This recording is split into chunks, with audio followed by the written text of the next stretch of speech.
The war that will shake this part of the North's foundation was about to start.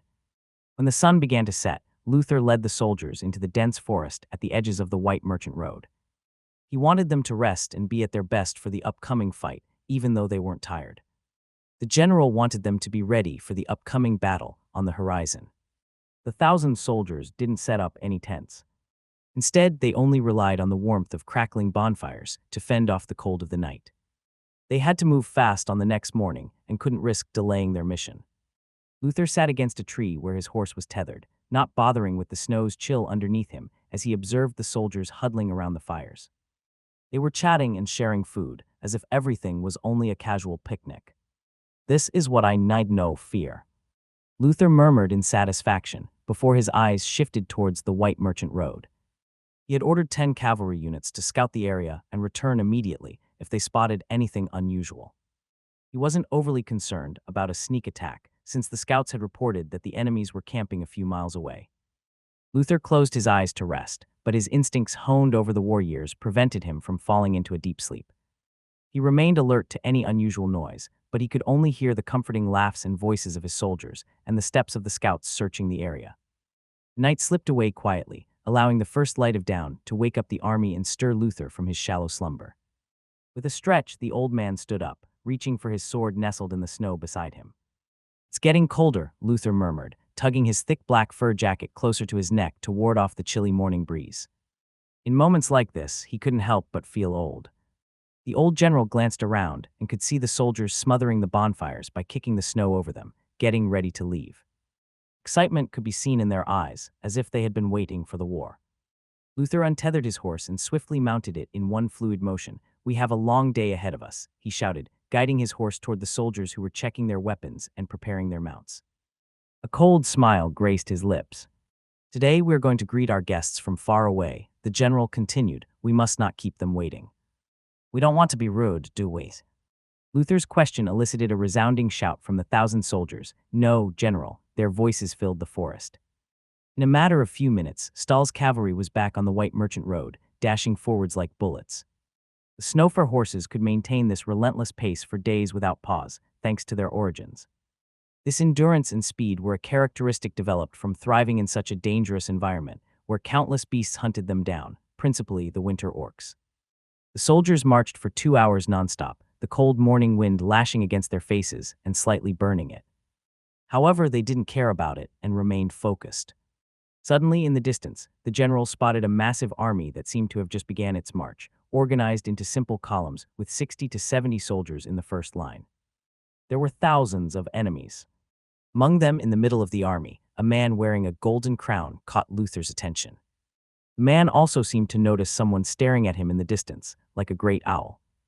Luther saw this man's eyes trembling briefly before he issued a command to a soldier nearby him.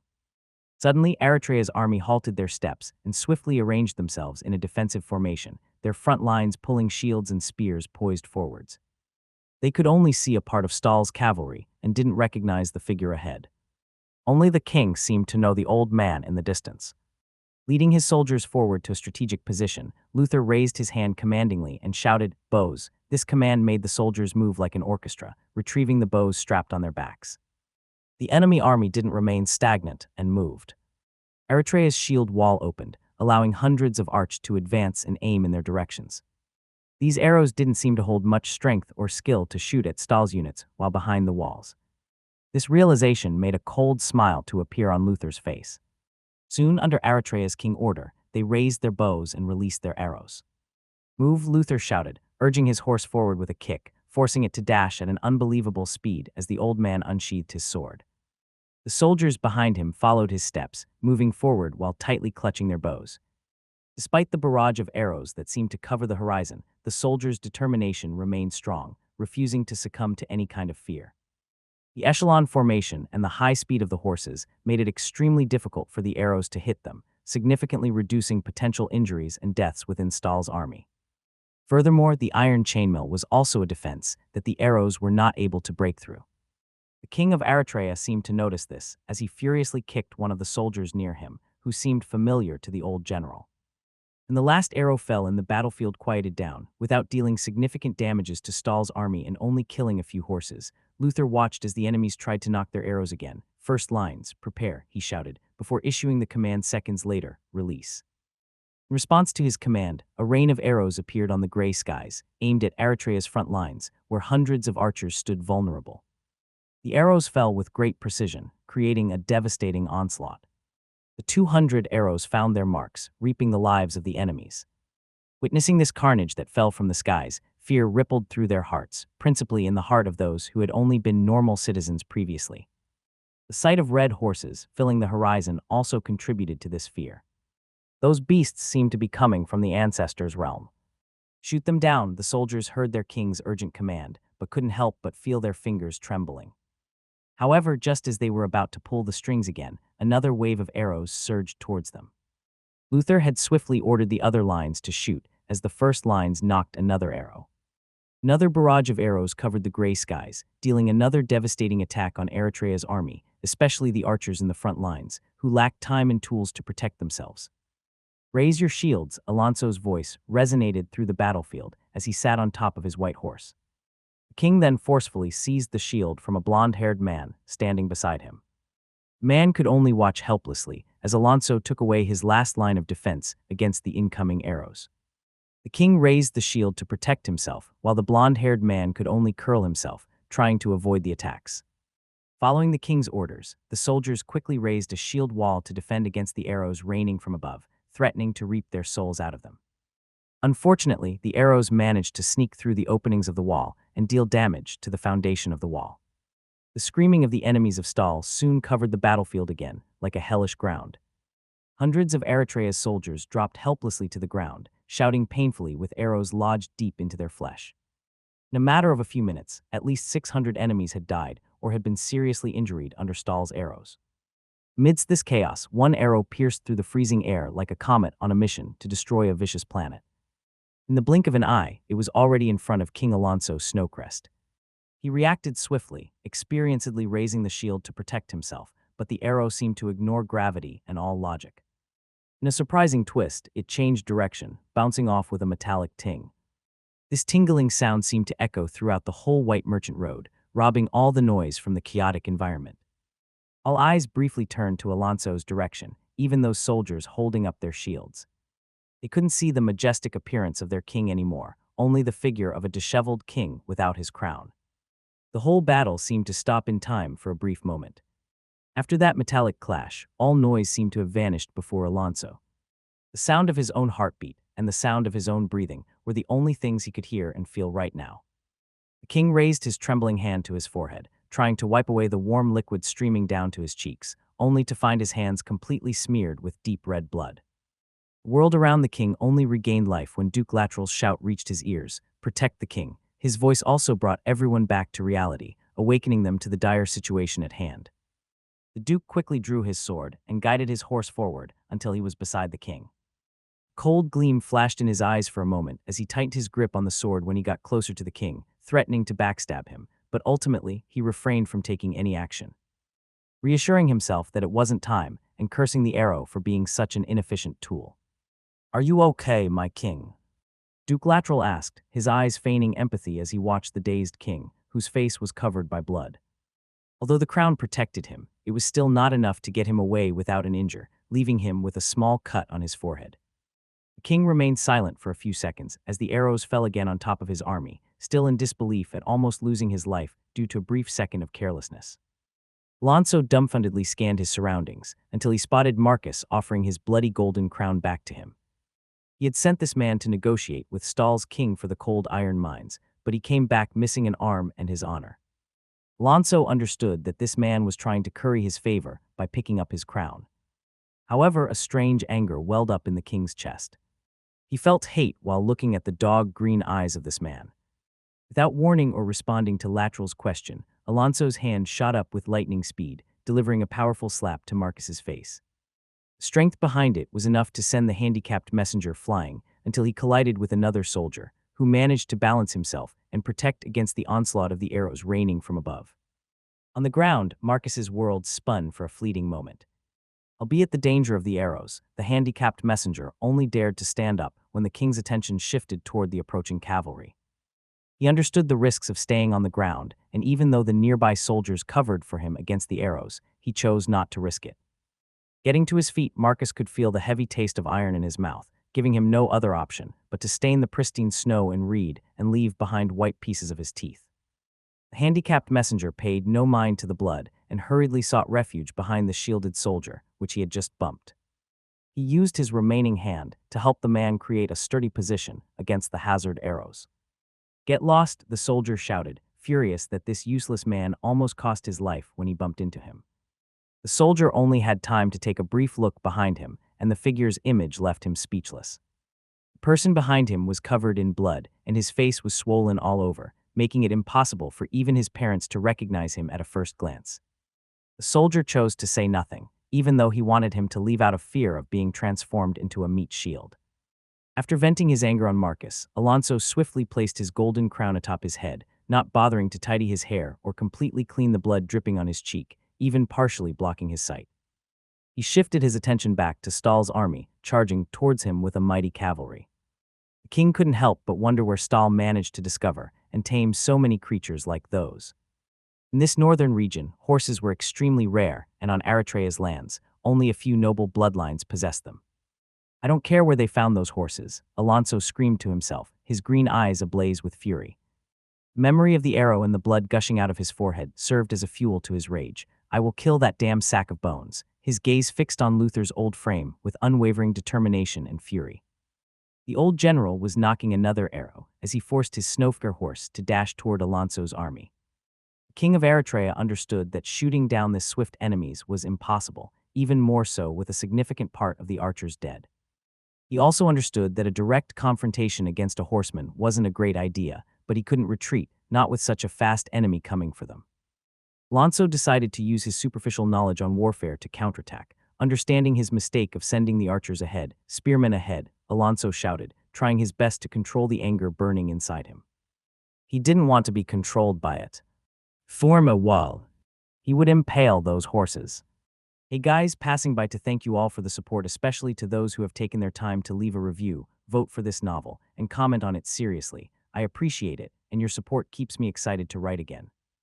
I would also like to give a special thanks to Kansuk5 and Hushbaradox for the gift. You guys are awesome. I am not able to express all my thanks to everyone. The time it took for wars to end, whether small battles or prolonged conflicts, was determined by numerous factors that shaped their outcomes. Different strategies had to be employed for sieges and direct skirmishes. In sieges, the plan often involved a time-consuming strategy to steadily weaken the enemy by cutting off their supply of water and food, which sustained the citizens within the walls. The attacking force also had to maintain strict control over communication and logistics to efficiently supply its troops and quickly detect any enemy plans. These facts could lead the conflict to extend for days and even months. Unlike sieges, a direct conflict in an open space could end within a single day. These small skirmishes were bloody and intense, heavily influenced by the number of soldiers, the experience on the general's shoulders, and the morale of the soldiers. The battlefield of these direct conflicts was always chaotic and painted in red, making it almost impossible for the soldiers to fight continuously. Almost 100 miles away from Eisenberg, the capital of Stahl, a fierce battle was unfolding, plunging the surroundings into a state of desperation and chaos.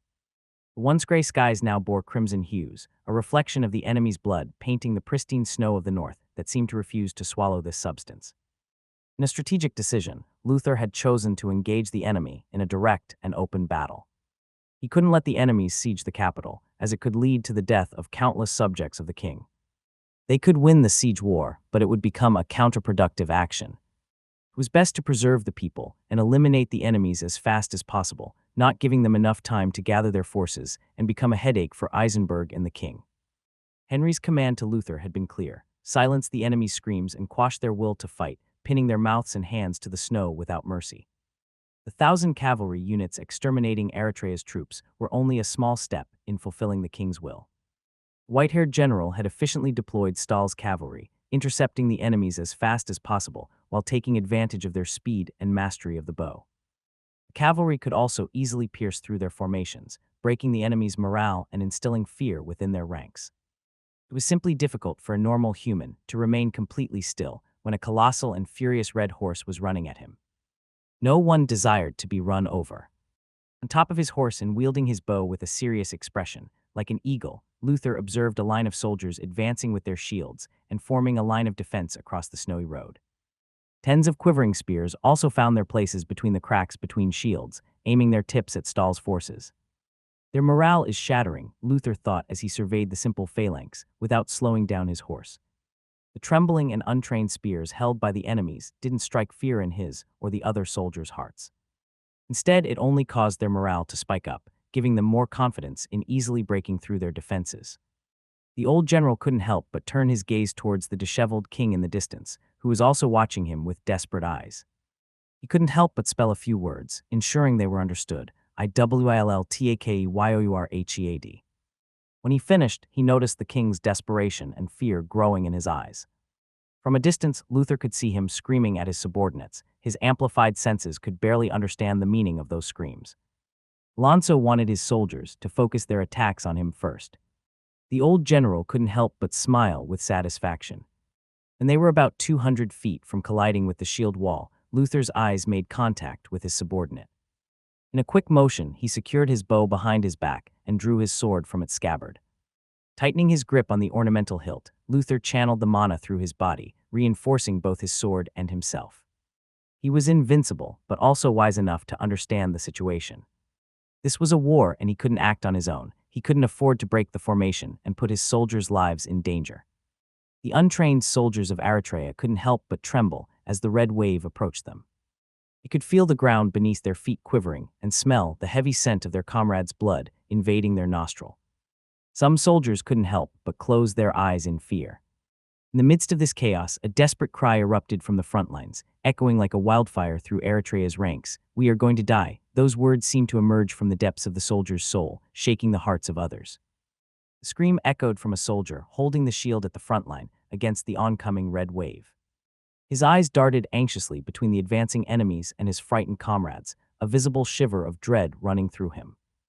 Unconsciously, his gaze settled on a fallen comrade with whom he had shared laughs and jokes just the day before. Those once happy eyes were now staring back lifelessly at him, as if silently inviting him to join in the somber stillness of death.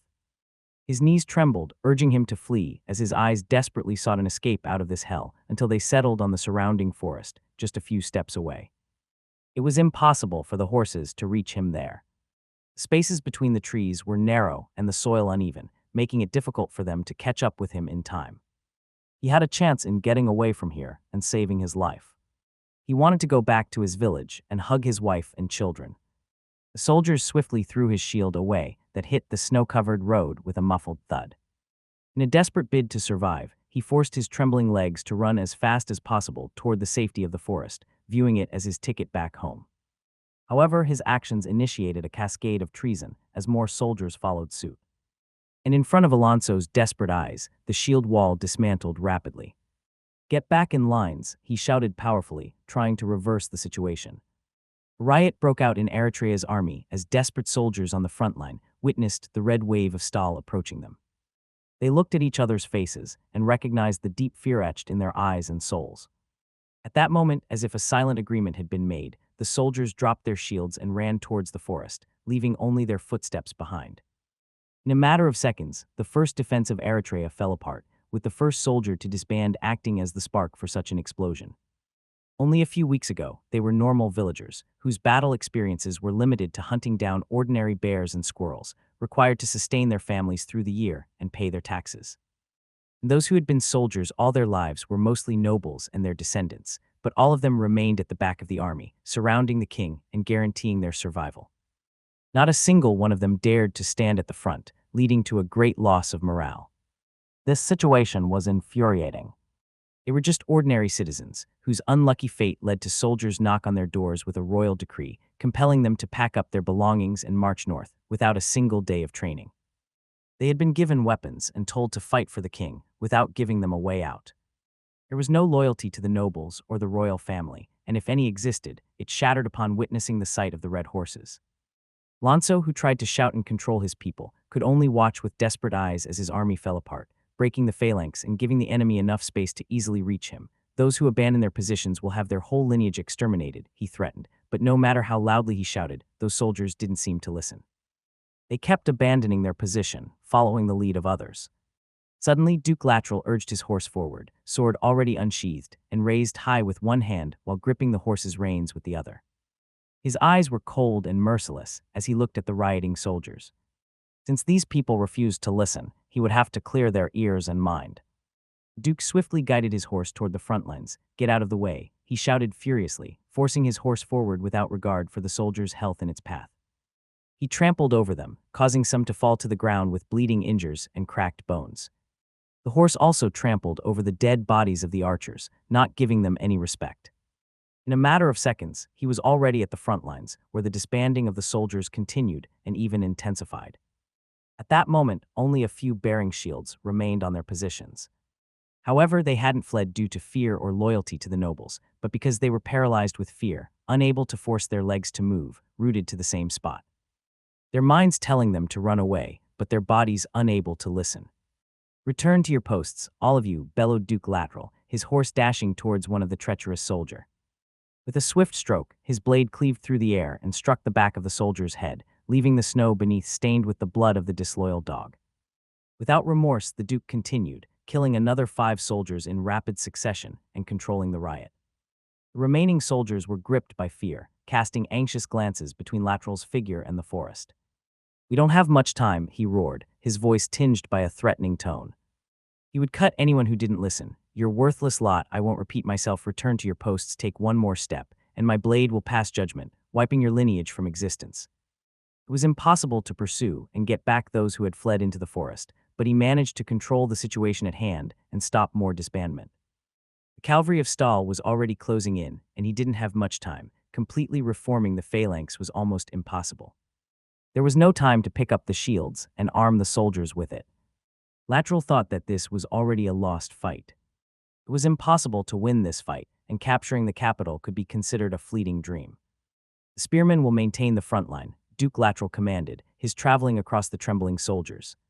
He could see their eyes furtively looking at the forest, tempted to run away, but fear kept them at bay. "If a single one of you dares to flee, I'll personally pursue you into that forest and see to it that your head rolls." Another cold warning followed. The soldiers had no other option but to accept their fate, unable to take another step under the Duke's glinting sword. They could only curse themselves for missing the right timing to run towards the forest. Their fear for the noble class had been ingrained in their minds over centuries of oppression. It was too strong to overcome, leaving them powerless to revolt in front of the Duke's figure. While this scene might appear to have taken several minutes, everything transpired within a brief period of time, providing Lateral and the soldiers enough time to prepare again for the upcoming wave. The spearmen stood on the front line without a shield barrier, holding their spears poised forward, ready to strike the approaching horses. The remaining soldiers huddled together, gripping their weapons, each one trembling with fear. The narrowness of the white merchant road and the close distance between each other allowed them to hear and feel the rapid breaths of their comrades. They could hear their hearts beating faster and their hands sweating, almost losing the grip on their weapons. It was an atmosphere mixed with fear and regret for not running away, one that spread rapidly across the battlefield. Duke Lateral paid no attention to their anxious minds and shifted his gaze toward the enemies. The once distant red wave, which had exterminated a significant part of the soldiers, was now close enough for an expert such as himself to discern their features. Duke could even see the red eyes of the old man, leading the army with his sword held high and poised to kill his way forward. "I can't stay here," the Duke immediately thought. The first line was the first to be eliminated, without a single soul expected to be alive, and he for sure wasn't ready to die. He wanted to live as long as possible and die of old age. He wasn't as courageous and battle-maniac as the barbarians. The Duke quickly pulled on the reins of his horse and guided it towards the forest. The only way back to his position was through the forest, as the soldiers had formed a tight formation, blocking any other route. He entered the forest, deciding to return to the king's side, return to the safety, and away from the front lines while he still had time.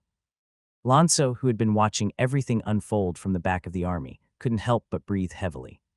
Seeing that Duke Lateral had managed to take control of the army, he remarked with a smile appearing on his lips, "I will reward him with 2 of the conquered mines when we manage to take over these lands." His hair was still messy, and the crown sat lightly on his head. This messy image didn't seem to be fit for a king. Soon after, the cavalry of Stahl clashed with Eritrea's soldiers, the sound of steel ringing loudly across the merchant road, disturbing the wildlife in the forest and painting the snow red. Under Alonso's eyes, the battlefield was soon swallowed by the cruel melody of clashing steel and painful screams.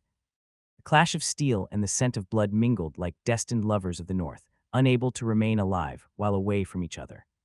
The heavy scent of blood rose seemed to awaken those hibernating animals, whose eyes looked greedily in the direction of the white merchant road, but too afraid to approach. Luther acted as the spearhead of the formation and was the first one to clash against the adversary's spear wall. His blade, covered in a bright blue aura, was tightly grasped in his hand. The nearest enemy tried to raise his quivering spear to stop the horse coming towards him, but unable win against the fear of being killed by the incoming tsunami.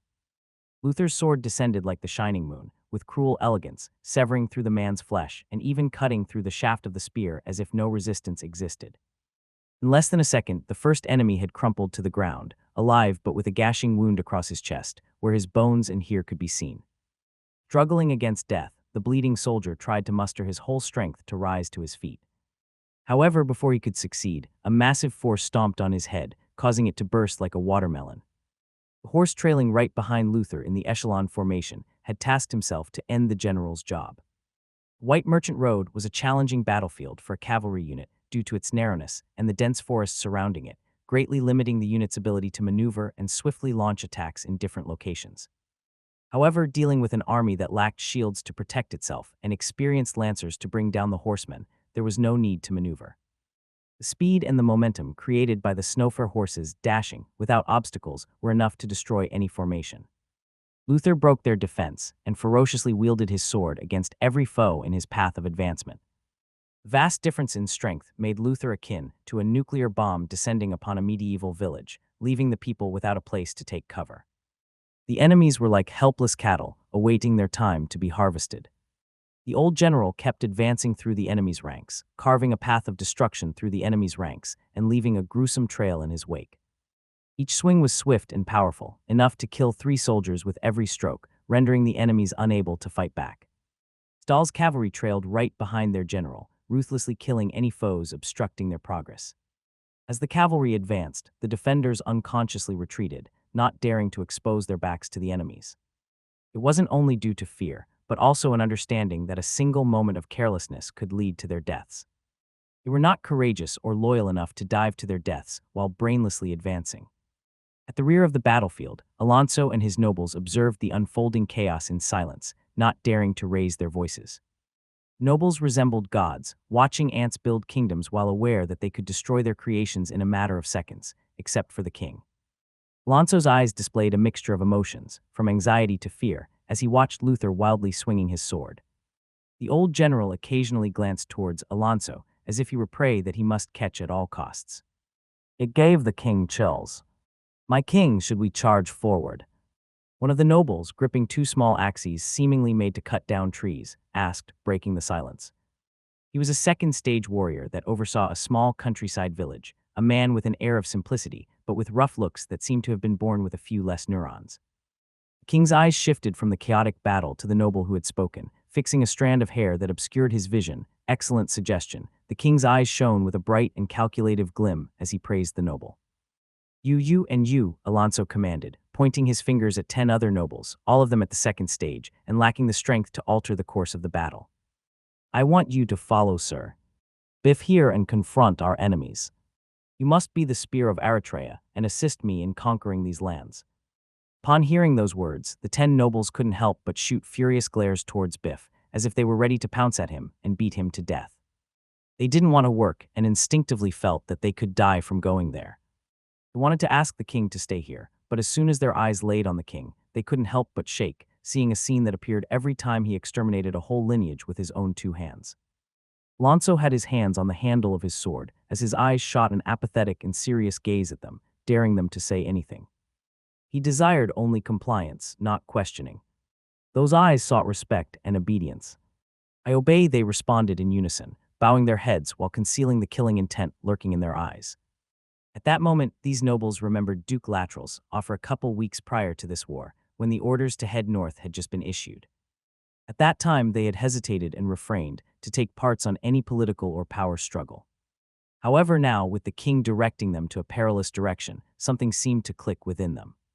With his robust body and hairy face, Biff boldly raised both axes as he declared, like a child playing hero, "Follow me, we will defeat our enemies and bring honor to our king and families."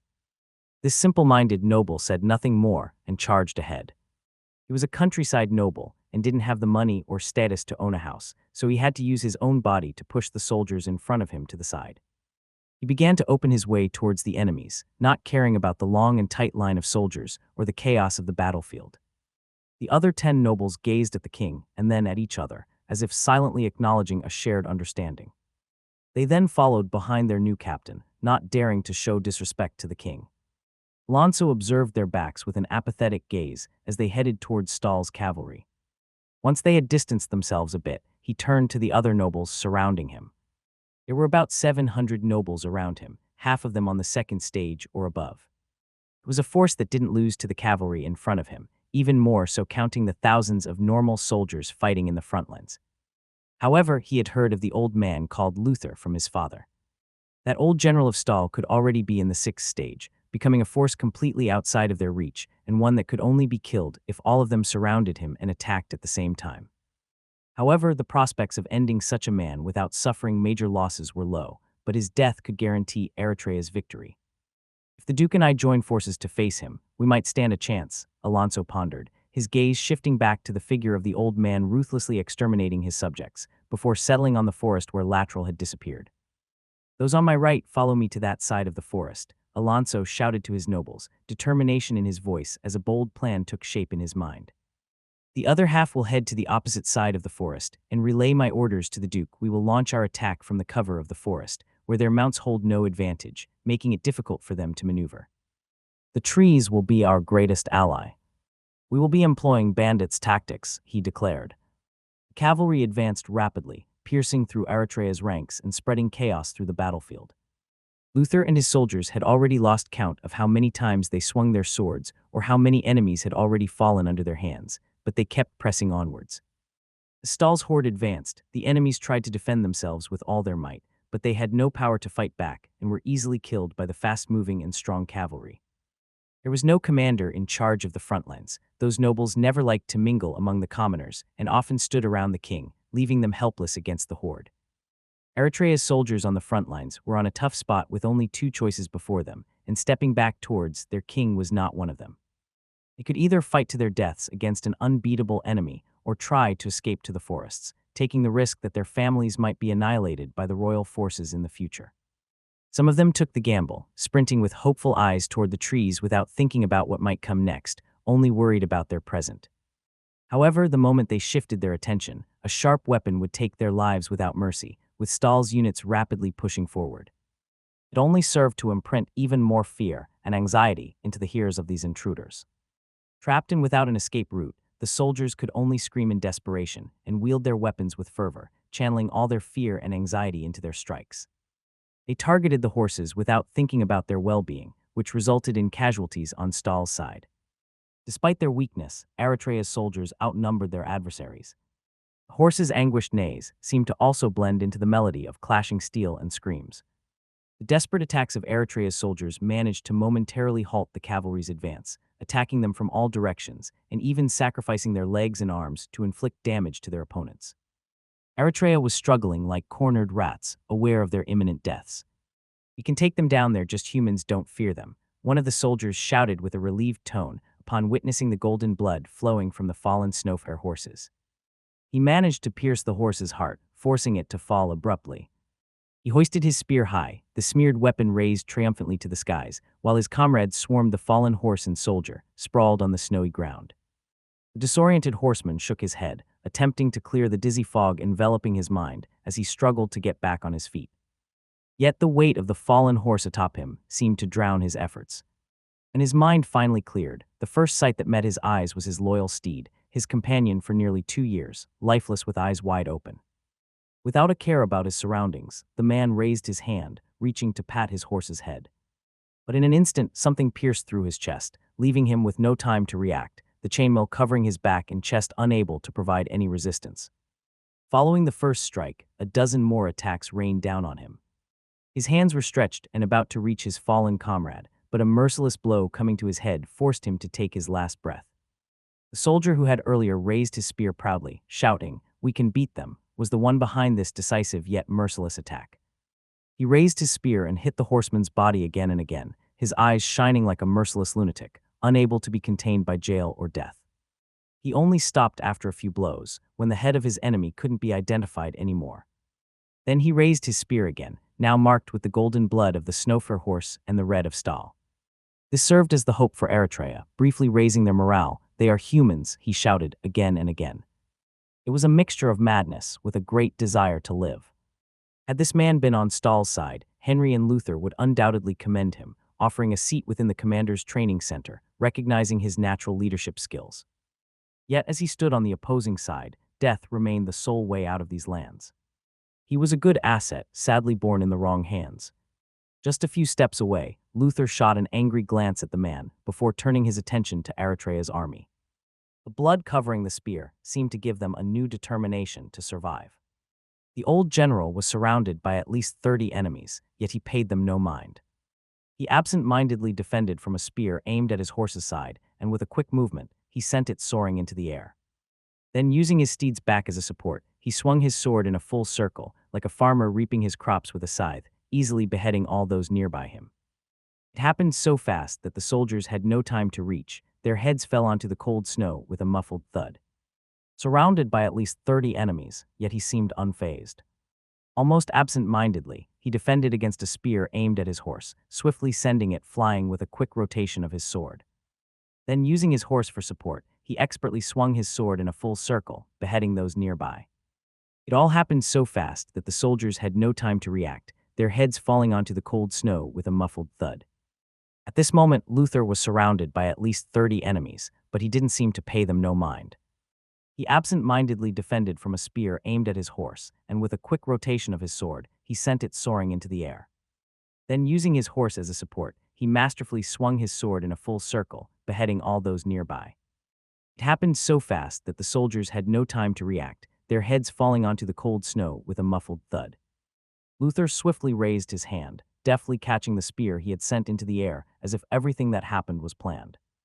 His gaze then fixed on the soldier, who continued shouting with his spear raised.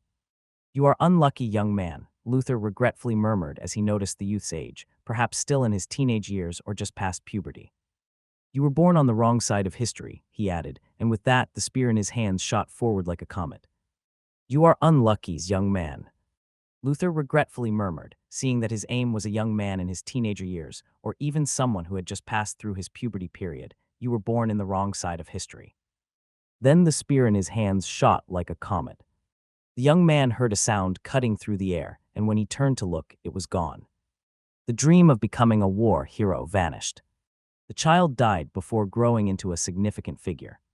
His spear, stained with the golden blood of the horse and the proud blood of Stahl, fell onto the snow with a muffled thud. The only beacon of hope on Eritrea's side died. However, his deeds were enough to give Eritrea's army a new morale and hope. Because of that, while fighting with all their might, they managed to eliminate about 90 units, creating a gap in the echelon formation. 10 lines disappeared. "Something is coming from the forest." Luther's eyes swiftly turned towards the source as he shouted to his soldiers. Then spears came hurtling towards him, as if the trees themselves were aiming to take his life. Hundreds of spears hurtling towards Luther and his cavalry caught them off guard, plunging them into a dangerous and precarious situation. They found themselves in the middle of the enemy army, which, although momentarily shaken by the might and strength of the cavalry, could still regroup and charge at them with full strength, renewing their morale. However, their position also gave them an advantage, allowing them to use the surrounding enemies as a human barrier to defend against the weapons directed at them. The incoming spears were merciless and didn't seem to mind the allies, only preoccupied in getting the target and ending their lives. A swarm of spears emerged from the forest like bees attacking an invader, some stopping after hitting allies, while others managed to tear through the chest of the soldiers, with only a slight change in trajectory. Nevertheless, they still held enough threat. At that moment, Luther realized that he had to take action, and doing nothing could result in losing at least half of the soldiers under him. A result capable of slightly tilting the balance of the war, something he couldn't allow. Luther drew a quick but deep breath, filling his lungs and urging his heart to beat faster, channeling large amounts of mana through his circuits. For a brief instant, the world around the general seemed to move in slow motion and accompanied by a deafening silence of the surroundings. This stillness scene allowed Luther to hear the ominous sound of the spears cutting through the air. It was close to him and his soldiers. If he faltered, his troops would face a cruel destiny, something he wouldn't allow. "Crescent moon," Luther bellowed, his grip on the sword tightening. His voice echoed like waves through the ocean, spreading through the whole battlefield and shattering the still world around him.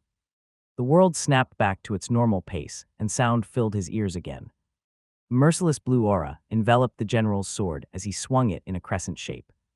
It was as if the skies were rebelling and attempting to steal the lands, inundating everything around it and suffocating everything under it.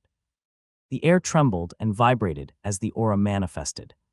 Luther's attack was like a farmer waving his scythe. The spears approaching him were the first to feel the impact, trying to resist before being easily flung away. In succession, the swords aimed at the cavalry stopped midair and dropped helplessly to the ground, like toys losing its use. The energy unleashed by Luther's attack didn't stop there and propagated through the battlefield, sending all enemies near him flying.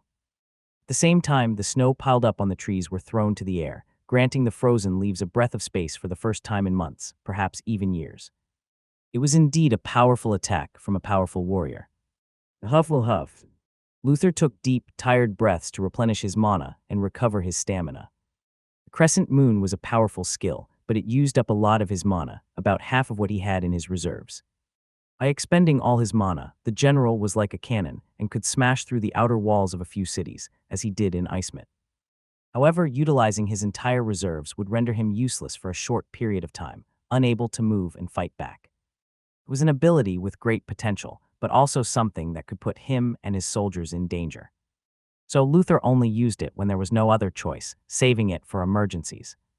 After 2 breaths, the general's worried eyes hurriedly looked to his soldiers, and upon seeing that they were safe and sound, he gave off a relieved sigh.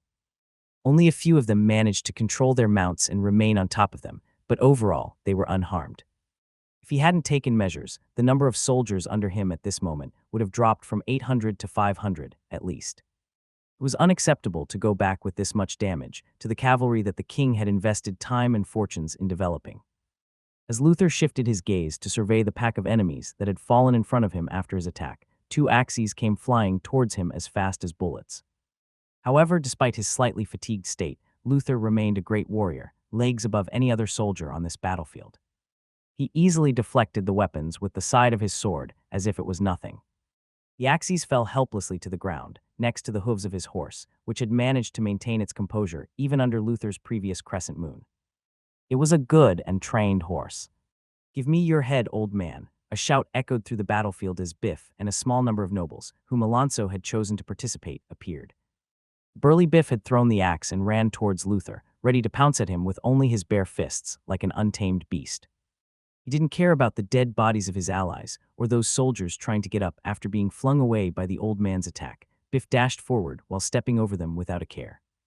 However, just as Luther turned to face this insane and unafraid man charging at him, another spear flew from the forest, this time much stronger and faster than before. It was aimed directly at Luther's head. At the same moment, a familiar shout echoed, one that Luther had encountered on the borders when he met the old king of Eritrea, an honorable enemy.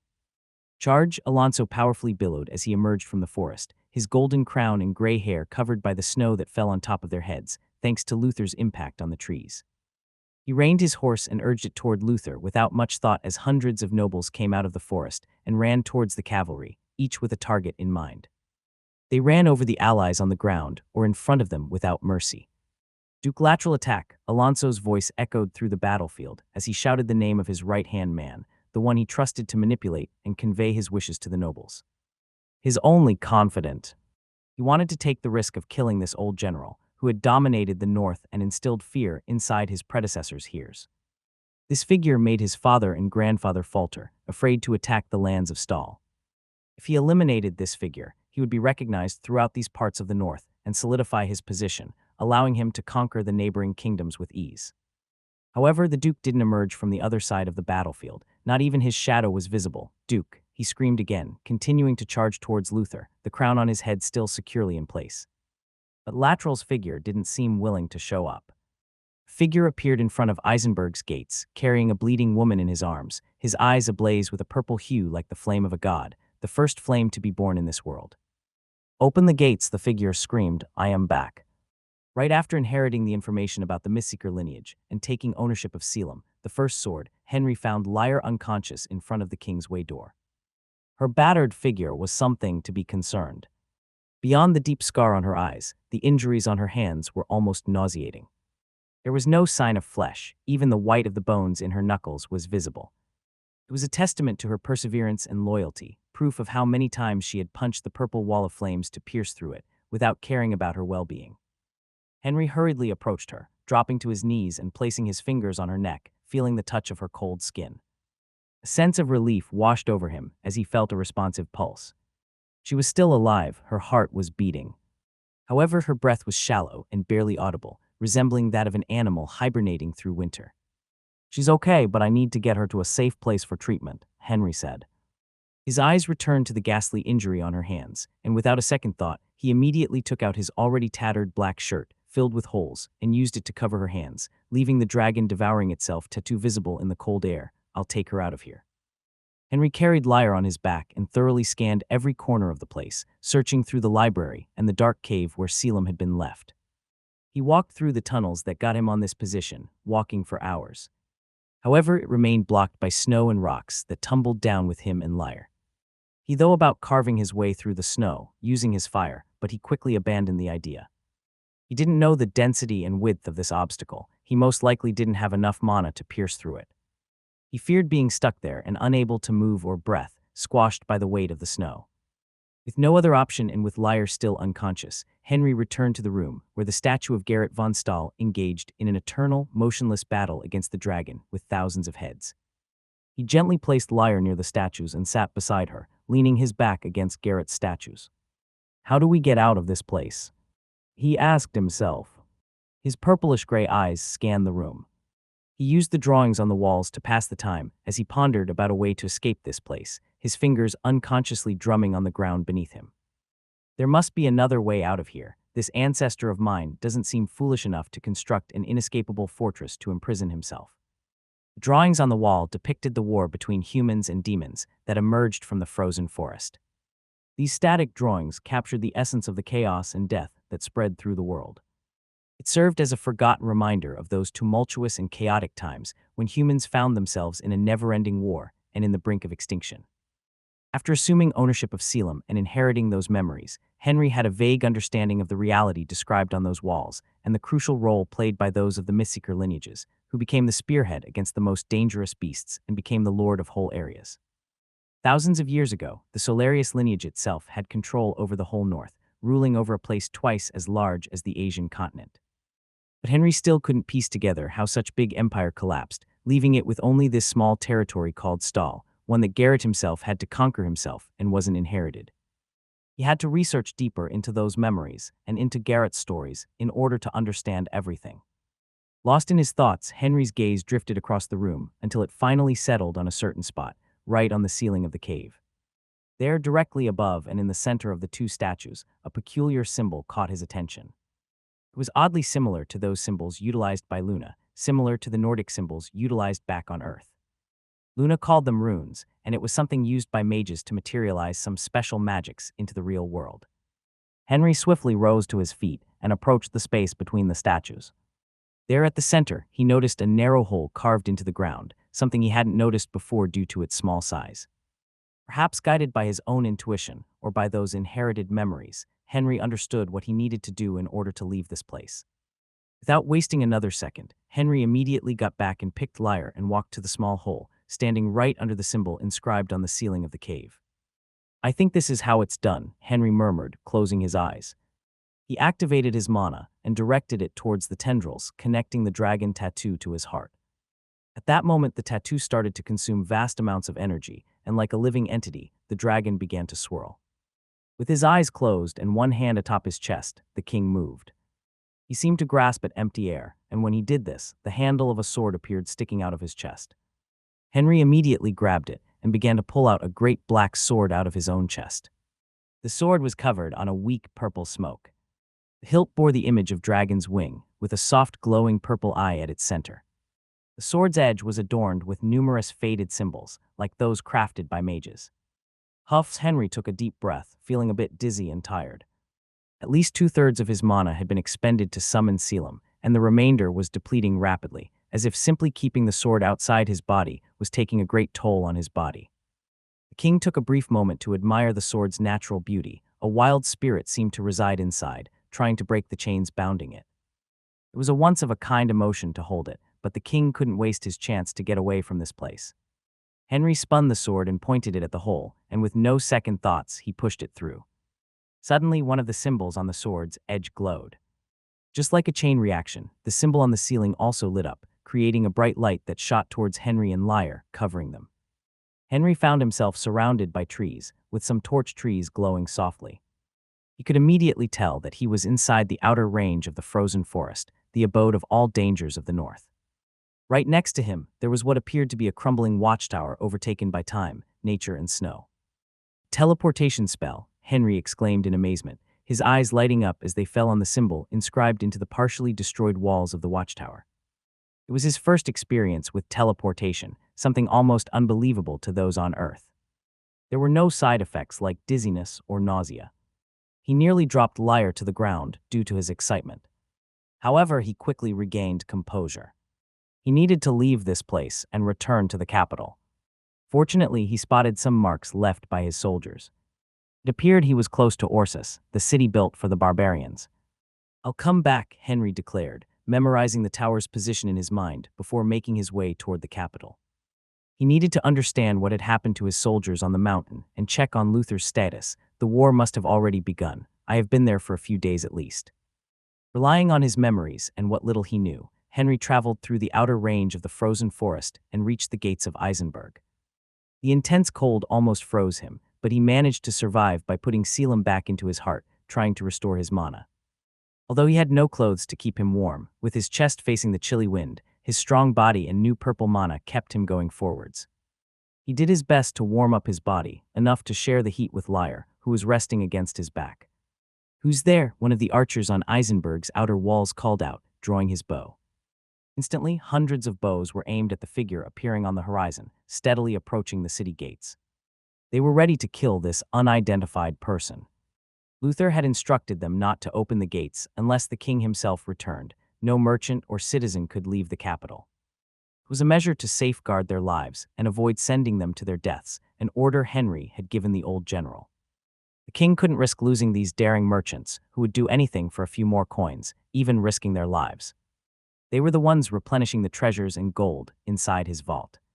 Henry glanced at the soldiers and nodded in satisfaction. He had trained them well. "Open the gates," he shouted. "You king is back."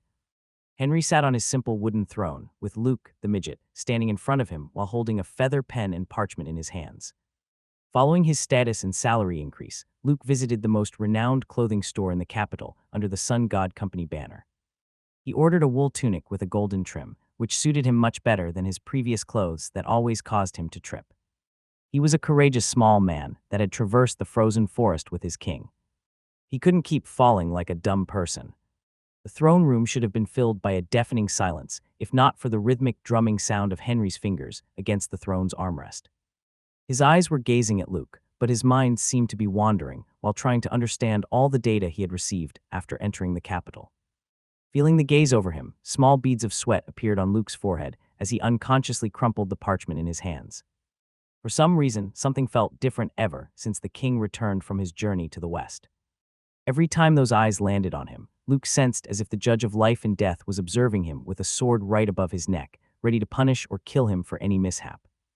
Currently within the capital, we have 3,000 infantry, 500 cavalry, and 1,000 archers. We have also finished putting those devices you invented on top of the walls, the ballistae. There are 10 of them aiming towards the White Merchant Road, Luke said, swallowing hard as he struggled to squeeze out those words. The rhythmic sounds of the king's fingers seemed so loud that they made him feel somewhat deaf. Upon hearing the information, Henry's eyes returned to the present and refocused on Lyke. The drumming sound finally ceased as the king intertwined his fingers and leaned forward, peeling his back from the throne. Isif will be arriving in the capital in the next day or two after consolidating royal power in the East region.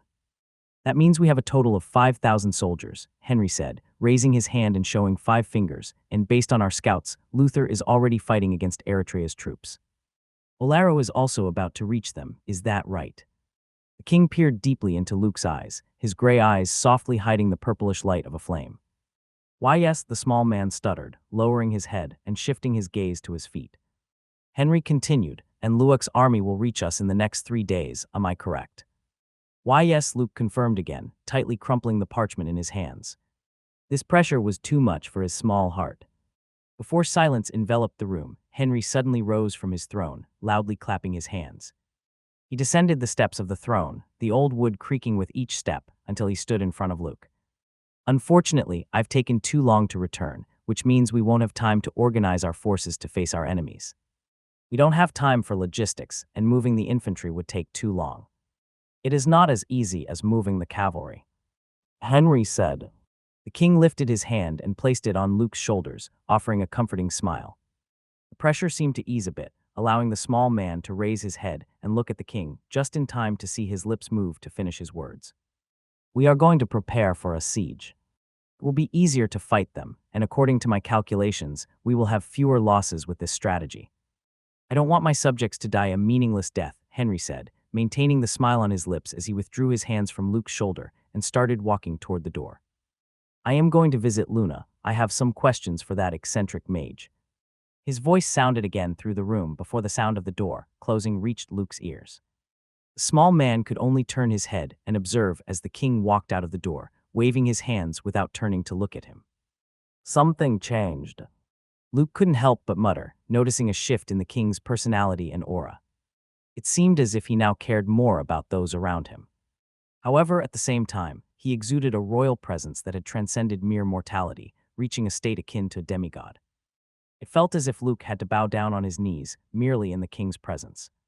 Outside the capital, near the outer walls that faced the frozen forest, a wooden house recently reformed only had a few pillars left supporting the ceiling, as if a runaway carriage had collided against it.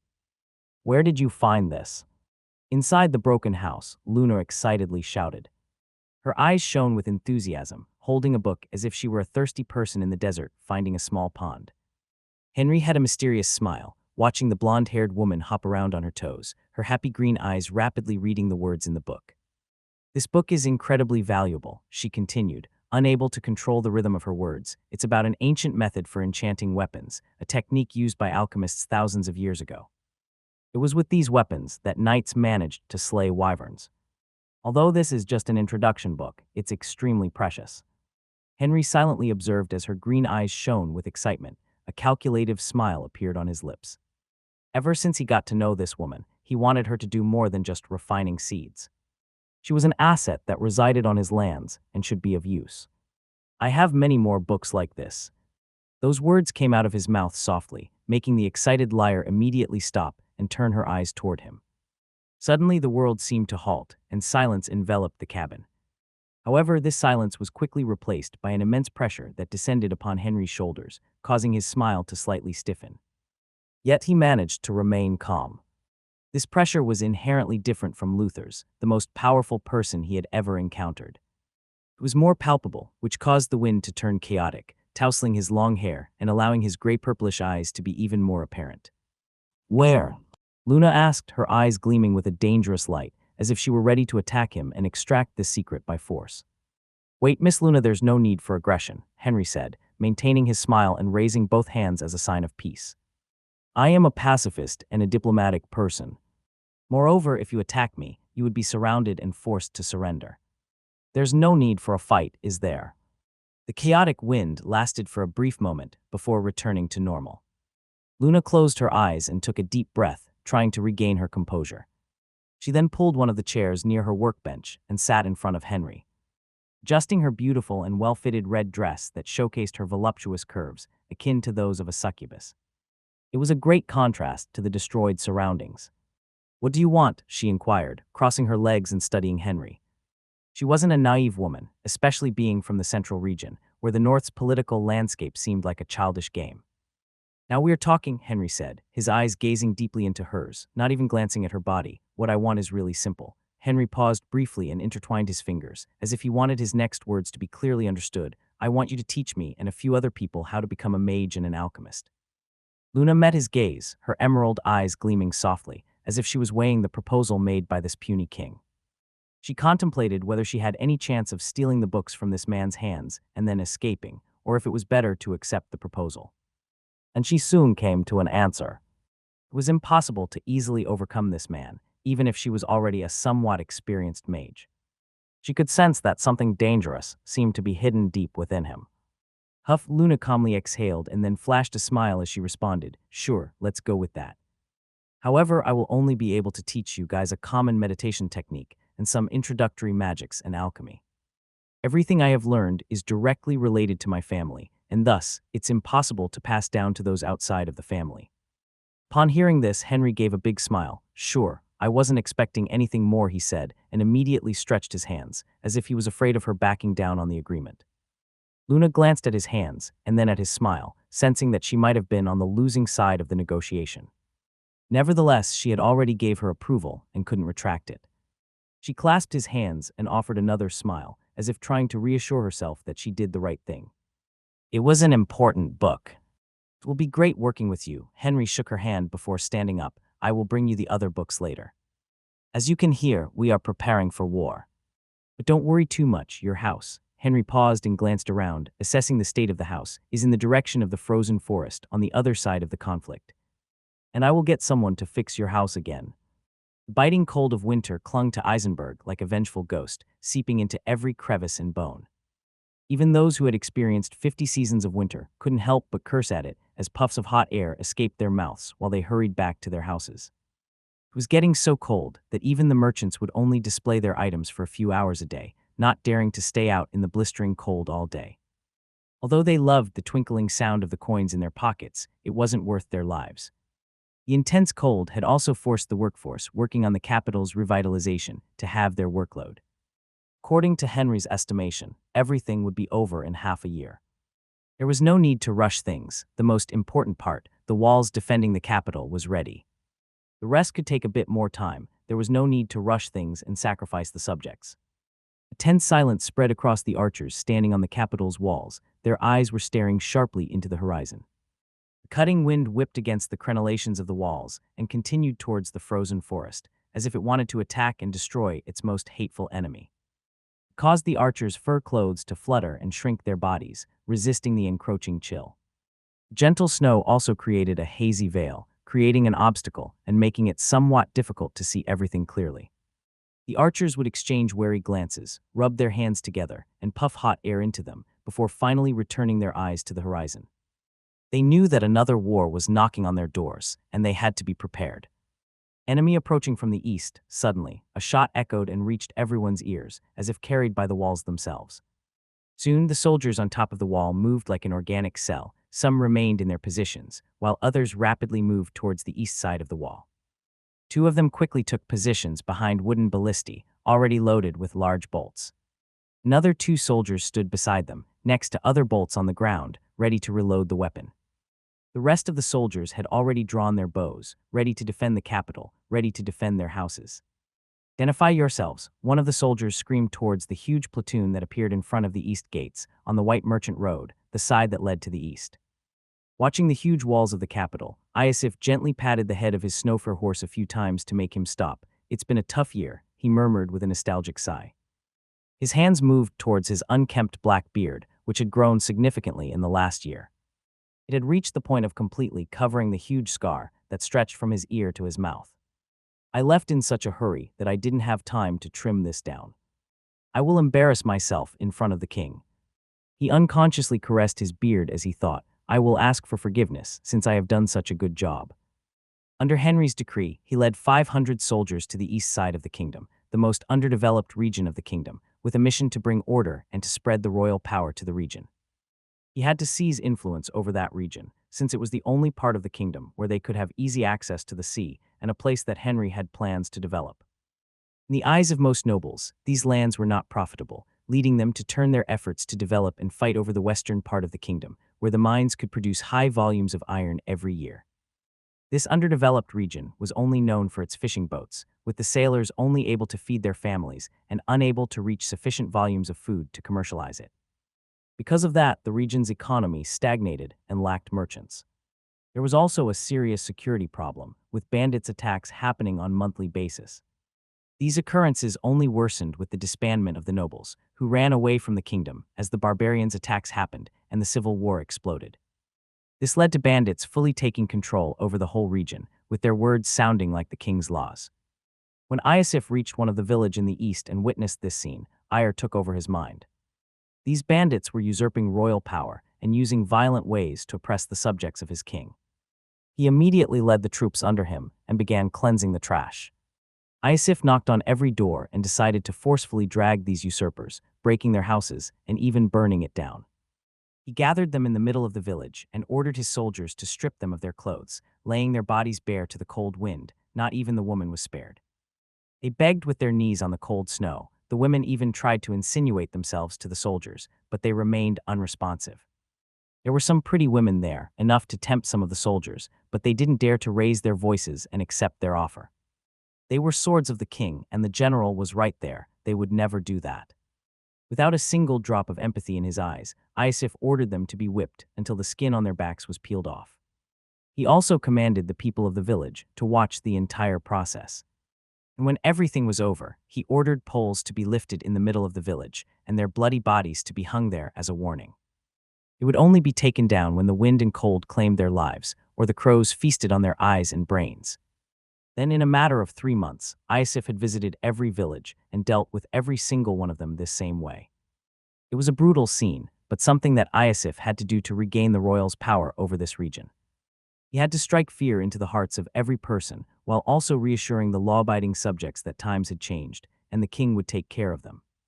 However, despite everything, the people seemed hopeless and only thought that the dynamic of power had changed again. Nothing would change in their everyday lives.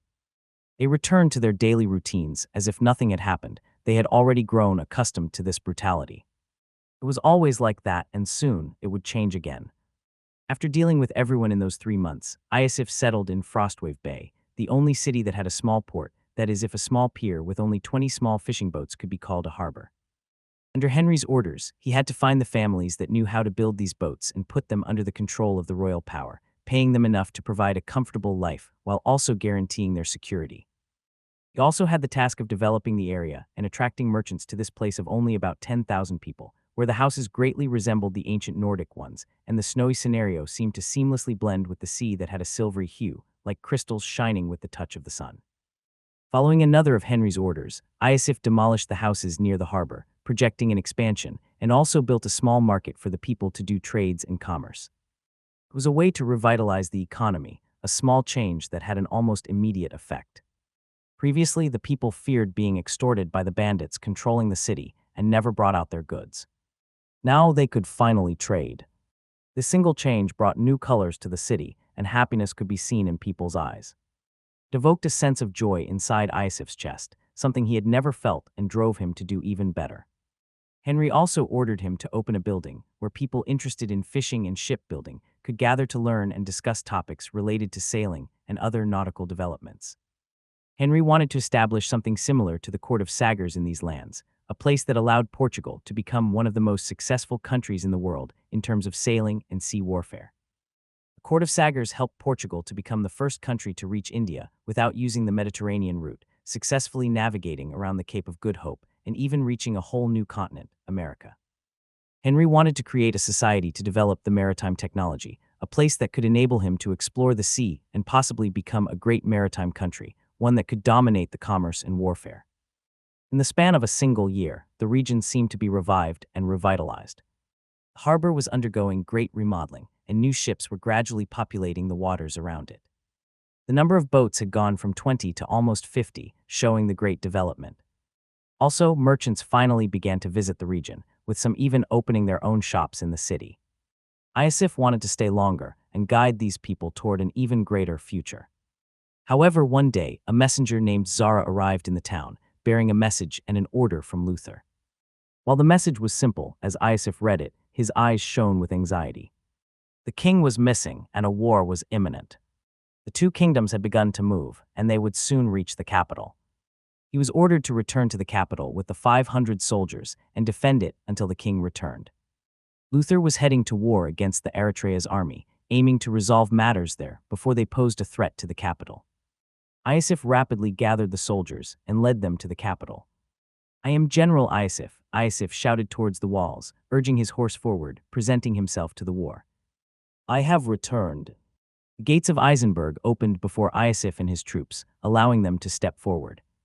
They were welcomed by a laid-back but confident man with shoulder-length black hair that gently swayed with the wind as the shadows of the castle rose behind him.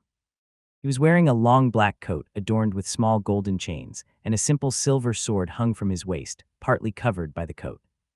Yet what caught everyone's attention were those striking gray eyes, which seemed to be hiding a light shade of purple that flickered like a living entity. Iosif's eyes lingered on the figure for a moment before he sank to his knees, and the hundreds of soldiers behind him followed suit. "Iosif greets your majesty," he shouted, his hands pounding his chest, causing the sound to reverberate through the walls. Looks like these past years have been tough on you," Henry remarked sympathetically, looking at the disheveled beard of the man. The general was someone who took great pride in his appearance. The job sure wasn't easy for him to be this messy. "It wasn't too difficult, your majesty," Iosif hastily responded, bowing his head and fixing his gaze on the pavement beneath him, made from wood chips and rocks, now lightly covered by the falling snow. He couldn't shake the feeling that something was off with the king. His voice seemed gentle and oddly close, like a bosom friend. This image sharply contrasted with the training madman who drove him and the others to the edge every day, forcing them to scrawl and listen until their ears and hands bled. It was strange, but he didn't dare to raise his voice to ask. Henry approached the general and lightly tapped him twice on the shoulder, saying, "You did a great job, General. Later I'll need a report on my desk, but right now there are more pressing matters." The general's eyes flickered with annoyance as he inwardly grumbled, "There it is, the madman. I've just returned, and he's already on about the report. Damn." Unaware of Iosif's thoughts and cursing, Henry's eyes swept across the entire platoon behind the general, a smile plastered on his lips. "Great job, you can rise," he said, motioning them to rise. "You've been away for a whole year. Go embrace your parents, wives, and children. You deserve it as an additional reward. Everyone will receive a month's worth of food and logs to heat your homes." Henry's words sounded like water to a man dying of thirst. Some soldiers wanted to jump and scream, but managed to hold it. Once weary and almost lifeless eyes of the soldiers, a result of the arduous journey and the year away from their loved ones, immediately sparkled with renewed light. These rewards would allow them to feed their families and fill their mouths with meat and booze, something the East greatly lacked. These rewards alone made it worth going through those hellish times. Great, Henry thought with a genuine smile on his lips. It was great to give these soldiers enough morale and rewards, ensuring more loyalty. The king's eyes fell on Iosif, who was already standing on his feet, his eyes gleaming with an excited light. He also seemed to be immersed in the happiness shared by those under his command. The general was ready to lead his troops and head to the nearest tavern, desiring to lose himself. Unfortunately, Henry's voice dashed his hopes, swallowing the happiness in a single instant. "You guys are free to go. The general and I have some things to discuss. However, beware, I want everyone in front of my palace tomorrow morning," the king declared decisively, hammering down the soldiers' excitement, but they were still happy and determined to drink to their heart's content. Henry clapped his hands loudly and turned to walk towards his castle, his royal voice resonating in Iosif's ears. "General, follow me." There was no margin to decline. The general could only turn his eyes helplessly toward his soldiers, catching glimpses of happy faces. He unconsciously promised himself to make their lives a tad difficult in the next training. With no other option, Iosif followed right behind his king as they walked along the cleared path of the East Avenue, making their way easily to the castle. The citizens who would typically fill the avenue with their bustling steps now lined up next to the stores, gazing at the king with loyal and worshipful eyes. It seemed as though they were beholding a god in their midst. As he walked, the general couldn't resist occasionally glancing to the sides. His steps nearly halted when he spotted a crude, yet flashy sign that read Blue Snow Tavern. It was one of the 4 renowned taverns in the capital. It was famous for a specific drink made from moonberry, a fruit grown near the torch trees, absorbing their gentle light to produce a beautiful blue fruit. Iosif found himself salivating with desire. It had been a whole year since he last tasted the sweet but robust flavor of the moonberry drink. "I will ask someone to fetch some for you, don't worry," Henry's voice reassured him, allowing Iosif to resume his steps.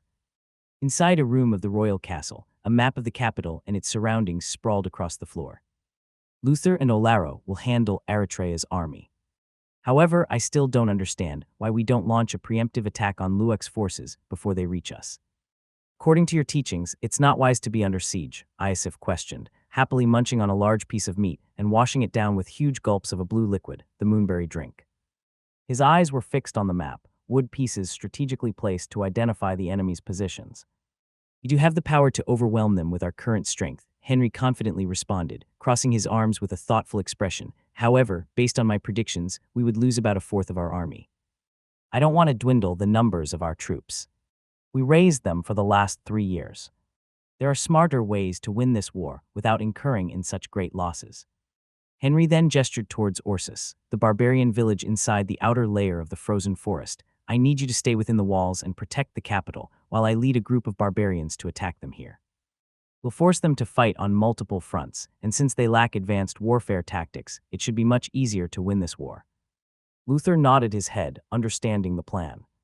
Chilling as always, Henry muttered, taking a deep breath. Hot air escaping his nostrils resembled coiling snakes, pushing the icy air away from his cheeks, forcing it to maintain its distance. A wooden wall loomed on the horizon, at least 3 times the size of Henry and high enough to block the charge of a winter orc. The logs were tightly bound together and stuck deep into the snowy ground, leaving no room for prying eyes and erecting a sturdy barrier against any external threat. Faint sunlight and the thin blanket of snow falling from the sky served as messengers of the morning, signaling the start of a new day within the outer layer of the frozen forest. Morning was accompanied by a deafening and dangerous silence as the beasts awaited patiently for their prey. The first one to make a noise was in a disadvantage. Orsus contrasted greatly with the silence spreading across the forest, bustling with activity and life. Living in the outer layer was way easier and safer compared to the inner layer, where staying alert was crucial to avoid being wiped out of existence, and a single pack of beasts could destroy their village. Inside the outer layer, their routines revolved around cutting down trees, hunting for food, and selling the surplus to the capital for gold and other goods. However, although it was safer, the barbarians still preferred to stick together in groups of 5 to 10, enough to protect themselves from unforeseen dangers. King. Every barbarian he encountered on his way to Orsus called out the word, king. Their speech carried a distinct and strong accent. Their eyes held a mix of different emotions. Fear, respect, and anxiety were woven inside them. And despite their discomfort, the barbarians still bowed their heads, an uneasy action for those who hated being lower than others. However, the last leader had repeatedly told them to bow their heads as a sign of respect, demonstrating their allegiance and will to remain peacefully under the throne. Henry simply nodded and proceeded on his path, leaving his footprints on the shallow snow that blanketed the dull and lifeless gray landscape of the forest, on the narrow path carved through the forest to connect the village to the capital. Following the narrow road, the king soon found himself standing before the rough wooden gates of the village. 2 barbarians with long hair, clad in iron chainmail and armed with spears, stood guard in front of the gates. They wore necklaces with a single tooth, indicating that they were in the first stage. Their attention wasn't focused on the villagers entering and leaving, but rather on the direction of the trees. In these parts, the threat didn't come from people, but from wild beasts that inhabited the region. Because of that, they only became aware of the king's black-clad figure when he was already standing right in front of them. The king made no sound while walking on the snow, which made his presence almost imperceptible to their ears. Black color wasn't common inside the frozen forest and was easily visible in such pristine white environment, making them easy targets for the beasts lurking around. They were about to react in fright, ready to lift their spears and pounce towards the unidentified figure, but upon getting a better look at the figure, they immediately stopped. King, they shouted in unison, the same word as the others, as if this was the only term they truly knew and understood from the human language used on the continent. Their accent was slightly better than the others, allowing Henry to clearly recognize it. The sound coming out of the previous groups sounded more like grunts. You can rest, Henry waved his hand, signaling the soldiers to continue their watch and not bother with him as he entered the village. Nobody dared to stop or attack the lonely figure of the man. Henry was the one who designed Orsus, and as a result, he knew the location of every important building in the village. The city was constructed in a circular design, with the homes of ordinary barbarians forming a ring around key buildings, centralized in the village's middle. Giant bonfire, the site for rituals and communal cooking, the boulder for engraving tribal tattoos, and the leader's hut were all placed at the heart of the community. This layout served as an indirect and subtle method to peacefully integrate the barbarians into Stahl without resorting to forceful actions. It avoided the need to eliminate them all, preventing the birth of vengeful sentiments. By controlling the most influential person and the sites that represented the culture of the community, Henry could sway over the entire community, influencing their culture and their favor. It was a slow but effective way to control them, and the layout was only the manifestation of such will in the physical world, serving as a reinforcement together with the power in his hands. A blend of military strength and strategic governance could be found in many empires on Earth, such as the British Empire and the Mongol Empire. Mongols effectively utilized their military prowess to assert control over subordinate regions, allowing certain khanates and local leaders to maintain their autonomy if they proved to be loyal to the Great Khan.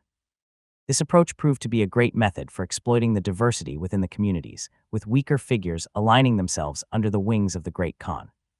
Of course, the loyalty only existed if the military might of the Mongol Empire persisted.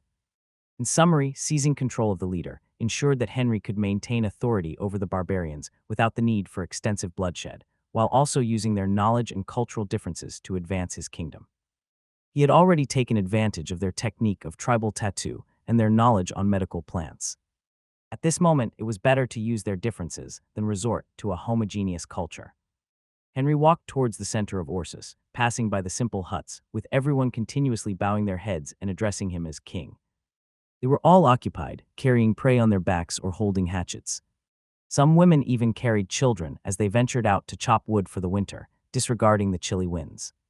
However, they all took their time to bow their heads. Upon reaching the center of the village, Henry noticed a large man who, unlike the others, had no necklace around his neck and wore no furred clothes, leaving his robust body almost entirely exposed to the wind. This individual was hastily tossing snow into the giant bonfire at the center, suffocating the flames that were supposed to remain lit throughout the entire year. There was a sense of unease in the man's actions, as if he was trying to suffocate a great enemy.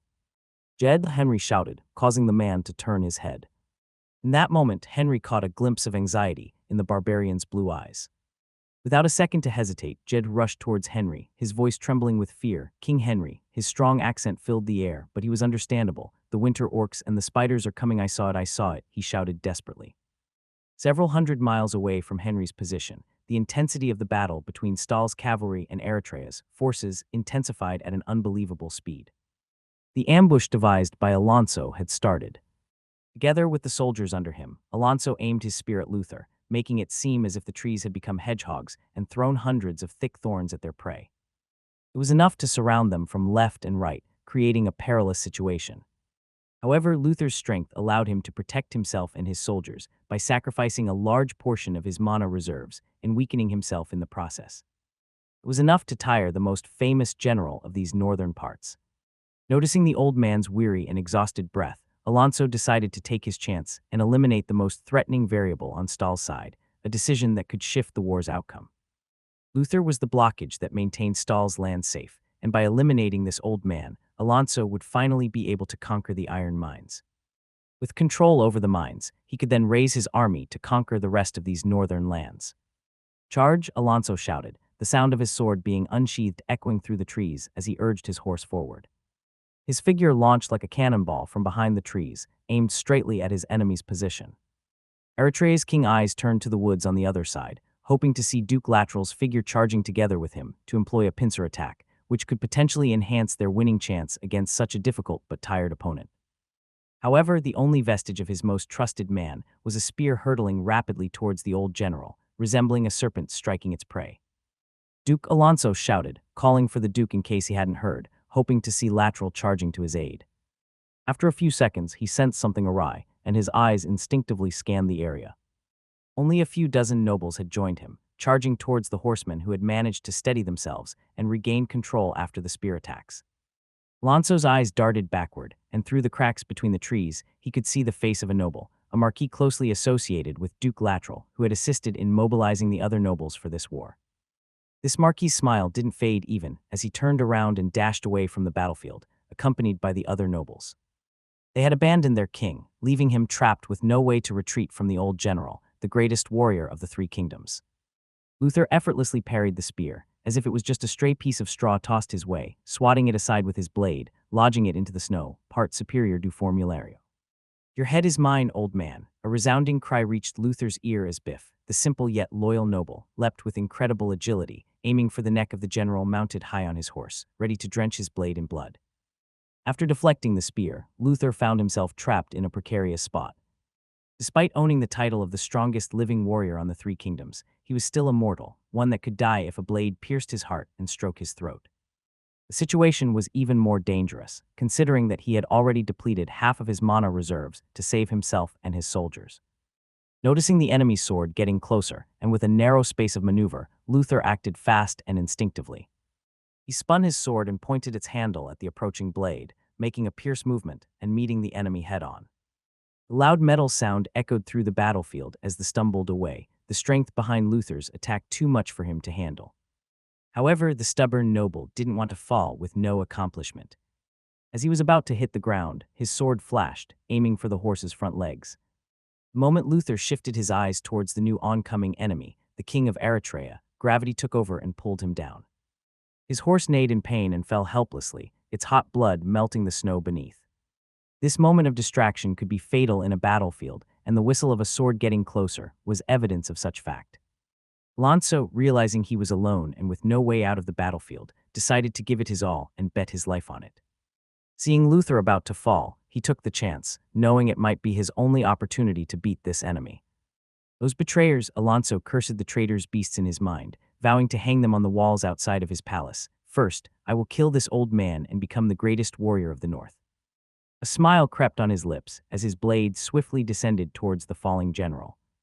Just as the sword was about to strike Luther, the small group of loyal soldiers who had followed his command and charged together with him clashed with the cavalry units. Tight space and narrow formation left the cavalry with little room to maneuver their horses, decreasing their advantage by a huge margin. Luckily, the number of Eritrea's nobles charging at them was much smaller than their own forces, making it easy for them to counter these infantries without much difficulty. In the midst of the chaos, the smile on the king of Eritrea's face vanished. His blade seemed to collide with an immovable force, and he watched in disbelief as Luther grabbed the sword with his bare hands. Blood dripped from Luther's hand, falling slowly onto the snow.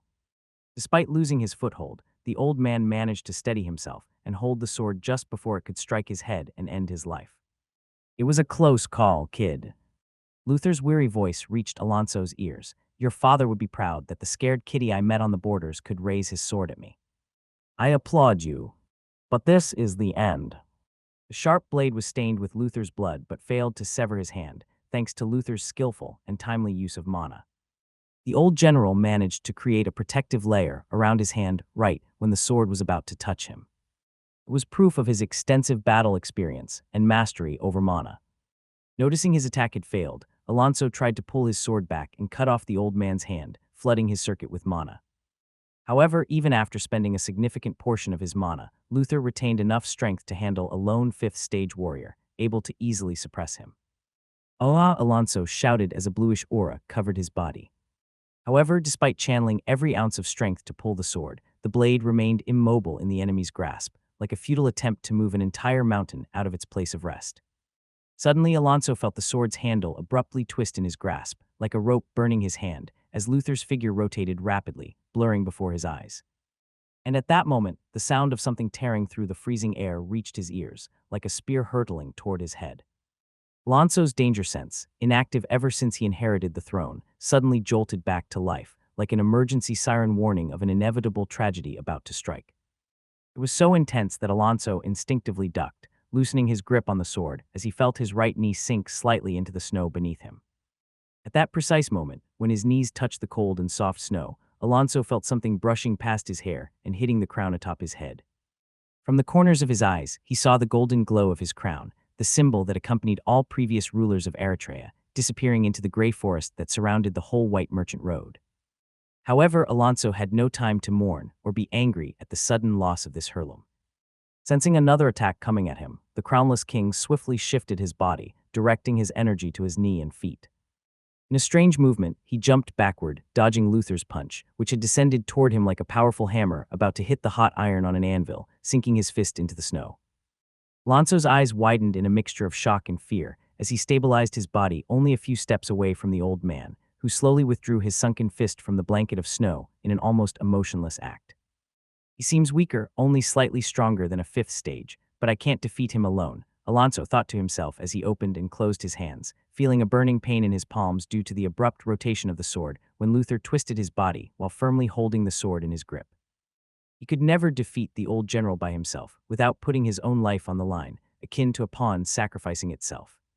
At this moment, Alonso finally understood why his father and the king of Luek had never dared to invade Stahl and seize its mines.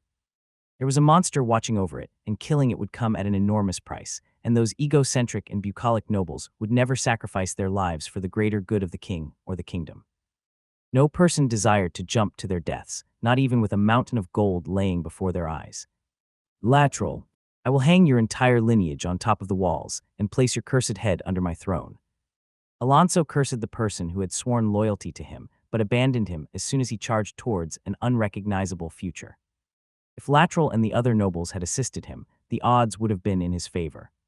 I will also extirpate the families of those traitors, Alonso cursed, remembering the faces of the other nobles who betrayed him, promising to get revenge. I can't win, I need to retreat.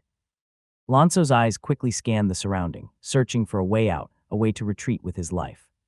He didn't want to die here, it wasn't worth it. He decided to retreat and wait for the future. The old man was old, and he would only live for another 20 years. There was time. He only needed patience. However, when he took away his gaze from the old man and surveyed the surroundings, a sense of desperation overcame him. Most of the nobles who had joined him in his charge against Stahl's cavalry laid lifeless on the white blanket of snow. The breathing ones were caught in a desperate struggle, trying to break free from a tight encirclement, overwhelmed by the superior numbers of Stahl, nearly 9 times their size. Their fates were already sealed, and it was a matter of time before they met their ancestors. Alonso then turned to the other side, hoping to see the huge army that accompanied him from Eritrea, assembled with villagers and other trained troops that didn't hold the title of nobles. However, all he encountered were his retreating forces and hundreds of lifeless bodies scattered on the white blanket of snow, their scared eyes covered by the gentle falling snowflakes. Not a single corpse could be sent intact to their families. Some had arrows lodged in their backs and chests, while others bore ghastly injuries inflicted by swords. Those who survived seized the window of opportunity created by Alonso to escape, running as fast as they could, paying little heed to the king's life or death. Once narrow white merchant road, previously packed with his mighty army, was now filled only with the painful and desperate cries of those loyal nobles that followed him. The image of the surroundings left Alonso desperate, allowing him to understand that his chances of getting help were inexistent. He was a king, but without the presence of one. It seems you didn't inherit the loyalty of your soldiers or nobles from your father. I pity you, truly. It reminds me of my liege. Luther's voice reached him as if he were whispering right next to his ears, causing Alonso's hair to stand on end, but well, he is not such a pitiful person anymore. Alonso quickly turned his gaze back to where the old man stood, only to be met by 2 gleaming red eyes, resembling a burning abyss ready to embrace a new sinner soul. The old man's pristine white hair now bore stains of warm blood, like the everlasting snow of the north. Alonso's eyes unconsciously darted to the surroundings behind the old man, and his vision settled on Biff, the burly noble who had aided him before, lying lifeless on the ground. Biff's head was detached from his body, his vacant eyes unaware that life had already left him, not understanding how he died. Alonso couldn't help but swallow hard. He was about to open his mouth when Luther's bloody hand clamped over it, forcing him down on his knees until he was a level lower than the old man. In this position, Alonso could only gaze up and see Luther's face. I am getting old and my back hurts.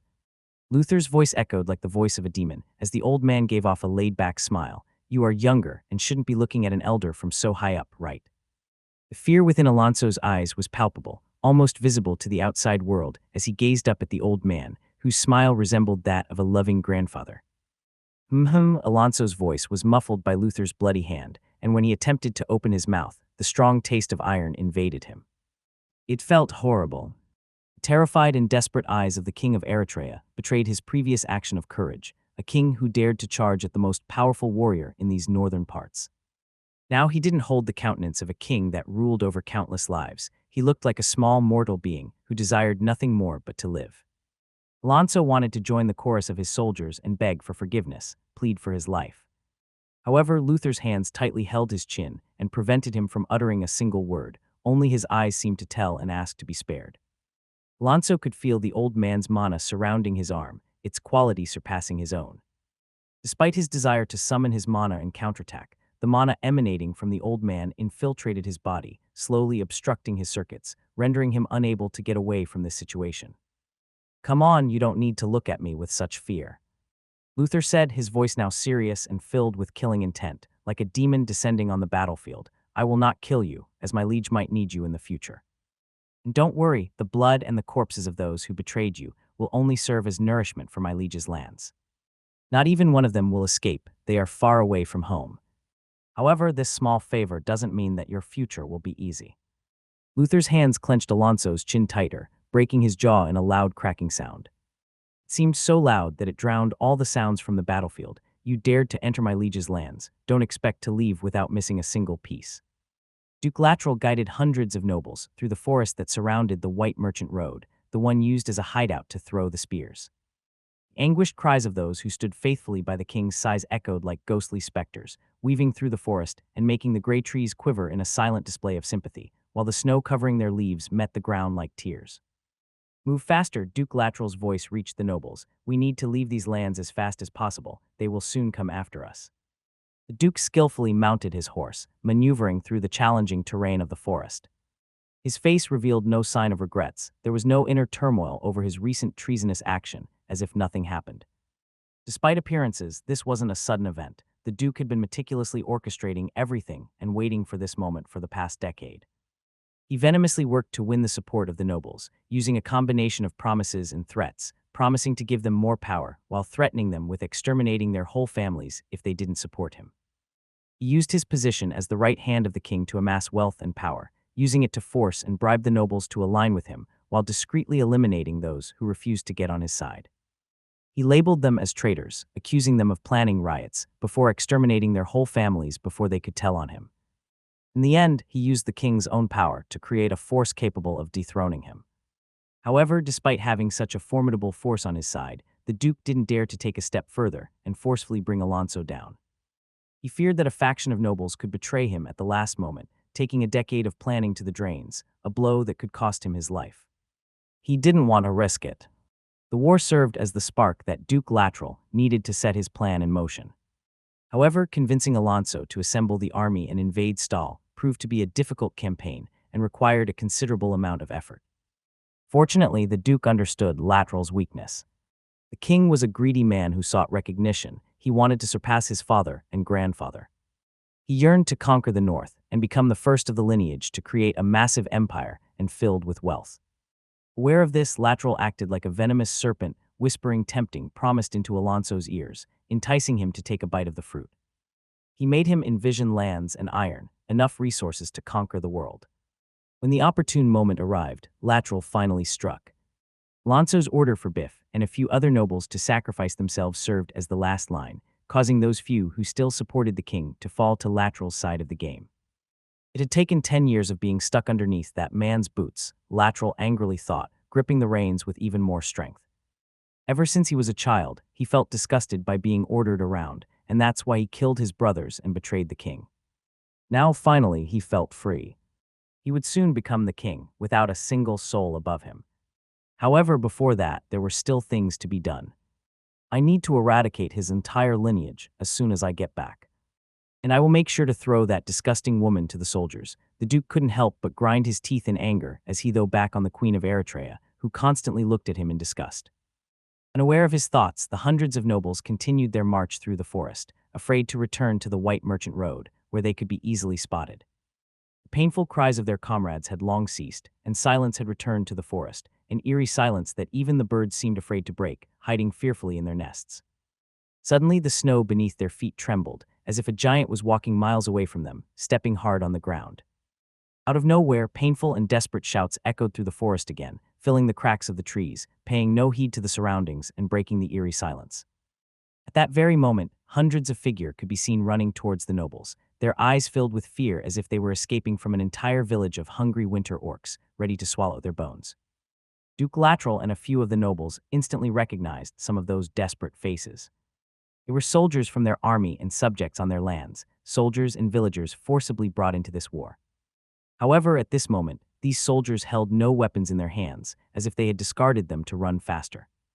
Their clothes, once only pockmarked with a few holes, now resembled complete rags, torn by the countless branches hanging from the trees. These people resembled a scared herd, their eyes not even noticing the presence of the Duke and the nobles. "Stop!" Duke Lateral shouted powerfully from his lungs as he steered his horse to face the people coming from his left side. Unsheathing his sword, he covered it with aura, attempting to intimidate them. However, no matter how loudly he shouted, these scared soldiers kept running at him nonstop, some even falling along the way and being trampled by others, but never stopping. Nobles under Lateral also unsheathed their weapons, ready to clash with this crazed herd. The collision happened in the next second, with the nobles piercing their hearts and swinging their swords wildly, attempting to stop them from trampling over them. "Do not spare a single one of them, we will need their heads," a cruel and rough voice permeated the forest. It originated from the direction where Eritrea's deserters had been running away. "Retreat!" Lateral's voice reached the ears of the nobles. The Duke's gaze were directed at the horizon, seemingly piercing through the trees and clearly seeing what laid beyond it. Soon the horizon was filled with hundreds, if not thousands, wearing leather armor with a furry black cape atop them, resembling a fully armed and organized army. Although they lacked the chainmail that covered the cavalry, they were still far better equipped than those of Eritrea.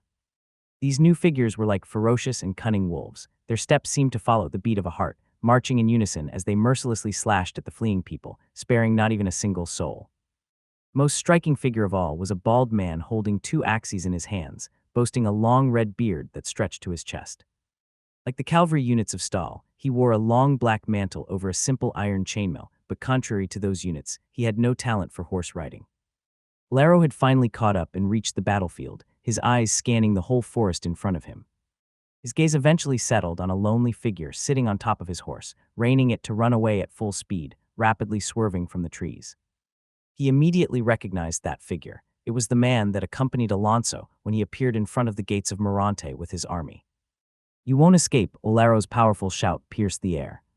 With a swift motion, he raised one of the axes in his grasp, his arm arcing up like a drawn bow while the other hand extended forward.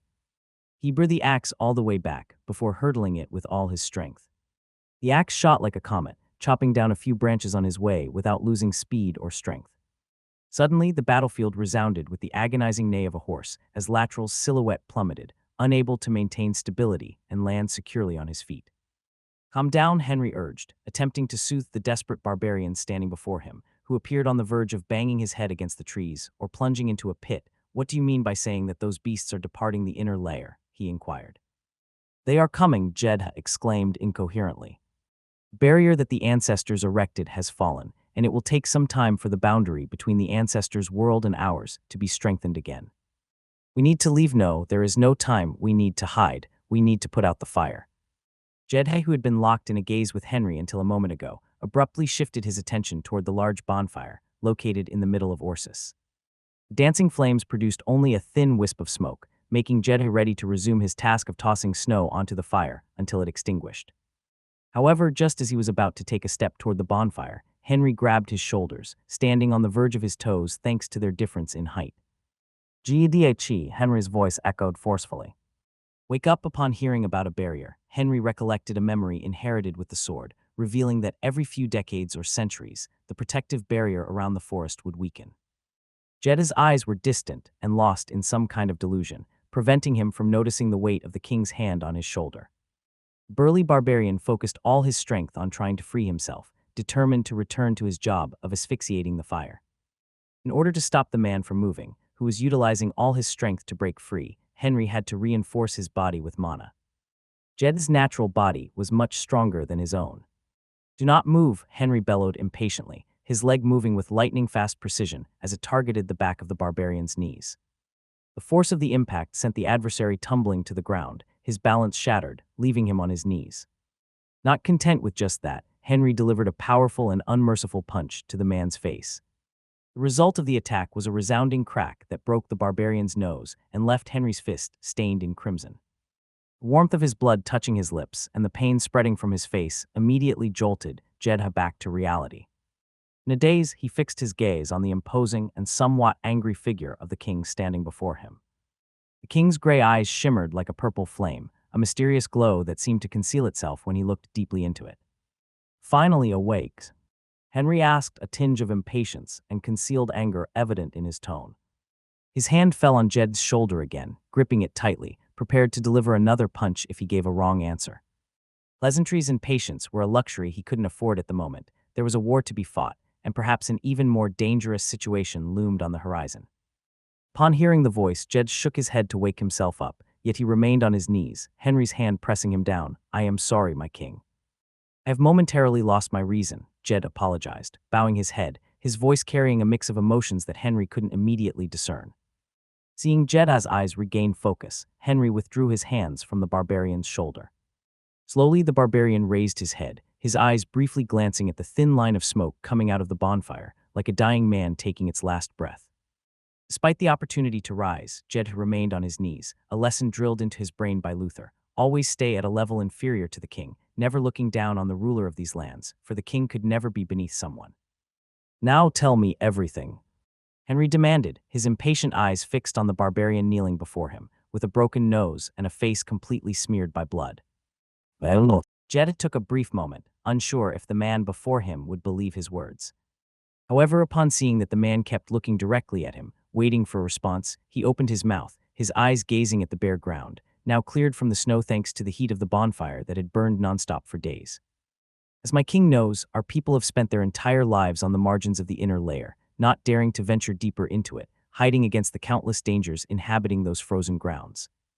In order to hunt for food, we had to work together, but we have always stayed away from large monster communities, like the death spiders and winter orcs," Jed said, his strong accent and rugged voice echoing through the surroundings. "We learned from our ancestors how to analyze and hunt down these creatures. We learned about their patterns, eating habits, hunting ways, and even how to poison them.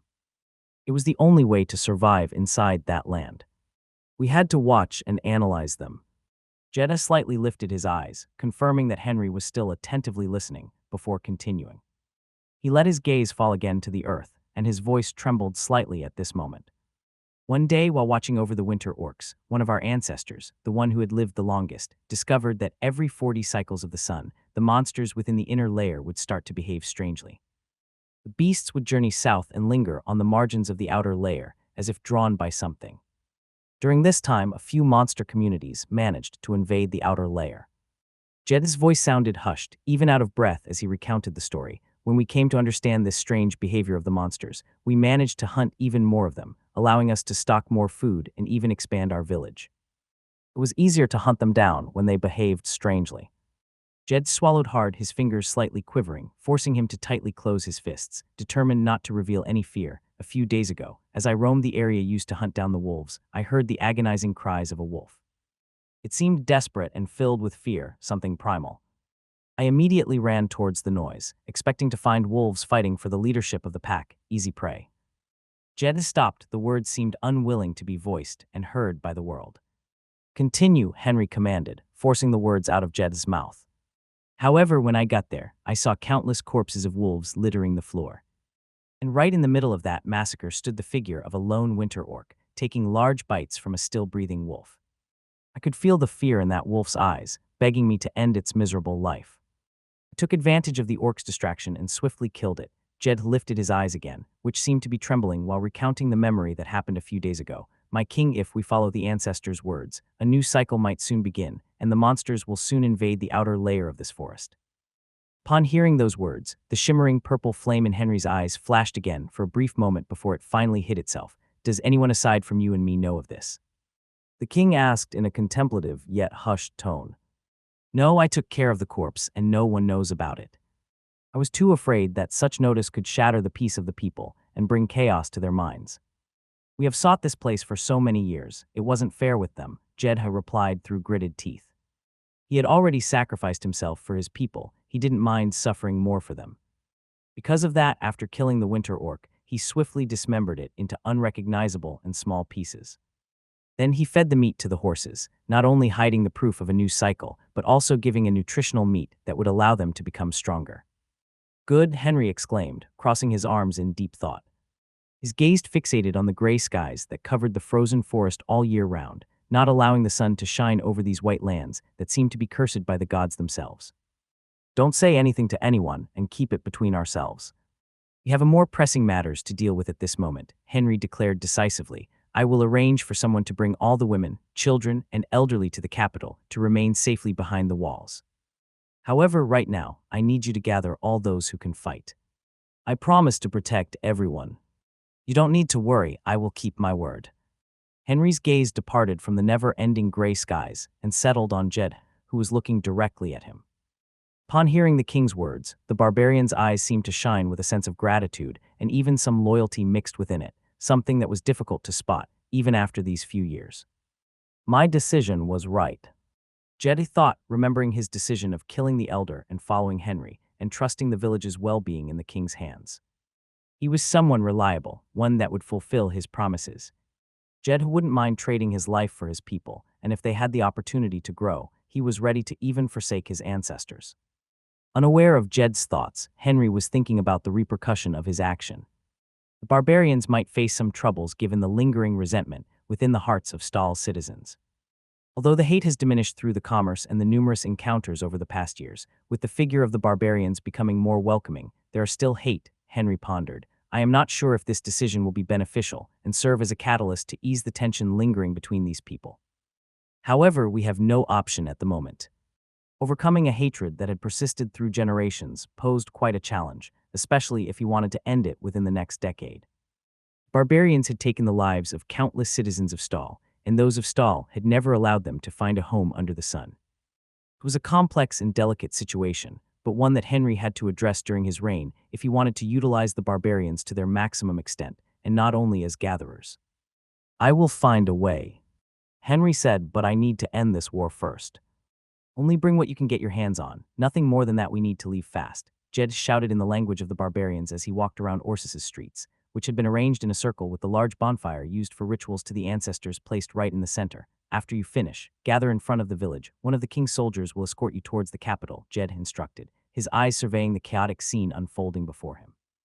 The barbarians had constructed Orsus to be a place to call home, a peaceful land without the daily struggles for survival, but now they found themselves swallowed into chaos again. People rushed through the streets, darting in and out of their wooden huts, carrying bundles on their backs and in their hands, bringing everything they could fit into their hands in bundles. It seemed like a natural thing for them. The barbarians had long since learned the importance of traveling light for survival, having lived a nomadic life inside the inner layer, frequently fleeing from danger. They didn't forget such memories. Instructed by Henry, Jed summoned back all those who were outside hunting or gathering wood and medicinal plants. He spread the message that they had to leave immediately, but as the king told, he didn't explain the reason, and there was no need to do that, since it was an order of the king, and he was there to exert his influence over the village. Jed only told them that they were going to leave for the capital, and they had to be fast. Following Henry's orders, Jed immediately called everyone back to the village, especially those who were outside hunting for food or gathering wood and medicinal herbs. He then commanded everyone to pack their bags and leave Orsus, without giving an explanation. He used his strength and authority to quell any questions, also using Henry's image to mitigate their worries. They were not being expelled from these lands, only temporarily. Jed only told them their destination and that they had to act fast. Suddenly, a desperate cry echoed from behind Jed as he felt someone grabbing his arm, prompting him to turn around. "Harvard," Jed said, looking down at a golden-haired woman who seemed to be in her early 40s, yet radiated the same energy of someone in their 20s. The desperation in those green eyes were almost palpable. "And my son, if I can't find him," Harvard's anguished voice brought to life the desperation reflected in her eyes. She felt as if the ground beneath her was shattering, ready to swallow her whole. Jed could sense the woman's hands, which had tightly gripped his arm until now trembling. "Calm down, Harvard," Jed said, his tone firm and filled with confidence. As a leader, he had to remain as strong as a mountain. "Tell me everything," Jed said, freeing his arm and placing both hands on the woman's shoulders. "And the others left this morning, as they always do, to hunt for the food we sell at the capital," the woman began, her words rushing out so fast that Jed struggled to grasp the words. "They usually returns when the birds stop singing and the cold wind gets stronger. However, even though the birds have stopped, they still have not returned to the village. I am worried. And the others never takes so long." For a brief second, Jed remained silent, recalling the golden-haired boy born 17 sun cycles ago. He was a smart kid that learned things fast, someone that could receive a tribal tattoo in the future. He had gone a few times with the kid to hunt. Soon, Jed offered a reassuring smile to the woman, one that seemed to say that everything would be fine. Harvard, don't worry, Jed said, the smile not leaving his lips. Urf is a smart and strong warrior that will become a pillar of Orsis. I have seen him hunting a few times. I bet he and the others have caught a big and strong prey. They will soon be back and boasting about this feat. The woman nodded rapidly, agreeing to the leader's words. Indeed, her kid was smart and strong, one of the bravest and biggest of his cycle. She even thought that he would become a leader someday. Desperation in Harvard's green eyes eased slightly, but still lingered. Right, Urf is a great child, he will be here soon, right, soon. She repeated those words, trying to reassure herself that everything would be fine and her son would soon be in her embrace again. Now I need you to join the others and prepare yourself for the journey. Don't forget to travel light, we need to be fast. Jed instructed, gripping her shoulders a little harder to instill confidence. I will search for Urf in the surroundings, and when I find him, I will send him to the capital to meet you right away. Jed had already chosen 500 barbarians to accompany the king to the war, all of whom had lived past 20 cycles, seasoned warriors that had fought for their entire lives. Because of that, Urf wouldn't be required to join and could be sent back to the capital along with the others. There was no space for a greenhorn kid in a war. It was better to preserve young blood than to let it die. Okay, Harvard stammered, rubbing one hand against the other nervously. Great, now go. We can't wait much longer, Jed said, removing his hands from her shoulders and allowing her to return to her house and prepare to leave. That was exceptional, the voice of the king reached the barbarian leader's ears, prompting Jedi to turn his head and meet Henry's gaze, which was filled with praise. This speech leave me with no disappointment or embarrassment in having you as my direct representative in these village. You really have the right to be the representative of you people. In fact, you are dealing with this matter splendidly. Jedha had truly exceeded Henry's expectations. Previously, the king had viewed Jedha as someone that could be easily replaced with time, someone that could be temporarily used due to his characteristics. He was someone that could do anything to ensure the safety of his people, even deliver them to their worst enemy. Henry planned on using his authority to manage the people and slowly swallow them. However, at this moment, Jed showcased a quality that Henry always sought in leaders of his army, someone capable of problem-solving, adaptability, and one that could pass tranquility and firmness. I learned it from you and General Luther, my king, Jed said, a little embarrassed but with a happy smile. It was the truth. He had learned quite a bit from the general and the king. They were people who wouldn't solve things with their fists, but mostly with communication. Jedha understood that and had been applying it ever since they began lifting up the houses of Orsis. He had to become a leader in order to settle a place for his people. Henry nodded with a smile. We have a few hours. Do you want to search for the boy? The king asked. If you allow it, my king, Jedha said with deference. The birds have stopped singing, Urf said as his green eyes looked upwards, scanning the canopy of trees. Frozen branches and gray leaves were swaying stronger than before, accompanied by a biting cold wind.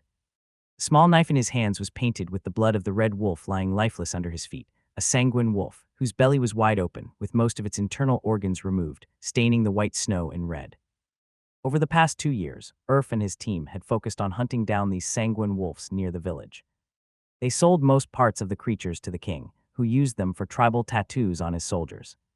The remaining bits, like the skin, found their way to the capital, exchanged for various items such as clothes, iron tools, and weapons. We should get back, a woman with brown hair and brown eyes suggested.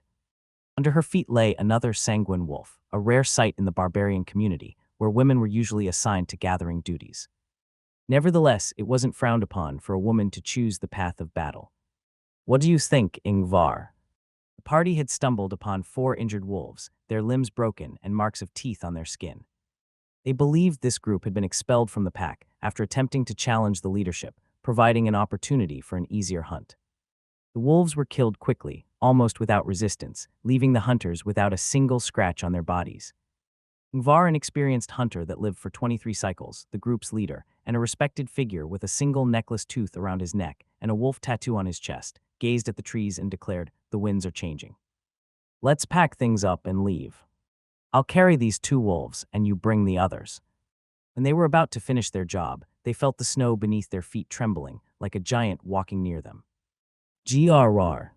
Suddenly, a grotesque sound of teeth grinding against each other reached their ears. a sound that they heard a few times in their lives.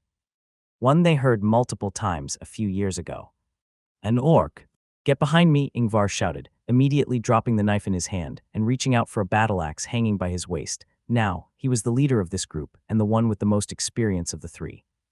Furthermore, he had once hunted down a winter orc with another party, but they all had at least a single-tooth necklace, meaning that they were in the first stage. Even then, it was a tight fight, since the winter orcs, with their incredible strength and stamina, could fight even against a second-stage warrior. GRR, the winter orc seemed to react to Ingvar's shout as its eyes locked onto the trio, filled with bloodlust as it fully emerged from the shadows of the trees. The massive creature stood at least 12 feet tall, its gray-tinged skin seeming to be a great camouflage to hunt prey on this land without colors. Without a moment of hesitation, seeing the giant creature, Urf and Sulla also dropped their knives and took out their weapons. Urf reached out for 2 gleaming daggers, and Sulla unslung a bow from her back. They immediately positioned themselves behind Ingvar, their eyes watching anxiously as the gray creature charged at them, almost as fast as a snowfur horse, breaking trees and leaving deep footprints in the snow. Ingvar stood firm, tightening his grip on the battle axe. His narrowed eyes gauged the distance, preparing for the impending threat. The winter orc raised its arm with fists closed that descended towards Ingvar like a powerful hammer, filled with openings but with tremendous strength. Ingvar countered, his battle axe whooshing through the air in a deadly arc towards the side of the winter orc. Damn, Ingvar's cry echoed with a mixture of desperation and curse. The attack had merely pierced through the orc's skin, drawing a thin line of blood that couldn't even be called damage. It was only a scratch. Noticing that his attack failed, Ingvar tried to pull back his weapon, but it didn't budge. It was stuck in the skin. GRRR, the attack seemed to enrage the orc, its eyes turning again towards the fly that had escaped and was now stinging on him. It suddenly swung its arm, much faster than before, giving Ingvar no time to dodge and sending the barbarian flying through the air until he collided with a tree. Upon the impact, Ingvar didn't painfully scream. It wasn't that he didn't want it, but his voice seemed to vanish as pain spread through his body. It was intense and debilitating. Cough, cough. Ingvar coughed again and again, blood coming out of his mouth, his consciousness almost slipping away. It seemed as if the single attack from the winter orc was sufficient to break a few of his ribs. If not for him activating his tribal tattoo in the last second and slightly dodging the attack that was supposed to hit his chest directly, Ingvar would be dead. I have no time, Ingvar screamed inwardly, struggling to stay conscious. He lifted his eyes and saw the huge figure of the winter orc approaching him, its teeth grinding against each other, ready to eat its prey. Now Urf's shout snapped Ingvar's attention to his teammates, just in time to witness Sulla releasing an arrow, and Urf charging bravely at the winter orc, holding his 2 daggers. The arrow rapidly hit the creature's back, but it fell helplessly to the ground, unable to draw a single drop of blood or even its attention. No Arkoff, Ingvar tried to shout, raising his hands to make them stop, but the blood surging in his throat made him unable to finish his words. Urf didn't spare a single glance at Ingvar, his eyes focused on the enemy in front of him. He could feel his heart beating faster and faster as if it was about to jump out of his mouth, but his hands remained firm and his mind focused. The young barbarian understood that he couldn't beat the creature in front of him, and he would probably die if he charged towards it. However, it didn't matter. He was raised to be a brave barbarian, one that didn't leave his comrades behind, one that was crazy enough to get inside an arrow rain falling from the skies and face death without fear. Urf was unafraid of death, like a patient with a terminal disease, only waiting for his time. Sulla will warn the village. This thought passed through Urf's mind as he neared the dreadful enemy, but he soon wiped it off and focused again, knowing that his teammate would take care of it.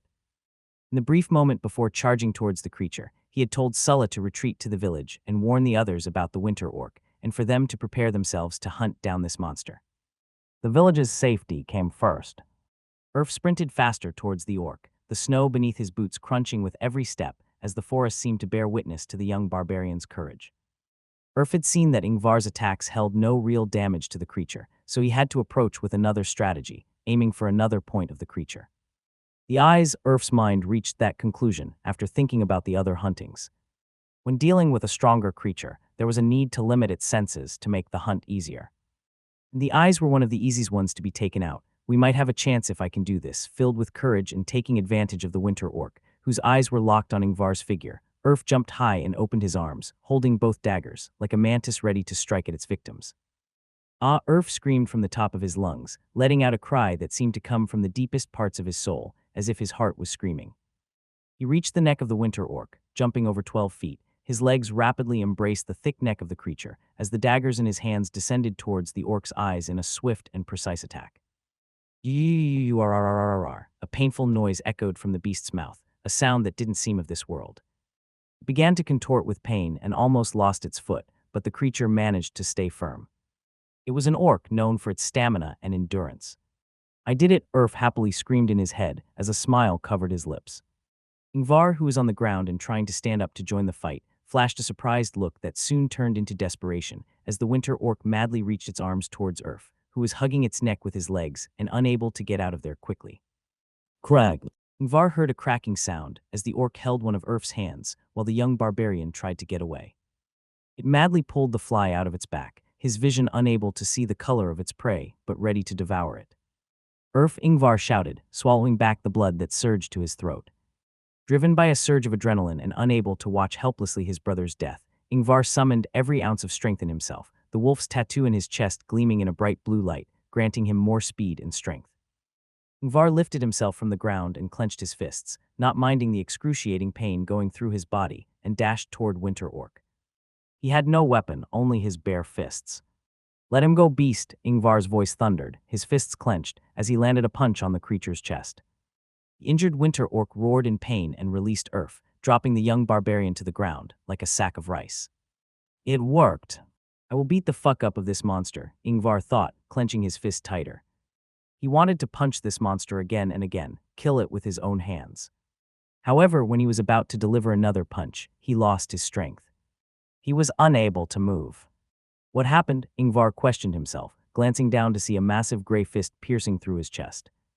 Urf, with both arms broken, watched in horror as the Winter Orc turned around, bleeding from its eyes, and punched towards Ingvar, who dropped to the ground, unable to helplessly, life fading away from his eyes slowly. Ingvar, Urf's desperate and wild cry echoed through the forest, like a person losing its own brother. "Are you?" Ingvar attempted to shout from the ground, his eyes looking at the figure dragging of Urf, dragging itself through the snow to reach him. He wanted to tell the greenhorn to run away, but only blood spilled from his mouth as he collapsed to the ground. "I will kill you," Urf's furious declaration resonated as he rose to his feet, the pain paling in comparison to the grief in his heart. "I will kill you," with arms swinging lifelessly, and without an ounce of strength left, Urf still charged toward the Winter Orc. His eyes were filled with hate as he looked at the creature. He only wanted to kill it. The blinded Winter Orc sensed the source of the raging voice and swiftly grabbed Urf's head in its massive hand, recognizing the scent of the one who had blinded it. It was mad and hungry. "I will kill you," Urf continued to shout, attempting futile kicks as the orc lifted him, pressing his head as if aiming to crush a watermelon. "Gr," the Winter Orc growled, opening its mouth with the intent to consume the persistent pest that had injured it. However, just as it was about to engulf Urf's head, with the kid still alive, the creature felt the air around him warming up at an incredible speed, as if the sun was finally shining upon this cold lands. The Winter Orc, who had never felt warmth in his life, turned its head, only to see a giant wave of purple engulfing its vision, like an ocean wave crashing down. It had never seen something like that. It was beautiful and warm. The orc wanted to hold it in his hands. However, its wish could never come true. The purple flame was its executioner and not a welcoming signal. "We came late," Henry's voice echoed, as he brandished a sword ablaze with purple flames. Jeddah and Henry plunged into the wilderness, searching for Urf and his teammates, the king hurrying his steps. He had no time to waste on the search, but it was necessary for the barbarians' morale to remain stable. They got the information of the teams, hunting ground and dashed towards that direction. They searched the silent forest for a while, until its serenity was broken by desperate human screams, followed by the dreadful roars of a wild beast. "I will go first," Henry declared. He sent mana to his legs and propelled himself forwards like a streak of lightning, seamlessly maneuvering through the trees. Henry's movements were akin to a meandering wind, gentle yet swift. He seemed to be dancing around the trees as he charged forward, unperturbed. Jeddah trailed behind the king, but his weight and frame hindered him from even approaching the king's shadow. He ran as fast as possible, but he could only watch as Henry disappeared through the labyrinth of trees. Jeddah could only follow the light trail, left behind by his king, on the snowy canvas before him. Henry's eyes glowed in a soft purple light with each heartbeat, like a second heart pulsating in a determined and harmonic rhythm. After a few breaths, Henry could see the figure of a winter orc holding a helpless human by the head, who was yelling death threats while swinging his legs, trying to resist and attack the creature. Seeing the orc that dared to trespass into his territory, the king acted without an ounce of hesitation. In a seamless dance, Henry drew his sword, its blade bathed in a royal purple fire, as if carrying the celestial edicts. In an instant, he leaped forward, his speed and strength propelling him nearly 100 feet ahead, akin to an arrow launched by an experienced hunter. The speed gave no room for the winter orc to react. He could only watch in disbelief as Henry's purple blade sliced through its neck like a hot knife through butter. For a fleeting moment, the creature stood upright, lifeless and still clueless about its death, before succumbing to the inevitable descent. "We arrived too late," Henry's voice echoed, the residual purple flame fading as he sheathed the sword. He still couldn't take out the first sword, so he had to utilize a simple one because of that. The king's eyes surveyed the battlefield, noticing that one of the barbarians was already dead, a gaping hole in its chest. Another hunter's trace lingered a few steps away, but there was no third body, meaning that the other one must have run away. 3 breaths after, Jed's figure finally appeared, his eyes calmly analyzing the destroyed scenario before his eyes. He paused briefly on the headless figure of the winter orc and gave a relieved breath, seeing that there was a figure clasped in its hands. Jed then looked at his king in admiration, seeing that his long black coat didn't hold a tinged bit of blood from the slain orc. He had become stronger. "That one is already dead, unfortunately," Henry calmly pointed to the fallen barbarian, whose chest was ripped open by the creature. Then he shifted to Urf, held by the dead winter orc. "He's probably out cold, but bones are showing. Let's get him treatment, and fast." When he slashed at the creature, Henry saw the young barbarian's chest expanding with a desperate and angry breath. Luckily, he arrived before the beast could eat him alive and end the young sapling. Henry's gaze traced Sulla's arrow's trajectory, following her footprints that seemed to disappear into the forest. The other one likely fled, possibly taking an alternative route, since we didn't bump into her on our way here. Then the king paused for a brief moment, his attention turning back to the lifeless body of the winter orc, cursing the beast in his mind. There was a new problem at hand, maybe worse than the war against the 2 kingdoms. At least fighting against humans, he had a rough estimation on their numbers. He could send scouts to gather intelligence. However, this tactic wouldn't work with these beasts.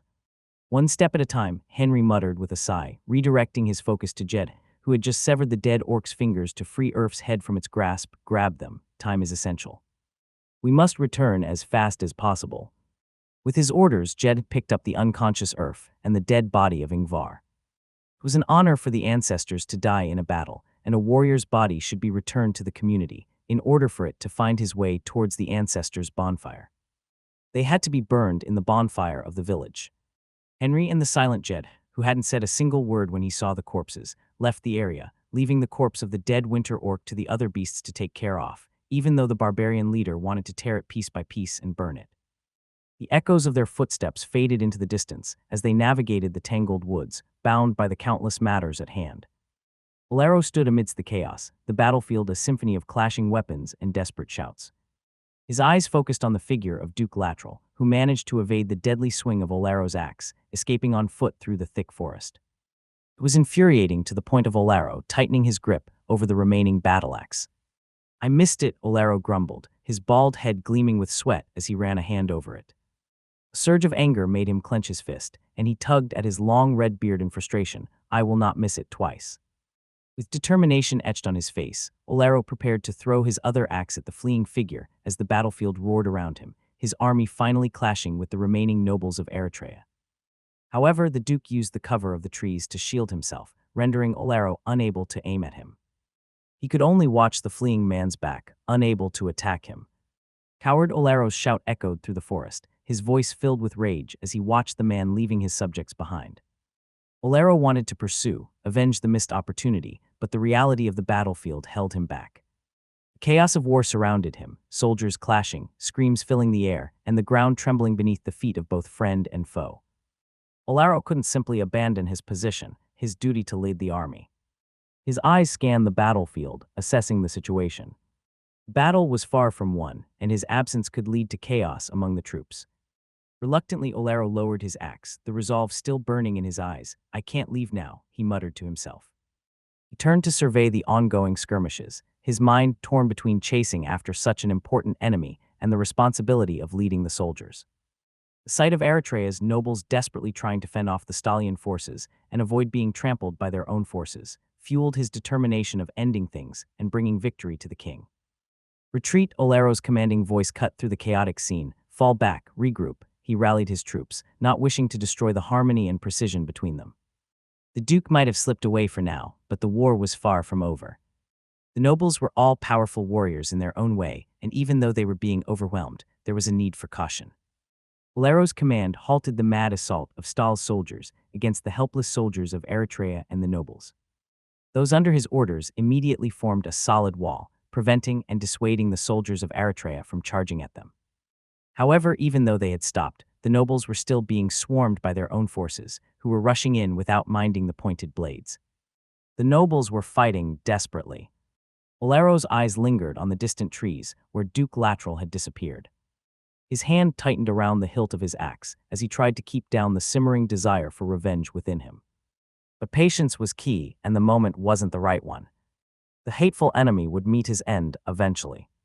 It's just a matter of time, Olero thought, observing the nobles struggling against the overwhelming tide of their own soldiers. Nobles felt desperate and wishing to drop their weapons to accompany the flood running away. They were tired. No matter how many times they swung their swords, the enemies didn't seem to dwindle. Soon exhaustion kicked in, causing them to falter and being swarmed by the crows. They couldn't maintain the expenditure of mana and stamina. No, hold your position, Olero commanded, his eyes analyzing the unfolding scene. As the number of soldiers charging towards the nobles dwindled, he raised his battle axe and shouted, "Charge!" At that command. Olero's soldiers raised their weapons and charged, ready to spill the blood of their enemies.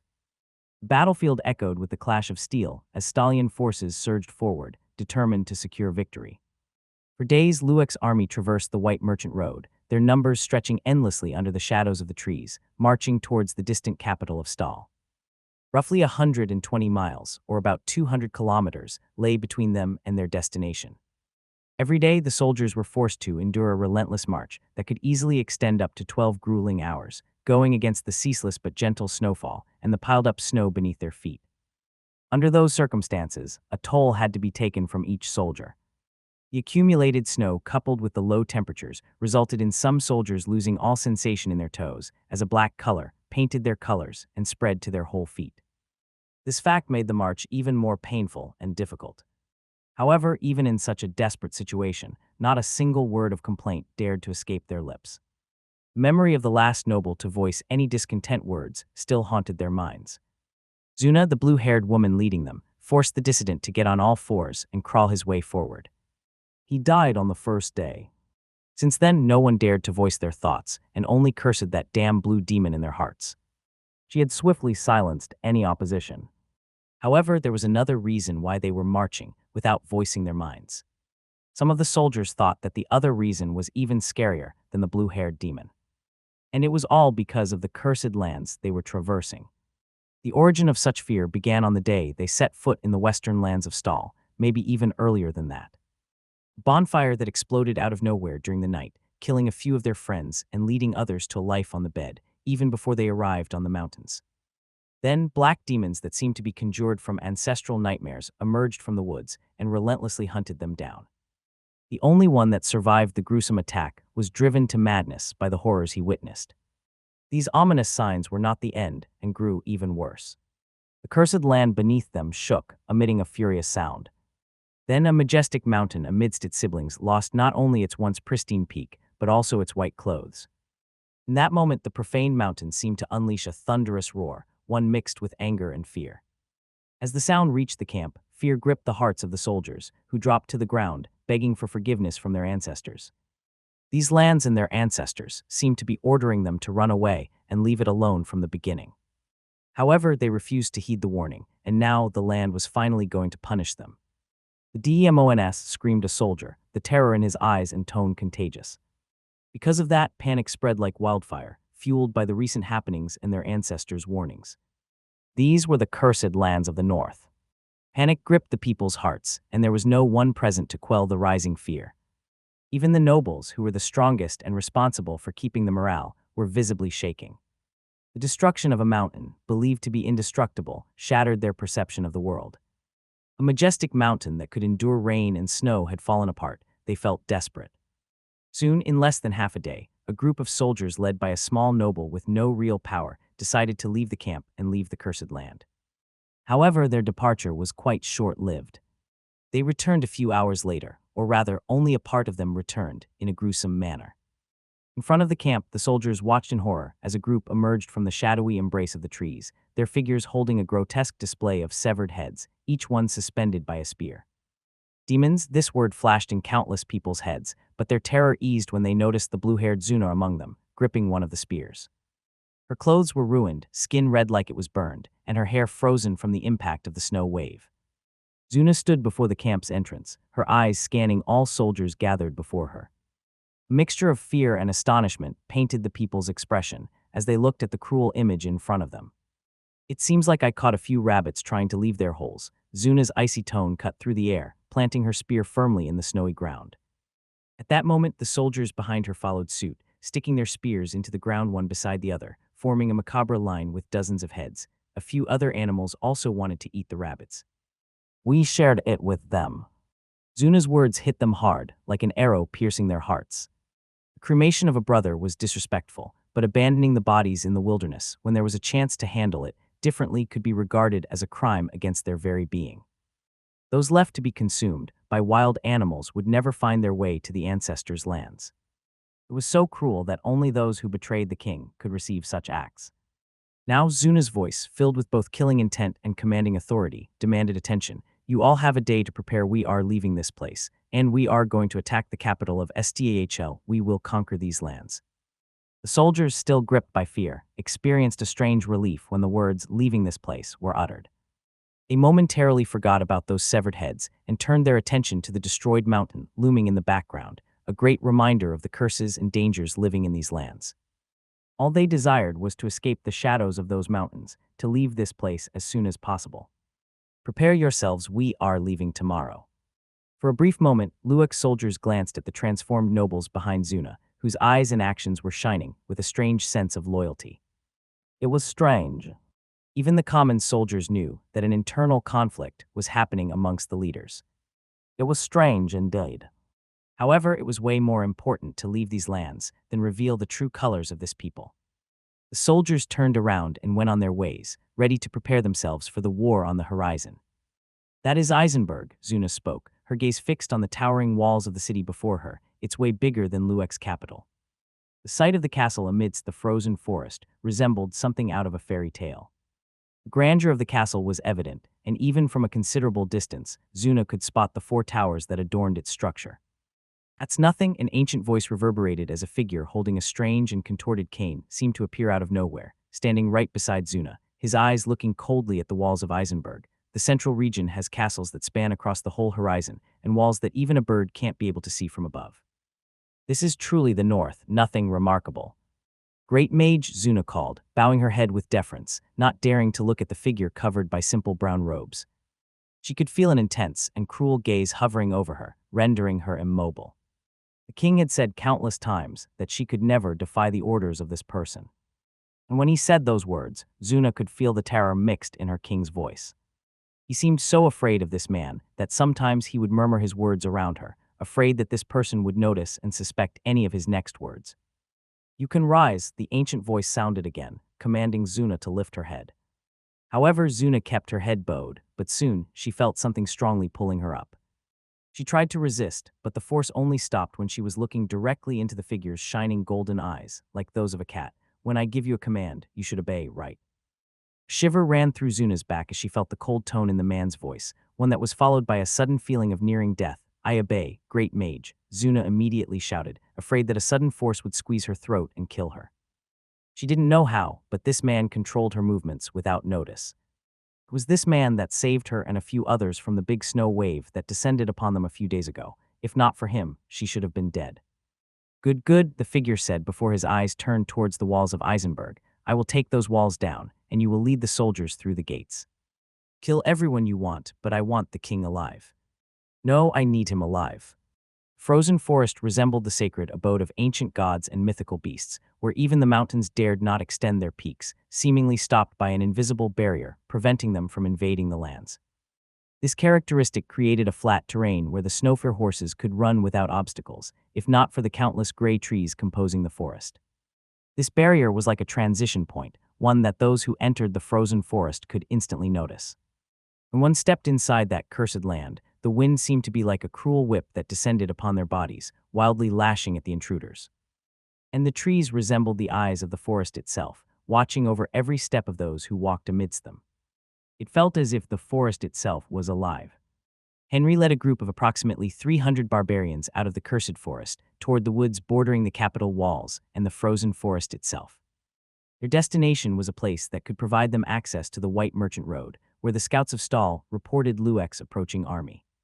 I hope Luna and Isif have done their homework, Henry thought, his mind wandering towards the plan they had prepared to receive the invaders. Although Lueks are not like the barbarians, they are not going to predict this plan. We just need to be fast, and I am sure that the plan will work fine. A few hours before the army of Luek laid eyes on the walls of Eisenberg, the capital of Stahl, and the house of the royal family. On top of the walls, Isif's gaze fell on the western horizon, focusing on a specific area where a road cut through the trees and seemed to open the hidden mysteries of nature to those who walked on it. They'll be here soon, Isif thought, arms crossed and eyes fixed ahead like an eagle. He didn't even dare to blink. He couldn't miss the right timing. Thanks to the old kings, he and the other soldiers perching on the walls could have a clear line of sight. The throne's predecessors ordered their subjects to clear out a radius of 300 feet, 90 meters, around the walls of Eisenberg. Henry even considered this action one of the best taken by the previous kings when considering the defense of the city. In order to protect the city, it was crucial to quickly spot any approaching enemies. The trees near Eisenberg's walls posed a significant risk, providing cover for invaders and hiding spots to execute surprise attacks on the defending teams that dared to leave the safety of the gates. Therefore, maintaining such a dangerous asset around them wasn't a wise decision. However, these trees still held some value if kept a few hundred feet away from the walls, allowing them to act as obstacles for invaders, while giving all archers on the wall a clear line of sight to shoot any of them down. The trees also made it difficult for large armies to approach in tight formations, those capable of bringing the walls down. In the end, if they wanted to attack, it could only be using a scattered formation that couldn't immediately bring the walls down.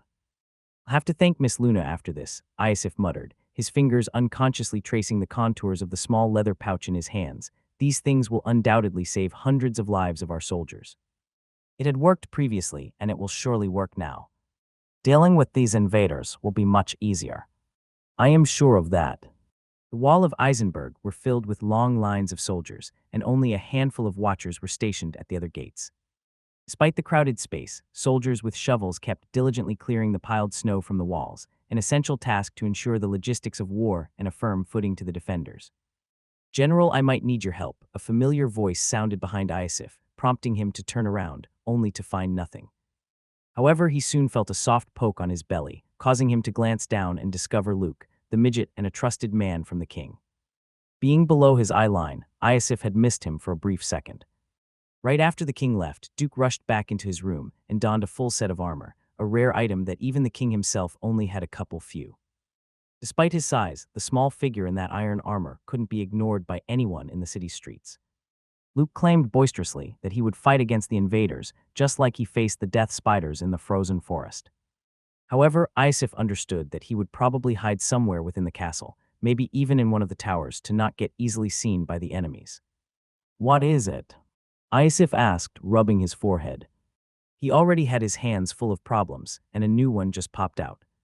Women, elders, and children from the barbarian village just went through the north gate, but there was a clash a few minutes ago, Luke explained, frustration evident in his voice as he scratched his head angrily, nearly pulling out his hair.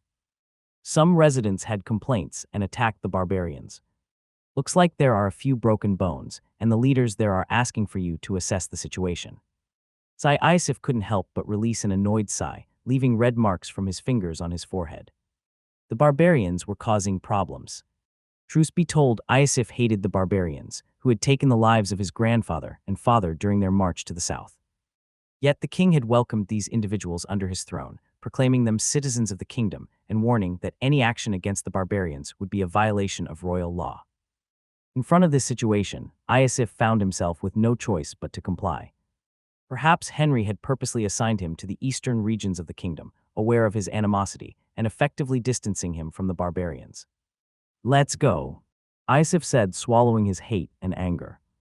Despite his intense disdain for the barbarians, he had to maintain his neutrality.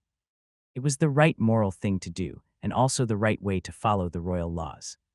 "Your place is not here," echoed a shout through the North Avenue that connected Iceberg's north gate to the royal castle in the heart of the capital. "Go back to the woods, out of nowhere." A small stone was hurled at the hundreds of barbarians entering the city, striking a golden-haired woman right in the head.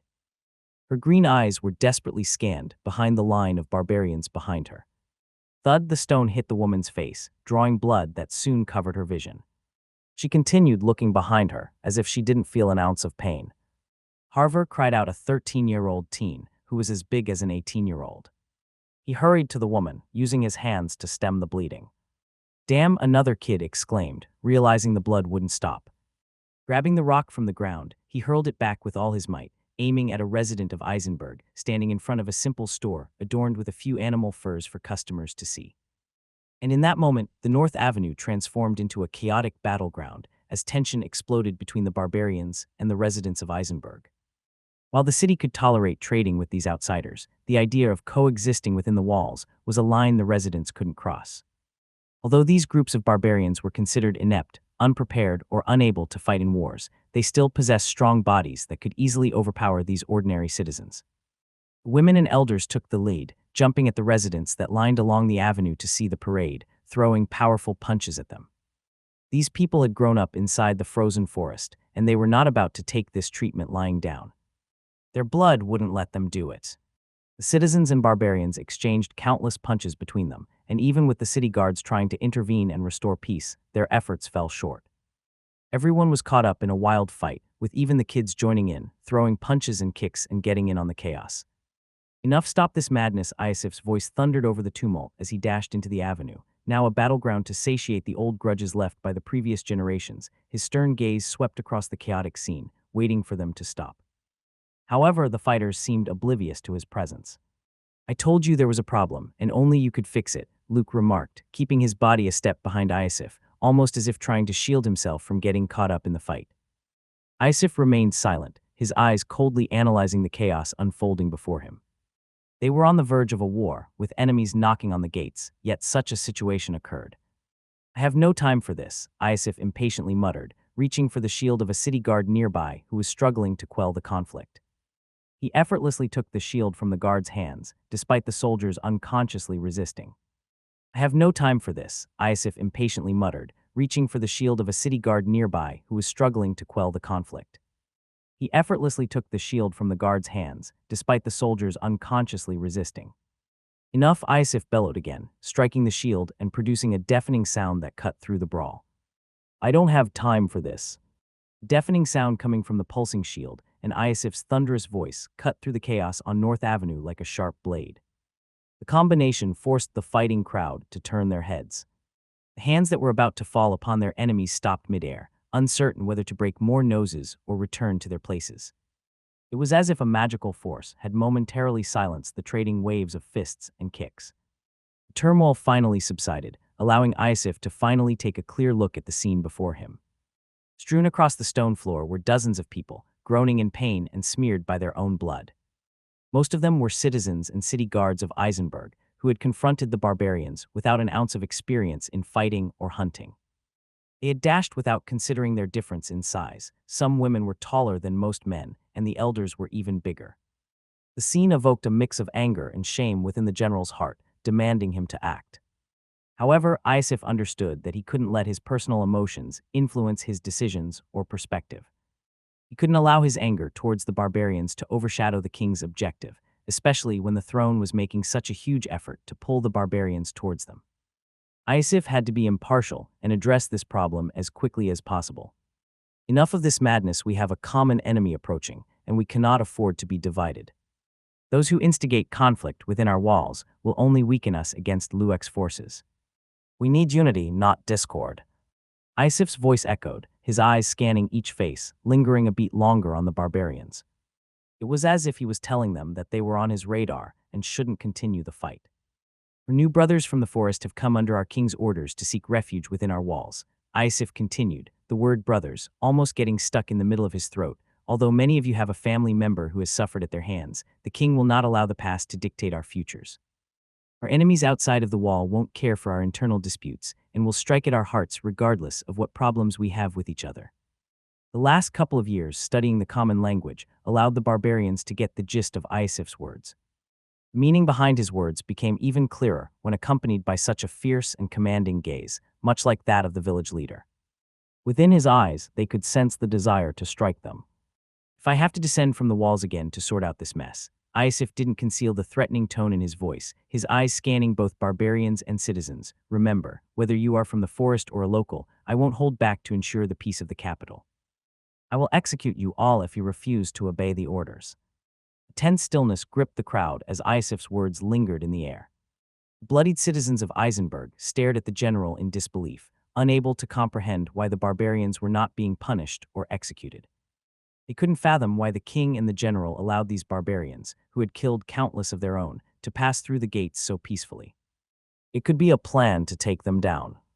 Despite growing somewhat accustomed to their presence when delivering goods, they still viewed the barbarians as enemies and even as slaves responsible for providing them with wood and meat.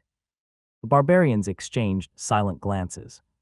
Without a clear leader among them and most of their warriors staying behind, they lacked someone of trust to provide direction. Yet they all seemed to reach a silent agreement. Those restraining the citizens of Eisenberg released their grip and stepped back until they stood together, side by side. This allowed the locals to go back to the side of the avenue, where they began wiping the blood from their faces, cautiously looking at the barbarians, eyes immersed in a palpable hate. "Great," Iosif exclaimed, nodding his head in approval at the scene, though a lingering discomfort remained from the word brother he had uttered earlier. "Did the king instruct on what we should do with them?" Iosif inquired, his eyes glancing at the small figure concealed behind him.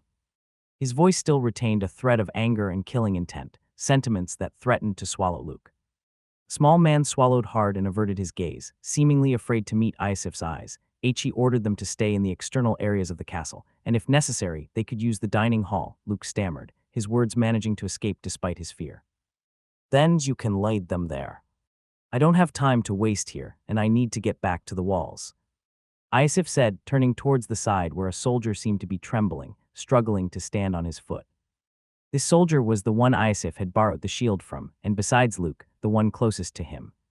Here Iosif called, throwing the shield back to the bewildered soldier, who caught it almost unconsciously. "I'll inform the king that we need to provide some training to the city guards.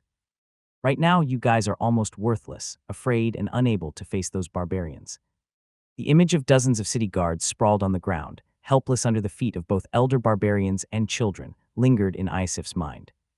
The city guards desperately needed training. They had the duty to preserve and protect the king's dignity. They needed the skills necessary to safeguard the city and its people. "I am going back to the walls," Iosif declared, rapidly going away under the bewildered gaze of onlookers. "Don't call me again and try to solve things like this on your own," Luke he shouted, leaving those words for the small man. "They are here," a shout echoed throughout the walls of Eisenberg. "All on your posts," Iosif, who had just returned, commanded.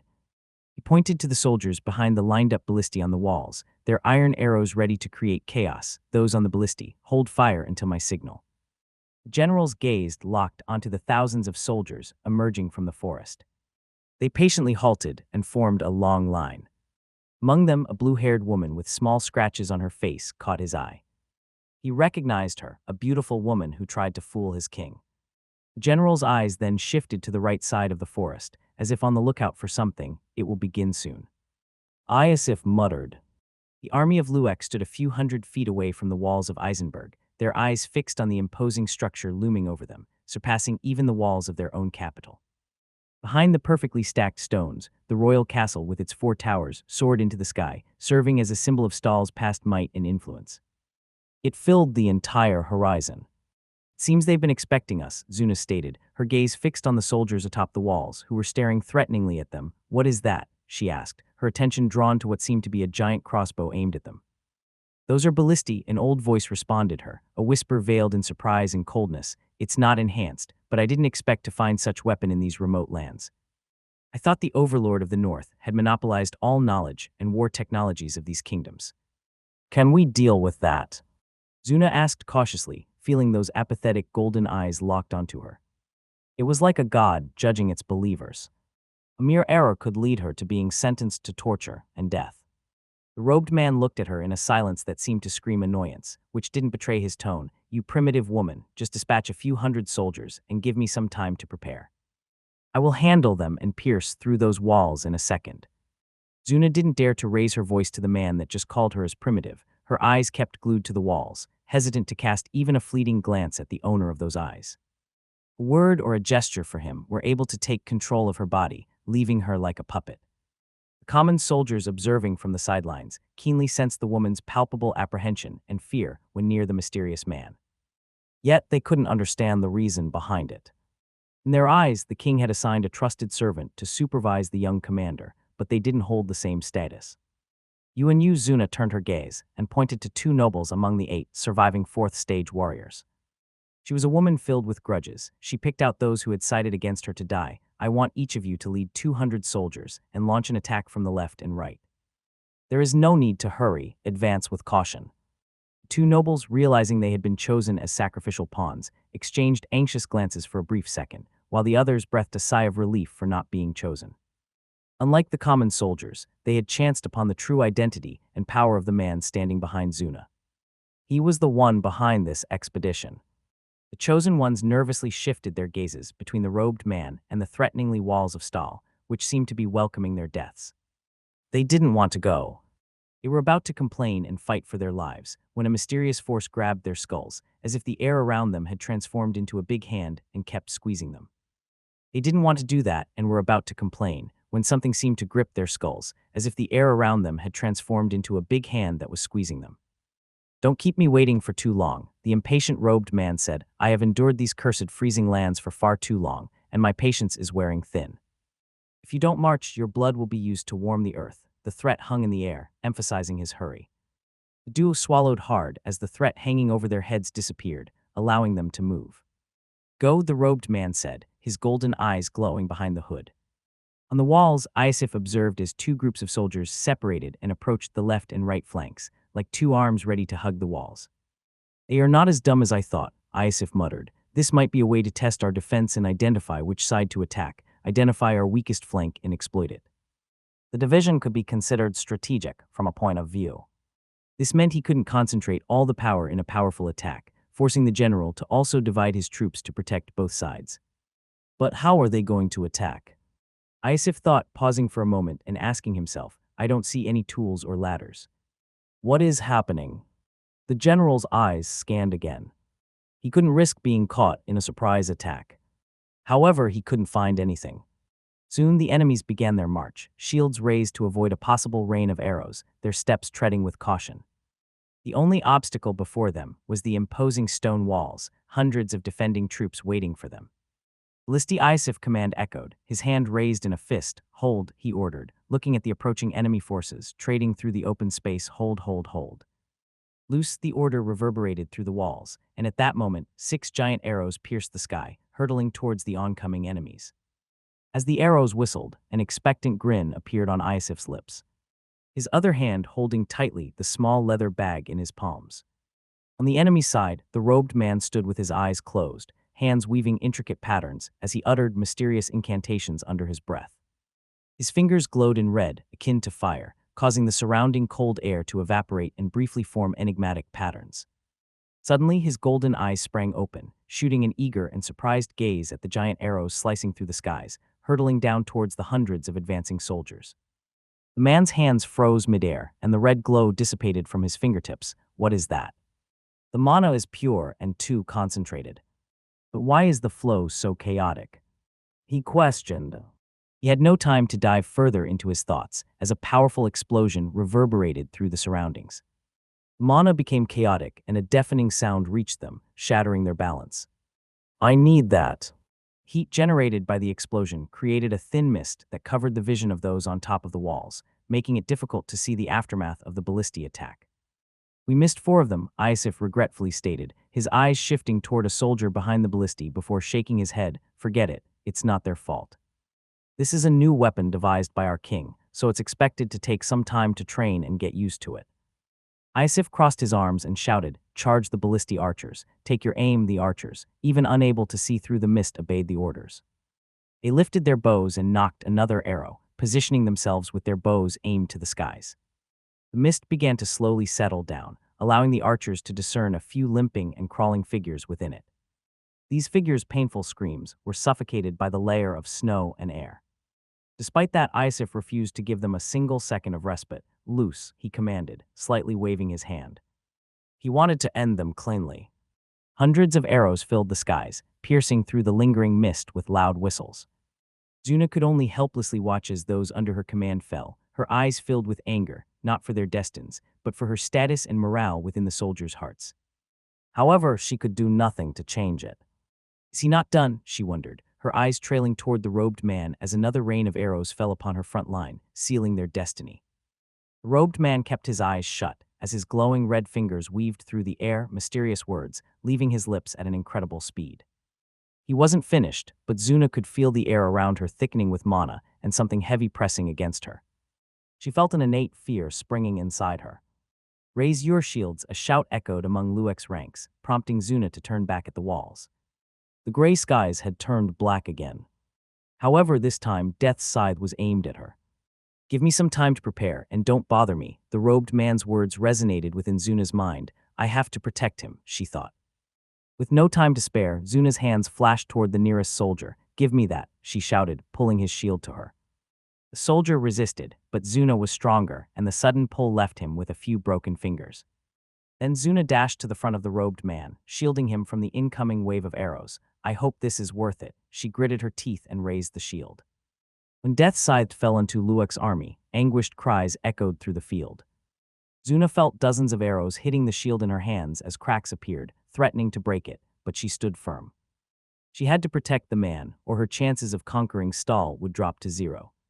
If I knew that their arrows could reach this far, I would have maintained more distance. Zuna cursed herself for underestimating the enemy, the shield in her hands cracking more and more. I will surely chop off all of their hands, just wait, Zuna promised through gritted teeth.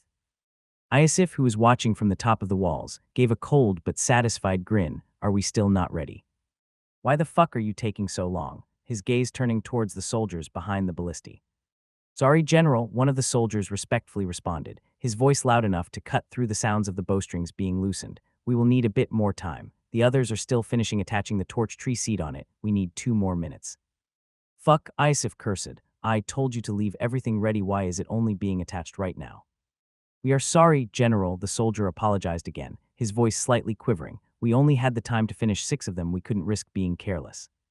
Miss Luna said that if we commit the slightest mistake and drop one of those on the ground, the whole wall could explode. You also said not to risk it. Fucking mages, Isif cursed in a whisper, afraid that he would be heard by the female mage that gave them the seeds. He had never seen a mage before her and had no idea what they could do. Maybe they could talk to the ancestors and bring disaster to him. He couldn't risk being overheard.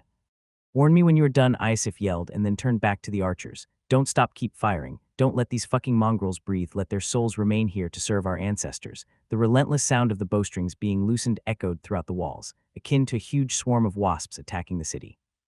However, Isif didn't want it to end, not while there were still enemies standing, and his king had yet to make his move. The general only crossed his arms and watched as the enemies tried their best to survive the onslaught. It was a satisfying scene. They are enduring it quite well, he muttered, analyzing their situation. They brought quite a lot of shields, so we can only deal a massive damage when the ballisti are ready. Until then, we need to keep them away from the walls. We can't risk it. However, unbeknownst to Isif, an unpredictable factor was about to be unleashed upon Eisenberg, something that could change the course of the battle. It's ready, the robed man's voice echoed behind Zuna, his snake-like golden eyes glowing softly. His hand stopped midair as if he was holding an invisible bowstring. Get out of my sight, woman. Zuna could feel a hot air assaulting her from all sides, prompting her to unconsciously look upwards. There hundreds, if not thousands, of fire arrows coming out of strange and mysterious symbols filled the skies. All of them aimed at Eisenberg. I will break those walls and shatter those ballisti, the robed man declared, his fingers loosening the invisible bowstring. Isif's eyes widened in disbelief, struggling to understand the magical and surreal scene unfolding before him. Warriors were familiar with fire. Some of them could harness mana to coat their weapons in it, which allowed them to slice through blocks of ice in a single attack. However, what Iosif was witnessing at this moment could never be reached, at least not in his limited view. The fiery mana was being manipulated and shaped into arrows, numbering in the hundreds and all pointed threateningly at them. Suddenly, in an instant, like arrows released from a drawn bow, the fiery shapes hurtled towards the walls, leaving a misty trail in their wake like a comet streaking through the skies. At that moment, time seemed to stop. "Get cover, protect yourselves," Iosif urgently shouted, his voice waking up everyone to the problem at hand. Soldiers frantically sought protection behind the parapet. Iosif also dropped to the ground and protected himself, knowing that his body wouldn't be able to withstand such an attack. "Shit," a soldier behind the ballista cursed, his desperate eyes fixated on the comrade holding a small seed. "Idiot, throw that away." The soldier holding the tree seed was paralyzed, fear etched deep into his bones. His gaze fixed on the oncoming attack and unable to move a single finger. "Fuck, give me that," the ballistic operator roared, snatching the seed and hurling it away from the wall with all his strength. Without a moment of delay, he dragged the petrified soldier behind the parapet, trying to find protection from the fire arrows. A barrage of arrows struck the walls, a deafening explosion echoed, creating a tempest of flames and smoke that billowed into the air. The impact reverberated through the walls and spread across the city. The castle's towers also quivered, shedding the white snow dress covering the ceilings. "Everything will be all right, SHH, cry, our king will solve this." Inside a civilian's house, a mother protectively hugged her child, whispering gentle and soothing words. Her gaze gravitated to the small window. The skies were painted in red as smoke billowed, accompanied by painful cries. "Everything will be all right, the king is here," she repeated again, like a mantra, unsure if those words were meant for the fragile soul in her arms. Despite the mother's prayer, the arrows continued their relentless assault, creating havoc throughout the wall and the city. "Help me," the anguished plea of a soldier echoed, a fiery arrow stuck into his shoulder. "I can't put it out, it's burning." His hands were desperately trying to put out the fire, but the fire soon spread to his throat, ceasing his cries. However, those near him could see his eyes, shouting for help that never came. Soon the fire consumed his whole body, leaving only a black corpse and a nauseating smell. In a matter of a few seconds, dozens of such corpses emerged, lives reaped by the red and mystical arrows. Iosif could feel each impact clearly, but he could only cower behind the parapet, debris and fiery arrows flashing dangerously close to him. Helpless, the general could only watch as his soldiers fell one after another, and the fire relentlessly spread through the walls. The once imposing defensive barrier of Eisenberg was crumbling at a rapid pace. The sweat and tears of those who had helped rebuild the city were being destroyed. Iosif finally understood the might of the mages. It stopped. Iosif thought, feeling that the ground under his feet had finally stopped quivering. His eyes briefly looked at the chaotic scene around him. Dead soldiers lay scattered everywhere, and the living ones were fearfully cowering behind the parapet. The fear in their eyes was palpable, making them unable to move their fingers and feet. Iosif's eyes left the chaotic scene and peered cautiously over the wall, his eyes squinting against the mist, trying to spot the enemies. What are they doing? Iosif questioned himself, seeing that they hadn't moved a single step from where they stood. "General," a shout cut through the chaos, not allowing Iosif a second to figure out what happened. "We need water. The fire is spreading to the houses. We need water." The general tore his eyes away from the enemies and looked at the situation of the South Avenue. A few of the fiery arrows had failed to strike the walls or any soldiers, finding their marks on a few carts filled with food and wood. From there, fire was about to reach the houses. The walls were also on fire, the gentle falling snow unable to asphyxiate and kill it. Iosif hesitantly peered over the walls again to confirm the enemy's position before shouting, "Don't move, keep your position until I command." The previous attack weighed heavily on his mind, leaving him afraid to take any unnecessary risks. He was afraid of another attack and had to make sure that it didn't catch them off guard. "Cover," Iosif billowed again as a single fire arrow hurtled towards them. This time it seemed to be coming right at the general. No, it was charging at the ballista near him, where a small leather pouch was tied to its tip. The general's eyes traced the trajectory and cursed, "I hate MAGS." He had no time to run or jump. He was in the middle of a death zone. On Luek's side, the robed man's fingers stopped glowing as the last fire arrow was thrown. "The wall is down," he said as he watched the arrow hurtling towards a certain direction of the wall. Zuna confusedly looked at the perfectly standing wall, one that kept its imposing shadow even amidst that terrible rampage of attacks.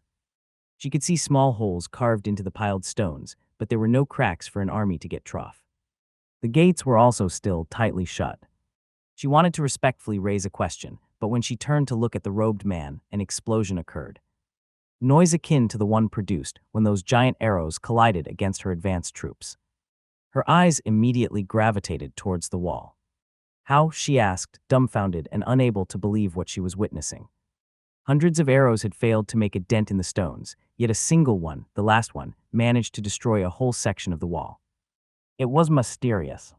"You barbaric people," the robed man grumbled angrily. "I could have opened a hole in those walls with my fire rain spell if I wanted, but I chose to punish those bastards who dared to make me waste my time.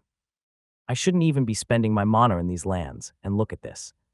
You are all useless. If I had known, I would have done the job myself. Why would I approach your miserly kingdom?" The robed man's tone was filled with fury. He stared at Zuna and bellowed, "Why are you not attacking?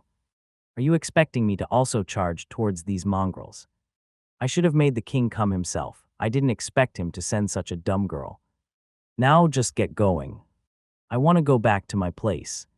I don't wish to spend a single day longer in these freezing lands." A few moments ago, inside the forest near the walls of Eisenberg and the army of Lueck, Henry watched in bewilderment as hundreds of fire arrows appeared, covering the skies. Then all of them were thrown towards the walls of the capital. The king gripped his sword tightly as he heard the painful cries of his subjects in the distance, watching his walls being damaged. His eyes unconsciously glowed in a purple light. "Should we attack, my king?"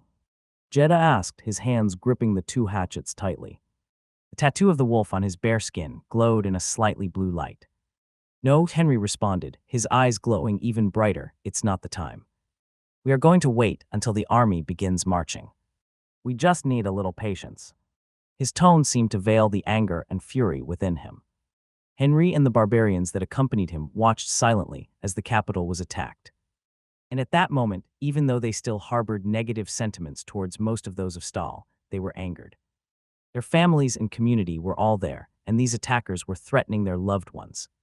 Jed, one of the barbarians, called in the barbarian language, but Henry was too immersed in his anger to notice it. "We should attack them. Our families are there. We can't let them die." Jed didn't respond and only looked at him, as if a beast daring the enemy to bark another time.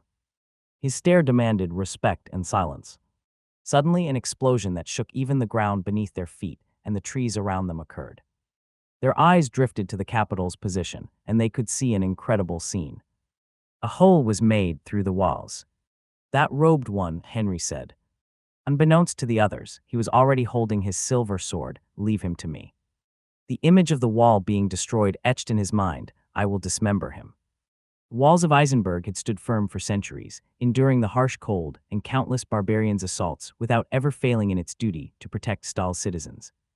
However, right now, the imposing structure had been unable to maintain its integrity. Zuna unsheathed her sword, a vengeful grin playing on her lips. "Charge," she shouted, pointing her sword at the broken wall. The army behind her remained in a state of disbelief, unable to comprehend what they had witnessed and afraid to even take a glance at the robed man. Just moments ago, many believed they were doomed to die on these lands, their bodies consumed in a burst of fire and mist. There was no hope in their hearts. "The ancestors have not forsaken us on these accursed lands," clamors echoed through Lueck's ranks, making their morale soar. The soldiers' eyes gleamed with reverence as they looked at the robed man as if he was some kind of deity sent by their ancestors. "Follow our commander, follow our ancestors."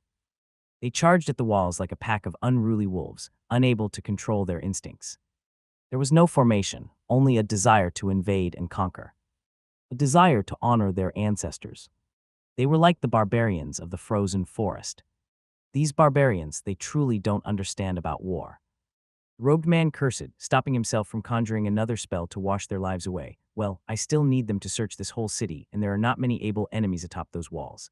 He lightly tapped his pockets, a small parchment hidden inside. "I have been waiting for this day for 50 years, 50 years. I will finally be able to put my hands on the final clue." A whistle. Suddenly, the robed man's ears caught the distinct sound of a whistle coming from the forest nearby, tearing through the air. His instincts kicked in. His index and middle fingers glowed in a fiery red as he made a circle in the air. A small shield of fire materialized above him. At that right moment, he felt his circuits slightly quivering, causing to almost wince in pain. "Whose arrow is this?" He angrily screamed, looking at the broken arrow near his feet. He furiously directed his eyes toward Luek's army, ready to blame it upon someone within their ranks. However, he could only see as a rain of arrows descended upon the hopeless soldiers, caught completely off guard. Their dispersed and chaotic formation didn't allow them a chance to raise a shield wall. Within the forest, Henry lowered the long, curved bow in his hands. "I missed it," he muttered, his eyes glowing with a purple hue. "What about you?" He inquired, turning to the hundreds of barbarians, who were also lowering their bows. "I got one. I missed, I took two down. It seems like someone owes me a bottle of liquor." The barbarians responded, some lifting their bows victoriously and eagerly demanding their prizes from the bet. "What about you, Jed?" Henry asked. "I missed the woman, my lord," Jed responded, his eyes fixed ahead as if capable of seeing through the trees. Although he didn't have one arm, he could still use his teeth to hold and loose the arrow. But he raised his bow high with an arrow already nocked, calmly releasing it. The arrow cut through the canopy of trees and vanished into the gray skies. However, Henry and the seasoned barbarians could clearly discern its trajectory.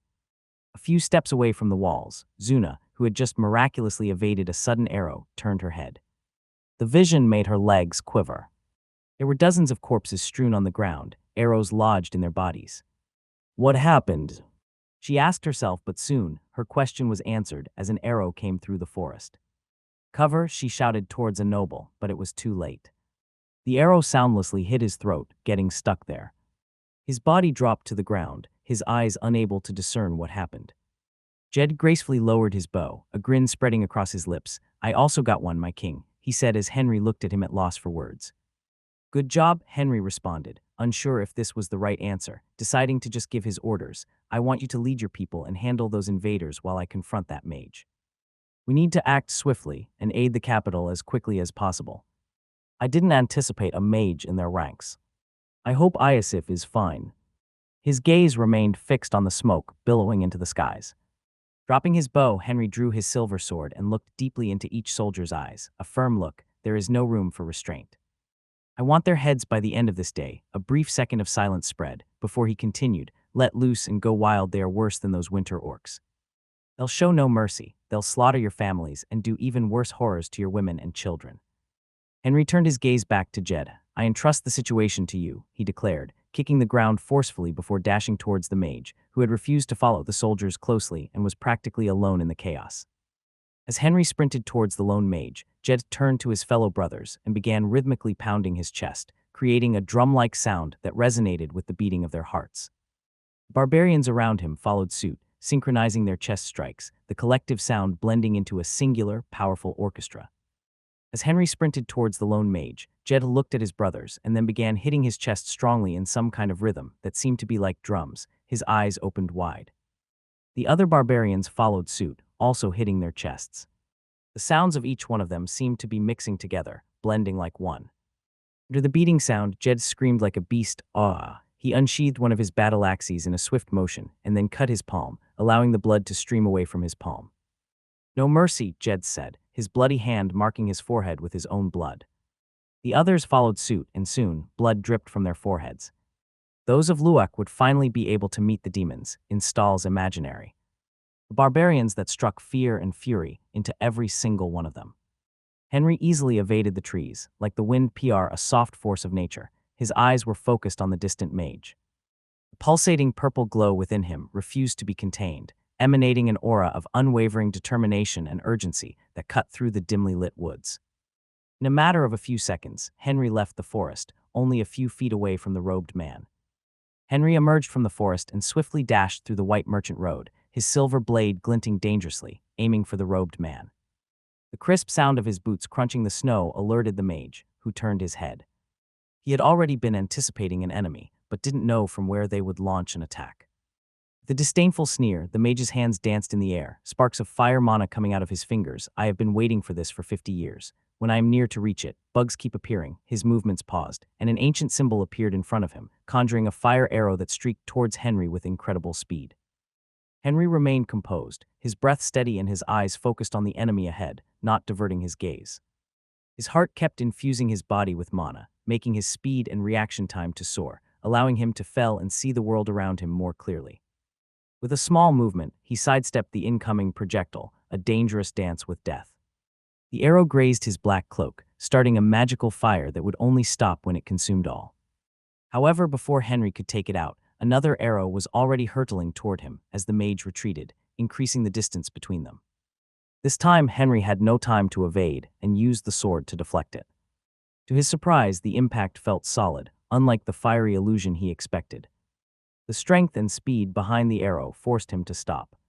The king analyzed the robed man, who had retreated farther away from him, like a person experienced in battles, a person that understood his weakness and strength. Beneath the hood, the robed man's eyes glowed with a golden light as he uttered a menacing vow. I will make sure to exterminate your kind and burn all trees on these lands to make sure that no living being ever comes back here. He had been on this quest for almost a lifetime, but there were still people getting on his way. Henry didn't respond. He took off his cloak and threw it on the ground, allowing the snow to kill the fire. He raised his sword, analyzing the web of cracks that now covered almost the whole blade. Can take only 2 more of those attacks, he thought, shifting his attention back to the robed man. Well, it's my first time fighting against a mage, so it's to be expected. And I didn't expect meeting one here besides Luna. If I had known, I would have asked her for a few pieces of advice. But it's not time to cry over spilled milk. Lowering his sword, Henry tried to formulate some kind of strategy to win against this man. It seems like he needs time to conjure spells with a wider target range. If not, I would have to deal with more than a single fire arrow. The king tightened his grip on the sword's handle as he thought, if so, I just need to not give him any time to breathe. Henry's eyes glimmered with a purple hue as the sword in his hands burned with the same color. Despite the web of cracks in the black, it managed to hold on. Are you really going to play with fire in front of a mage, barbarian? The robed man bellowed. I will show you what is true fire flame serpent. Another intricate and ancient symbol followed his shout. A 6-foot flame serpent was summoned into the physical world. The fiery serpent, manipulated by the mage, slithered towards Henry. Its flaming form melted the snow beneath it, hungering for destruction. Henry had no other option but meet it head-on. He dashed forward, his heart infusing his body with mana. The flame serpent lunged at him, its fiery jaws snapping, but Henry sidestepped again, twisting his body and narrowly avoiding death. Henry's sword burned brighter as he prepared to strike. Sulfur cleave, he shouted, unleashing a powerful attack. The purple fire covering his sword gleaming like the stars. However, something felt amiss as the sword passed through the intangible serpent, contrary to what happened with the arrow. Got you, the robed man vengefully exclaimed, detonating the serpent in a powerful explosion. Shit, cursing, Henry let go of his sword, shielding himself from the extremely hot shockwave that followed the explosion. This action saved his life. As the flames subsided, the king staggered to his feet, arms completely burned and his black shirt gone. You northerns, why don't you just die already? The robed man angrily said, launching another arrow towards the disoriented Henry. Henry could barely hear and see his surrounding, only seeing the shadow of something fast and shiny coming towards him. It covered the distance between the two in the blink of an eye. The king felt helpless. The arrow was too close. It was impossible to dodge or summon the strength to do something. He didn't even have the time to survive. I will die, the chilling realization echoed through Henry's mind, but he couldn't reach another conclusion for this situation. Mages, I couldn't even reach him, the king thought, acknowledging the stark reality that he hadn't been able to even swing his sword at the mage. He was confident that if he could approach the mage, he could behead him. He was stronger physically, but the man gave him no time to get closer. Henry kept his eyes wide open, fixed on the approaching fire arrow that was destined to reap his life. However, in the midst of the sensation of hitting rock bottom, something stirred within him. It was as if a living force resisted death. It didn't want to die. It didn't want to return to darkness. It moved with a single purpose. Suddenly, a giant mouth appeared from Henry's chest. It felt like a living being that wished to protect its house and would never allow its offspring to die. It was like the mouth of a dragon, filled with teeth and a foul air. The dragon-like mouth gulped down the arrow in a single bite, spitting out a fist-sized purple fireball aimed at the magician. It flew so fast that the robed man had no time to conjure a complete shield in time. Instead, his hurried hands waved, forming a half-shield to provide a timely protection. Unfortunately, the fiery projectile still bounced on it and flew upwards, grazing his hood and face, burning his cheek and forcing him to tear off his hood and toss it away. Such an old dog has come running to my kingdom, Henry's raspy voice echoed through deep breaths as he analyzed the white-haired old man before him, whose face was etched with wrinkles. I needed to give a welcome gift to such an important guest. Henry's tone was filled with mockery as he looked at his enemy's injury. The old man shot a look of hatred at Henry, feeling the fiery mana painfully burning his cheek, like a leech sucking away his blood. The mage struggled to guide his mana to counter it, but the purple mana presented a greater obstacle than he anticipated. What kind of evil sorcery have you inflicted upon me?" he shouted, realizing that, though small, countering the mana required more concentration and energy than normal. It persisted like a virus that, no matter how many times he extinguished it, kept coming back. It also hid and run, making difficult to locate the mana. Henry spat blood on the floor and sneered, saying, "Not telling you, old hog. Now I will have to give you another gift. We Northerns are receptive people after all." Henry's hand made a grabbing gesture to his chest, and like magic, a sword handle appeared. As he pulled it, a fully black sword materialized in his hands. "Let's go for the second round," the king vengefully stated. The purple fire enveloped the sword and Henry simultaneously. The fire seemed to possess some kind of healing property, as the injuries on his arms healed rapidly until no scars remained. Observing this scene, the old man grinned coldly, deciding to deal with his injury later when he had the time. Furthermore, the situation in front of him was more appealing than stumbling upon a spirit gold mine. "It seems like my luck is not bad. I have chanced upon another interesting thing. If you give me that fire technique, I will give you a painless death. What do you think?" he inquired with a smile, one that made him seem a character of a terror movie. Henry didn't respond and stood silently holding the two-handed Selim. He could feel that ever since Selim came to the outside world, his heart was beating faster and faster, and he could even hear the thumps. His body was overloading with mana and energy, giving him even more power. However, his body and heart were too weak to bear the sudden influx of energy feeding the purple fire and the sword. 10 seconds. "I can only maintain it for 10 seconds. I won't ask twice," the old man shouted again through gritted teeth, his hands shining in red again, the pain spreading from his cheeks making him even angrier. "Give me that fire." "Shut the fuck up, I will give you your gift already." Henry shouted and kicked the ground beneath him. Mana circling through his heart and circuits made it seem as if his whole being was a bomb, one ready to explode. 1, 2, Henry counted as he closed in on the mage, giving him no time to cast an attacking spell. Selim was already lifted diagonally, ready to tear the enemy apart. The old man hastily conjured another half-shield that immediately shattered upon touching the sword's edge. However, the shield gave him enough time to duck and evade the deathly attack. Yet Henry seemed to be expecting such failure. He used the energy behind his previous attack to twirl his body and launch a powerful kick at the enemy's head. 4, Henry counted amidst his attack, hoping for his attack to connect. However, when his leg was about to reach the enemy, he felt his movements being impaired by something. His legs and arms were being held by fire chains that burned his skin, which kept being constantly healed. 5, the purple fire covering his body seemed to be like a living being and strangled the chains, freeing the king. However, again, it gave the mage sufficient time to create some space between them. 6, more than half of the time passed, and Henry could feel that his heart was already near a collapse. It was bumping so much energy that his body was accumulating damage, cracks appearing on his skin, from which mana was slowly pouring out, like smoke. Again, Henry dashed towards the old man, who had already conjured another fire arrow and sent it hurtling towards him. The king didn't dodge. He raised the sword and directed the purple fire to the edge of his blade. "Sulfur cleave," the king shouted, tightly clenching the handle in his hands as he attacked the thin air, aiming at the old man. A purple slash coming out of his sword, but being projected only a few feet away. 8, Henry counted as the purple fire swallowed the fire arrow, creating a mist that blocked their vision. He continued to dash forward, rapidly closing in on the old man, whose eyes were filled with a desperate feeling as he saw Henry's figure emerging from the mist. 9, Henry continued, his hair about to explode, the energy allowing him to exert even more strength and speed. He felt that he was at least twice as fast and powerful as before. This overload state even allowed him to project the attacks a few feet away from his body, as he did with Sulfur Cleave. Henry looked deeply into those desperate eyes as he shouted, "Fading Sun Slash equals." The second attack recorded in the Sun God Battle Manual was executed, a fast slash powered by mana that suddenly exploded in his legs and arms, aimed to behead the enemy in single strike. 10, the countdown came to an end as Henry performed the last attack.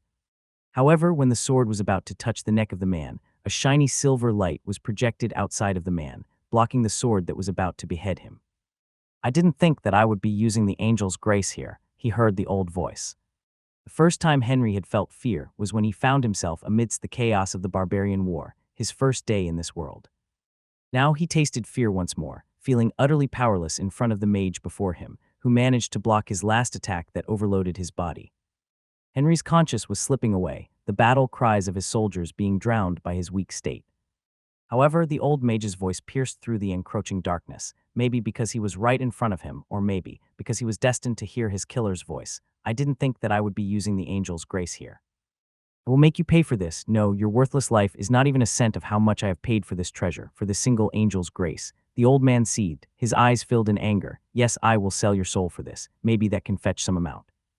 Through his dizzy consciousness, Henry watched as the old man's hands glowed red once more and flashing before his eyes, fingers piercing his shoulders and forcing Selim to drop helplessly to the ground.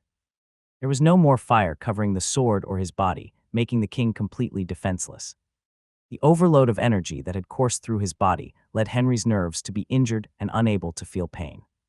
Because of that, Henry looked deeply into the old man's eyes and sneered. This made the old mage even angrier. It seems like you're having fun, huh? The old man spat, fury dripping from his tone. Let's see if you can keep that smile. I am not a mage that deals with souls, but I still know a thing or two.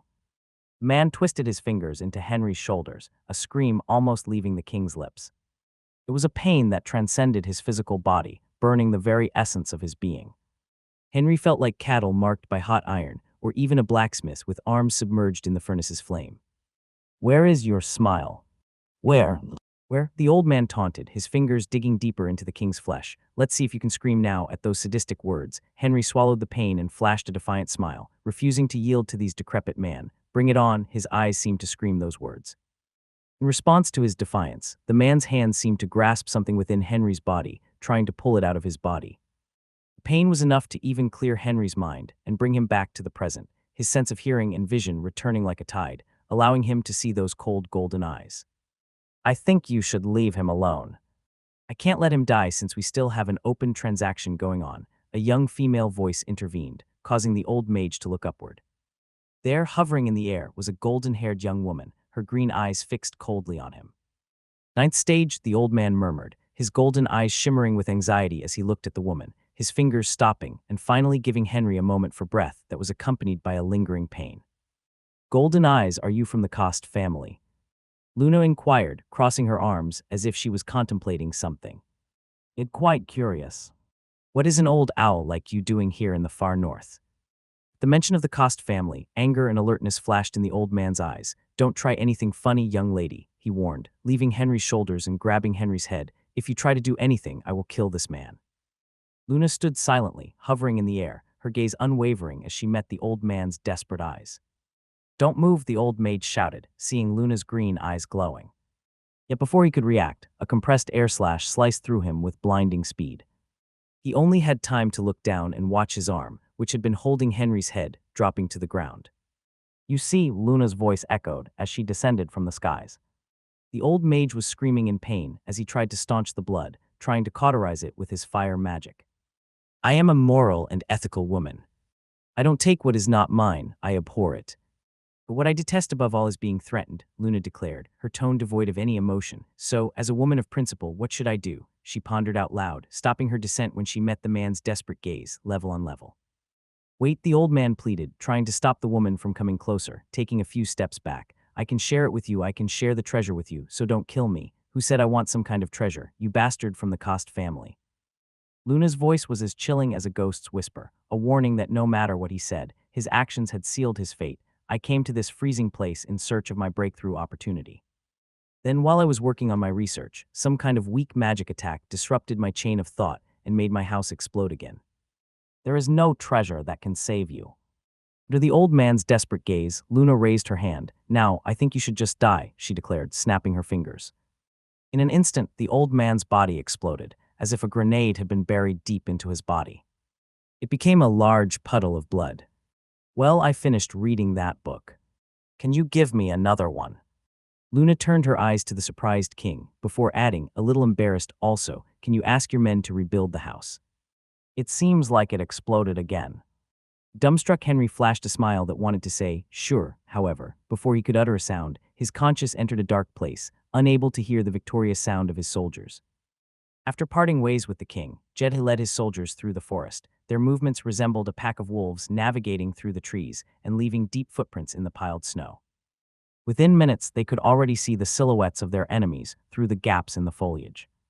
"Brothers," Jedha's voice echoed, the cold wind hitting against his bare chest as the tribal tattoo of a wolf on his back gleamed in red, strengthening his muscles and sharpening his senses, his reaction time skyrocketing. "It's time to send offerings to our ancestors." With lightning speed, Jedha's back arched as he hurled the massive axe in his hands toward an enemy lurking near the trees, the weapon spinning rapidly like a wood chip. The axe sliced through the gaps in the foliage, finding its mark in the target's skull. The enemy staggered for a moment before collapsing lifelessly to the frozen ground, eyes wide open in a fierce gaze that still carried a will to fight. "Halt, enemies!" Zuna's voice thundered, seeing that one of her soldiers in the last line had fallen to an ambush attack, a massive axe almost beheading him. "Form a wall, take your positions." Zuna had stopped her charge when she blocked an arrow that appeared on her peripheral vision, prompting her to gaze at the origin of the attack, the forest to her left side. With her back to the destroyed and burning walls of Eisenberg, she ordered the soldiers to stop and form a wall as she positioned herself in the center of the shield wall, accompanied by the nobles. She felt safe to give commands. "Where are they?" Zuna asked herself anxiously, not anticipating a battalion outside the walls. An unsettling silence followed the soldier's death, leaving Zuna and the soldiers gazing at the lone dead body on the clearing. It was broken by eerie and primal screams that echoed from all sides, as if they were surrounded by hungry wild animals, ready to pounce at the trespassers. The cries of the forest seemed to engulf the cracking of flames, and the anguished screams coming from Eisenberg's walls. Luek's soldiers stood fixed on their spots, shields raised as fear gripped their hearts, sweat covered their palms and made difficult to wield their weapons. All of a sudden, a massive figure burst forth from the forest, swiftly retrieving the giant axe lodged in the enemy's skull. Without slowing down, the figure rushed towards the shield wall standing roughly 100 feet, till to 30 meters from Eisenberg. Behind him, hundreds of figures appeared, following his track. A strange smile covered the barbarian's lips, one that seemed to be anticipating the battle, finding joy in the carnage that was about to happen. "Barbarians," a soldier at the front line exclaimed, his voice trembling, almost dropping the shield in his hands as he witnessed the huge figures crazily charging at them. The morale gained from the mage's spells seemed to disappear almost instantly. Stories of the inhabitants of the frozen forest in the extreme north also circulated within the neighborhood countries outside of Stahl. Tales of giant men and women who ravaged Stahl's lands every year, demons that consumed the flesh of their enemies and laid entire cities to waste in tribute to their spirits and ancestors, demons that spread fear through their hearts and plagued their minds. "Stand firm, hold your position," Zuna commanded, her voice striving to instill confidence amidst the chaos. Despite Zuna's command, fear kept rippling through the ranks of Luek's soldiers as the barbarian horde descended upon them like an unstoppable force of nature. The snowy ground shook beneath the weight of their charge, and the air crackled with their war cries. Jedhi was at the forefront of the barbarians, his muscles pulsating with energy as the tattoo gave him more strength and speed, his axe lifted upwards. His axe descended with a powerful and swift slash, his body clashing like a bull through the line of soldiers. It was a crazy and mindless action, without a single strategy, befit of the barbarian's way of thinking. Straightforward. Damn, the curse of the first enemy was interrupted in the middle. He firmed his foothold on the snowy ground as he raised his wooden shield to protect himself. However, Jedha's massive axe destroyed it immediately, slicing his body in half. It was an impressive but bloody scene. Jedhi didn't stop there. Unbothered by the huge weight of his weapon and not losing his momentum, he seamlessly connected a swift horizontal attack, like a crescent moon, beheading everyone around him and opening a huge path for his soldiers. Jedhi gave them no time to react. He was like a spearhead, opening way for his allies. "Follow the village leader. This one is mine. How dying. 6 heads, I am winning." Barbarians screamed as they pierced through the line of defense, drenching their blades in blood. Heads and bodies falling one after the other as they charged.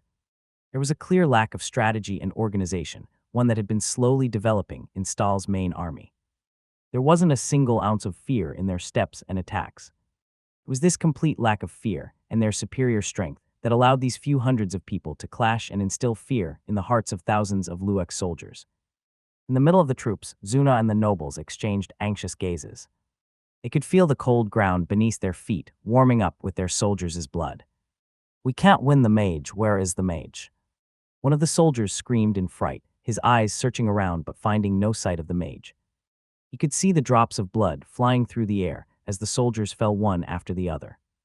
"Raise your fucking shields," a noble screamed and kicked a dazed soldier, who had taken a step back as the wailing cries of his comrades spread through the air, and their blood reached the sole of their boots. "I will behead you and your whole family."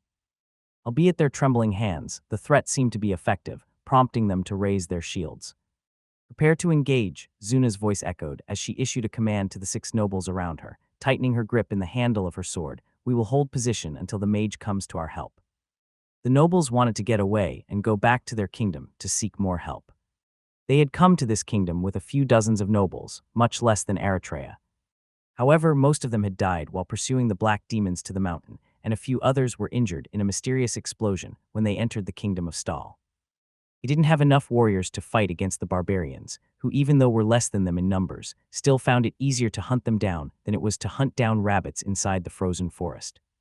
However, before the nobles could make their minds to fight against the barbarians or run away, something happened.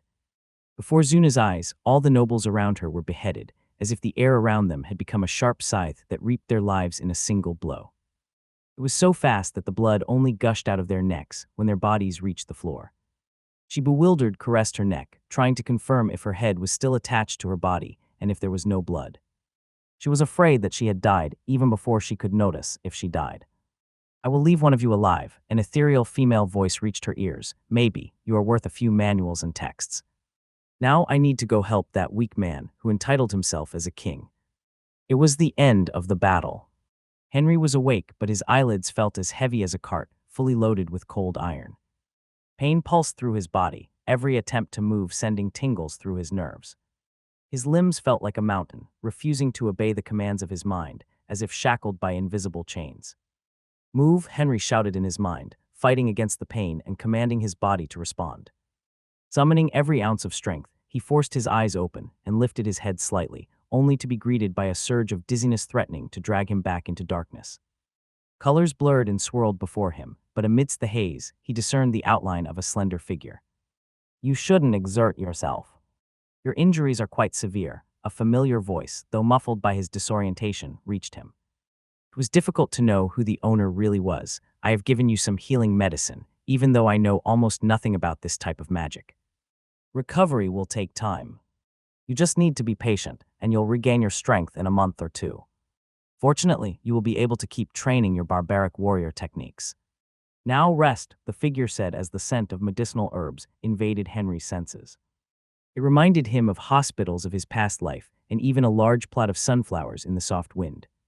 Suddenly, Henry felt himself losing the fight against the drowsiness, his head and eyelids feeling heavier than ever, forcing him to rest against the soft texture under him.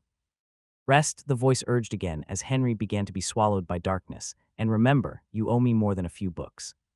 As consciousness slipped away, a vision of Luna, the mage who had saved him, lingered in his fading thoughts. This mercenary woman, through his drowsy conscience, Henry could see those beautiful emerald-green eyes gleaming at him, like an innocent but canny fox. Luke, holding a brown parchment in his hands, glanced back at Henry with eyes filled with concern. "It's hard to say," he replied softly, afraid that his voice would also spread. "The city has sustained significant damage. Several buildings were destroyed, and many more were damaged in the attack." 2 weeks passed since Henry's battle with the mage, allowing him to explore the castle beyond his bed for the first time in a while. Accompanied by a small figure, Henry was climbing the stairs that gave access to one of the towers of the castle, where he could see the whole city. Henry's steps were slow, his legs trembled as his muscles made it difficult to sustain him, but he kept on, pausing sometimes before resuming the climbing. "Now what's the extent of the damage?" Henry's inquiry reverberated through the narrow stairwell. The walls seemed to carry that question up and down. Luke, holding a brown parchment in his hands, glanced back at Henry with eyes filled with concern. "It's hard to say," he replied softly, afraid that his voice would also spread. "The city has sustained significant damage. Several buildings were destroyed, and many more were damaged in the attack." He unrolled the parchment, scanning its contents before continuing. "The defense walls on the western side need to be completely rebuilt. 26 stores were damaged, and the entrance to West Avenue is destroyed. The west gates of the city walls were also completely burned by those magic flames. Henry continued to ascend the steps slowly, listening to every word voiced by Luke, his brows furrowed in concentration. There's nothing to regret. These are all just material things, and we can always rebuild it as many times as necessary. It could have been worse if their troops breached our walls. Henry's tone seemed relieved. And how many casualties? The king asked, his voice slightly quivering, his steps even slowing down. Luke hesitated, his gaze briefly flickering as he glanced worriedly at the king, his attention drawn to his liege's frail body. Henry halted his ascent and glanced down at Luke, breathing with some difficulty due to the pain spreading through his body. How many? He inquired again, his voice firmer and more demanding this time, seeking answers.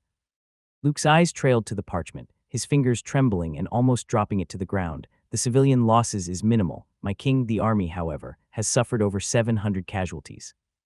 Most died on the walls from the attack or flames, and he stopped for a brief second, his voice trying to sound as soothing as possible, and General Iosif lost both legs while protecting himself and another soldiers. A sense of guilt briefly appeared in Henry's eyes as he blamed himself for failing to foresee and for underestimating the strength of the enemy's army. Because of him, the general who had followed him since the conquest of the barbarians had been disabled. His decisions had placed him and the other soldiers who trusted their lives under his leadership in harm's way. Henry took a deep breath to calm his racing heart, attempting to push aside the image of Iosif and the others. We must do everything in our power to aid the survivors and rebuild what has been destroyed. Provide food, wood, and gold to the families of the fallen, he declared, trying to veil his emotions. However, Luke sensed a slight tremor in the king's voice, but refrained from voicing any word. Instead, he withdrew a feather pen from the pocket of his robe, swiftly writing down some words on the parchment. When he finished and glanced back at the king, he could only see a young and weary figure, silently ascending the stairs. Luke could only follow behind in silence, not uttering a single word until they reached the balcony of the tower. Henry's gaze swept over the city spread out before him. The once bustling West Avenue now lay in ruins. Its charred stores and ground served as a reminder to him of his lack of strategy and leadership. Smoke still billowed from the smoldering ruins, mingling with the acrid scent of burning debris. "We will rebuild," Henry vowed, his voice filled with a subtle sense of revenge and a tinge of craziness, "and then, we will bring destruction to their lands. I want their heads, I want their lands, I want their souls. I will make them pay." Henry sat at his desk, the ink pen tapping rhythmically against the wood, like a restless bird seeking for food. "It's chaos," Henry muttered, dropping the pen onto the table and covering his face with both hands, his thoughts drifting. The flow of wood from the frozen forest has greatly reduced. With all the barbarians gathered here in the capital, only a few kilograms of wood is entering the walls. I have to keep it this way until we find out more about the appearance of the orcs. And meat, that's another problem altogether. Soft knocks on his office door shattered Henry's chain of thoughts. He lowered his hands and called out wearily, "Come in," his gaze fixed on the door as a woman with a black eye patch entered. "Your Majesty, Generals Luther and Olero require your presence on the walls," Lyre announced with a respectful bow, her long black robes blending into the shadows of the room. As she bowed, Henry studied her in silence, a fleeting sense of guilt passing through his eyes before being replaced by a flicker of frustration. "Why do you persist in concealing it?" he asked, fixing his gaze on her face. At his words, Lyre's fingers trembled slightly as she unconsciously touched her cheeks. The skin bore a roughness that wasn't present a few weeks ago. She attempted to hide the burn scar with some kind of powder, but the king had immediately caught her actions. Although she was a warrior and a shadow of the king, she was still a woman. Henry sighed and shook his head, then rose from his seat and retrieved his black coat with gold trim from the chair. He walked slowly to Lyre and reassuringly patted her shoulder. "I won't mention it again, but know that your wounds are proof of your loyalty and should never be concealed." His tone was calm and assuring. "Let's not keep them waiting, Lyre." "Let's go." Lyre nodded silently, her eyes fixed on the ground as she followed Henry out of the room and into the corridor. The castle halls were quiet, their footsteps echoing against the stone floor. As they walked, Henry's voice echoed, filled with concern. "Any progress from the scouts on finding the tracks of the winter orcs?" Lyre shook her head with a troubled expression. "Not yet, Your Majesty. The scouts have searched tirelessly, but we've found no clues so far." Henry sighed, his brows furrowing in frustration. He was already expecting such an answer. The food situation worsens by the day. We must find another solution until we uncover the orcs' traces. The ice might be the answer. Liar nodded. I will instruct the scouts to intensify their search. Good, Henry nodded, still thinking about the east of the kingdom. The eastern side of Eisenberg's walls buzzed with noise and activity as workers and soldiers joined force to rebuild the damages done by the fire magic. The cold wind whipped through the air, carrying with it flecks of snow that dusted the big stones that were being piled one on top of the other. Luther and Olero were overseeing the reconstruction, their eyes veiling their concern as they talked with each other in a low voice so that nobody could hear them. They only stopped when they spotted the figure of Henry and Liar walking towards them. My liege, Olero began, his voice heavy with worry. We've encountered an issue with the reconstruction. Henry's brow furrowed in concern. What kind of issue? His gaze swept over the workers and soldiers bustling about, carrying heavy stones and stacking them on top of each other. Everything seems in order. Luther stepped forward, his tone more controlled than Olero's, trying to not show his emotions. We are facing a shortage of stones to complete the repairs. Mage's flames destroyed a significant portion of the wall, and while we salvaged what we could, it's not enough to reconstruct the defenses. Henry's heart sank at the news. The capital couldn't be open to attacks. The problems kept piling up, giving him no time to breath. He didn't even have time to rest and recover from his internal injuries.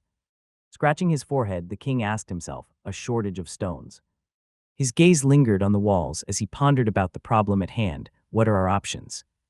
These stones were brought from Luek's territory, when it was still part of our kingdom, Luther explained. Our first option is going to war with Luek to reclaim their territory and transport the stones to the capital, but Luek still has manpower to defend themselves. They haven't sent their whole army here, and there are still nobles defending their lands. Henry finished the sentence for Luther. We are already weakened by the last war, and we don't have enough manpower to subjugate them at the moment. It's not a smart move. What is the next option? The king shook his head in denial before asking. This time Olero responded, the second option is more feasible, but it poses some risks. Masons suggested the use of wood and iron to temporarily reinforce the structure until we can use the stones. Let me guess, Henry interjected. We can't use ordinary wood, can we? Correct, Olero confirmed, and Luther nodded in agreement. Ordinary wood won't withstand the weight of the stones and soldiers on top of the wall. We need the stronger wood from the frozen forest. Silence reigned as the generals looked at their king, awaiting his decision to continue the reparation. Very well, Henry said decisively, his eyes flickering with a weak purple light. Proceed with the second option. Assign 100 soldiers to accompany the barbarians, and also use the lumberjacks inside the walls to also go there. Remember that everyone should be back before day's end. Don't stay there during nighttime. The inner layer was never safe, but it has been getting increasingly dangerous these last few days. Also, I wish to go to the east and west in order to put things in place. Henry said we need to build this kingdom and strengthen our foundation in order to grow. The next day, accompanied by a troop of about 20 cavalry, 50 infantry and 2 scribes, Henry mounted on his horse and treaded on the White Merchant Road, his first destination being the eastern side of the kingdom.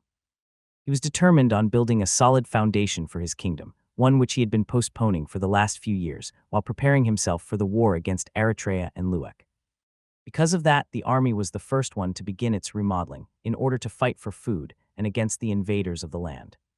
The horse moved steadily, causing Henry to sway with each step. Eritrea and Luek have suffered significant losses, particularly Eritrea, which lost its king and at least 80% of its nobles. This situation gives me the opportunity to stabilize and develop the kingdom before taking action, Henry reflected, his gaze fixed on the seemingly endless road ahead, winding like a river through a dense forest in search of the sea. Lost in his own thoughts, Henry failed to notice Liar subtly urging her horse closer, positioning herself beside him. My liege, according to one of the infantrymen, we are nearing Salvang village, home to approximately 1,000 residents, she informed him. Henry nodded in acknowledgement, his gaze looking at Liar, observing the powder still trying to conceal the burn mark. Honoring his promise, he refrained from saying anything further about that, simply replying, good, before lapsing into his own thoughts once more. A few minutes later, with a distant tone, as thought merely voicing out his thoughts to the air, he said, Liar, what have I done thus far to these lands? Have I truly improved our kingdom? Have I truly helped my people? His eyes seemed to be lost. Liar took a brief glance at her king, noticing that he was looking ahead, and returned her eyes to the road. Your Majesty have provided opportunities for the people to rise in by establishing the Commander's Training Center. Royal Library has allowed them to gain knowledge, while the schools you established, staffed with royal teachers, have given the people a chance to change. She replied with pride evident in her face, turning to face Henry. Indeed, your rule have completely changed the lives of those under your rule. Henry pondered in silence, acknowledging that his actions had indeed been good despite a certain lack of time, his eyes brightening slightly. If I may, my liege, I have a question, Lyre interjected, prompting Henry to nod in permission. Why didn't we seize the lands of the invaders? Despite our losses, I believe we possess the strength to conquer them and bring them under your rule. Turning to her with a grin, Henry raised a finger. A valid and interesting question, he began. There are several reasons, but the main one lies in the current limitation of my throne. Even if I conquered those lands successfully, we lack the capacity to manage them effectively. It would burden us and impair our ability to defend our borders due to insufficient personnel. We don't have enough soldiers to guarantee the loyalty and suppress the first wave of discontentment. Henry sighed, recalling an old saying from Earth, a tree needs sturdy roots to grow tall. I must strengthen our foundations before aspiring to expand my lands and the people under my throne. Though he felt tempted to raise his banner over those lands, Henry understood that there was a need for caution and prudence.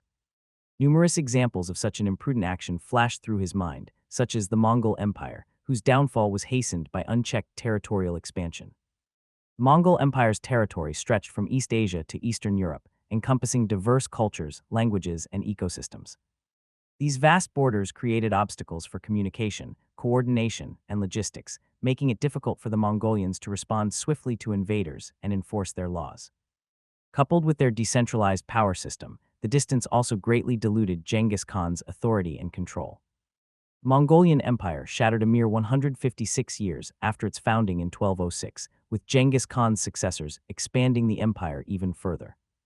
However, due to their failure to develop administrative and infrastructure systems at the same speed as their conquests, they ultimately met ruin. While Henry recognized this as one of many reasons for the empire's demise, it remained a significant factor that he couldn't ignore and had to keep his eyes on. A tree couldn't grow faster than its roots spread through the earth. A tree needs sturdy roots to grow tall, Lyre echoed, repeating those words and nodding in agreement, her remaining eye flickering with respect and interest. A wise saying, my king. Henry smiled in response, indeed. Now, what do you believe we require to strengthen our roots and foster growth? He inquired, waiting for Lyre's response, but could only see confusion in her eyes. The first thing and one of the objectives that I want to achieve with this trip is to see how to develop our transportation infrastructure and solve our food issue, Henry responded, filling the silence. Why? Lyre asked, showing that she didn't understand how the infrastructure could help the kingdom to develop its roots and grow. Henry paused for a moment, considering Lyre's question. He realized that not everyone might understand the intricate connections between infrastructure and the growth of a kingdom's power and stability.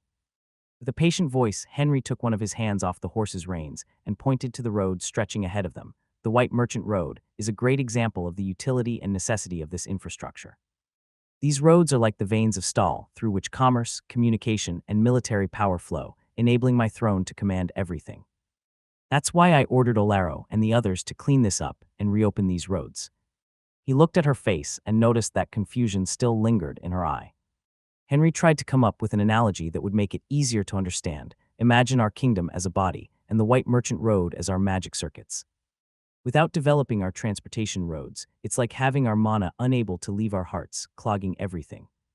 In the end, goods cannot flow, communication is slow, and our soldiers cannot move swiftly to defend the borders, leading to a rapid corrosion of my power. Lyre nodded, finally understanding the meaning behind the king's words. If we invest in and develop the White Merchant Road, we can connect all cities and villages, making it easy to move around. Knowledge will flow and commerce will flourish, bringing revenue into the royal treasury to fund new projects, Henry concluded, his gaze locked on Lyre, who seemed to be lost in thought but with more understanding. After hours of silent travel, a small village finally came into view, its residents welcoming them with reverence as they knelt before Henry's banner, signaling their respect and allegiance. Accompanied by a gray-haired old man who appeared to be the elder of the village, Henry guided his horse through the narrow roads of Salvang. The small wooden houses, huddled closely together, were an evidence of how the villagers adapted to the harsh weather of Stahl. As he passed, Henry could see, from the corner of his eye, curious gazes of children peeking out from the huts. They quickly hid when he looked their way, a funny and pure scene created by sheer curiosity. "I'm sorry, Your Majesty. Children aren't used to new faces around here," the old man hurriedly said, worried that the king might misunderstand and become angry. "We've gone years without anyone from outside this village visiting us, and it's only recently that soldiers chasing bandits and merchants have come back to this part of the East." Henry couldn't help but chuckle softly, no need to apologize. "It's natural for children to be curious," he reassured the scared man as the village's central area came into view. The heart of Salvang village was much like all other villages in Stal, even Orsis, the barbarian village, shared similar characteristics. Center served as the meeting place for the community, where a large bonfire was used to cook communal meals a few times a week, with ingredients collected by all hunters. In order to survive, there was a need to create a sharing society. "Your Majesty, we didn't know you were coming, or we would have dug out the old alcohol," the old man said, rubbing his hands nervously, his eyes anxiously scanning the king's face for any signs of displeasure. "Though it may not meet your standards and may be lacking, the people are preparing food to honor your presence." At those words, Henry's eyes swept across the bustling scene happening in the center of this village. Men and women worked together, stirring a large cauldron over the fire and adding meat and other ingredients to what appeared to be a brown stew. Meat and other condiments were floating in the food. Suddenly, a skinny woman hurried towards them, calling, "Village elder." She extended a small wooden bowl to the gray-haired old man, filled with that strange brown stew. Henry noticed her thin arms peeking out from beneath her fur clothing, the outline of her bones clearly visible. Her frail body was a testament of her past, one without enough food on the table to grow even a single fiber of muscle. "Let's offer it to His Majesty first," the elder said, hurriedly gesturing towards the king, signaling for the woman to offer him the food first. He didn't want to be misinterpreted and get the village exterminated. Although he wasn't well versed in etiquette, he was old enough to understand about hierarchy, a rule that was present even in the animal world. "Those above you should always eat first." "Why, yes," the woman stuttered, her eyes looking at the royal man on top of his horse. His gray eyes were fixed upon her, creating some kind of pressure. Fighting against her fear, she approached the king. With trembling hands, she offered the wooden bowl to the king, only to feel a cold sensation on her throat as something sharp nicked her skin, drawing a thin line of blood. She swallowed hard, feeling death looming near, as a warm breath grazed her ear. "Liar, is this how we treat someone offering food with such kindness?" Henry's voice came from atop his horse, his gaze fixed on the silver-haired woman behind the frail figure of the villager. With swift and silent movement, Liar used the shadows of the flickering flames to flash behind the woman. The injured Henry didn't even have the time to stop her and could only see her move with a desire to kill. She was silent as an owl. "My liege," Liar called respectfully, her tone grave as the woman in front of her trembled, her breath caught in her throat. "These people might be plotting to poison you. It's unwise to taste it first. We must ensure it's safe before you try it. Let's make her do it." Henry glanced at her briefly before dismounting, striding over to the woman until he stood before her. He took the wooden bowl from her trembling hands. "Thank you for the meal," Henry said, offering a warm smile before consuming the contents of the bowl in one gulp, not even chewing the small slices of meat. It was surprisingly good. The taste reminded him of Earth's beef stew with carrots and potatoes, but a little bit different. "Your Majesty," Liar exclaimed, her tone tinged with concern and panic. She had been overly protective of him since learning of his near-death experience in battle, blaming herself for not being there to protect him. She swore to never leave his side, ever again. She would be his shadow. "It's not poisoned," Henry reassured her, turning the empty bowl over before returning it to the woman's still outstretched hands, frozen in fear. "It was delicious. Thank you, it reminded me of a dish I used to enjoy a lot." He flashed a bright and gentle smile. "You can release her now, Liar. We have matters to discuss with the village elder," Henry said, instructing his loyal guard to drop her killing intent. Reluctantly, Liar withdrew her dagger from the woman's throat, allowing her to breathe a sigh of relief and clutch the bowl close to her chest. The encounter had been scary, almost leading her to the ancestors. Turning to the elder beside him, Henry gestured to his soldiers. "The food was really good. Would you mind serving it for everyone?" he asked. "I would also like to have a chat with you. I plan on revitalizing the East, and your vision and assistance would be of great help." The old man glanced at the soldiers behind Henry and then at the large pot on the fire, realizing it would likely feed the soldiers but not the villagers. Nevertheless, he couldn't refuse the king. "We have alcohol to share," Henry added, noting the discomfort in the elder's eyes as he rubbed his trembling hands, and will bring some game to add to the food. I wouldn't leave my subjects starve. No one under my throne should never lack food or wood. Henry knew he needed to win the hearts of the East. It had been neglected for years, and the people had lost respect and affection for the throne. Though there was still some fear, thanks to Aesif's previous visits, there was not the same respect and admiration as in the capital and the south of the kingdom. "Yes, your majesty," the elder replied, a bit more comfortable. A delicate snowflake gently landed in Henry's wooden bowl, cooling the brown stew nestled within. Henry took a sip, savoring the comforting warmth spreading from his lips down his throat, bringing a known taste. "They are enjoying themselves," the king observed, his gaze scanning the scene before him. The flames of the bonfire defiantly fought against the falling snow, as natives and soldiers mingled around it, sharing laughter and drinks. Henry even noticed some of his soldiers flirting with willing females. The alcohol gave them the courage to act shamelessly in front of the king, much to Lyre's disapproval. The protective guard caressed her sword's hilt, pondering if a few deaths would be an obstacle to the king's objectives. The intent was palpable, even to the injured Henry. "Let them enjoy themselves, Lyre," Henry serenely said, taking another sip of the stew, chewing the small pieces of meat, "and there is no danger around, no need for such vigilance. You should sit down and taste this stew, it's really good." Lyre remained standing, her gaze sweeping the surroundings. "We must remain vigilant, my liege. An assassin may be lurking around," she said, refusing to sit. She wouldn't risk the king's well-being. Henry sighed, deciding not to press the matter. He continued to sip his stew, its flavors reminding him of Earth, while he and Lyre kept watching the group of soldiers and residents. Following Luna's prescription, he couldn't drink any alcohol until he healed from his injuries. The stew was the only thing left. "Apologies for the delay, your majesty," the old man that guided them approached, hands full of leather parchments. "It took time to gather all the documents and information you requested," he explained, eyes darting nervously towards Lyre, afraid of being beheaded without knowing. With a swift movement, Lyre retrieved the parchments, causing the old man to flinch and shrink his neck. After a long breath to confirm that he was still alive, he opened his eyes. The king was already engrossed in the contents inside it. "Did you make these records?" Henry asked, still focused on the parchments, his fingers treading on the pages. The man, still sweating nervously, shook his head. "No, your majesty. These records have been passed down by all previous village chiefs. We're the only literate ones in the village." Henry nodded, turning to another page. "Do neighboring villages share this practice?" "I doubt it, your majesty," the man replied cautiously, glancing at Lyre before returning his gaze to Henry. "Many villages lack literacy. Even the chiefs cannot read or write. Langton is close to the capital, making it easier for us to learn. We've maintained this tradition for centuries, but other villages may not have had the same opportunity." Henry took another sip of stew, chewing on the meat thoughtfully. "I see, it makes sense. The center of power has always been in the capital. There has never been incentives to teach others," he observed. "I'm afraid Frostwave Bay will likely be the only city with a slightly larger number of literate people. In the east, the next 2 to 3 villages might have 1 or 2 among them, but the rest will be difficult to gather such formal information." Henry concluded and fell into silence, his eyes darting from page to page. The village chief of Langton waited anxiously for almost half an hour, his feet aching and his body almost freezing.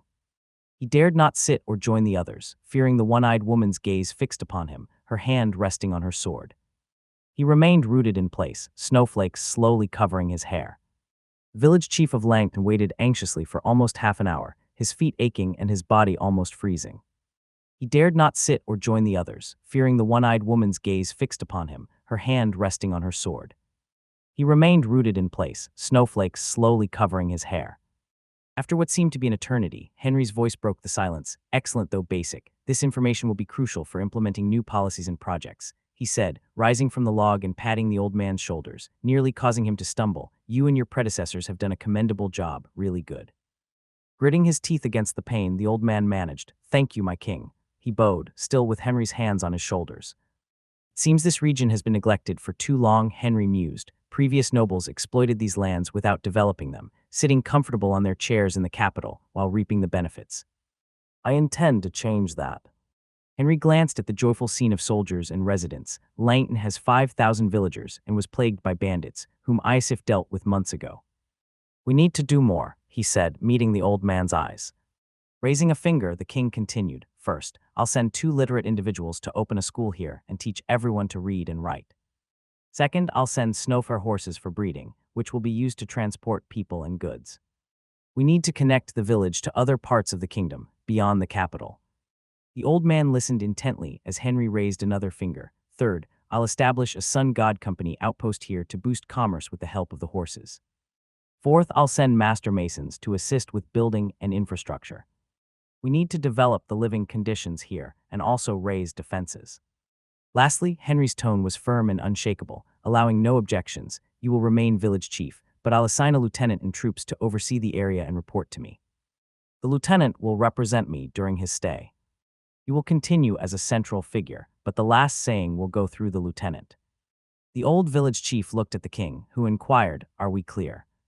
The words parted from the king's lips, and the old man felt an invisible weight on his shoulders, prompting him to respond immediately. "I understand, my liege." "Good," Henry smiled, patting the old man's shoulders. "Now go enjoy yourself. You're old but not dead." The chief nodded and bowed his head before stepping away. His steps appeared feeble, as if he had just completed his first military training session, his legs barely able to support his own weight. "He's quite the smart man," Henry couldn't help but comment. "Perhaps he'll be of some help in the future. At least he has manners, unlike the others," Lyre remarked, her eyes drifting toward the crowd around the fire. Sure, Henry chuckled. "Now, get a bowl for yourself and pour me some more stew." The feast had lasted through the whole night, accompanied by drinks and laughter.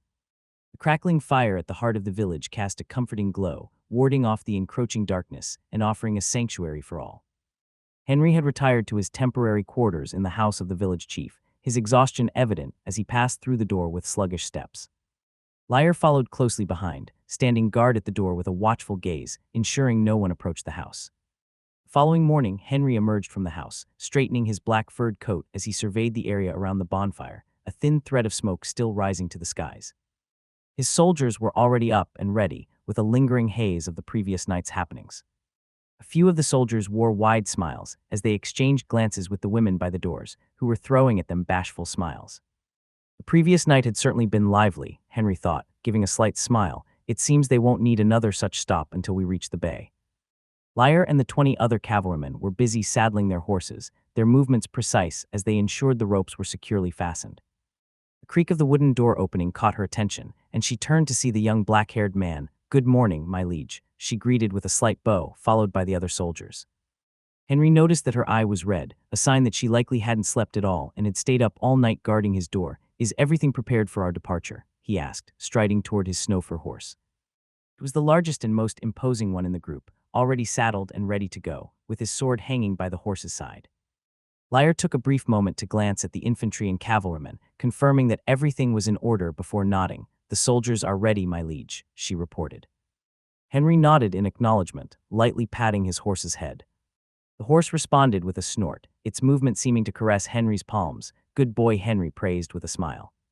"Where are the 2 scribes?" the king asked, his eyes searching for the 2 scribes he had brought with him. He couldn't find them amongst the soldiers. He had brought with him 2 scribes, who were distant relatives of some noble families that had fled the kingdom. While they were not considered nobles themselves, and only shared a small kinship with them, this connection had afforded them the opportunity to learn basic reading and writing skills. As a result, they had been placed under Luke's guidance, assisting him with administrative tasks. Noble class had been decimated, and although Henry had yet to formally abolish this social system, the remaining distant relatives held no significant power. "Graham Benjamin," Henry's voice boomed, seeming to reverberate through the village, echoing down its narrow streets. After a brief moment, Henry heard 2 consecutive creaking noises as 2 figures hurriedly emerged from different houses. They scrambled to fix their clothes, hastily pulling up their pants and straightening their furred coats, while 2 women watched helplessly from the door. The women quickly hid themselves as Henry briefly glanced their way. They stopped in front of Henry, not daring to look into the king's eyes. Graham was a young man with curly golden hair, approximately 19 years old. Tall and slender, he lacked muscles, as if he had never lifted anything heavier than a feather pen. His blue eyes sparkled with a sharp, almost cunning intelligence, always seeking an advantage, much like a gambler. Benjamin wasn't as tall as Graham, standing at least 2 heads shorter, but there were visible muscles on him, likely a result of his few months on the military line before being found by Luke. His hair was red, and his brown eyes were a rare sight in this part of the north. He was also young, about the same age as Graham. Observing the two scribes, Henry scratched his forehead, taking a deep breath. "What were my orders?" he inquired, fixing his gaze on the two young men. The pair fidgeted, heads bowed, exchanging uneasy glances between each other. Despite their silent and almost chaotic communication, neither seemed willing to speak up. "They screwed up." "Answer me," Henry demanded, his voice low, betraying a hint of frustration. He understood the necessity of maintaining discipline among his troops. Hierarchy and rules were paramount. Graham was the first to break the silence, casting a subservient look up at the king. "Your Majesty ordered us to be prepared to leave as soon as the sun rises," he responded. "And why didn't I see both of you here this early morning?" Henry asked, his gaze fixed on them as he awaited their explanation, though he already had a good idea of what they had been up to the entire night. The pair exchanged glances once more, and this time they seemed to have a prepared response. Benjamin stepped forward, retrieving a rolled parchment from his furred coat. He bowed respectfully to Henry, extending the item to him. "We apologize for our late arrival, Your Majesty," Benjamin began. "We spent the entire night diligently working on the map and the report about lengths. Seeing our fatigued mind and body, two kind-hearted young ladies graciously offered us shelter in their homes for some rest. We accepted it. We understand that our mistake cannot be excused, and we expect to be punished, my king," Graham said, bowing his head, with Benjamin following suit. Henry accepted the parchment in his hands. "You are forgiven, but there must be consequences. 2 lashes with the whip, and let that be the end of it." "Do not let it happen again," he declared, delivering a mild punishment, one that even a regular soldier could endure. Benjamin nodded, already accustomed to such discipline, while Graham swallowed hard, refraining from speaking as both the king and the stern woman behind him watched intently. "Thank you for your mercy, Your Majesty," they both expressed in unison, bowing before turning to the infantryman, who looked at them with a mixture of sympathy and understanding. Most of the soldiers had faced similar experiences the previous night, yet their training compelled them to rise at their usual time and prepare. It had become a routine that saved them. Henry watched as they made their way toward the soldiers. Punishments would be enacted out later, adhering to the cultural tradition that decreed all punishments must be administered at midday, under the sun's highest point. This practice had been passed down through generations, and Henry saw no reason to change it. "Where is the village chief?" Henry asked as he skillfully mounted his horse, with Lyre doing the same. "He's at the front gates, my liege," Lyre responded. "He spent the night preparing the provisions, and also sent someone with Your Majesty's letter to the capital." "Good," Henry acknowledged. "Let's not waste any more time. We have a long journey ahead of us. We must visit all the villages along our route and convey my decree. We must bring change to this kingdom." 6 days passed, with Henry and his troops steadily advancing to the easternmost part of Stahl's kingdom, maintaining a consistent pace thanks to Iosif's efforts. The general had previously cleared the White Merchant Road to the east, sparing them from the labor of hacking through overgrown frozen vegetation. "I hope when I get back he wishes to receive some visitors," Henry murmured, his thoughts going to the unfortunate general, who refused any visitors after losing his legs. Henry could ignore his wishes, but he decided to wait for the right moment. When this old general would open up, it will be challenging for his spirit to recover. Even in modern society, life was difficult for people with disabilities, but in this world, the challenges were even greater. Here, the law of the jungle reigned supreme, and someone without their limbs would face dire consequences without a doubt. Henry decided to leave those thoughts to the future. He had a mission at hand. He glanced briefly at Lyre, mounted on her horse beside him, keeping a vigilant watch over the forest around them.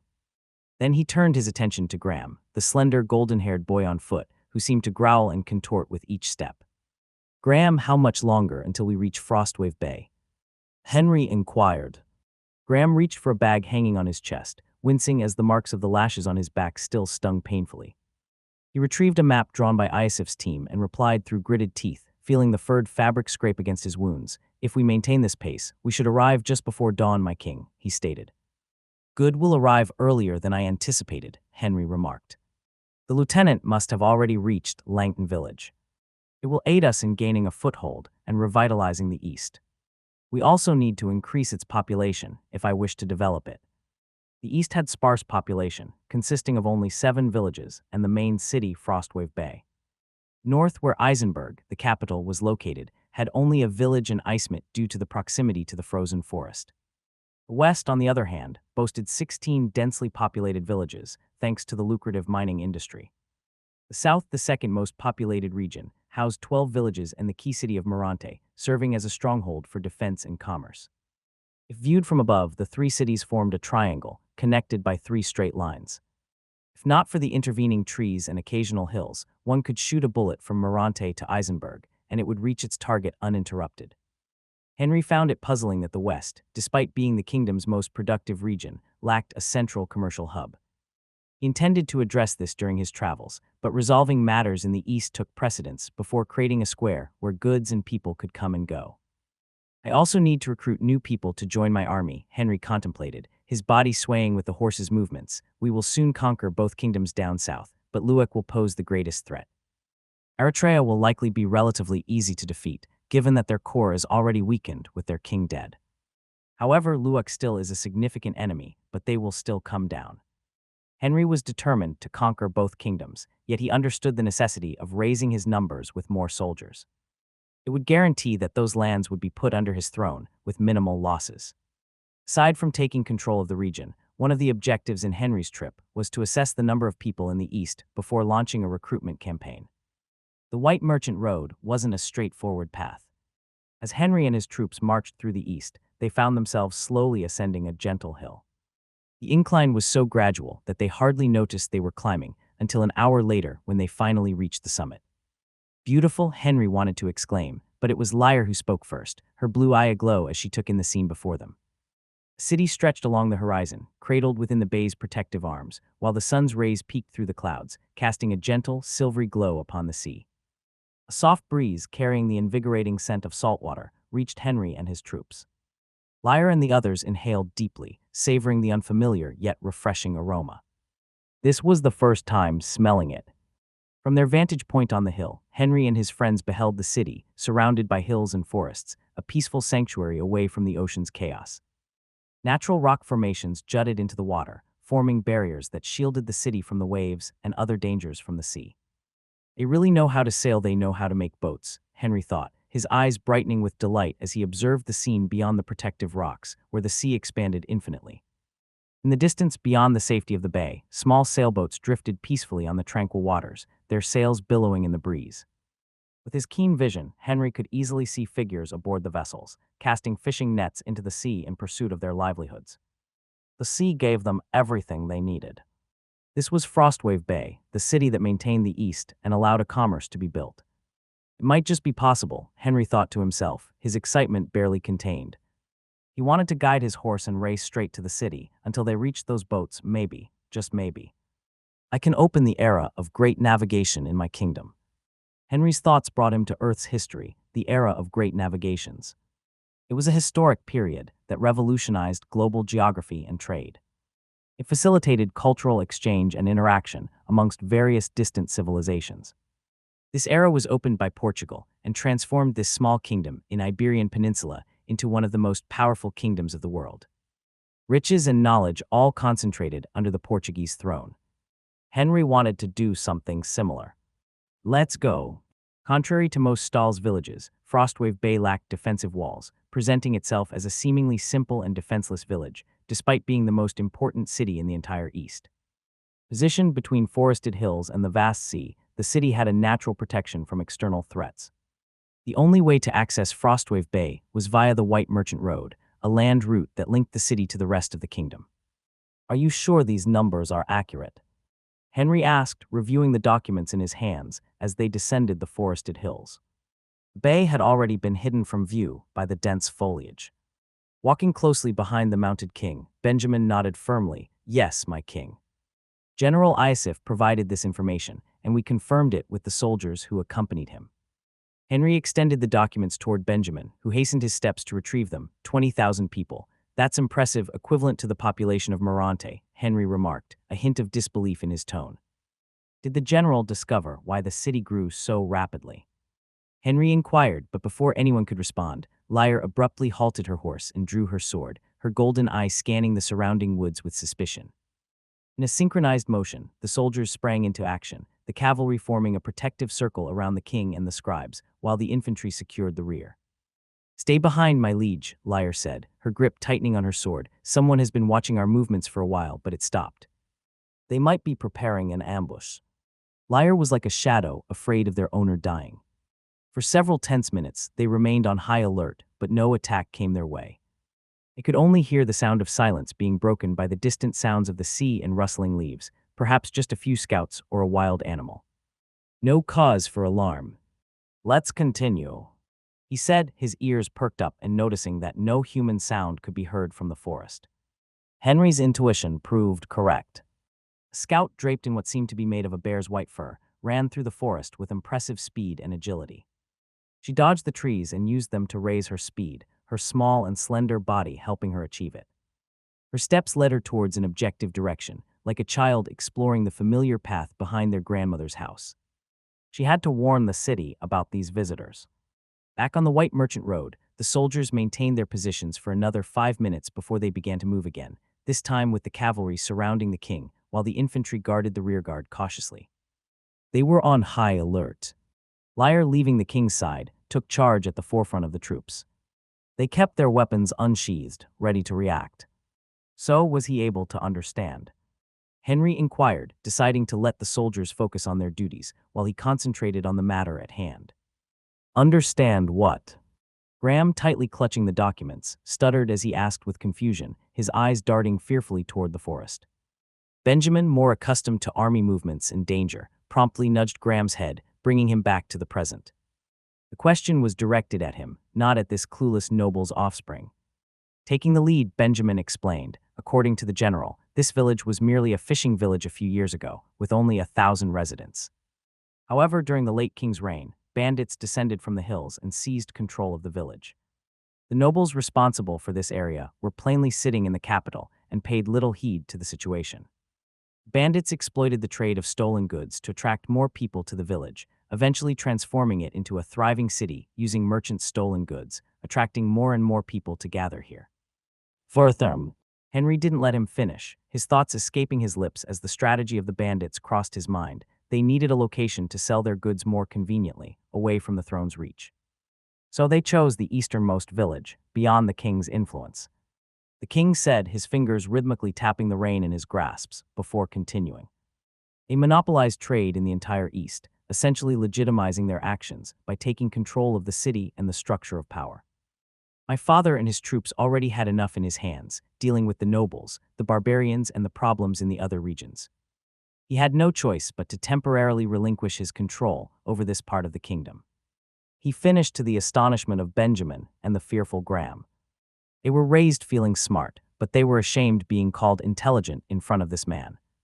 Yes, my liege, Benjamin said, after a brief moment of silence, completely agreeing with the king's assumptions. Their reign only ended when Iosifs reached the city, on his campaign to eradicate the bandits and clean the White Merchant Road. The scout reached Frostwave Bay in record time, breathlessly shouting, "Troops, troops are descending from the hill," as she darted through the narrow streets, dodging startled onlookers. "Troops on the hills," she repeated frantically, alerting everyone in her path. Reaching the wooden docks where ships departed for fishing, she located a large bell and struck it 3 times with a nearby hammer, its resonating clang echoing throughout the city. The tolling of the bell conveyed everything the city needed to know. Panic swept through Frostwave Bay, as if its inhabitants had trained countless times for this scenario. Ships within earshot hastily returned to the docks, their sailors disembarking with weapons at the ready. Mothers ushered their children indoors, barricading their homes and peering cautiously through cracks in their windows. Men and women alike armed themselves, be it with swords, wooden staffs, or even kitchen knives, as if they were born bandits. "They were already expecting us," Lyre remarked, her gaze shifting towards the surrounded king as they descended the forested hills that guarded Frostwave Bay's rear. Even amid the descent, the distant tolling of the bell reached their ears. It was indeed a scout. Though unable to use his mana, Henry's keen ears and trained body allowed him to discern the bell's sound. "How many soldiers did the general leave stationed here?" he asked, turning to Graham, who seemed to have snapped out of his fear after hearing Lyre's words. "There were no attack nearing them." 12 soldiers, my king," Graham replied, scratching his head lightly, ensuring his fear hadn't clouded his memory. 12 soldiers in a city of 20,000 residents, once controlled by bandits. "It wouldn't be enough to suppress the citizens," Henry murmured, shaking his head. "Unfortunately, there was no other choice. We needed the troops back in the capital." Unbeknownst to Henry Andhai's troops, as the bells rang, a black-bearded middle-aged man, reeking the nauseous scent of fish, moved swiftly, fearful of being detected by the residents. Boarding a ship, he vanished into the ocean, his destination a mystery, evading notice by the townsfolk. "I must inform the chief." Those words escaped his mouth as he left the area of the bay's protection. It took Henry and his troops half an hour to finally arrive at Frostwave Bay, the snow slowly covering the tracks of the horses and people. "Halt, identify yourselves," a cry pierced the air, halting their advance. A wavy-haired man stood before them. Behind him were hundreds, if not thousands, of armed villagers filling the streets of the city, like ants. They had never encountered anyone from the king's retinue aside from the general and his soldiers, and lacking any identifiable insignia, recognition was almost impossible. Henry hadn't prepared any banners with the royal symbol to travel east, a tactic to travel more silently through this region. In the end, he just didn't wish to be bothered in every corner, mainly by merchants. "Seems they've inherited the bandits' ways," Henry mused, his gaze flickering with a crafting light. Their militia knowledge might prove useful, not only their sailing techniques. In response to the man's demand, Lyre tapped her horse's flank, her unsheathed sword glinting as the silver sea surrounding the bay. Such insolence, bearing weapons in the presence of the king, she billowed in anger, her eyes fixed on the wavy-haired man. "Shall we execute you all for royal treason?" Her words seemed to cast a shadow over the assembled crowd, sending a shiver down their spines. "Bow your heads," Lyre commanded, her steed pawing the ground, ready to charge and begin a bloodshed. The cavalry followed suit, poised for action. Fear flashed in the wavy-haired man's eyes as he tightened his grip on his axe, fighting the urge to run away and drop his weapon. "I am Svartbalj," he stammered, acting chief under General Isif's orders. "We're loyal to the throne, but we must verify your identity first." It was an order from the general himself before departing. Lyre breathed deeply, trying to contain her anger. She looked at Henry, but the king merely responded with a subtle gesture, giving her the power to decide. "You have 5 minutes, she announced firmly, her voice carrying authority. "Find a solution or clear the path."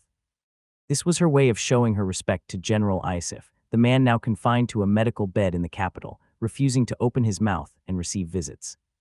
Henry observed Lyre with interest. She doesn't have all qualities of a leader, he thought, noticing her lack of patience. Leaders must have an unshakable mentality and must remain calm at all situations, even more so when dealing with those under them. They couldn't lose their hearts. "The king is here himself, his royal bloodline traces back to our founder, and still you ask for proof." Lyre thought, her grip on the reins and sword tightening. She wished to teach them a lesson, but held back for now. The man scrambled for a solution, his mind racing. "Hurry, call for the 12 soldiers," he ordered, turning to the scout in a furred white bear clothes, the one that spotted the king's entourage on the white merchant road. The white attire allowed her to hide herself in the snowy forest. Soon 12 soldiers emerged, their eyes locking onto the king's entourage. In an instant they knelt in reverence. "We welcome the king," they declared in unison, when their eyes landed on the black-haired man. Their encounters with the king were few and far between, often limited to training sessions alongside General Luther. Under him, they learned how to form battle formations and fight together as one. However, it was the king's distinctive gray eyes that truly set him apart, a trademark of the Stahl's bloodline. Those vibrant eyes seemed to represent the cloudy skies that blanketed their homeland, always watching over them. The villagers stood in silence, unsure of what to do next. Then one of the soldiers subtly gestured with his eyes for them to follow suit and bow down. Without hesitation, every villager mimicked the action, bowing before their king. "We welcome the king," shouted the wavy black-haired man and the thousands behind him, attempting to replicate the soldier's posture. It was a gesture unfamiliar to them, having gone without contact with nobility responsible for their lands for the past 40 years. Henry and Lyre strolled through the village, the king leaving his horse in the care of the residents. His first destination, the docks. He couldn't hold in his desire for the open sea, the desire to expand his kingdom. "Are there any larger ships?" Henry asked, his gaze fixed on the docked ships. The sailors were throwing nets teeming with fish onto the wooden planks. The ships were small and simple, with only a single square sail and able to accommodate no more than 10 people. A tall, white-haired elder was walking alongside the king. His weathered, beaten face was a testament of the time he spent on the sea. He had a long hair and a beard that reached his chest. The old man was wearing a leather attire, typical for the people in Stahl, who had no access to wool or cotton. "Nay, your majesty," he replied respectfully, trying his best to sound formal, but the accent of the sea filling his lips. The accent was quite strong, different from the other regions of Stahl. Maybe because they were too far away from the center of power, or only this old man had such an accent. We've tried to build larger ships to get more fishes, but the wood just can't hold. They're always breaking on us. 6 already died. He was one of the 6 shipbuilders in Frostwave Bay, perhaps of the whole kingdom. Henry had no one within his court with expertise in shipbuilding. The library he inherited, when acquiring the first sword, likely contained no information on the subject either. Its shelves were filled with ancient spells, martial arts, and history books. He needed to develop the craft from here on. "How far have you all gone from the bay?" the king asked, his steps echoing with each footfall upon the wooden docks as he, Lyre, and the old man walked. "Not far, your majesty," the old man replied. "We stays close to the bay, always keepin' it in our sights. Tried sailin' farther once, durin' the fish mating season, but the sailors said the winds turned 'em back." "Have ye sent any other ships to try?" Henry asked, his gaze fixed on the distant horizon through the cracks in the rocky barriers protecting the city. "Nay, 'tis too risky, and the matin seasons come round only every 6 winters. We make do by stocking up on food, relying on what the previous village chiefs left us," the old man explained, gazing the king cautiously, remembering that the chiefs were all bandits. Nevertheless, Henry didn't seem to care. "Good," he muttered, scratching his chin thoughtfully and tapping it in rhythm. "Summon all the other shipbuilders to the village chief's house. I need a word with them." Later on the same day, Henry sat behind a long wooden table with Lyre standing behind him, her hands resting on her sword, while 2 other soldiers guarded the conference room inside the village chief's house. Despite being a small place, it was sufficient to accommodate 30 people. The warm glow of the fireplace, made of stone, warded off the cold, allowing the still injured Henry to remove his heavy black furred jacket. In the room, besides Lyre, the soldiers, and Henry, there were 12 other individuals. 6 of them were elderly men, while the other 6 were middle-aged. These elderly men were the only 6 shipbuilders in Frostwave Bay, possessing the knowledge and skills necessary for shipbuilding. Middle-aged men appeared to be their sons, responsible for inheriting the family business and continuing their family legacies, a quite common practice in Stahl. Despite the almost full room, the only noise audible was the sound of Henry's ink pen scratching against parchment, his eyes deeply focused on his writing. No one dared to interrupt, and all stood silently. The presence of the woman behind the king seemed to instill a sense of apprehension, preventing the 12 from even shifting their weight between legs and make a sound. Finally, after a few minutes, the scratching of the pen ceased, and Henry turned his eyes towards them. Though aware of their presence, what he was writing would direct the meeting and perhaps the fate of Frostwave Bay after a few punctual changes. "I have called all of you here to ask a few questions and convey a few things," Henry began, placing the ink pen on top of the parchment and crossing his hands. The 12 individuals 0NLY nodded, showing they were ready to hear and obey the commands of the king. "Then let's begin with the questions," Henry continued, clearing his throat before addressing them. "What are the key elements necessary for constructing ships capable of enduring long voyages across the seas?" He had to confirm the knowledge obtained from the first one he met earlier this day. The shipbuilders exchanged knowing glances. One of the elder shipbuilders stepped forward, his weathered hands clasped behind his back as he addressed the king in a respectful tone, his accent noticeable but not so strong. "Your Majesty, when it comes to crafting ships for long-distance voyages, we must prioritize sturdy construction and reliable materials," the old shipbuilder began, making an effort to sound as formal as possible, although his speech retained traces of his accent. "In the past, we've tried using wood from the nearby forest and leather from the local animals, but the battering ocean waves in the open sea were too strong, and our vessels couldn't withstand them." Henry uncrossed his hands and rubbed his chin, asking, "So we need sturdier trunks and more durable and flexible leathers." The old man responded, prompting Henry to pick back the ink pen and resume his scribble. Another minute of silence followed. "How long does it take you and your family to assemble a ship?" Henry inquired, his hands stopping, but he continued to hold the ink pen. The old man glanced at his comrades, who seemed to signal for him to take the lead and respond to the king. Scratching his head as if calculating the required time, the old man replied, "Your Majesty, it typically takes us and our sons about 3 winters to assemble a ship from start to finish."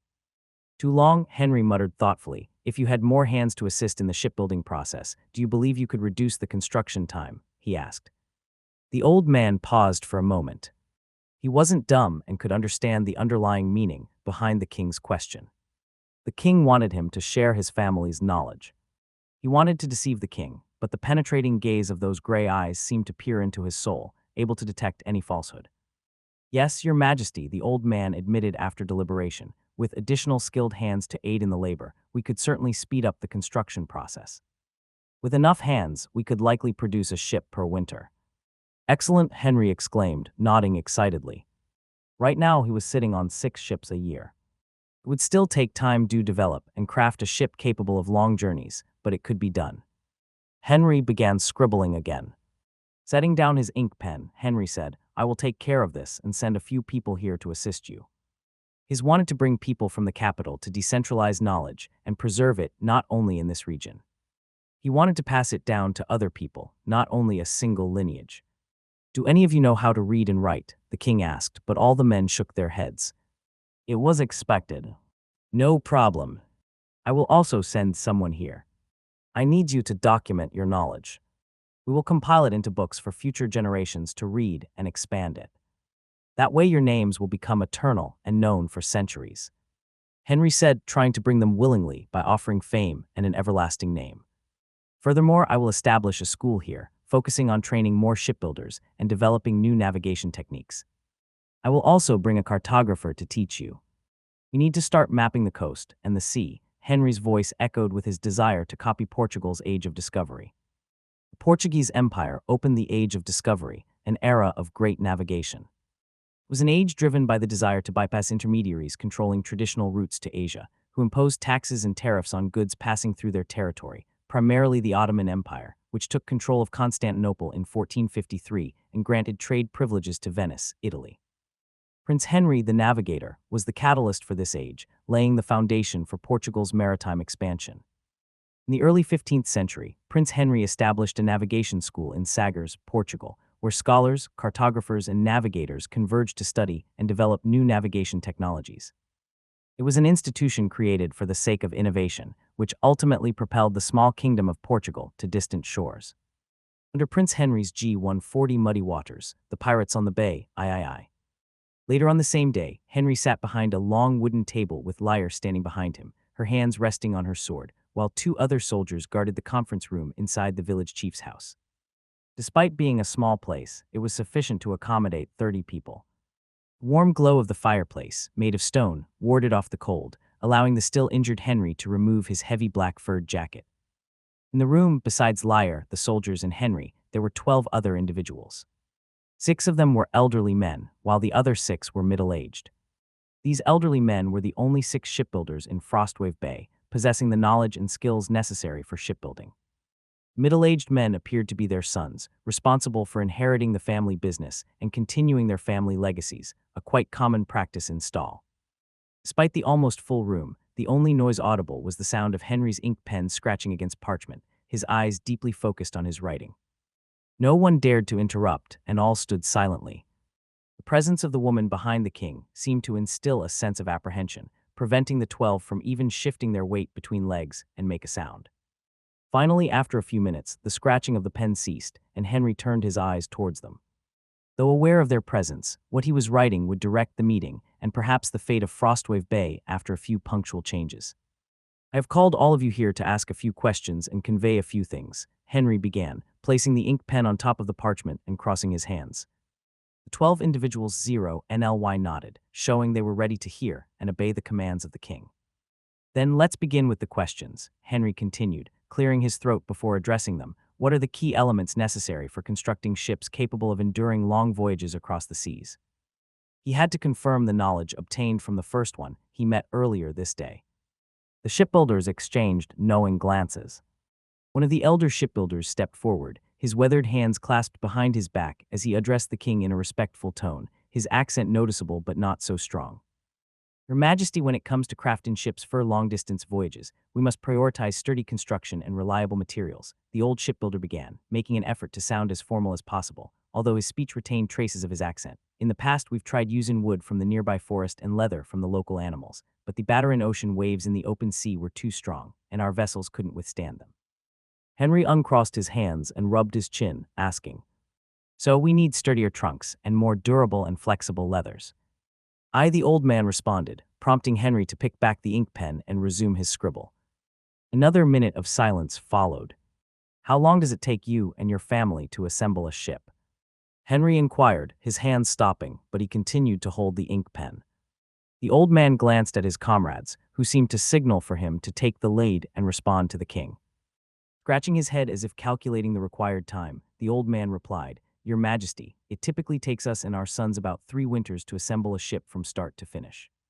"Too long," Henry muttered thoughtfully. "If you had more hands to assist in the shipbuilding process, do you believe you could reduce the construction time?" he asked. The old man paused for a moment. He wasn't dumb and could understand the underlying meaning behind the king's question. The king wanted him to share his family's knowledge. He wanted to deceive the king, but the penetrating gaze of those gray eyes seemed to peer into his soul, able to detect any falsehood. "Yes, Your Majesty," the old man admitted after deliberation. "With additional skilled hands to aid in the labor, we could certainly speed up the construction process. With enough hands, we could likely produce a ship per winter." "Excellent," Henry exclaimed, nodding excitedly. Right now, he was sitting on 6 ships a year.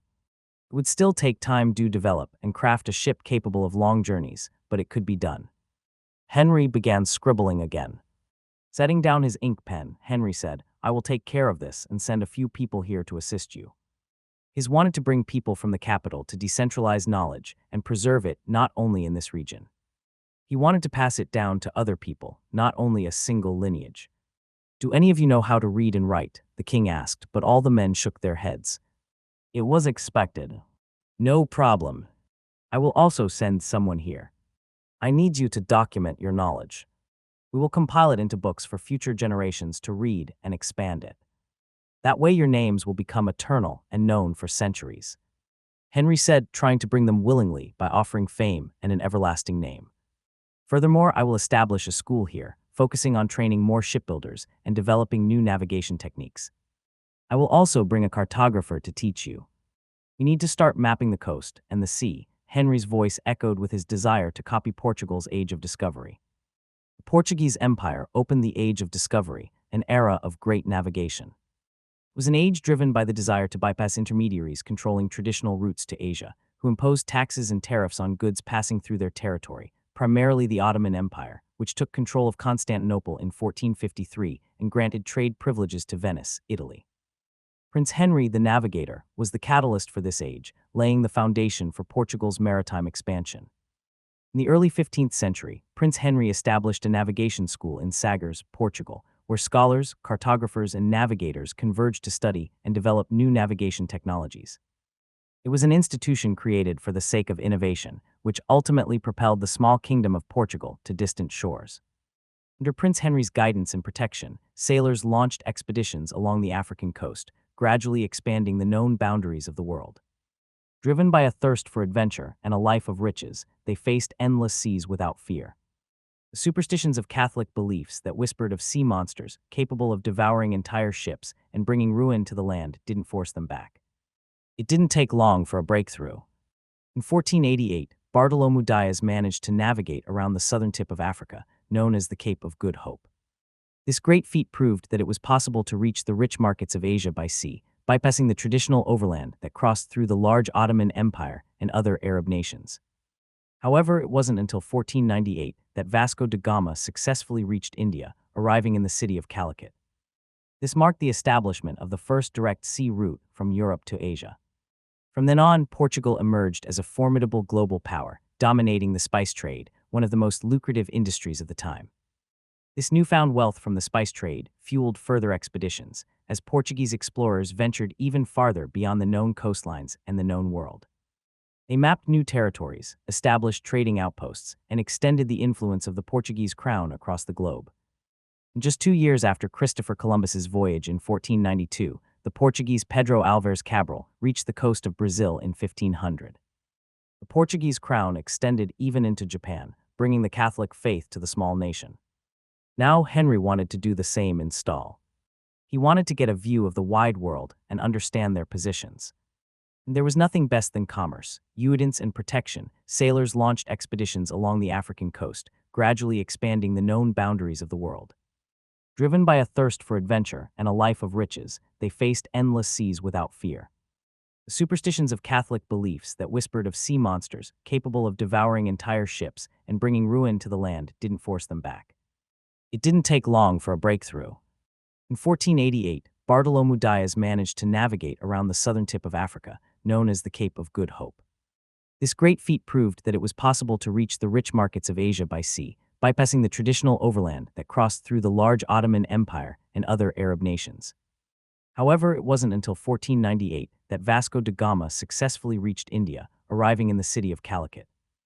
This marked the establishment of the first direct sea route from Europe to Asia. From then on, Portugal emerged as a formidable global power, dominating the spice trade, one of the most lucrative industries of the time. This newfound wealth from the spice trade fueled further expeditions, as Portuguese explorers ventured even farther beyond the known coastlines and the known world. They mapped new territories, established trading outposts, and extended the influence of the Portuguese crown across the globe.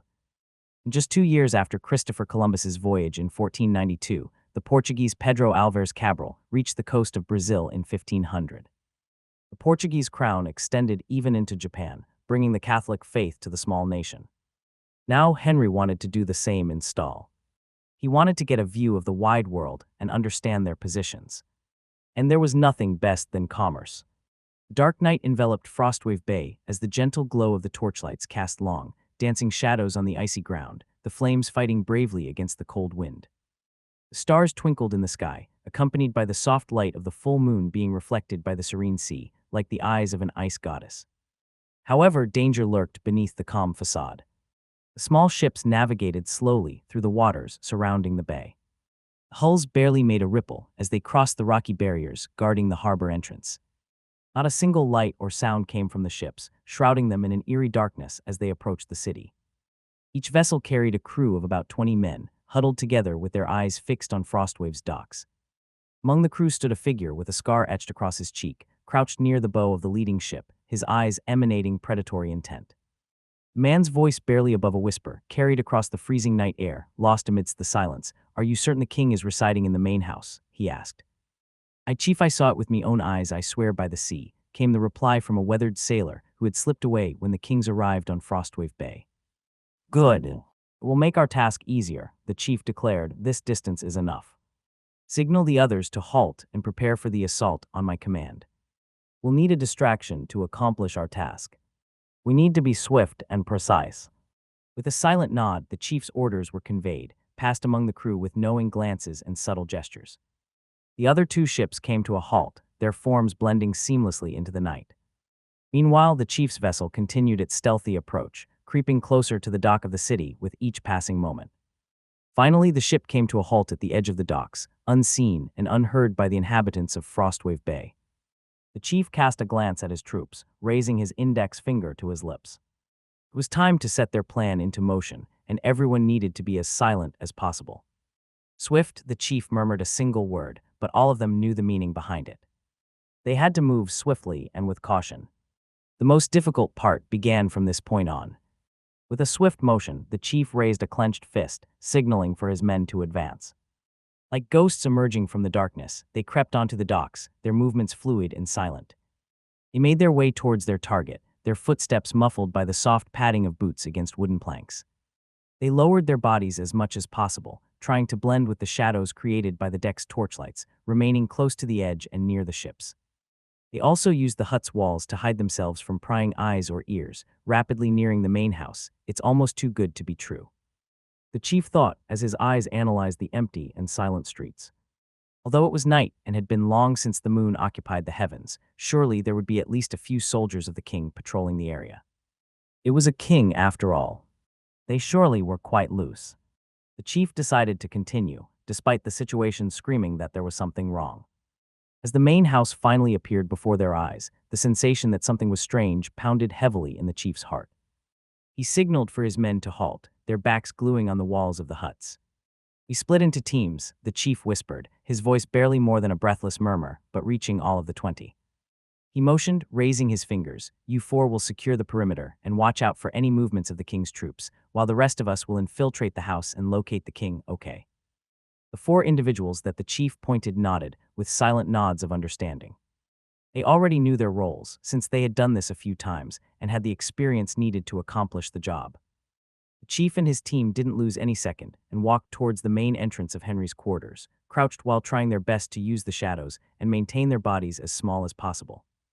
Their footsteps did not make any sound against the soft snow beneath their feet. "We are here," the chief thought, his heart beating like drums. "If needed, we will need help from the others." His hands caressed his pockets, giving him more courage and determination. The profits would be greater than the losses. The chief raised his hand and lightly pushed the unlocked wooden door, praying in his heart that no creaking sound would echo. Fortunately, no sound came from it, and they entered the house. The main door gave access to the reception room, where Henry had greeted the shipbuilders, where the reunions of the city took place. As soon as he opened the door, a thought crossed the chief's mind. It's too dark. The darkness seemed to have swallowed the whole room. Normally, the fireplace should be lit to ward off the cold and not make the house so dark. The chief was someone who knew well the village head's house, since he had lived here once upon a time, and commanded the whole city with his will. He knew where the two ladders behind the large table would lead, and that the kitchen was on the right door. Bathrooms were only accessible after labyrinthine corridors of the house. He understood the ins and outs of this house. Swift, those words coursed through the chief's mind again. But suddenly, a noise shattered the silence and disturbed the darkness as the fireplace was suddenly lit, the glow of the fire faintly shining light upon the room. There, sitting on the chair in the middle of the large desk, a figure was there, looking at them as if it was expecting their visit for the whole day. Those gray eyes were looking at them with an amusing look. "Welcome," Henry said, opening his arms and pointing at the chair right in front of them. "One of the sailors saw a ship sailing away as soon as I and my troops reached here. I bet with Lyre that you guys would come yesterday or today. I imagined that it was impossible for Iosif to take care of all soldiers so easily."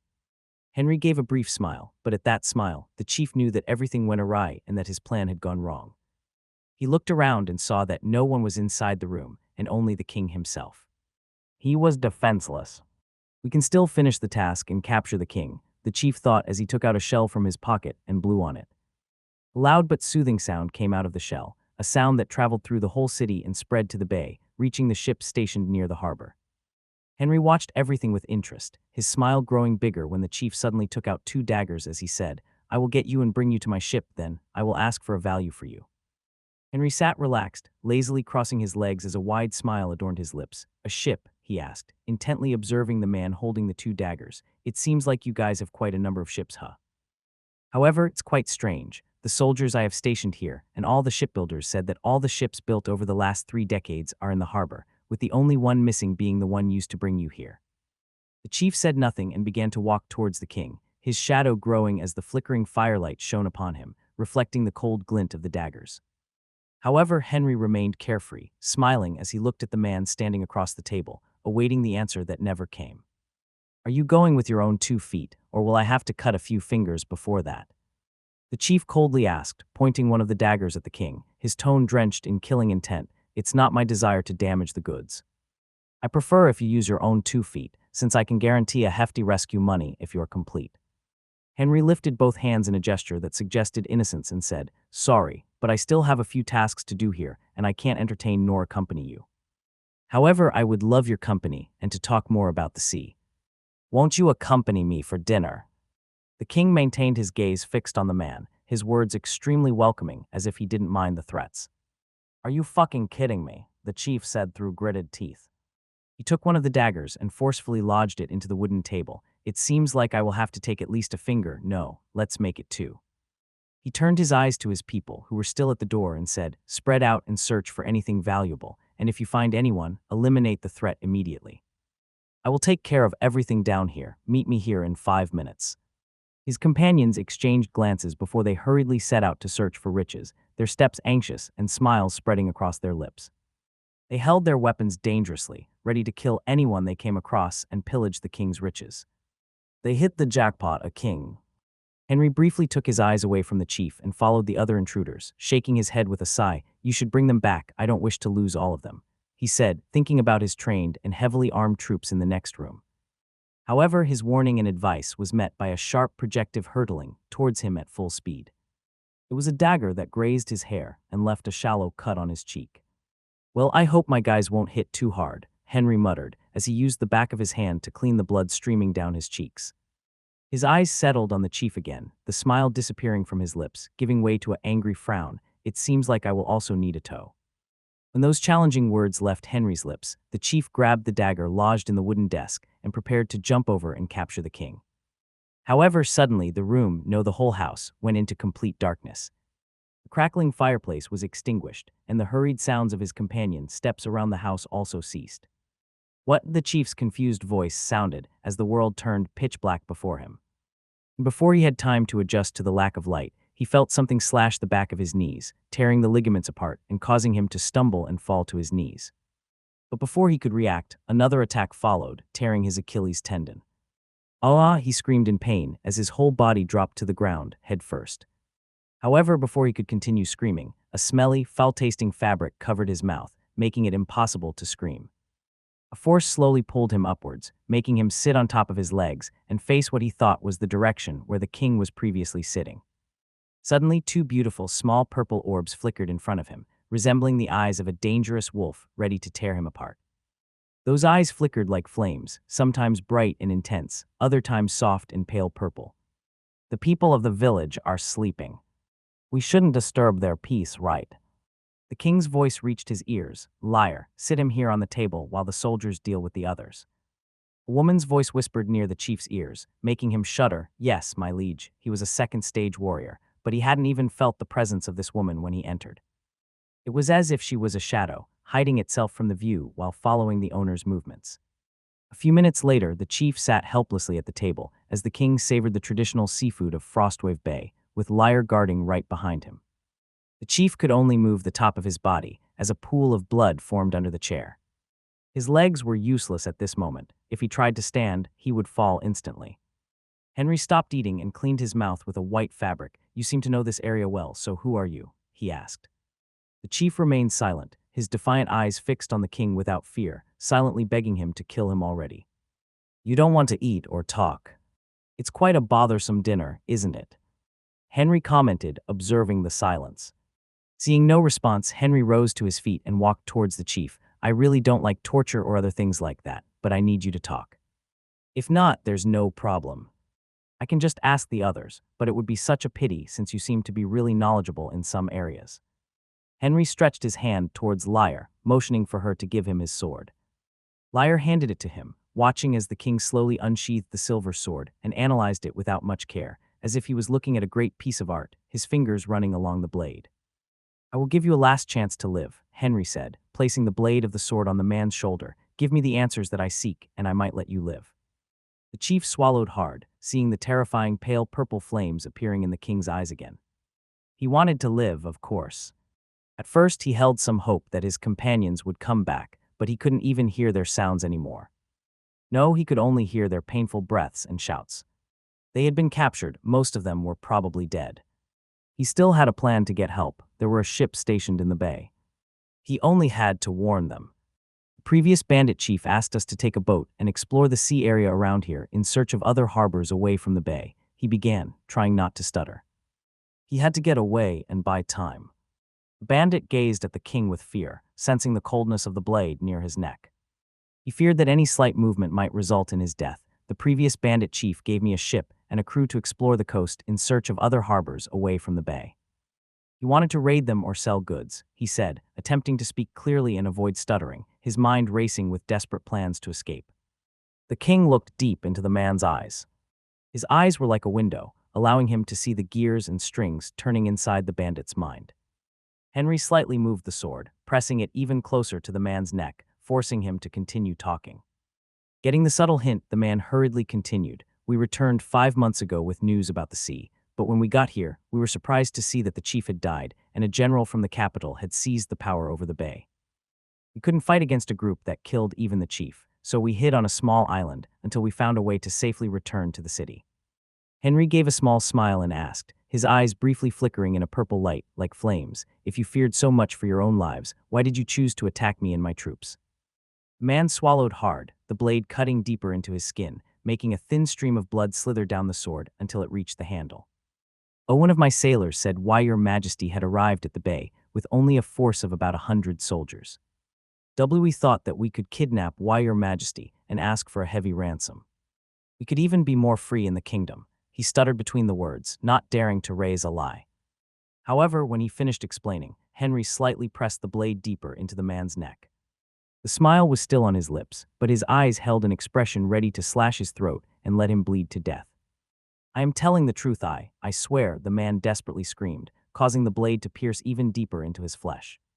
Henry stopped and retrieved his sword, the serious look in his eyes gone as if it never existed in the first place. Of course, I believe you, he said as he picked a clean white cloth from the table, cleaning the blood off the blade before handing it back to Lyre, who took it and retreated to the back, guarding the king. So, did you only bring this many men, thinking that you could kidnap the king of this nation? Henry asked, circling the table and sitting across from the man, his fingers rhythmically tapping the wooden surface. Each tap seemed to echo deep into the man's soul, the pain from his leg serving as a reminder of his sin of plotting against the king and the repercussions of such an act. He couldn't even walk, and the injury might even accompany throughout his whole life. However, despite the warning from his body and soul, the man gritted his teeth and said, his tone trying to sound as truthful as possible, "Yes, I only brought these men." "Are you sure?" "I don't like liars, you see," the king asked, making the man's eyes slightly tremble. However, he still nodded. The crew on the boats could serve as his last line of survival, and he had a plan to use them. However, the king still caught the subtle tremble. He turned to Lyre and asked, "Is there anyone still alive up there?" Lyre nodded. "Bring one of them here," Henry ordered. At those words, the bandit's eyes trembled with a desperate light.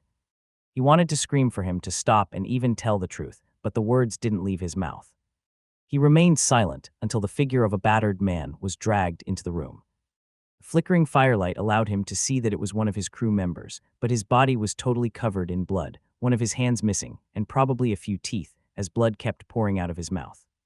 The soldier forcefully pulled the man, who had no strength to fight back, until he was right in front of the king. The soldier kicked the back of his knees, forcing him to kneel down in front of Henry. Henry's taps on the wooden surface became slower, but the sound seemed to spread throughout the whole building. He gazed deeply into the battered man's eyes and said, his tone sounding almost amicable, "So, your chief there gave me a few pieces of information, and I would like to confirm it with you. Is that okay?" Henry asked, even though he knew that the man had no reason or strength to resist his interrogation. The man nodded his head, his eyes instinctively reaching for his chief, as if seeking help.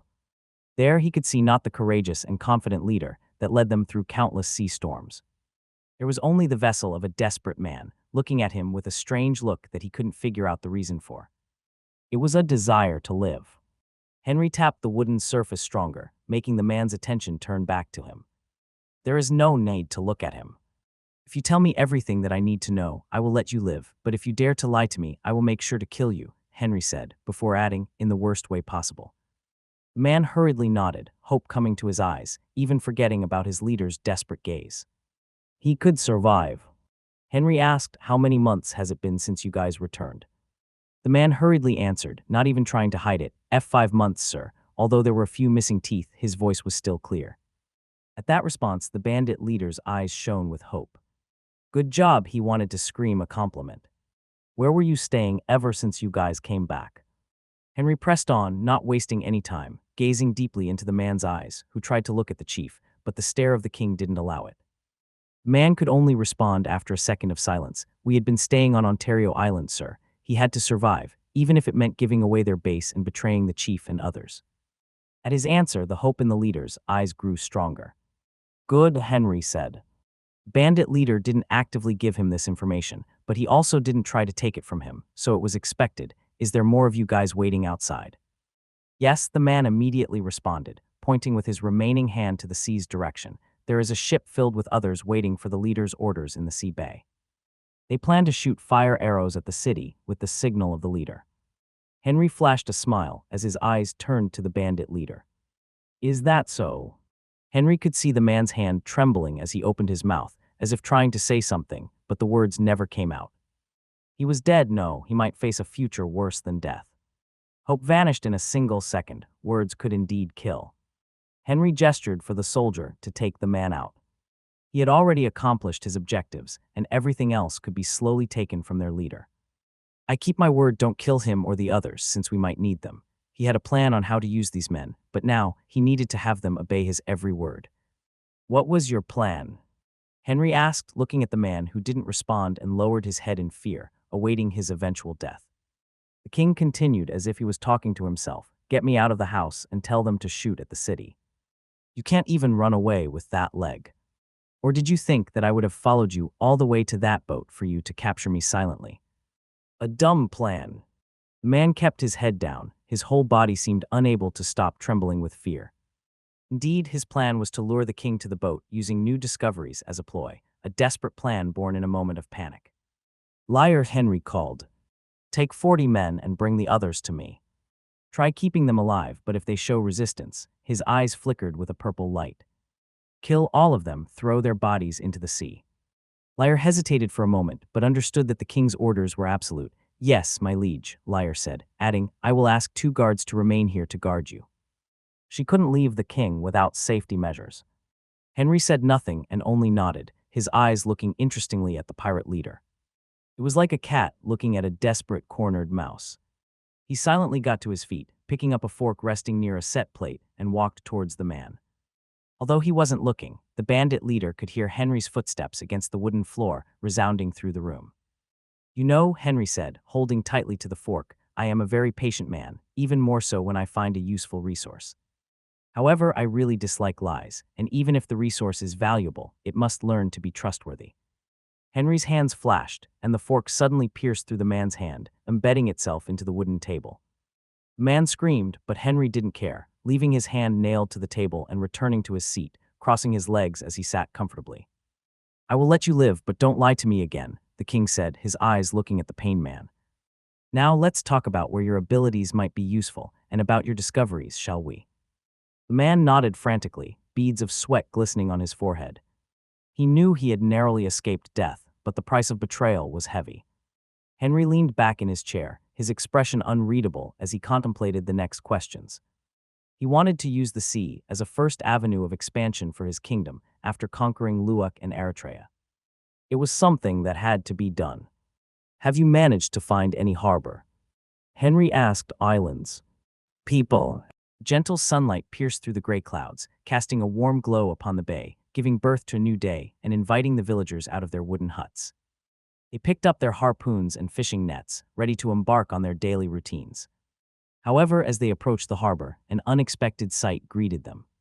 Instead of the usual quiet and deserted docks, nearly 100 people knelt upon the wooden planks, their mouths muffled with gags and their bodies stained with blood, some even missing limbs.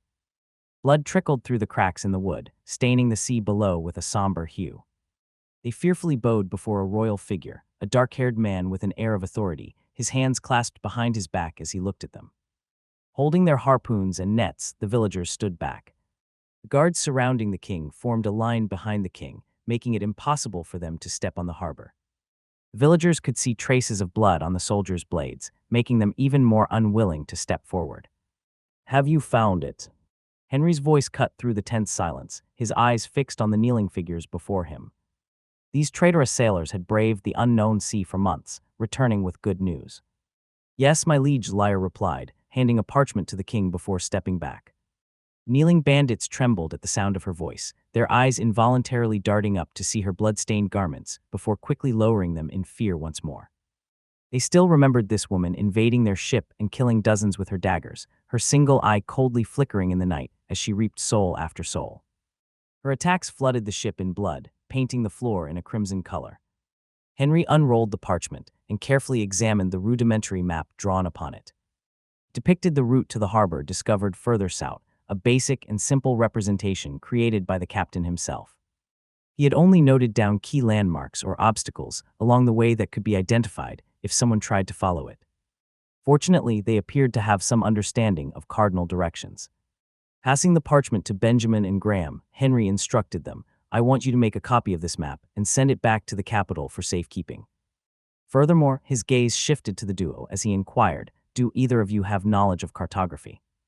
Benjamin shook his head as he spoke, his eyes analyzing the map on the parchment in his hands. Forgive us, my liege, although we can draw simple land maps, we don't have expertise to create these sea maps. And he briefly paused before continuing, I don't think we will find anyone within the kingdom with this expertise. Henry nodded in understanding, sighing at the great lack of masters within the kingdom. However, he realized the necessity of acquiring more knowledge in these fields to venture farther into the sea. Currently, the inhabitants were limited to coastal fishing, and the bandits had embarked on their sea journey with little more than bravery. Nonetheless, their discovery of another harbor to the south was a fortunate development. It made these bandits seem even more valuable. Although they are bandits, they possess primitive knowledge that can kickstart our maritime project, Henry muttered, deep in thought, scratching his forehead, contemplating about the future. Graham, tell me the plan for Frostwave Bay thus far, Henry instructed, turning to the scribe. Graham stepped forward, his eyes briefly meeting those of the injured bandits, steeling himself against their fierce and painful gazes. He unfurled the parchment in his hands and began to recite the plan outlined by the king. According to your majesty's orders, we are to establish a center where knowledge about the sea will be freely shared among members. The shipbuilder's family will instruct these members on boat construction and development to enable further navigation beyond the bay. The throne will finance all associated expenses. Additionally, the throne will provide quality materials for ship testing and construction. He relayed. Together with Graham's words, Henry revisited his plans. He wanted to build a solid and strong foundation for the future of navigation in this country. However, despite his craving for rapid innovation, he understood that everything had its time. He only had to put the right pieces into the right places. Henry directed his attention to Tim, the bandit leader, whose pallid complexion and sunken eyes betrayed the pain and loss of blood he had endured through the whole night. Tim, he called, prompting the man to raise his head, fear palpable in his gaze. I have a proposal for you. You and your people are free to refuse, but... Before Henry could finish, Tim prostrated himself, his face pressed against the wooden planks. We obey your majesty, he exclaimed, surprising the sailors who had known him as a leader unwilling to bow to anyone. Henry smiled, his plan for the East finally taking shape. Good choice, he commended. The sea will not be lonely for much longer. You and your comrades will join the center, teaching others to navigate waters beyond the bay. And since you crafted that route map, I need you to train others and refine this craft. We will knight it. Additionally, I will send soldiers for you to train and accompany on a voyage to the harbor you discovered to the south. With this, Henry laid the groundwork for the East to begin its expansion, becoming the connection between Stahl and the rest of the world. He understood that some knowledge couldn't be restricted and only passed down through the family. If he wanted to develop something, he needed to manage the people and make them work together. The only problem ahead was getting these bandits under him without worrying about them backstabbing him. And for that he needed to integrate them even deeply into this community, making them rightful subjects. I will also pardon all of your crimes. It took 2 weeks to settle everything in Frostwave Bay. Henry decided to leave 20 infantry to keep the city safe, with Benjamin also staying behind to handle the city's paperwork and do all administrative work to report back. On top of his horse, Henry took a last look at the bay, seeing the silvery water and people watching him from afar, fishing tools already in hand, but taking their time to say goodbye to him. On our way to the east, I'll stop by the capital to gather workers and materials for building. It should arrive in the next 2 months, he said, turning to Benjamin, who stood respectfully before the infantry. Benjamin bowed, understood, my liege. His job was to obey the king, and even though he wanted to follow him, he was the fittest to this mission. I'll also send someone from the Sun God Company to start a branch here, so the region can develop even faster. Until we can deploy Iosif as the governor here, you can use them to send messages and requests to the capital. Henry concluded. It was important to establish communication throughout the capital, and he planned to do so through the Sun God Company, which would require less money in the short term. Under the villagers' watchful gazes and the relieved eyes of the newly joined bandits, the king led his soldiers toward the west, where his plans had already begun to take shape. If we hadn't stopped in the villages along the way, we could have made it in less than a month, Henry muttered, finally settling his eyes on the enormous shadows of the mountains filling the horizon. It was a familiar horizon, one that opened his eyes to his bloodline's truth. Still looking to the horizon, Henry sighed, sensing a presence coming near him. There's no need to be so close, liar. I won't run away and... Henry quickly unsheathed his sword, purple fire flickering from it. It took 3 months, but I'm almost healed. Leia remained silent, staying by his side, her eye holding worry and anxiety as she looked at the king's back, her hand unconsciously touching the eye patch covering her eye. An invisible pain threatening to assault her. She didn't like those mountains. It didn't take long for a bald figure, accompanied by 5 soldiers, to appear before the king. Olero greets you, my liege, they respectfully greeted with a bow. Henry nodded. Good to see you, guys, he dismounted and greeted them, causing the ordinary soldiers to bow deeper in respect. How have you been? He asked, patting the general's shoulder. Unlike that lazy Iosif, who has been complaining about missing a few limbs, I have been quite busy, Olero chuckled. Oh, it looks like that old foggy is finally willing to meet you, my liege. Henry's eyes flickered, and a smile covered his lips. I will make sure to visit him once I am back to the capital. It won't be necessary, my liege, Olaro said proudly, although he resisted at first. What can a grumbling man do? I grabbed him by the hair and brought him here. Henry froze. Olaro continued, his voice tinged with annoyance. I thought he'd be useful, since he partially stabilized the East. However, that fool just watched me work for 2 months. Only when he met that controlling woman did things change. The general wanted to keep going, but one of his men lightly nudged him, bringing him back to his senses. He cleared his throat and pulled his beard. I apologize, it seems I've spoken out of turn. Shall we lead the king to the city? It won't be necessary, my liege. Olaro hit his chest in a prideful tone, although he tried to resist. What can a grumbling man even do? I grabbed him by the hair and brought him here. Welcome to the city of cold iron, Mehais, Olaro said, welcoming the king to a scene that could only be described as chaotic. Shouldn't it be called Cold Ironwood? Henry asked. I'm sure we followed the map to Cold Ironhaven. Didn't we, liar? Standing 2 steps behind the king, Liar nodded. Yes, my liege. Shall I check again? Olaro cleared his throat. Why, you're not wrong, my liege. This is indeed Cold Ironhaven. He pulled his beard again, his cheeks becoming slightly red. I just remembered one of your lessons in the commander's center. Communication should be fast, so I thought the name was too long and would make it difficult to transmit information. You simply didn't like the name, Henry wanted to say, but only flashed a smile. His eyes turned towards the site in front of him, where hundreds of people were running around with tools and items to fix the buildings. They sure did their best to destroy the city, huh? Olaro nodded, relieved that the king didn't press him further on the name. Yes, my liege. If we hadn't evacuated the cities along the White Merchant Road, we wouldn't have found just destroyed rocks and wood, but the frozen bodies of the king's subjects. The general squeezed his fist in anger, but everything was over. There was no need for such ugly display before the king. Following your orders, I brought the soldiers to help rebuild the cities of the West, but I didn't expect those criminals to have destroyed the people's homes to such an extent. We're basically rebuilding the city. Henry nodded in understanding. He was the one who gave Olaro the order to travel west and rebuild the region. It had to be done quickly since the production of cold iron had stopped. Did you manage to gather all of the West's blacksmiths? Henry asked as they entered the village. The people and soldiers were so busy and focused on their work that they didn't even notice Olaro leading the king towards a manor that was the only one completely rebuilt. It was a small house, but it was better than letting the king sleep in the cold. Yes, my liege, Olaro said. I ordered the soldiers to spread around the region and brought all of them to this city. They are all waiting for you. Good. I want to meet them tomorrow morning, Henry said as Olaro opened the door to the small manor. A voice greeted them, one that Henry thought he would never hear again. Welcome, my liege.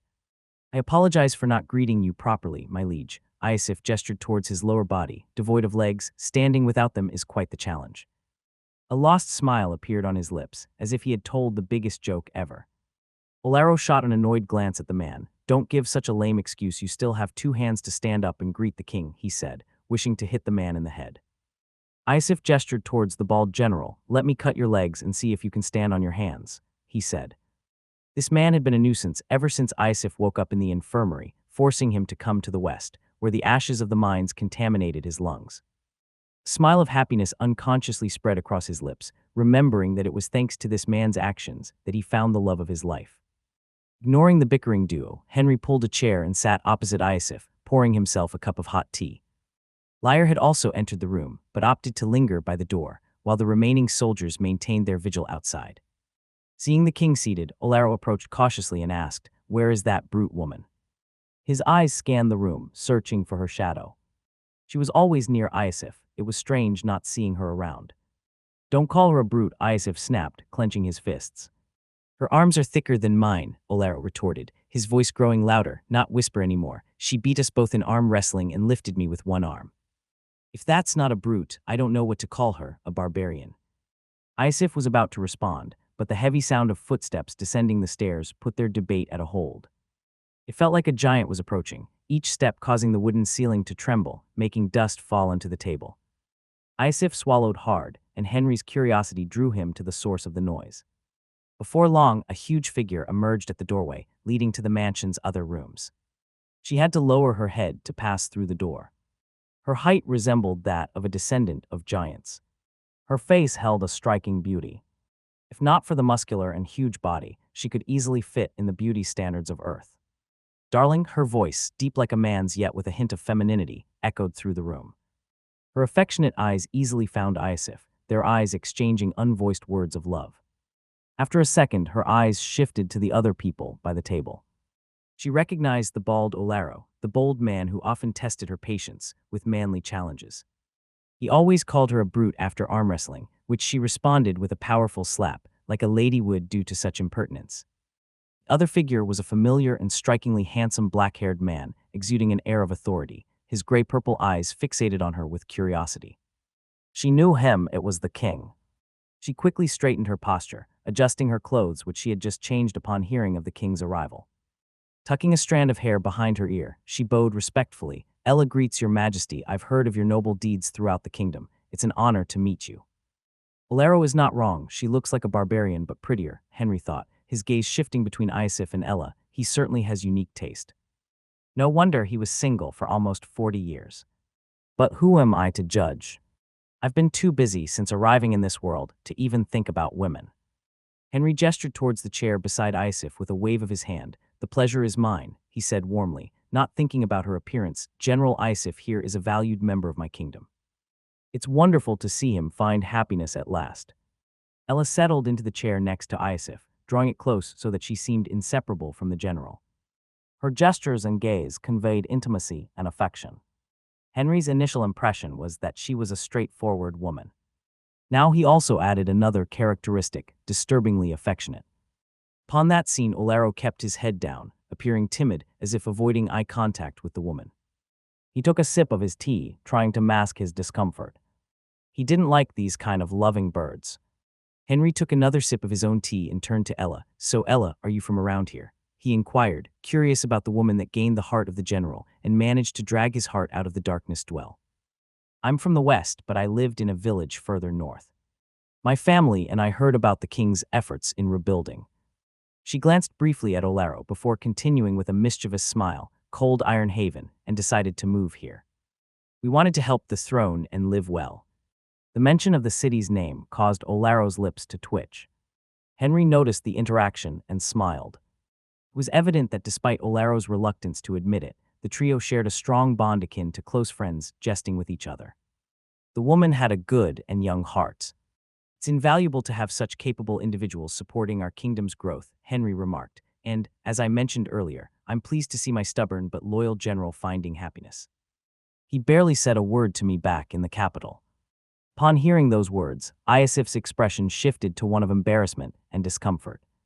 The memory of losing his legs still haunted him, plunging him into despair. He felt utterly useless, like a frog trapped in a suffocating quagmire. He couldn't fight and wanted to die. There were countless times when he had attempted to end his own life, yet someone always seemed to intervene, like a shadow guarding his existence. He endured endless nights and days in silence, even during the king's visits. The world had lost its vibrancy for him until he encountered this simple and beautiful woman. She brought light and color back into his life, renewing his sense of purpose and hope. She didn't mind his uselessness and even helped him grow back his mind. However, he still felt uselessness, at least for the throne. Henry looked at Iosif and Ella, a proposition coming out of his lips. Ella, have you ever wanted to visit the East? He wanted to give this man another reason to live. Iosif looked at the king, his expression filled with confusion. He understood his words, but couldn't grasp the king's intention with such question. What's all about visiting the East? The East? Ella asked, also unable to understand the king's question. I don't understand, your highness.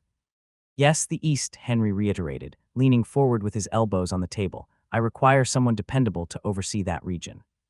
They must be trustworthy and hold a high position in the army, as they will be leading the entire area. Currently, I have no one of such stature except. He gestured towards Iosif, the selfless General Iosif, right there. Iosif shifted uncomfortably in his chair, trying to maintain his balance with his hands as he looked at the king, unable to meet those piercing eyes directly. He was afraid to not meet those high expectations. After a moment of silence, Iosif spoke. I'm sorry to disappoint you, your majesty, but as you can see, a useless cripple like myself can't be of much help to the throne, he said, his tone filled with self-deprecation, as if he wasn't even worthy of the king's gaze. I have no more use for battles, and I can't even walk on my own. At those words, Henry's expression turned into a serious one, as if he had been insulted. Are you doubting my ability to judge my own people, General? He asked in a stern tone. He then turned to Olaro. Is he doubting me? Olaro swallowed hard, about to speak, when a loud bang echoed through the room. Ella swiftly slapped the back of Isif's head, nearly causing him to topple from his chair, and pushed his head down. I am sorry, your majesty, my dar Isif doesn't know what he's talking about. He's just grateful to be chosen by you, she stammered, her desperation evident as she spoke, almost calling Isif darling in such situation. Despite her brute and somewhat intimidating appearance, she was truly a simple-minded and sincere person. Henry could see that she was deflecting blame away from Isif with her actions, apologizing on his behalf and taking the blame. Isif found the right one, indeed. The king crossed his fingers and leaned back in his chair. Isif, you're one of my most trusted generals. I refuse to believe that losing a leg or two could ever diminish your worth. You are not weak, and I won't allow you to label yourself as such, he said. Despite Ella's firm hands, pressing his face against the wooden desk, Isif absorbed every word of the king. However, he couldn't scare away the sense of uselessness and self-loathing within his mind. He hated himself. He hated being useless. Henry continued, there are countless people in the capital alive today because of you, including a young soldier who is telling the whole city how a general selflessly shielded him from an explosion. He's waiting there with his child, eager to thank his savior. You are not useless. You are a hero, and a hero cannot sink into the mud. A hero must raise. Henry wanted to convey this message, but Isif seemed unable to welcome such a change of thought. Your Majesty, I don't know what to say, the general stammered, his voice barely above a whisper. Ella's firm grip kept his head down, preventing him from meeting the king's gaze, not that he really wanted. I never thought I'd have another chance to serve. But my legs. Full legs make no difference, Olaro's voice thundered, unable to contain his anger in front of such words. I've seen wolves without their front legs hunting down entire herds of deers, and even rising as leaders of the pack. I've witnessed commoners, without arms, chopping down trees, using only their feet to wield the axe. So what about a general? What can a general do without their legs? Olaro really wanted to punch some sense into this man. For months he had watched him mourn over the past, unable to let go and move forward. Olaro refused to believe that a few setbacks could turn Isif into such a pathetic individual. He must be hiding inside this pathetic shell. The king is offering you a chance to be useful again, to reclaim your dignity as a respected general, to live with pride once more. Why are you just wasting it? He shouted. At Olaro's words, Isif flinched, and Ella shot him a mixed look. She found some truths in his words. Isif had been squandering his life away, dwelling on the past over and over again. She didn't mind it. She could support both of them. However, Ella could sense that Isif desired to be useful, to go back and work for the king. He wanted to keep being himself, but instead, he was spiraling into self-loathing. Henry raised a hand, signaling for calm. Olaro. That's enough, he said firmly, his voice cutting through the tension in the room. And Isif, I'll be awaiting your response. I'll be staying here for 2 weeks, and I expect an answer by then, Henry stated. Don't disappoint me. With that, the king rose from his chair. Accompanied by Lyre and Olaro, they departed, leaving Ella and the bewildered Isif alone in the room. Isif wore a lost expression, as if deeply contemplating something and wrestling with himself over the future. Although I am angry for the way he talked to you, Ella began, her voice gentle, her large fingers tenderly caressing Isif's cheeks. He is right. It's time for a change. You need to become yourself. Again, silence settled over the room, broken only by Isif's trembling murmur. Will you go with me? He asked, unable to meet her gaze. Ella looked taken aback, then a joyful smile spread across her face. Of course, how could I ever leave my darling to go alone to the east? She said, snapping her fingers. I have to accompany you and make sure no vixen ever dares to come near you. I'll have to break a couple of bones if that happens, won't I? Isif swallowed hard. All right. Henry sees the development of the city, makes decision to create a region where it will be the center of the development of smithing and tools to be shipping to other regions of the kingdom.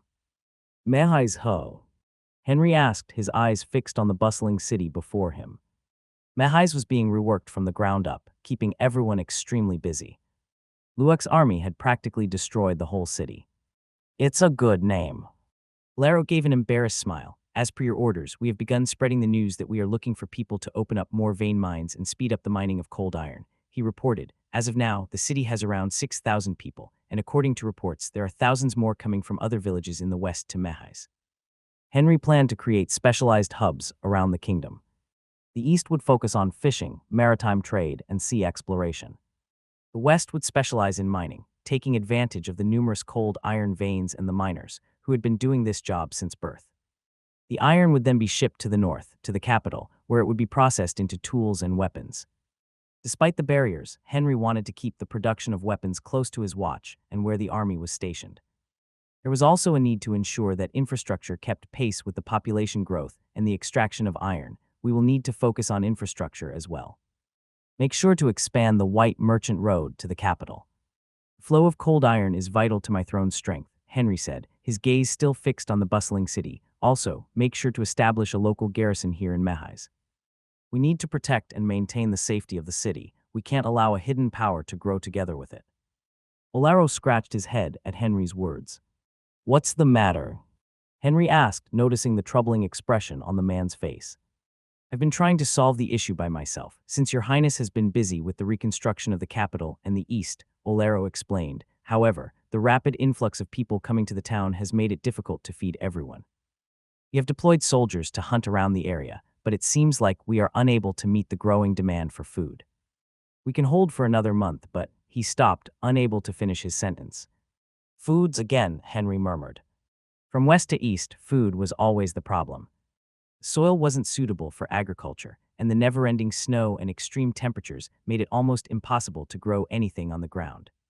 Because of that, hunting became the primary source for food. We also haven't found the right animals to raise. Contrary to Earth, where countless animals could be raised to put food on the table, the animals in this region didn't seem fit to be raised in captivity. Even the snowfur horses had to be put in a large plot of land to simulate freedom. Otherwise, they would slowly die, as if refusing to have their freedom taken away.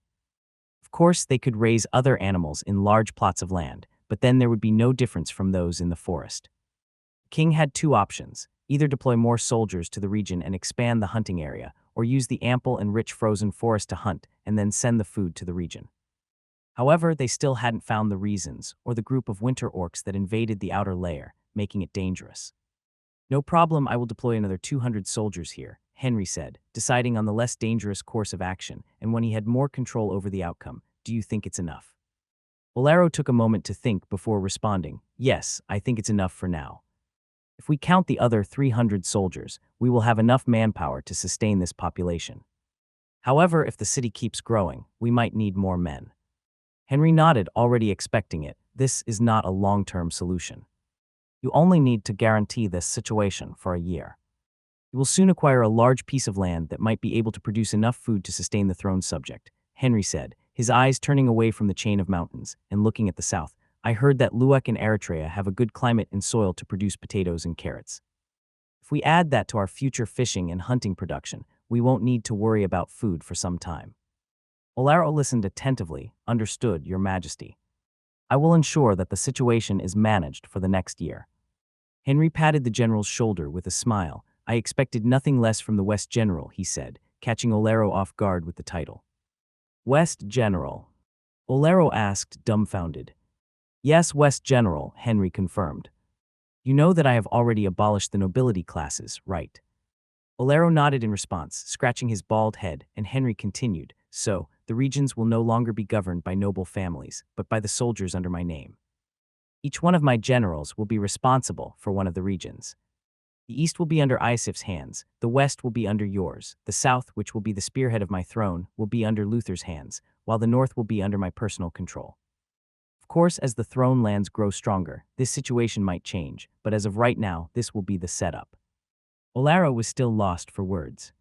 He was indeed a general, but previously, the position only involved moving troops, and the job of governance was attributed to the high nobles, like the Grand Dukes. The army was formed by commoners and low or destitute nobles. The high nobles had their own armies and only sparsely used them. Don't disappoint me, Henry said. I am counting on you. Henry spent the next 2 weeks organizing and guiding the next steps for the development of the West. He intended to focus the short-term efforts and investments only on Mehais, building a central city where iron would be mined, stored, and then shipped to the capital to be processed. In the long term, Mehais would also become a distribution center, where all the iron mined in the West would be concentrated. Mehais was going to become a specialized area. For the next 6 months, I want you to open 6 more veins of cold iron in the surrounding mountains, Henry said, his fingers tracing over a spread-open map of the city, and you need to speed up the construction of the residential area and new storage facilities. We can't have the new people sleeping in the blistering cold. Standing beside the king around the table, Olaro nodded. The residential area should be ready within the next month. I have arranged for more people to take down the trees to build the new houses, which will allow us to also open up the road to the mine entrance. Brief silence reigned over the room as the king stared at the map, contemplating if there was anything else to resolve. However, only one thing still needed to be done. I need you to spread the word. Say that the Lord of the Throne is summoning able-bodied men to serve under him, and we want to punish those who invaded our ancestors' lands. Henry said, send those who enlist to the capital. How many people should there be? Olaro asked. I need 1,000 people at least, Henry responded, and before the general could ask another question, he added, and I need it to be within the next 6 months. Luther needs at least half a year of training to put the new soldiers in the right shape to fight the war. Do you think it's possible? Olaro took a moment, his eyes analyzing the map closely, nodding his head. It will be difficult, but I think we can do it. Right now, without causing damage to the development of Mehais, we have at least 300 able-bodied men that can be sent to the capital for training. He said, in the next weeks, another batch of people coming from other regions of the West will also arrive in Mehais, so it's possible to reach 1,000 people in the next 6 months, my liege. 1,000 able-bodied people were not a small number in a kingdom where the extreme climate made survival difficult, and where the able-bodied men were needed to put food on the table and keep the houses warm. 1,000 people were sufficient to maintain a village of 10,000, but in a war, 1,000 people could only be considered as a small number. There is no need to strain the development of the city, Henry said, his fingers rhythmically tapping the map on the table. I know that recruiting 1,000 people will be a challenge, but let's work with this number for now. If you can't do it, just send me whatever you manage to gather. We need them. Understood, I will keep that in mind, my liege, Olaro said, his eyes shining with a desire for accomplishment. Great, I will be departing this morning, Henry declared, his fingers stopped tapping the table. Any news on Iosif? I haven't seen him ever since that day. Olaro nodded. It seems like Ella took him to her family on the same day you arrived, my liege. If needed, I can send a messenger to her house and fetch that damn man. Henry shook his head. There is no need. I won't interfere with his decision. He knows that I will be leaving tomorrow morning. He wanted Iosif to keep working under him, but the general had already contributed enough to the throne, losing both legs in the process. If he wanted to live his life peacefully, he would grant it. Lyre, the king called, and Lyre emerged from the corner of the room like a shadow. Inform all soldiers that we will be leaving tomorrow morning. Also, tell Graham that he will be staying here to help Olaro with the administrative business of the West. At those words, Lyre silently disappeared. The king was inside the main manor in the center of Mehais, one of the most secure places, and Olaro was right beside him. Although she had been cautious to always be around the king, protecting him at all moments, she also had to obey and execute his orders. She always scares me, Olaro shivered, to which Henry only smiled. He had already grown accustomed to it. Furthermore, development plan for the kingdom's foundation is almost ready, Henry murmured, so low that Olaro couldn't hear it, not with the crackling sound of the flickering fireplace. Soon, those lands will be mine, and I will pay back for destroying a year's worth of my efforts in the last war. They destroyed the capital and almost the whole West. They have to pay. The next morning, Henry, Lyre, and the soldiers were ready to depart. The king sat atop his snow-fur horse, wearing his long black coat, which gave him an air of royalty. He had regained his strength, so mounting was now much easier, and he could hold the rein more easily. The king gazed at the bustling city for one last time. Henry ordered the people to keep working. There was no need to send him off. He couldn't bear for the reconstruction to be even slightly delayed. I will be counting on you, Olaro, Henry said. Don't disappoint me. Olaro unconsciously scratched his bald head and bowed. I will not, my liege, he replied. Henry smiled and waved his hands, commanding the soldiers to march back to the capital. However, as they exited the wooden walls that surrounded the city of Mehais, 2 figures were there, waiting for them. General Iosif, at your majesty's orders. A familiar voice reached the king's ears. Henry gave a happy smile upon seeing the muscular figure of Ella carrying Isif on her back. For a brief second, the sunlight managed to pierce a hole through the gray clouds, illuminating the capital of Stahl, Eisenberg. It shone upon the high towers of the royal castle, bringing an ephemeral comfort to everyone, from the commoners walking in the streets to a small room on top of the castle's north tower. "Summer is finally here," Henry said from behind a pile of documents, noticing the warm glow piercing through the large windows of his office. He rubbed his eyes and got to his feet, forgetting about the piles of documents to be signed and leaving the room. The castle was bustling with activity. Maids carried plates of food toward the great hall, while others placed furred carpets at the entrance. Henry easily navigated through the people, who sometimes almost bumped into him. In a narrow corridor, one of the maids almost bumped into Henry. "Sorry, Your Highness," she apologized, but didn't stop and continued on her way, holding the trail of food. The people around seemed much more familiar and at ease around the king, who couldn't have people stopping in front of him and bowing all the time. It would be bothersome and could bring the capital to a halt every time he stepped outside of his castle. He had ordered the people that they could only bow once a day, once they see his image. Henry exited the castle's large gates and walked towards the commander's training center, which had been incorporated within the castle's grounds and surrounded by its walls. The training of the soldiers was also being conducted inside the walls of the castle, near the commander's training center. Again, a deep shout echoed through the training center. Again, "Swing with more strength, what are you doing? Harder, the enemy will not be waiting for you to attack. They will aim for your necks and hearts, don't hold back." The training grounds were packed with at least 2,000 people, all of them holding weapons in their hands. In front of each one of them, there was a trunk of a tree covered by slash marks.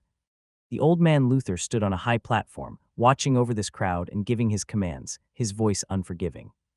Upon seeing the king's figure, Luther bowed, welcoming the king onto the platform. "My liege." At his voice, all soldiers stopped swinging their swords and bowed to the king in unison, like a wave greeting the land. "We greet the king." Henry took a moment to look at them and then waved his hand. At that signal, all of the soldiers took out their weapons again and began slashing at the trunks again, this time with much more fervor, thinking about the king overlooking them. "You can also raise Luther," Henry said to the still-bowed general, as the loud shouts of the soldiers covered the whole place. "Are they ready?" he asked. Luther's eyes traveled across the training grounds. "Yes, although they could still have another half-year of training to reach new realms. They can fight," he said, nodding his head. "Is there any hidden gem amongst them?" Henry asked, crossing his arms while analyzing the thousands of soldiers. Luther took a moment before responding, his fingers pointing out towards a brown-haired young man. "That one is called Orion. It seems like he has quite the charisma and intelligence." In the first week, during the group training, he was the first one to take action and assembled a group. "He is also quite good at combat, but he is not the best." The old man then pointed towards a young man who was quite tall, with a tattoo of a coiling snake on his arm. However, before he could say anything, Henry noted, "A barbarian and a second-stage warrior, impressive." "And his face looks quite familiar," the king said, rubbing his cheeks, trying to figure out where he knew him from. "The soldiers calls him the Crazy Earth, and he is one of the 500 barbarians that came to integrate into the army," Luther said, his eyes shining with interest. "Crazy Earth?" Henry asked, his interest piqued. The name was also familiar. He was sure that he knew the kid from somewhere. "As you know, it has been difficult for the barbarians after they left Orsus and moved into the capital. It has been even more challenging for those barbarians within the army. They have been quite bullied," Luther explained. "In the first week, 20 soldiers attacked that kid, but he single-handedly took them down. He beat them so badly that they had to remain in bed for almost a month. I decided not to punish him, since he wasn't the one who began the incident, and I only told him to sit outside on a winter night, quite an easy punishment for a barbarian. They began calling him Crazy Earth soon after that, because he is always shouting that he will kill all winter orcs." At that, Henry's eyes finally shone. He remembered where he knew that kid from. It was a brief passage, but he could still recall that day when he rescued a small barbarian who fought bravely against a winter orc, even with both arms broken. It was the group that fought the winter orc, found outside the inner layer of the frozen forest. The mother of the kid begged him to find him. Earth's Henry repeated the name of the kid. "Do you think he can become a leader?" Luther shook his head. He moves alone and seems to have no desire to assume a leadership role, even with the other barbarians flocking towards him. However, while he can't become a leader, he can easily become a spearhead for the army. He is strong and courageous. If we train him well, he can become a man capable of fighting a platoon by himself. He also has the respect of the other barbarians, so we can also use him as a bridge for the barbarians. Henry nodded. Not everyone has the characteristics of a leader. We can't force a horse to climb a tree, can we? He asked with a smile. So, after the war, send Orion to the commander's training center. We need to develop him into a lighter. The king then patted the general's shoulder. Keep up the good work. Today we will have a banquet to commemorate the beginning of summer. Then prepare everything. We will be marching next week. Henry wanted to burn their castles and destroy their thrones. Luek and Eritrea must fall. The dining hall of the castle was filled with people, 5 long tables laden with food occupying the entire space. Laughter echoed throughout the room, creating a scene that might not have been seen even during the kingdom's golden era. Food and alcohol was abundant. Henry sat on the grand chair, where he could oversee the entire room, slowly sipping his drink. Luna's voice reached his ear. When are you going to give me more books? The last one was quite useful. I can feel that in less than 5 years, I might have a shot at reaching a new stage, she said hurriedly, sitting right beside the king. The king turned toward the eccentric woman. What about my people? What people? Luna asked, shaking her head, seemingly unable to understand. Henry immediately complimented. The 10 soldiers I sent to you to be trained in the ways of magic. The ones you selected yourself from the army, saying they had the bare talent to become mages. Oh, those people. Your people are indeed terrible talentless. I can do nothing about it, Luna shrugged, showing little interest in this matter. Their talent is only enough to propel them until the first stage of a magician's way. Only 2 of them managed to create a spirit stone. There is nothing I can do. Their talents are mediocre at best. And they are also not that smart. They wouldn't be able to learn even basic alchemy. Henry nodded, taking another sip of his drink. He had expected such a development. The people in these regions were already extremely poor in martial talent, with only a few of them even able to reach the first stage of a warrior. It was almost impossible to expect a super-talented magician to appear here, where even the mana was thin and running dry. If not for his bloodline and his own talent, there was no way he would have reached the strength he had now. Can they at least be used in battle? He asked, just to be sure. Luna didn't even take a moment to think, her harsh, cold, and impatient words leaving her mouth. 2 of them, yes. They can at least conjure some simple water spells to wet the ground. However, the other 8 will need at least 3 more years to even be able to do that much, she said, her eyes burning again with impatience and a bit of anger as she crossed her arms. But hey, enough with these senseless questions. Where are my books? I already gave you 3 of them, Henry said, calmly taking another sip. When you deliver at least those 5 first-stage mages you promised, of course I will give you the rest immediately. Come on, it's not my fault that those people's talents are completely trash. You can't expect me to bring 5 of them to the first level in these desolate lands, right? Luna argued, frustration evident in her voice. However, Henry remained silent, continuing to drink his beer as if those words were never uttered.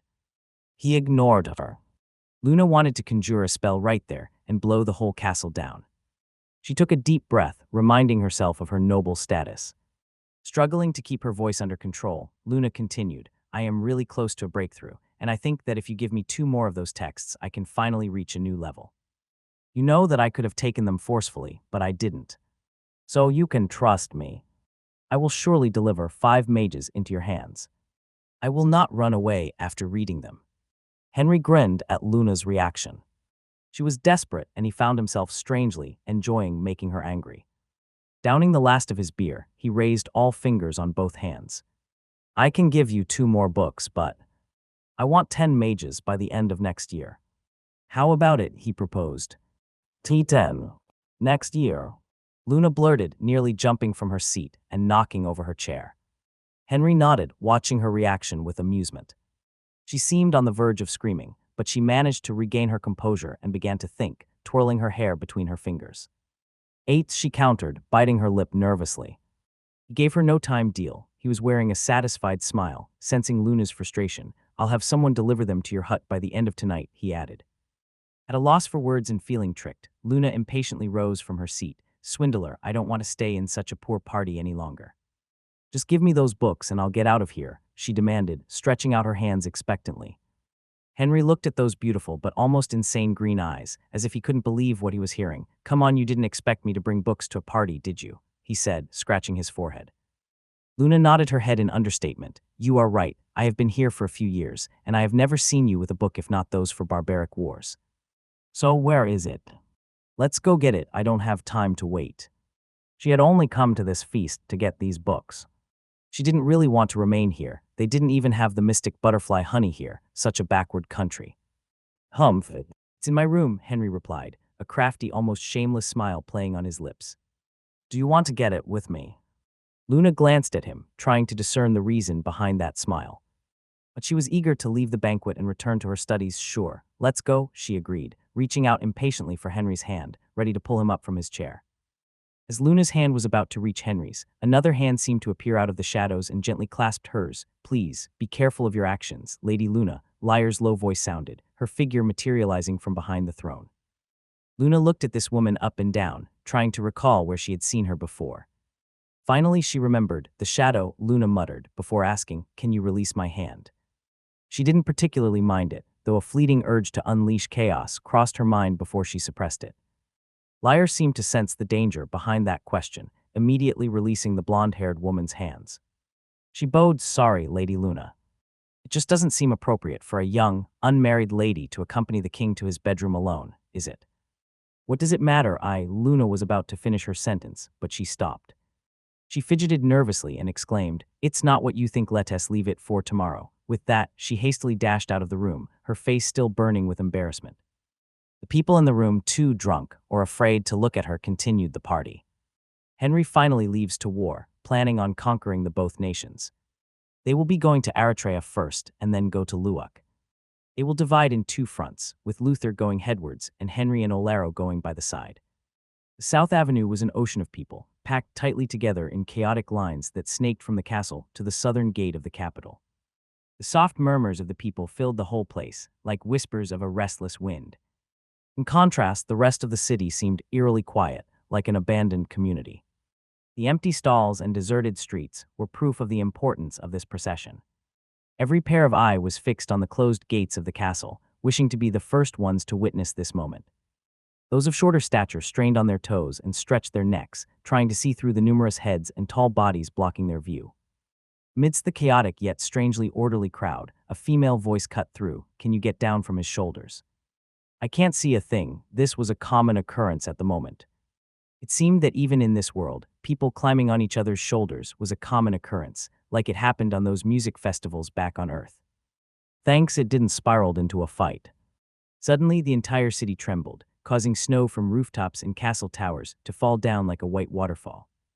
Amidst the rumbling, the metallic grind reverberated through the avenue.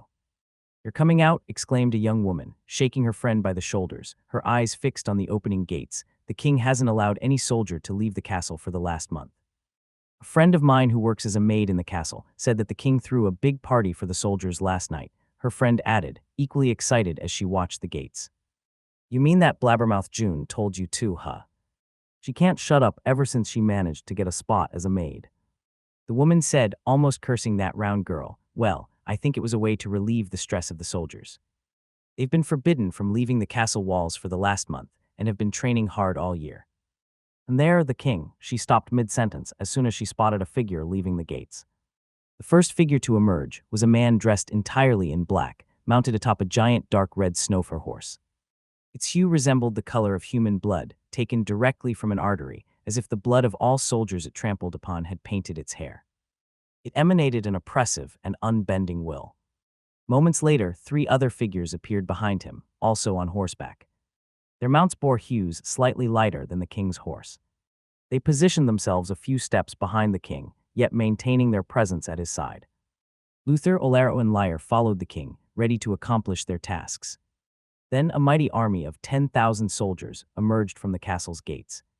It was like a behemoth spitting out soldier after soldier, their footsteps echoing in unison. One leg after the other, they marched. The banner of Stahl's royal family soared high above them, carried by the soldiers and by the wind of a summer day, fluttering proudly as it seemed to cover the whole avenue with its shadow.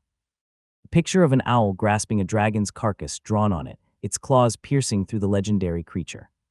The symbol of Stahl royal family, the owl would accompany them this time. As the army marched in unison, the ground seemed to pulse beneath their feet, echoing like the heartbeat of an awakening giant. The sound of 1,500 snowflake horses' hooves intensified the tremors, creating a symphony of power and desire for destruction. This was one of the largest forces ever gathered in the annals of Stahl's history. Only Garrett managed to assemble so many soldiers.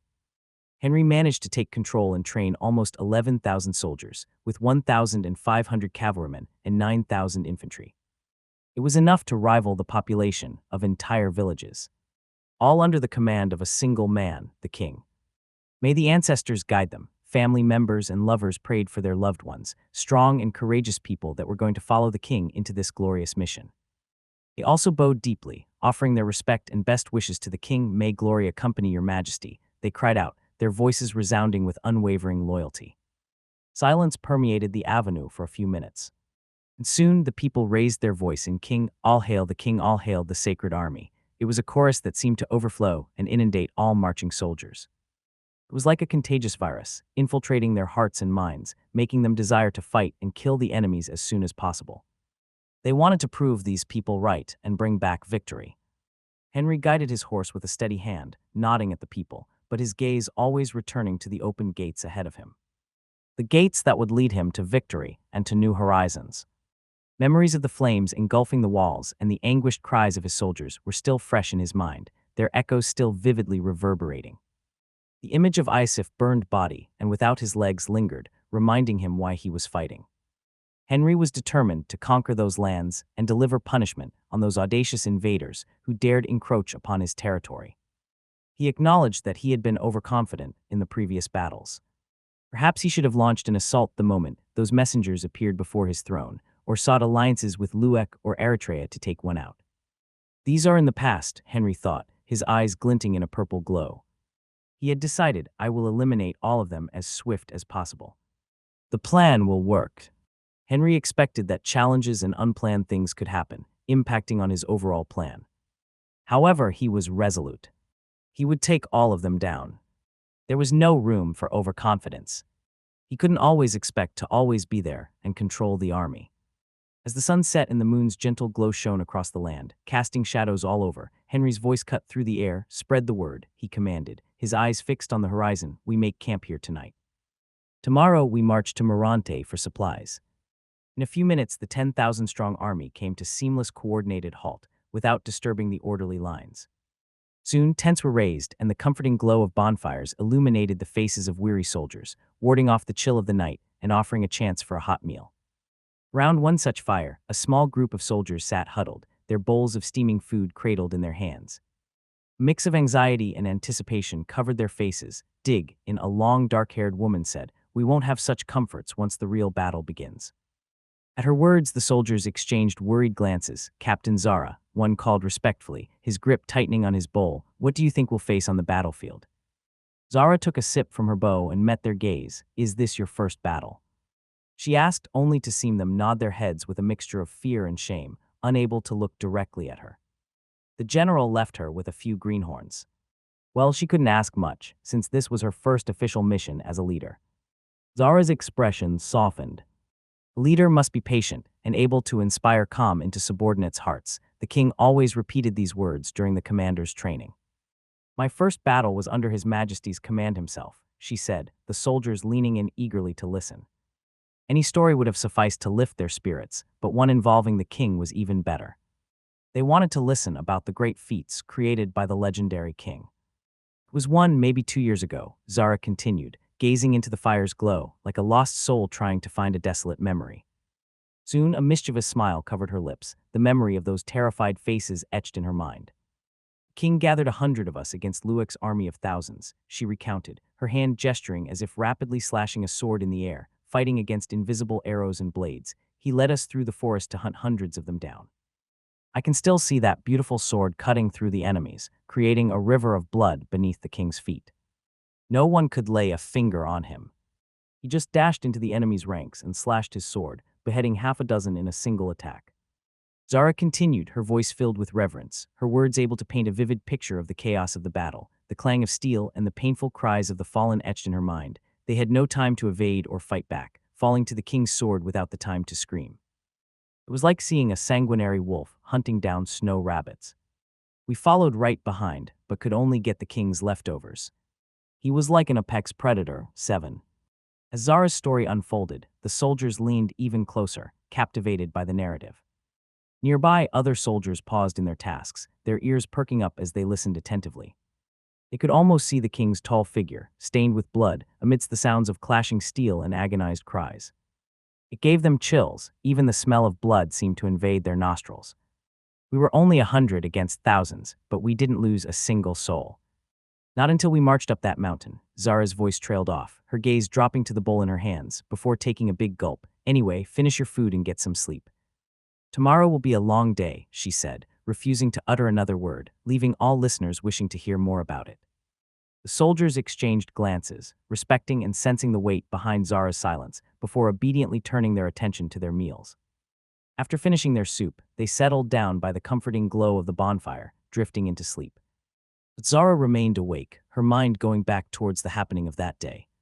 She could still see Grok's bloody figure holding the enemy's ankle, allowing her to kill him.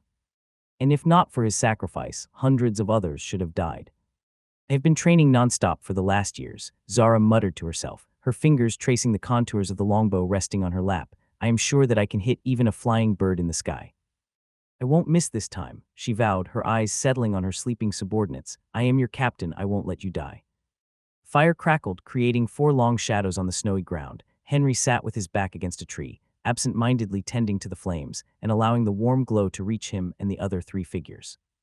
My liege, wouldn't it be wiser to confront them directly, with our full force? Luther inquired, unable to fully comprehend the plan. It's the best course of action, Henry replied, his tone firm as he traced lines in the snow with a twig. Once we reach Morante, our forces will split. I'll lead 4,000 soldiers to Eritrea, aiming to seize control swiftly. Olaro will accompany me in this mission.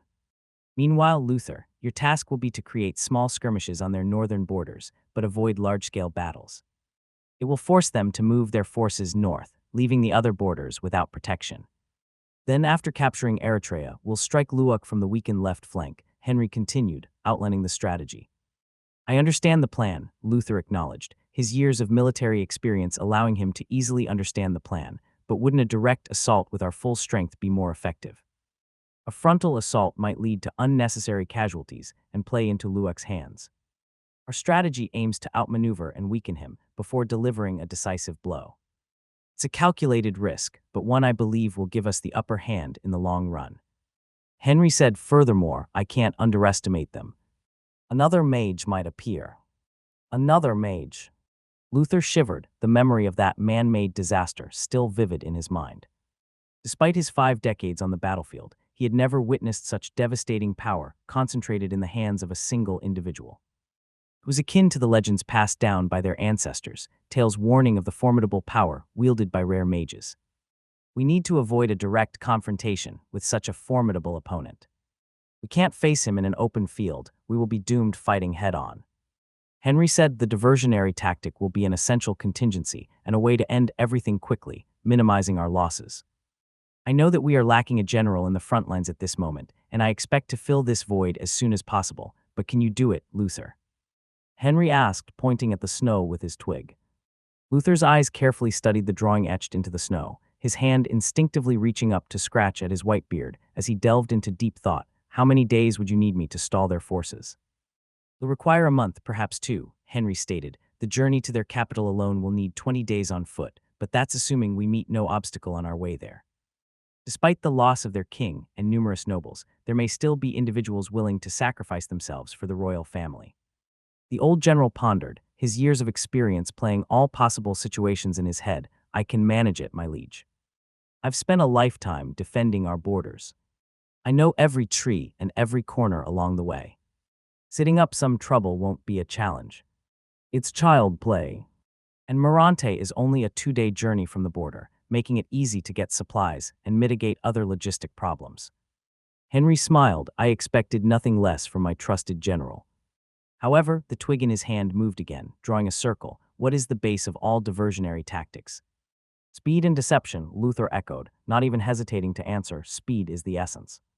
The swifter we move, the less time our enemy has to react and regroup. And deception is the cloak that hides our true intentions. Henry's smile widened. Exactly. However, how will you achieve both at the same time? He looked expectantly at the old general.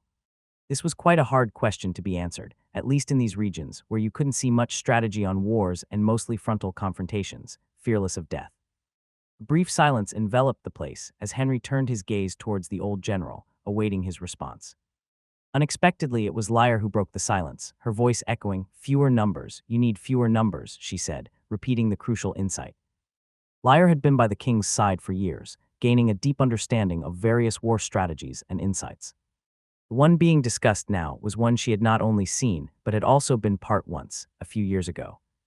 It was the strategy used against Luwak, where they disguised themselves as bandits to hunt hundreds of them down.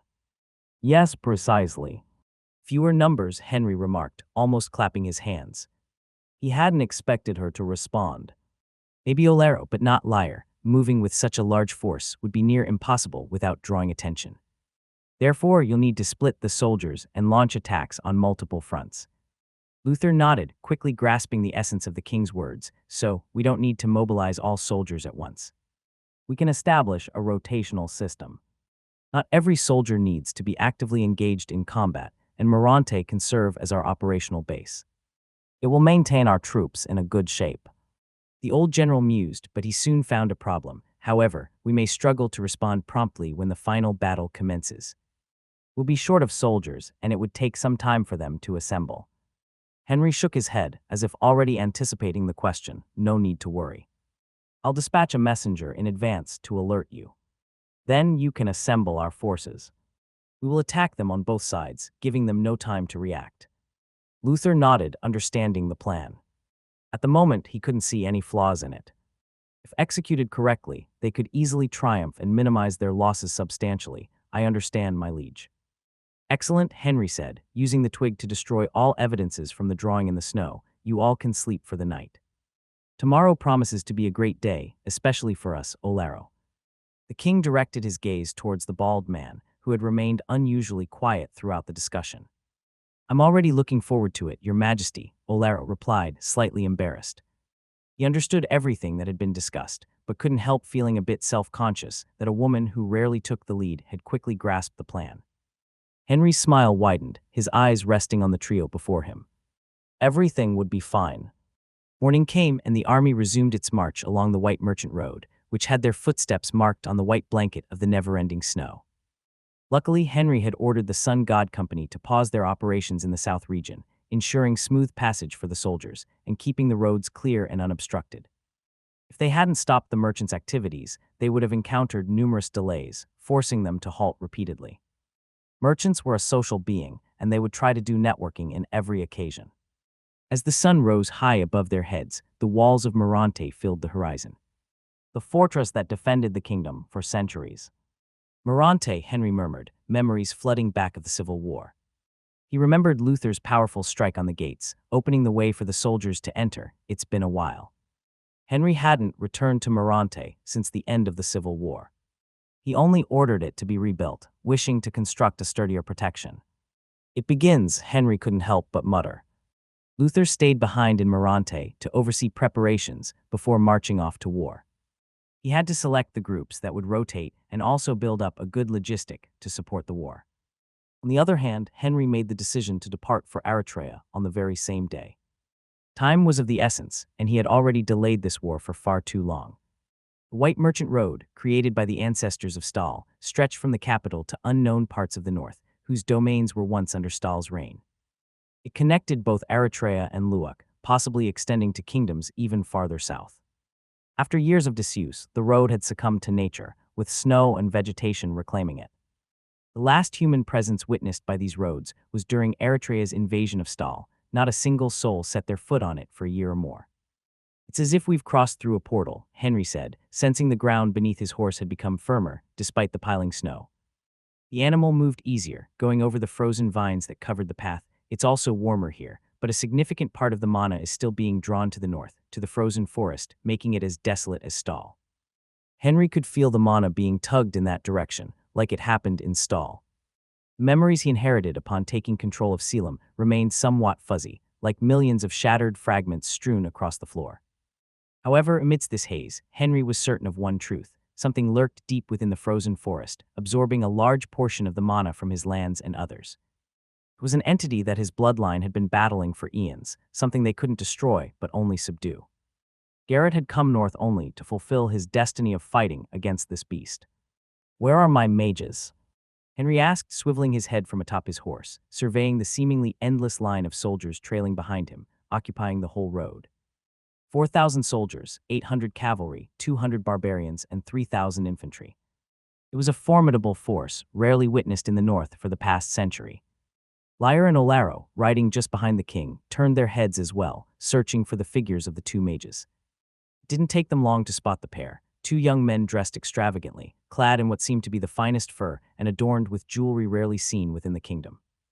Even Henry, the king himself, stood away from such wealthy display.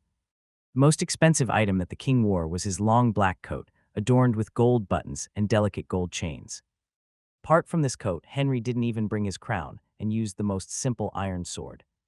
Over the past few days, some soldiers had tried to approach the two mages, only to be met with disdain. The mages looked upon the soldiers with disgust, as if they were nothing more than insects. Henry and Olaro had observed everything, but chose to ignore them, though they couldn't help but feel repulsed by the mages' behavior. Olaro clenched his jaw, his eyes turning to the king. A silent conversation occurred.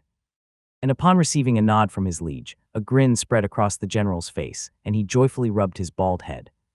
He spurred his horse around, signaling the cavalry to halt and prompting them to clear the path. The general brought his horse to stop directly in front of the two young men, who gazed at him in confusion. However, their expressions quickly shifted to a mix of indignation and fury. They could feel the soldiers' disdainful gazes upon them, painted with a strange anticipation. The soldiers had no idea what was about to happen, but the expression on the general's face hinted that it wasn't something good. They wanted to see it. The soldiers wanted to see those disdainful and proud expression on the ground. "You," one of the mages yelled, a young man with a big nose and brown hair. "What do you think you're doing, blocking our path?" His tone was laced in disrespect, causing Olaro to clench his teeth so tightly they threatened to break. Instead of halting their verbal attacks, the mages continued their tirade, each insult more cutting than the last. "We are grand mages born once in every century," one arrogantly declared. "We'll demand your head from the king. We are esteemed mages of the kingdom." The other complimented, "You are only a miserable general."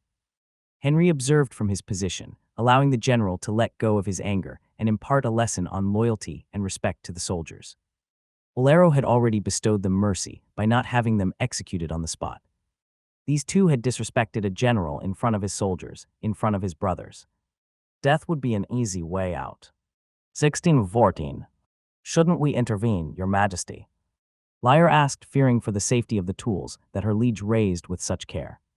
They hurled insults after insults at Olaro, a smug grin spreading across their faces as they felt the soldiers' expressions shifting from mockery to an indiscernible emotion.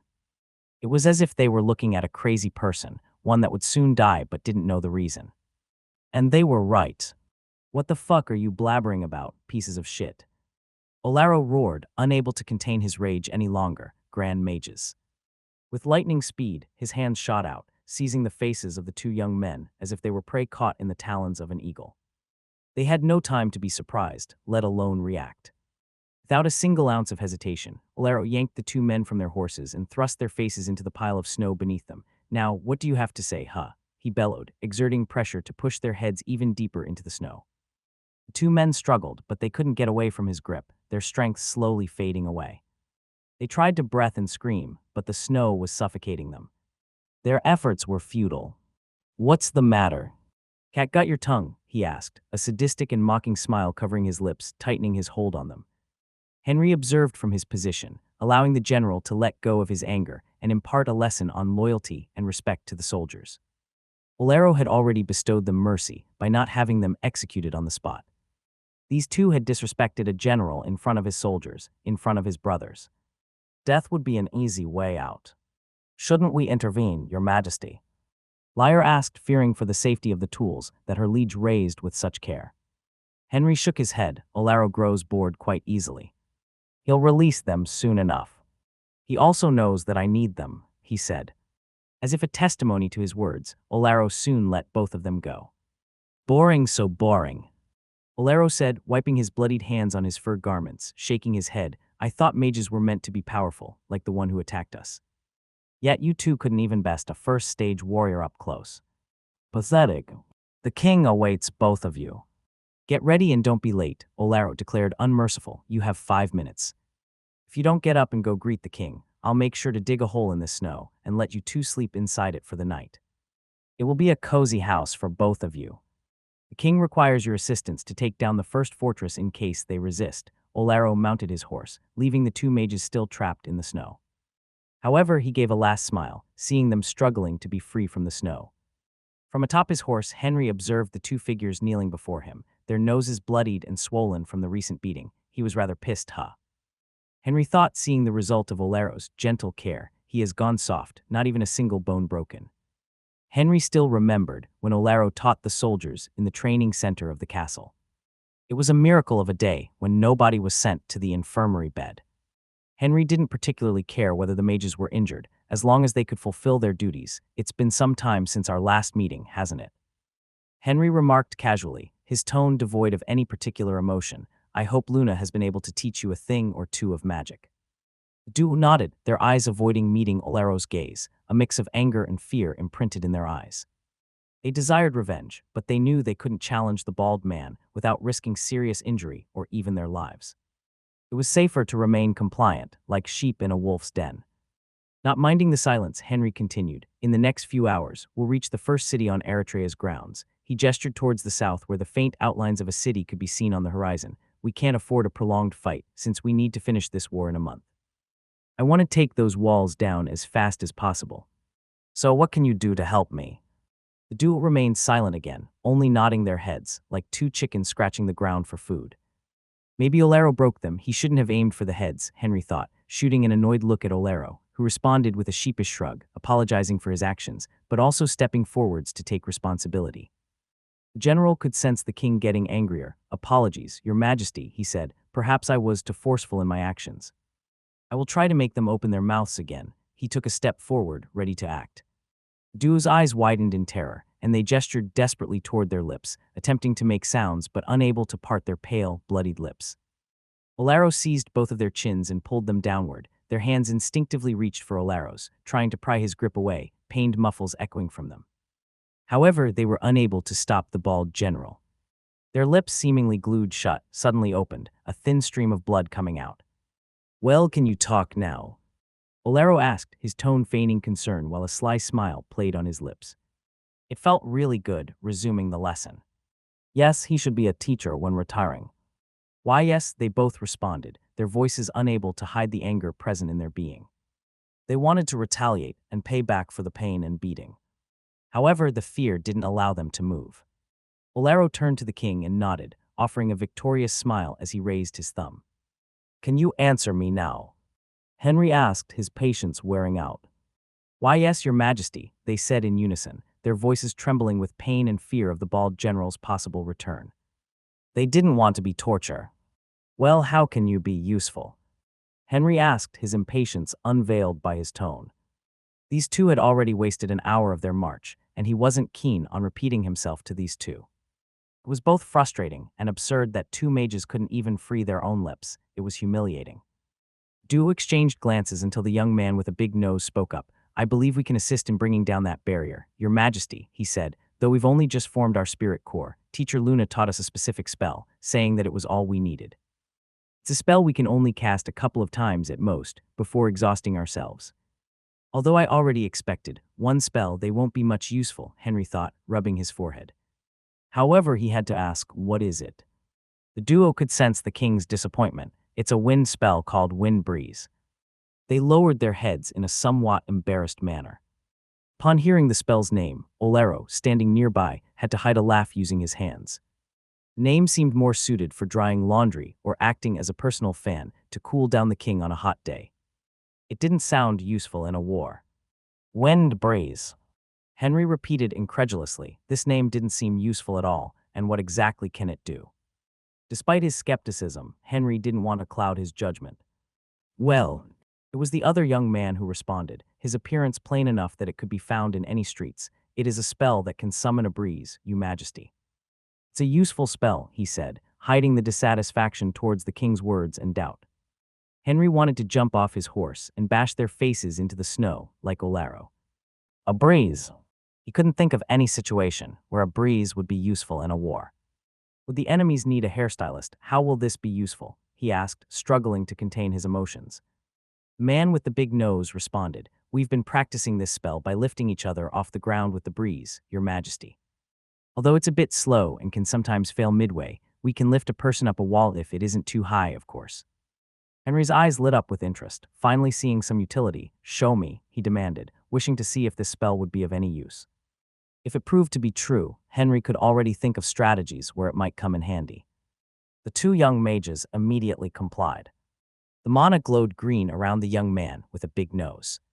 He pointed towards his companion, and a gentle breeze seemed to concentrate in the air, gradually lifting the other mage upward.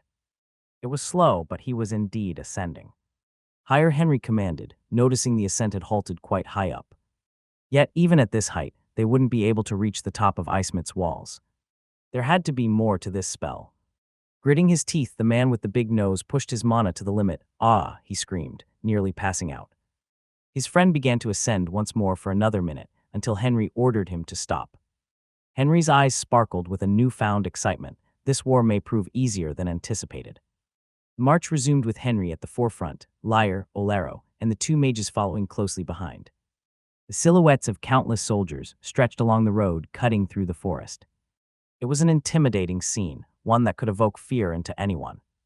It didn't take long before the walls of Rusra came into view, surrounded by towering trees with needle-like leaves and conical shapes that seemed to reach for the sky, threatening to pierce a hole through it. Every life within this lands seemed to be rebelling against the heavens' way to survive, creating a desire for vengeance. Henry briefly observed the walls before turning to the two mages. "Can you lift two of us up there?" he asked, and both mages nodded in affirmation. "Good. You two will wait until I give the signal. I don't wish to repeat myself, are we clear?" "Yes, my liege," they responded in unison. Henry then turned to his general. "We will wait for nightfall. But before that, I want to send a messenger to them." "A messenger, my liege. Shouldn't we attack now, my king?" Olaro asked, his eyes reflecting his confusion. "I thought we were going to strike as soon as we arrived and take the enemy by surprise, using magic to surprise them." Henry shook his head, patting his horse, which snorted and pawed at the snow, sending snow towards the soldiers behind him, ready for battle. "Do you see those soldiers on the walls?" he asked, pointing to the archer's silhouette, some already with arrows nocked, their eyes cautiously watching over Stahl's army. "Yes," Olaro nodded, silently counting nearly 100 archers atop the wall, doing nothing and only observing Stahl's force from their position. They held the power to attack them, but didn't do so. "Isn't it strange that they've noticed us but aren't attacking? They seem to be waiting for something," Henry observed calmly, gently rubbing his horse's head. "If it were me and I knew an enemy was near, I wouldn't wait for them to set up an attack strategy. I'd fire everything I had at them.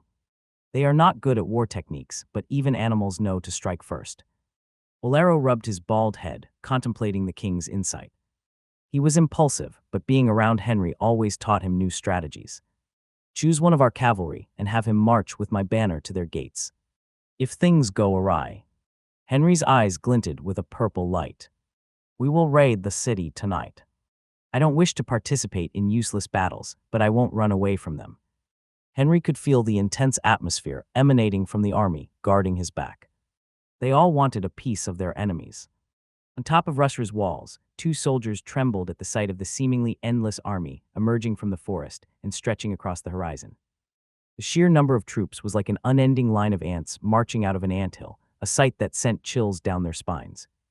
What are those?" one of them asked, his voice shivering as he also caught sight of the giant red horses amongst those long lines of soldiers. "I have never seen those giant red horses before," he added, gulping hard.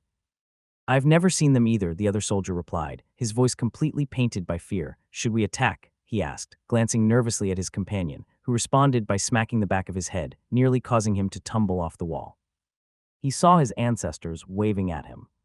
"Are you an idiot?" the other hissed, keeping his voice low enough to be heard only by his friend. "The elder commanded us to immediately go and warn him if anyone approached the city, and those ones seemed dangerous." Rubbing his head in pain, the friend muttered, "But it's been more than a year since he gave that order. He's never left the castle since then. That old man has gone insane, saying that someone wants him dead and that if he steps outside, he'll be killed." He also declared that no one should pass through the north gate or go further north. A heavy silence fell between the two soldiers. The old man was from the Rusra family, an uncle that assumed the position of city's lord after the actual patriarch left to the war against Stal. One day, Duke Lateral returned alone and wounded. He offered no explanation, but gave the news of Rusra patriarch's death. He departed to the capital right after receiving treatment, not giving them another news. Since that day, the uncle had taken charge of Rusra until the selection of a new lord from his nephew's direct bloodline happened. However, he began to fear for his life, evading almost all contacts with the person. His final instruction, before going into his castle, had been clear. If an army appeared on the horizon, they were to notify him immediately. "It's the orders, we have no choice," the first soldier said. "I'll go down and warn the elder." "You wait here." He quickly descended from the wall and sprinted towards the castle, which loomed imposingly over the wooden houses. He ran across the narrow streets, bumping into people along the way and not even apologizing. He kept running and running, his mind devoid of any other thought but the message for the elder. He only wanted to get it done. Soon he stood breathless before the castle's gates, guarded by a few guards. "I have news for the elder," he said, gasping for air and with a dry throat. "There's an army to the north." He pointed urgently. "We need to hurry." The two guards exchanged strange glances before stepping aside to let the soldier through. Although it was their duty to inform the elder of the situation, they hesitated. Working in the castle, they understood the depth of the old man's paranoia and fear. They didn't want to get in the way. The soldier dashed through the castle's desolate hallways. Only a few maids were present, 2 to 4 at most, not enough to tend to the vast castle. And fortunately, he didn't bump into any of them and continued until he reached a large wooden door. He knocked 3 times. "Why are you here?" a bothered and elderly voice shouted from behind the doors. "You've already collected it today, go away." The doors swung open, revealing a disheveled, naked figure with pale, flaccid skin, long nails, and tangled white hair. The odor of urine came from behind him as the door opened. "Who are you?" the old man asked, his voice filled with confusion and caution. His hands moved toward the door, where he grabbed a sword, ready to defend himself. He looked at the soldier with the will to fight anytime. "Elder," the soldier called out, almost not recognizing the interim lord of the city, "there is an army at our gates." At those words, some clarity came to the lord's eyes. The clarity lasted only for a few moments before madness returned to his eyes, causing him to start biting on his long nails. "Have they already begun attacking us?" he asked, blood already seeping from his fingers. The soldier shook his head, but still a bit unsettled by the sight of the elder's appearance. The last time he had seen him, the man's movements had been accompanied by the strict etiquette of nobility. Now he appeared as though he had lost his way in the woods for years, having no contact with humanity. "Excellent news," the elder exclaimed, his enthusiasm deeply contrasting with his appearance and behavior. However, he quickly returned to a state of madness, nervously biting his nails. "What should I give him as a present?" "A sword, gold, food." "He will kill me if I don't move accordingly," he murmured to himself, his thoughts spiraling. Then he began shouting, "Maids, maids, where are my maids?" The soldier could only stare in bewilderment at the elder, unsure of how to handle the situation. The lord was the only noble left in the city, as all others had followed Duke Lateral's trail to the capital. Now the responsibility of leading and protecting the city fell upon a man consumed by madness. The soldier felt utterly lost. He should have brought a friend to help. "Lord, Lord," the soldier repeated, attempting to snap the elder out of his crazy state of mind. He moved to shake the lord's shoulders, but before he could, the elder shouted, "Scum, take your dirty hands off me. Are you here to kill me too?" "Nobody can kill me." In a swift motion, a silver flash appeared, and the soldier could only take a step back, but a sword still found its mark. The soldier screamed in agony, his hands instinctively clutching his bleeding shoulder where his arm had been chopped off. "Stop, my lord," he pleaded, desperately raising his remaining arm in defense as the elder lifted his sword again. However, his words couldn't penetrate the attacker's mind.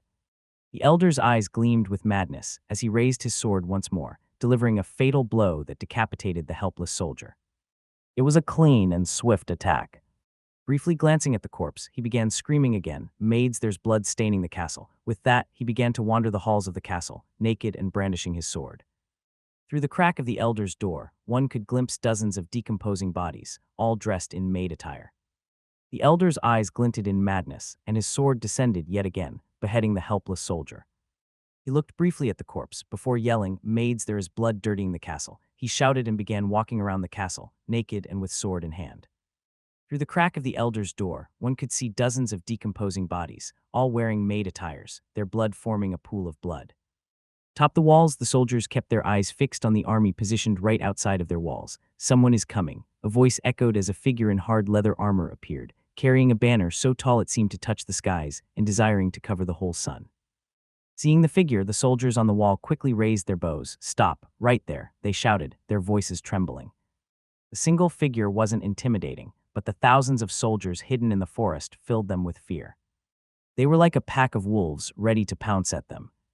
Horseman bearing the banner only halted where his voice could reach those on the wall. "King Henry von Stahl, descendant of Gerrit von Stahl, the dragon slayer and lord of all lands up north, has issued a command," he shouted, his tone firm and unshakable, as if the hundreds of arrows pointed at him didn't exist. "The king commands you to surrender the city.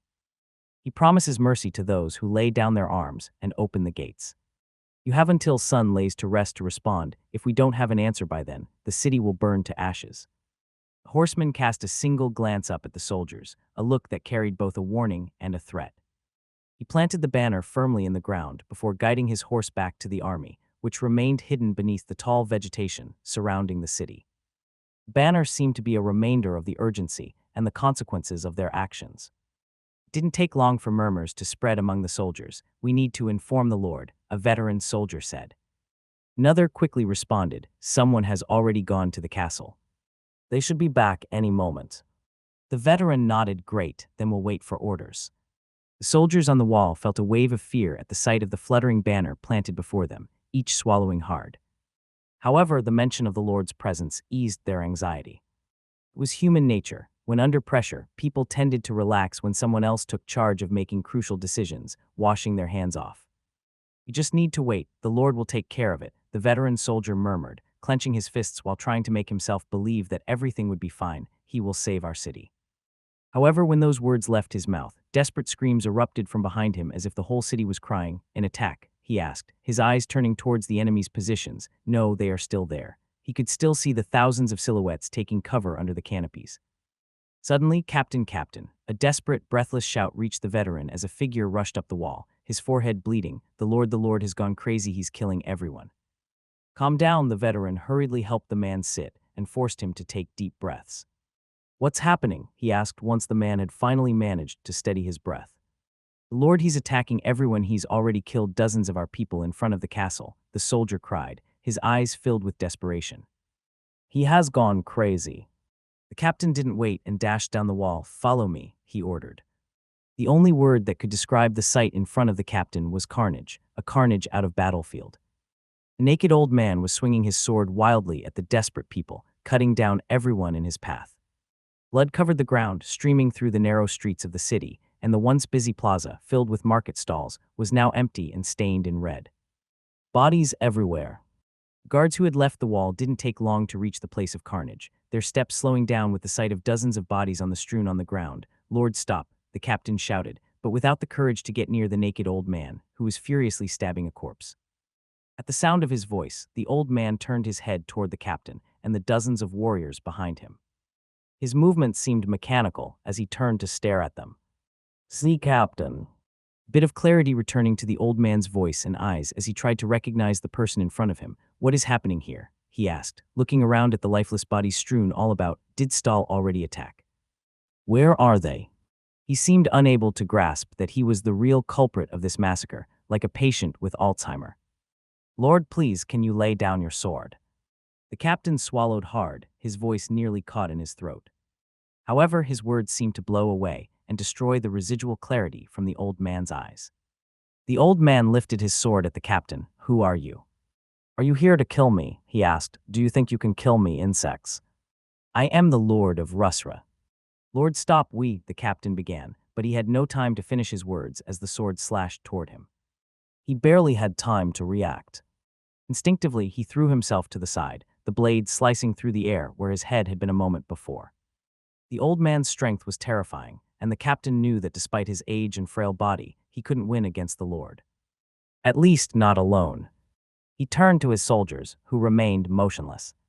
Luckily, the Lord didn't try to attack them and focus solely on him. Get in position, the captain barked, scrambling to his feet. Do not engage, just try to disarm him. The guards hesitated, feeling the still warm blood of the fallen invading their boots. They felt horrified and afraid. Despite their fear, they still obeyed their captain. They spread out, forming a semicircle around the old man, their weapons drawn in a defensive way.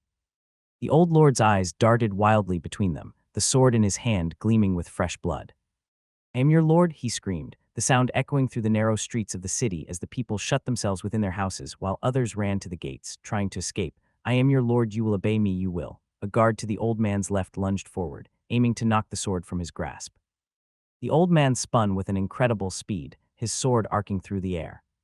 The guard fell, a deep gash opening across his chest, killing him immediately. At the same time, another guard advanced, his sword ready to strike at the lord's back, but the old man seemed to have eyes on his back and sidestepped. His sword danced in the air, like the claws of a dragon, killing another one. The other guards who were about to dash forward took a step back, their weapons trembling. "Just hold your position," the captain commanded, his voice enough to make them remain in place but not enough to quell their fear. He was together with them, and his presence made them believe in it. "Lord, listen to me," the captain tried to get through the madness. "We are not your enemies, we are your men, sworn to protect you." "Lies," the old man spat, snarling back at them. "All of you, deceivers, traitors, you all want to kill me, I will not allow that." His eyes flickered with even more madness as he swung his sword wildly at the air, but not enough to hit any of the soldiers circling him. He is mad, the captain thought, feeling desperate. He needed a plan, something to subdue the old man without more bloodshed. It was a difficult but not impossible operation. He quickly scanned the surroundings, his eyes falling upon a coil of rope discarded near a market stall. "Hold him off," he commanded his men as he darted towards it. Guards exchanged glances, gritting their teeth and tightening their grips on their weapons. Fear coursed through them, but the sight of countless bodies strewn around fueled their will. Those were their neighbors or cousins. They had to do something. They pulled the circle closer to the lord, forming a tighter jail. They feigned attacks to distract the lord without getting too close. In his madness, the old man swung his sword wildly, his movements erratic, but a single strike meant death. The old man had already swung his sword hundreds of times, and the guards only evaded, an easier task thanks to the madness commanding the lord. However, in a minor error, a soldier forgot to step back, and the lord's blade came hurtling towards him like a comet, claiming another victim. Another body joined the bloody river, forming on the plaza. Outside the city, Henry sat near his horse, his gaze fixed on Rusher's walls as he bit into a peculiar blue apple. "This is quite tasty, isn't it?" He turned to Lyre, who was chewing on one as well. She silently nodded in agreement.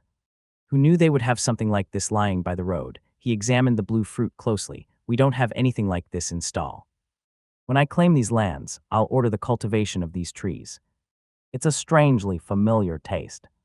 Lyre arched an eyebrow, puzzled by Henry's words. "Have you tasted this before, my liege?" "Well," Henry hesitated. He couldn't say that the taste reminded him of Earth's apples. "I'm not sure. It just feels oddly familiar." Lyre wished to ask more, but sensing his reluctance, she only accepted it. Suddenly, a distant sound caught their attention. "What is that noise?" Henry's ears perked up as he rose to his feet, scanning the city walls intently. "Do you hear it too?" "Yes, my liege," Lyre confirmed. "It sounds like screams." Henry looked at the walls again, seeing the soldiers atop of it leaving their positions. "Call Olaro, we will be marching right now," he commanded, getting on his horse. The plan to attack at midnight meant the soldiers hadn't set up a proper camp. Instead, they waited near newly made fireplaces, eating the food they had brought with them. Mostly meat and fruits found within the forest sustained them, providing energy for the nearing war. Following the king's orders, preparations didn't take long. Within an hour, the cavalry had taken its place at the forefront, with the barbarians leading the infantry right behind. Henry, Olaro, Lyre, and the two mages spearheaded the army. "Olaro, you grab one of them, I will take the other," Henry commanded, swiftly pulling one of the mages onto his horse. Olaro did the same, pulling the second mage onto his own mount. Seeing this, Lyre tried to protest. "My liege, I should be the one going there." She couldn't understand why the king was putting himself in danger again, especially with thousands of soldiers willing to die for him. The king understood her worries, but could do nothing about it. "Among everyone here, I am the strongest," Henry explained, grabbing the reins tightly, making sure that it was rightly set. "Trust me, if there was someone as powerful as Olaro here, I would gladly stand back. But right now, we need to be fast and subdue the soldiers up there. And since you specialize in stealth, you are not the best for this job." You will be exposed when up there, where you can't easily hide your movements, especially during the daytime. At these words, Lyre gritted her teeth. I can do it, my liege, I have been training. I can do it, she said, helplessly trying to convince him once again, but Henry shook his head, looking deeply into her blue eye. This is not open to discussion. Be ready to lead the others as soon as the gates open. I need you here to lead them. His tone was firm and unyielding. Lyre stood silent for a brief moment, then bowed her head. I will obey, she said, gritting her fists, understanding she could not change the king's decision. Again, she felt useless and unable to help the king. Henry nodded his head, satisfied with the response. Right now, he had something more important to do than to be a passive king. He had to act. Olaro, Henry called, where is Zara? She is with the infantry at the back of the army. Olaro pointed towards the back, finally helping the mage get comfortable on the horse. As you suggested, I placed her with the new recruits to see if she has the qualities of a leader. Good work, Henry said. I hope she will show what I am looking for. He had asked his generals, who were closer to the army, to find new talents to develop. He already knew Zara had talent, but he needed to test her. Are you ready? The king asked the mage sitting with him. Mage hesitantly nodded, his face still swollen from Olaro's beating. He was afraid, but the aura of the man behind him spread some comfort into his soul, making his heartbeat slow down and calming his nerves. He was ready to do his part. Satisfied with the response, Henry turned to Lyre again. Can you fetch me a shield? The silver-haired woman didn't hesitate. She grabbed her own shield from her horse and handed it to the king. Thanks, although I am not familiar with shields, but this one is quite good, Henry said, feeling its weight. It had a good balance and fit well in his hands, as if it was personally made for him. You are welcome, my liege, Lyre replied, a happy smile on her lips. She had made this shield for the king herself, fearing he might need to defend himself in a tough situation. And it really became useful. I will return it to you when this is all finished, Henry said, flicking the reins, not wishing to waste any more time and prompting the horse to bolt forward. I am counting on you, Lyre, he shouted, leaving those words behind. Olaro followed right behind his king. As they left the cover of the trees and dashed towards the gates, Henry and Olaro protected themselves and the mages with their shields, expecting arrows to rain down on them. However, not a single arrow appeared in the sky. Still, the duo didn't let their guard down and kept their shields raised, ready to defend themselves. Horses galloped at full speed, their giant sizes creating an imposing and almost fearful image as a long and straight line was created on the snow behind them. When they were really close to the gates, "It's finished, your highness," the mage yelled, a green glowing aura slightly covering their hands. At those words, Henry and Olaro immediately pulled the reins as hard as they could, making the horses suddenly decelerate and almost stop. They immediately threw their shields away and jumped up, using the horses as platforms. Thankfully, their powerful bodies withstood the impact and didn't break any bones.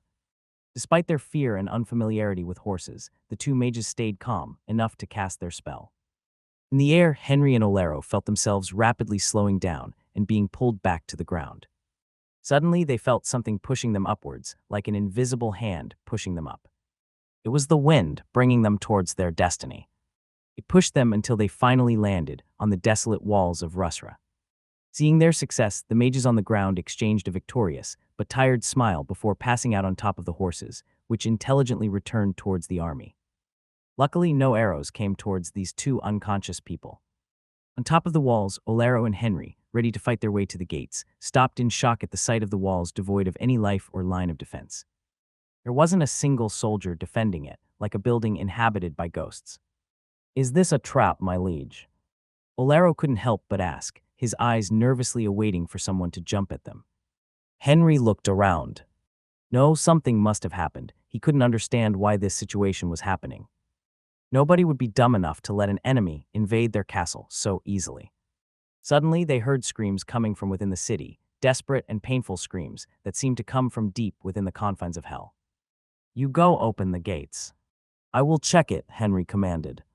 Henry dashed through the streets of Rusra, following the screams that echoed through the city, which were getting closer and closer.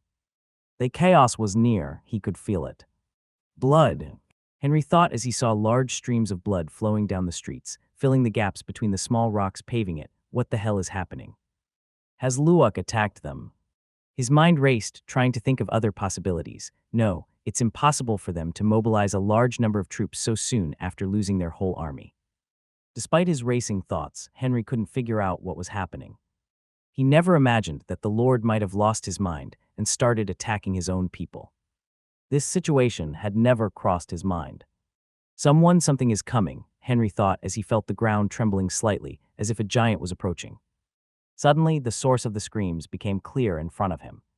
A horde of people was desperately running towards him. Mothers were pulling their children, and fathers were carrying everything they could in case they needed to sell it to survive, from food to wood. "Run, run, get out of the way," one of the men at the front screamed, waving his hands to make Henry move aside and follow them. "The Lord has gone crazy, we have to run away." The horde was approaching, but Henry stood his ground, trying to make sense of the madness overwhelming the people surging past him.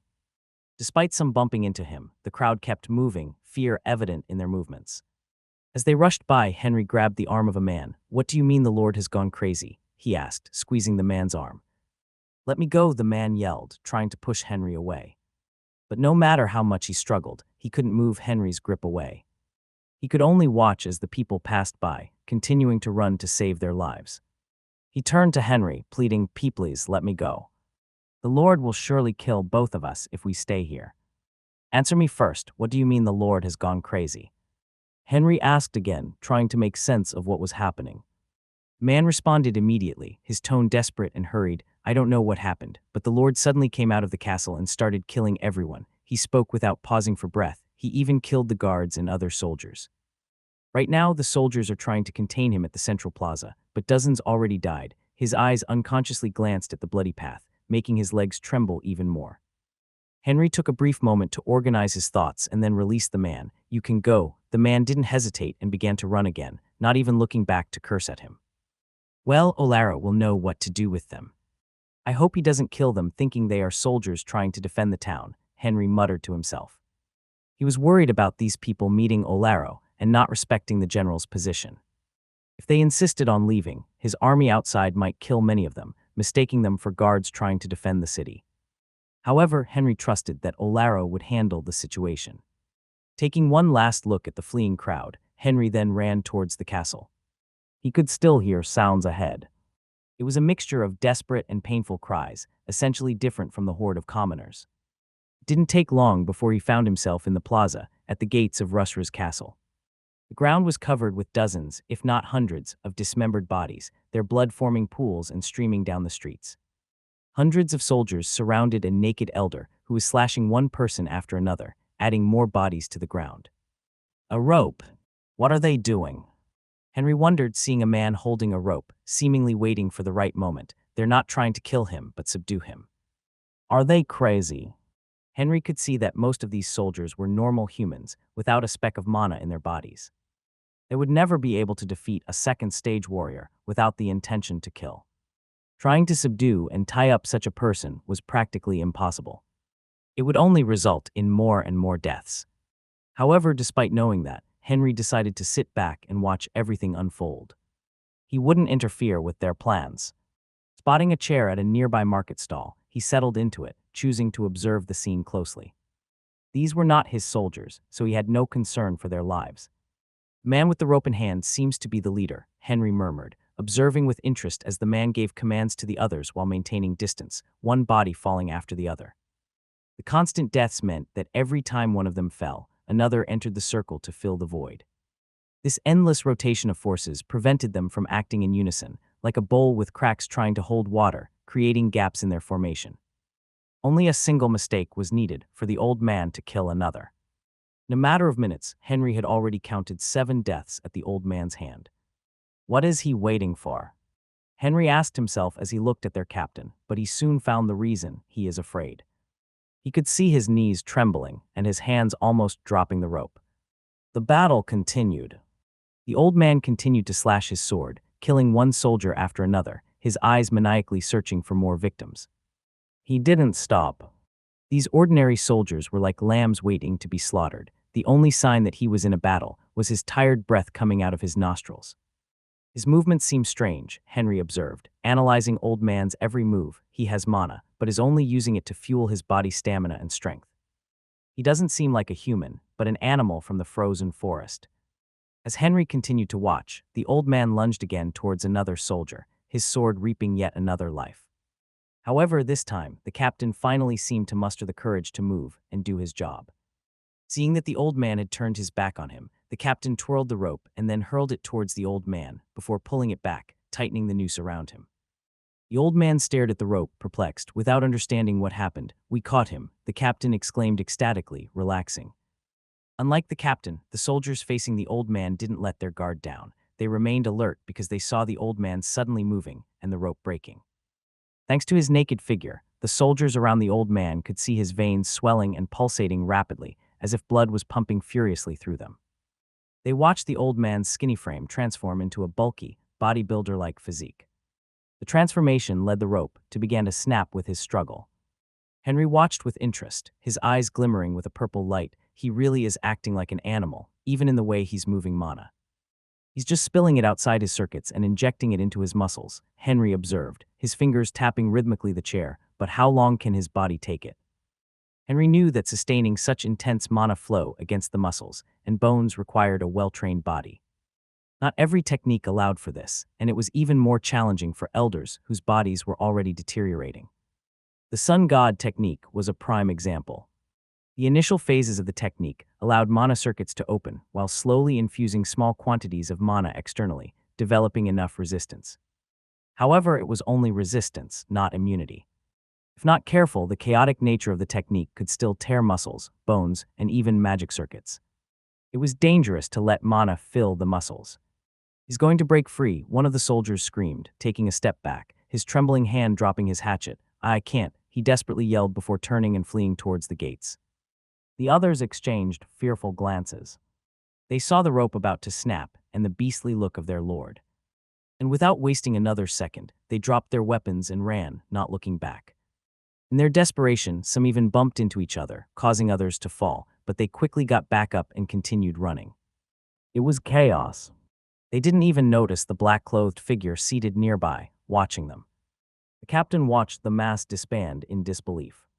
He still held the other end of the rope, trying to keep the old man restrained, but he could also feel it was about to snap. "What the hell are you all doing? Stay, we need to wake the Lord up if you leave. The Lord will hang all of you and your families when he comes to his senses," he screamed, but his words fell on deaf ears. They all kept running, trying to get as far away as possible from the plaza. In a matter of minutes, the once crowded plaza was left with only 3 living beings: Henry, the captain, and the still-bound old man. The ground was littered with corpses. Their bodies created a large pool of blood that was slowly being drained into the streets, stretching through the whole city. "Those bastards," the captain cursed, struggling to hold the old man. His eyes darted around the plaza, seeking an escape, until they landed on a black-haired man with purplish-gray eyes who was watching him with interest as if everything was only some kind of entertainment. "You help me," the captain called, but Henry remained seated, only silently observing. "If you help me, the Lord will reward you greatly," the captain desperately pleaded, grabbing tightly the rope in his hands, not daring to let it go.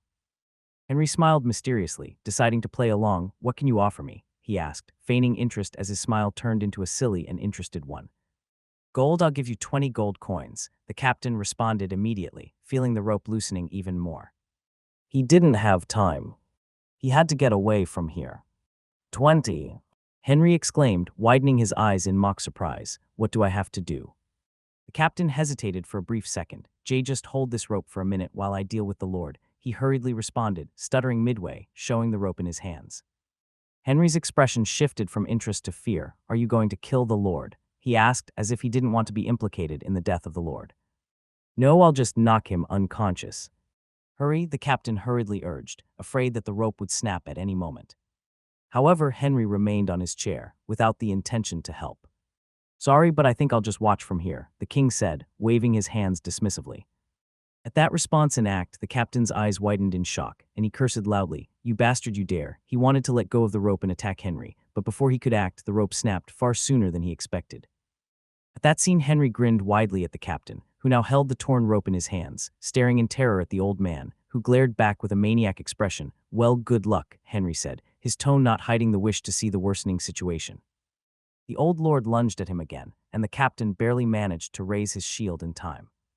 The impact sent him stumbling backward, his eyes darting around for any possible escape or advantage. The plaza was littered with corpses and discarded weapons, and the old lord seemed to step over the bodies without being slowed down. He couldn't use it to his advantage. What can I do? The captain muttered to himself, his mind blank with fear. The old lord roared again, his voice echoing through the plaza, filled with fury and madness. He charged another time, swinging his arms with brutal force. The old man's muscles were pulsating like a beating heart, his veins so swollen they were visible through his skin, like an alien beast. "I will kill you, I will rip out your lungs, traitor," he crazily roared. The captain could only see a hand coming at him at full speed, trying to clutch his throat. He threw himself to the ground, rolling over to a nearby corpse to grab a discarded shield and sword. His heart raced as he faced the maddened lord, knowing he was no match for such an inhuman force. He got to his feet and braced himself. The old lord lunged at him again, and the captain barely managed to raise his shield in time. The impact sent him stumbling backward, his eyes darting around for any possible escape or advantage. The plaza was littered with corpses and discarded weapons, and the old lord seemed to step over the bodies without being slowed down.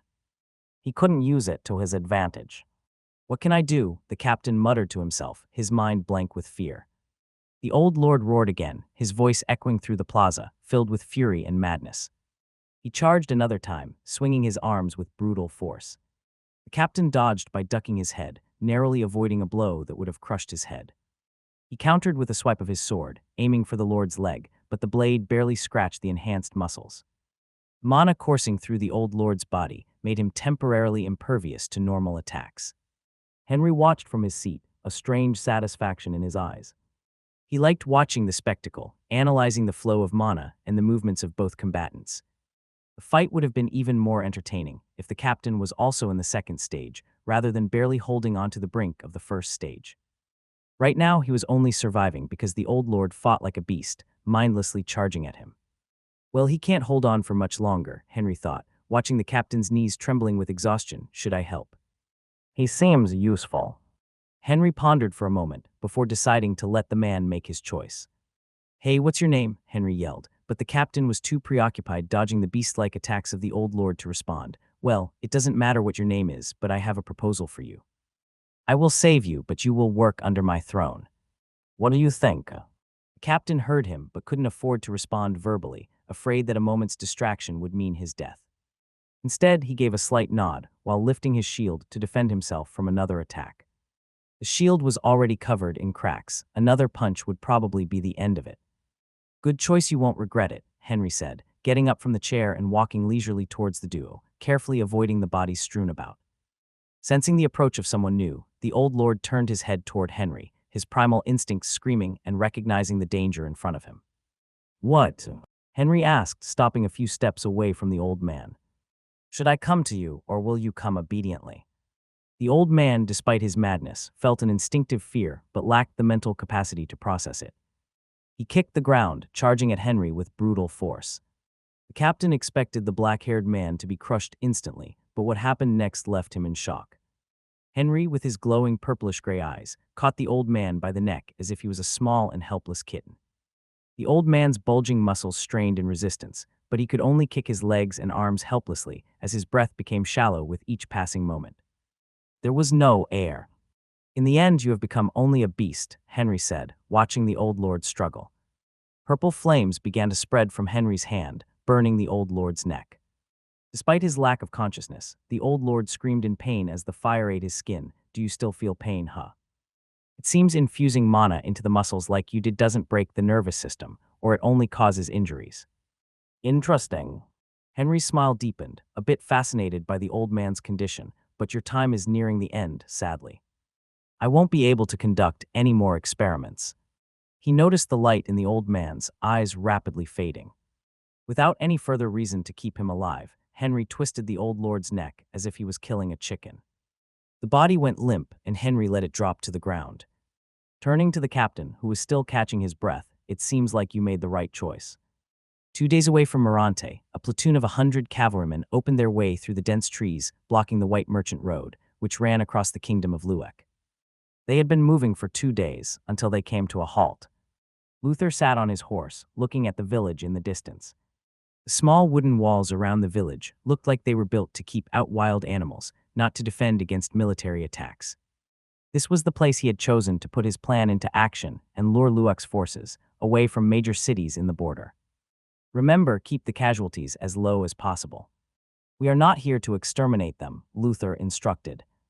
His voice was calm but firm as he addressed the 100 cavalrymen at his side. The king has plans for these people in the future. We're here to scare them, so don't slow down. The cavalrymen nodded, tightening their grips on their weapons. The horses seemed to sense the tension. They snorted and pawed at the ground, eager to charge and drown into the chaos of battle. These horses were born in the frozen forest, a place where their existence itself was always at risk. Staying still in the stables all year long wasn't something they were born to do. Luther's gaze swept over his men. With a swift motion, he raised his arm, signaling them to advance. Charge, he screamed. At the command, the horses stormed forward, their hooves kicking up the vestiges of winter, sending snow flying upwards. As they advanced, Luther kept his eyes on the walls, watching for any sign of soldiers, but there were none. Nobody seemed to be guarding the gates, as if the village had never faced an attack before. Inside the village, the residents were going about their daily routines. The warmer climate allowed farmers to tend to a few fields, children played in the dirt streets, and those with nothing to do were outside their houses, chatting. It was just another calm day in the village. Then, without warning, the ground began to tremble. At first, the villagers thought it was a minor earthquake, something not uncommon in their region, and didn't panic. But as the tremors grew stronger and more rhythmic, they realized something was wrong. They could soon hear something approaching, something powerful and numerous. "What is happening?" The village chief, a white-haired old man, exclaimed as he stepped out of his wooden house, his old eyes scanning the surroundings in confusion. He looked as if he had just woken up. "Go see," he ordered one of his sons, who was chatting with a friend near the house, pointing towards the wooden walls. Before his son could even rise, something cut through the sky and crashed down near the elder's feet. "An arrow," he muttered, picking up the sharp arrow shaft from the ground and analyzing it. The arrow was only a simple wooden shaft, without the common metal head, making it way less deadly. It took a brief moment, but then the elder's eyes widened in realization. "An attack, attack, ring the bell," he shouted with all his might, but his old age quickly turned his shout into a cough. Thankfully, his son and the other man understood the urgency and began yelling as well, allowing the elder to retreat into his house's safety. "Enemies are here, pick up your weapons," they screamed, running through the streets to alert the village. Even without their cries, the villagers quickly realized the danger as more arrows began to rain down. "Take cover, children and women, take shelter, don't leave your houses," the elder's son commanded, leading the children playing outside into their homes, where their mothers pulled them to safety. Farmers abandoned their fields, preparing to use their tools as weapons and fight against any invader. "Everyone able to fight, grab your weapons," the elder's son continued to shout, picking up a hatchet abandoned near a house, ready to defend his home and the villagers behind him. It was his duty to find shelter until the attack stops, he commanded, hiding inside a house. The arrows kept pouring down, though fortunately most missed their marks. Those that hit someone only caused minimal damage, but in this remote region without a single physician, even minor wounds could have serious repercussions. The injured had great chances of dying. The rain of arrow continued for what seemed an eternity, inserting terror and fear inside the villager's mind. It stopped, the elder's son said, peering cautiously out from his temporary cover, not hearing the sound of arrows whistling through the air or hitting the roof of the house. There was only silence. Those who had armed themselves to fight slowly emerged from their shelters, their eyes scanning the area for attackers. Yet no enemies were in sight. "Let's check the gate," the elder's son stammered, his steps careful as he led the group towards the gate. Each of them gripped their weapons tightly, whether they were knives, swords, hatchets, or simple scythes. They approached the gates nervously, exchanging glances as they tried to decide who would push it open. The elder's son looked around, already knowing the responsibility would fall on him due to his father's position. "I will do it," he said, gritting his teeth and stepping forward, his fingers and knees trembling. Without wasting his courage, he began pushing the wooden gate slowly. His heart was pounding in his chest. He was able to instinctively hear it. It wasn't just him, those behind him were also terrified and could only clutch their weapons tightly. "Do you see anyone, anything?" one of them nervously asked, tapping the man's back. "Don't push me, I still can't see anything," the elder's son snapped as he stretched his neck to peer through the cracks of the opening door. Then he saw something that would be forever imprinted in his mind. A white-haired old man sat comfortably on a deep red horse, which snorted powerfully and pawed the ground, ready to charge at the gates. Luther's presence was like that of a legendary warrior from the myths they told their children, someone who could face thousands of bears alone. Behind this figure, an army could be seen through the morning mist. He couldn't count them all. The elder's son immediately closed the gates in fright, hoping those figures hadn't seen him. We are doomed. I hope they didn't see me. Luther and his troops halted just before they reached the village's wall. A smile played on the old man's lips. What a scared young man, he thought, recalling the frightened eyes that quickly hid behind the gate as soon as his gaze met them. But I must admit, he has quite the reflexes. He shut the gate as soon as I looked at him. He would do quite a good scout. The sound of an approaching horse reached Luther's ears. General, should we continue? What is your orders? It was a slender blonde-haired man, holding a long wooden bow while sitting comfortably on his horse as if they were a single piece. What do you think we should do, Agusa? Luther asked, looking at the young man with interest. Agusa didn't respond immediately. Instead, he looked up at the sky, wetted his finger with his tongue, and held it up to feel the wind. He closed his eyes for a brief moment, then turned back to Luther. If we don't want to greatly increase the casualties inside the village, I think we shouldn't attack anymore, Agusa confidently said, but Luther only responded with the words, and, waiting for him to explain further. The wind is too strong, as if the ancestors are pushing it from their realms. Even the clouds are moving faster, see. Agusa pointed upwards. If we shoot now, the arrows will lose accuracy and speed up. We won't be able to control where they land. In the last attack, we've been aiming for the roofs, but they might hit anything, or pierce through the houses and injure someone inside. Agusa turned 20 this year and had been born in a small village in the east. He entered the capital and the army under Iosif's letter of recommendation, after the general recognized the young man's talent for horse riding. Before that, Agusa worked in the stables, taking care of the snowfare horses. He seemed to have some kind of unusual connection with them. Even the most skittish and wild horses would calm down and allow him to ride them.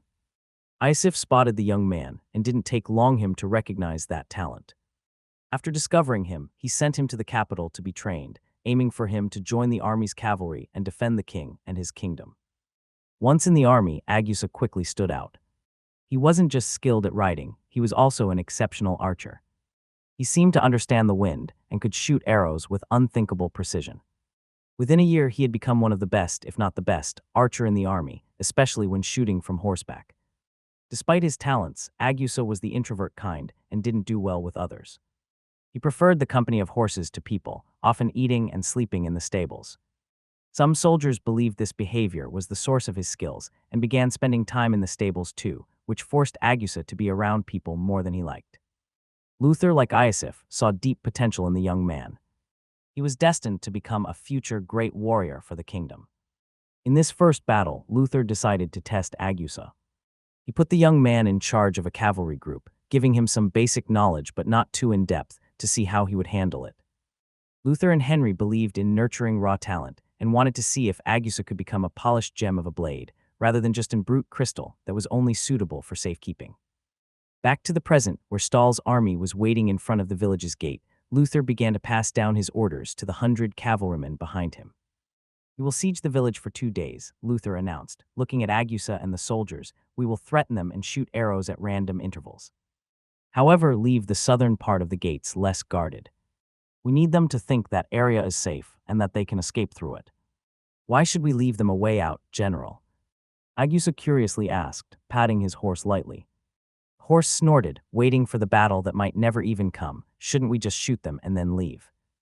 Luther shook his head, his eyes fixed on the small walls that he and his troops could easily break down. "We need them to alert other major cities, and even the capital, that the situation up north is dire. If we just launch an attack and leave, their king and nobles won't have a reason to assemble a large punitive force to come at us. At most, they will send a small team, only capable of handling bandits groups. We need them to send most of their forces." Henry's orders was to bait the enemies to the north, and Luek's king needed a compelling reason to convince the commoners and nobles to march, especially after losing thousands of soldiers in the war against Stahl. His credibility and status were not the same anymore, and he needed a significant achievement to win back their support and hearts. And what better opportunity to exterminate forces that were causing trouble in their territory? Luther understood this principle and intended to utilize it to his best advantage. They needed to siege the village for a few days, creating the impression of a cataclysm hitting the kingdom. Only then would the king and his troops take action. The villagers needed to believe that the kingdom was on the brink of destruction. Luther's plan was carefully calculated to manipulate their fear, making them flee and spread tales of impending doom, thereby forcing the king and his nobles to take measures. Luther turned to his rough gem, Agusa. I need you to lead a small detachment of scouts tonight. Go through the southern forest and make sure the villagers believe it's unguarded. But do it subtly. Leave no trace of our presence. We need them to think they've found a weak spot themselves. Night fell, and the cold silhouette of the silvery full moon peeked through the cracks of the night sky, like the eye of a god sneakily observing the mortals beneath its everlasting rule. The village remained dark, with no torches lit, submerging everything in a pitch-black darkness. If not for the moonlight, the villagers would likely have been unable to see even a giant tree in front of them. Inside the village chief's house, a group of people gathered around a bonfire. They exchanged frightened looks in silence. The crackling of the fire was the only sound in the room. Where is the village chief? He should be here already, asked a burly man, the village butcher and an important figure in the community. The elder's son, who had helped warn and protect the village of the attack, had a complicated look in his eyes. Father is, he began, his absent and helpless gaze shifting towards the fire. During the attack, he suddenly fell ill and hasn't regained consciousness yet. He won't be able to attend this meeting. At those words, everyone's faces turned grim as anxiety settled into their minds. They seemed to momentarily lose their foothold. The butcher clenched his fists, his knuckles turning extremely white. Without the elder, what are we supposed to do? He's always known how to handle all kinds of situations. The others nodded frantically. They all wanted to go to the chief's room and shake him awake. It wasn't the right time to be unconscious. Feeling the tension, a slender, middle-aged woman, the village shaman responsible for burials and other important ceremonies, stood up. We must stay calm. If we panic, we will only die. What we need now is a plan to ensure the village's safety. Her apparently firm voice was trying to at least control the situation at hand. They were the leaders of this community and couldn't let things turn chaotic. Butcher and the others grunted but nodded, understanding that they had to maintain a calm state of mind to solve things. Butcher gazed at each of the 9 people around the fire. She is right, but does anyone here have a plan? We can't just sit and wait for those soldiers to break through our gates. We need a plan before their horses break through our walls and step onto our streets. Nobody had an immediate answer, and silence reigned in the room as they all tried to think of a solution. Finally, the chief's son raised his hand, a plan forming in his mind. We can't fight them, and it's a miracle they haven't attacked yet. From what I've seen, they could easily break through our walls. However, they are waiting for something. We need to use this to our advantage. We must find a way out of the village and alert others about what is happening here. The others looked at him, and this time it was the farmer's head who spoke. And how do you propose we send someone outside when they have surrounded the entire village? Is anyone here willing to sacrifice themselves to see if they can outrun those giant horses? He asked, and everyone dropped their eyes at the question. That's what I thought. However, before silence took over the room again, the elder's son raised his hand through gritted teeth. I will go, he said, his voice shaking as if he had just thrown himself into a burning pit of fire. The others looked stupefied at him. I will go, he repeated, more firmly this time. I know the secret paths through the forest. My father showed them to me when I was younger, and I have been to Vylon City before. If anyone can reach the others to warn and ask for help, it's me. The butcher looked into those fearful, yet courageous eyes and stood up. He wouldn't live his life in shame. He wasn't a coward and wouldn't become one today. I will go with you. I have already lived a good life. I can't let you go by yourself. He patted the young man's shoulder, trying to reassure him. He wouldn't be alone to face the enemies. The young man looked at him dumbfounded, but a somewhat relieved smile played on his lips. The others looked at them, a bit ashamed, but none of them raised their voices to stop him. The shaman stepped forward, her gaze also holding a bit of shame but firm enough to convey her thoughts. If you both are determined to go, then we must make sure you're prepared.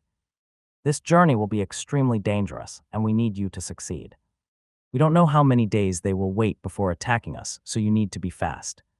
The elder's son nodded, his determination renewed with a partner to accompany him to an unknown destiny. It will be safer if we leave under the cover of darkness. He said, we need supplies for 2 days and weapons to defend ourselves in the forest. We will take the shortest path through the forest, avoiding the main roads, but we should be able to reach Vylon in 2 days if we travel nonstop. 2 days, the butcher muttered, thinking about the difficulty of the journey, but he didn't regret his decision. We should move quietly and swiftly. The soldiers may have scouts around.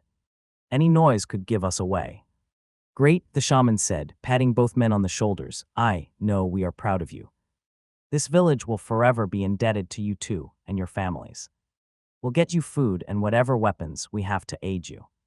She looked at the others, who stood silent with their heads bowed in shame. Go fetch them what they need and be fast. They need to leave as soon as possible. We can't allow any more time to be wasted. Not wishing to feel even more ashamed, the others quickly rose from their seats to fetch the provisions the Duke would need, leaving the house in a hurry. The butcher and the elder's son exchanged a glance. There was a mutual respect and understanding in their eyes. They both knew the risks, but they also knew what was at stake. They were ready. Two of them left the nest, Agusa reported to Luther, who was silently sharpening his sword, using the fire to make the blade even more deadly, should we follow them. Luther didn't respond immediately. His entire focus was on the blade in his hands. After a couple of minutes, he raised it to inspect his work, a satisfied smile playing on his lips. Good, he murmured, feeling the weight and sharpness of the sword with his finger. General, Agusa called again, trying to get Luther's attention. Send a single scout to follow them, Luther finally said. Make sure they reach the city safely and note the path they take. We might need it later. It was morning, and another rain of arrows fell upon the village. Luther watched from afar with emotionless eyes, his gaze briefly sweeping over the long row of soldiers holding their bows after releasing the arrows that probably killed one or two people. He is really developing. I don't know about becoming a general, but he'll make a good leader, Luther thought, observing Agusa as the young man instructed some of the soldiers around him, showing them how to better use the bow while on horseback. At first, Agusa wasn't even talking much with others, but now he was expressing himself and taking the lead in teaching them. It was a great development. Get ready to fire again in 4 hours, Luther's voice cut through the air, prompting all of them to look at him. But for now, it's back to training. Luther had been training his soldiers on the site, without a care about a potential attack from the village or from approaching enemies. The villagers were too afraid to even peek out from behind the walls. Even if they planned an attack, 100 trained troops, especially 100 trained cavalry troops, would be more than enough to exterminate all of them.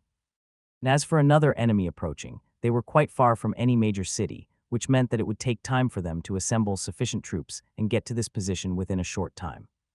At Luther's words, some soldiers showed tired and unwilling expressions, while others seemed resigned to their fate. They had been training almost every day for the past year and knew of Luther's iron grip when it came to discipline. He only stopped when their bodies could no longer take it. Some of the cavalry had participated in the war, and even then, this regime of training was as exhausting as that situation. Despite their wish to get away, all obeyed the general's orders and formed a long line in front of him. Today, during the next hours, we will be training to fight against infantry forces in a mock battle. Agusa, you will take charge of 20 cavalry, while I will take charge of the rest, who will act as infantry. Luther pointed to the soldier right beside Agusa. From his right, everyone will be on my team. The others will be in Agusa's cavalry troops. We will rotate the members of the cavalry every time we shoot towards the village. It will allow everyone to train and develop their skills. Are you also going to participate in the mock battle, General? One soldier asked, swallowing hard. He had been designed to Agusa's team, meaning that he would be against the great general. He couldn't help but feel fear at the thought of being on the opposing team against the general, who, according to some stories, could break a horse's neck with his bare hands. Luther shook his head. Don't worry, I won't be partaking in the battle itself. I will only be directing the team from the sidelines. His words brought relief to the soldiers' faces. They couldn't even imagine standing in the opposite side of such a person, raising their weapons against an indestructible man. But aren't we at a numerical disadvantage? Another soldier asked. This time Agusa responded, his eyes shining in understanding. The cavalry has a strategic advantage.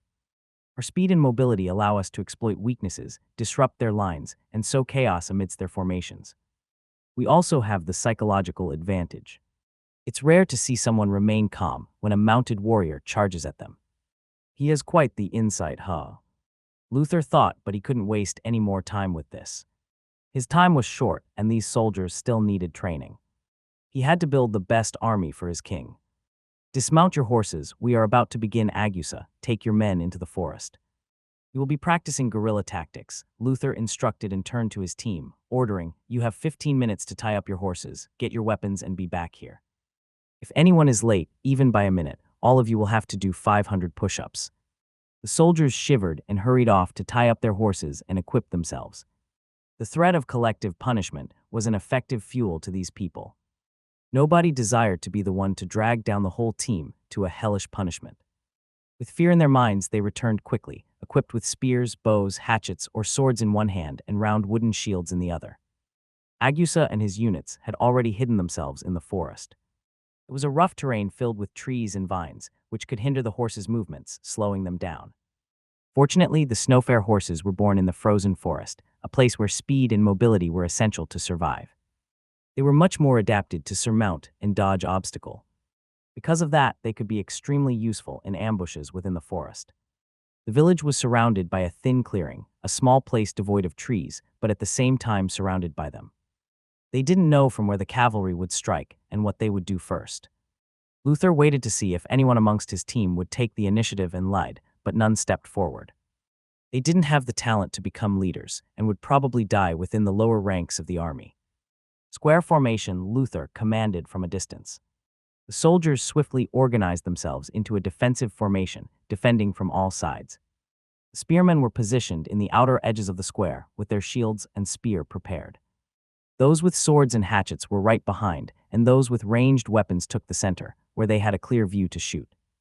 Greatest characteristic of a cavalry is their mobility and speed, Luther thought, observing the formation and awaiting for any sign of attack. The spears in front prevent them from charging through the front lines with their momentum, and by positioning the soldiers all around, we eliminate any open space for them to exploit from behind, creating an obstacle to their advantage in mobility. The air was still and silent, the village behind them made no noise whatsoever, and even the forest seemed eerily quiet, with no sounds of birds or insects. Suddenly, Luther shouted, "Raise your shields." The soldiers obeyed, lifting their shields just as a barrage of blunt arrows hit them.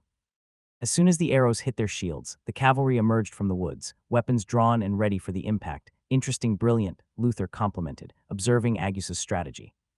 He used the arrows to force them to raise their shields and obscure their vision. In order to protect themselves, the front lines had to momentarily forget about their spears, giving him time and advantage. Brilliant, Luther flashed an excited smile, wishing to go there immediately and congratulate the kid on his genius. Isif had been right on sending Agusa to the capital. The kid had potential. Perhaps even more than Luther assumed.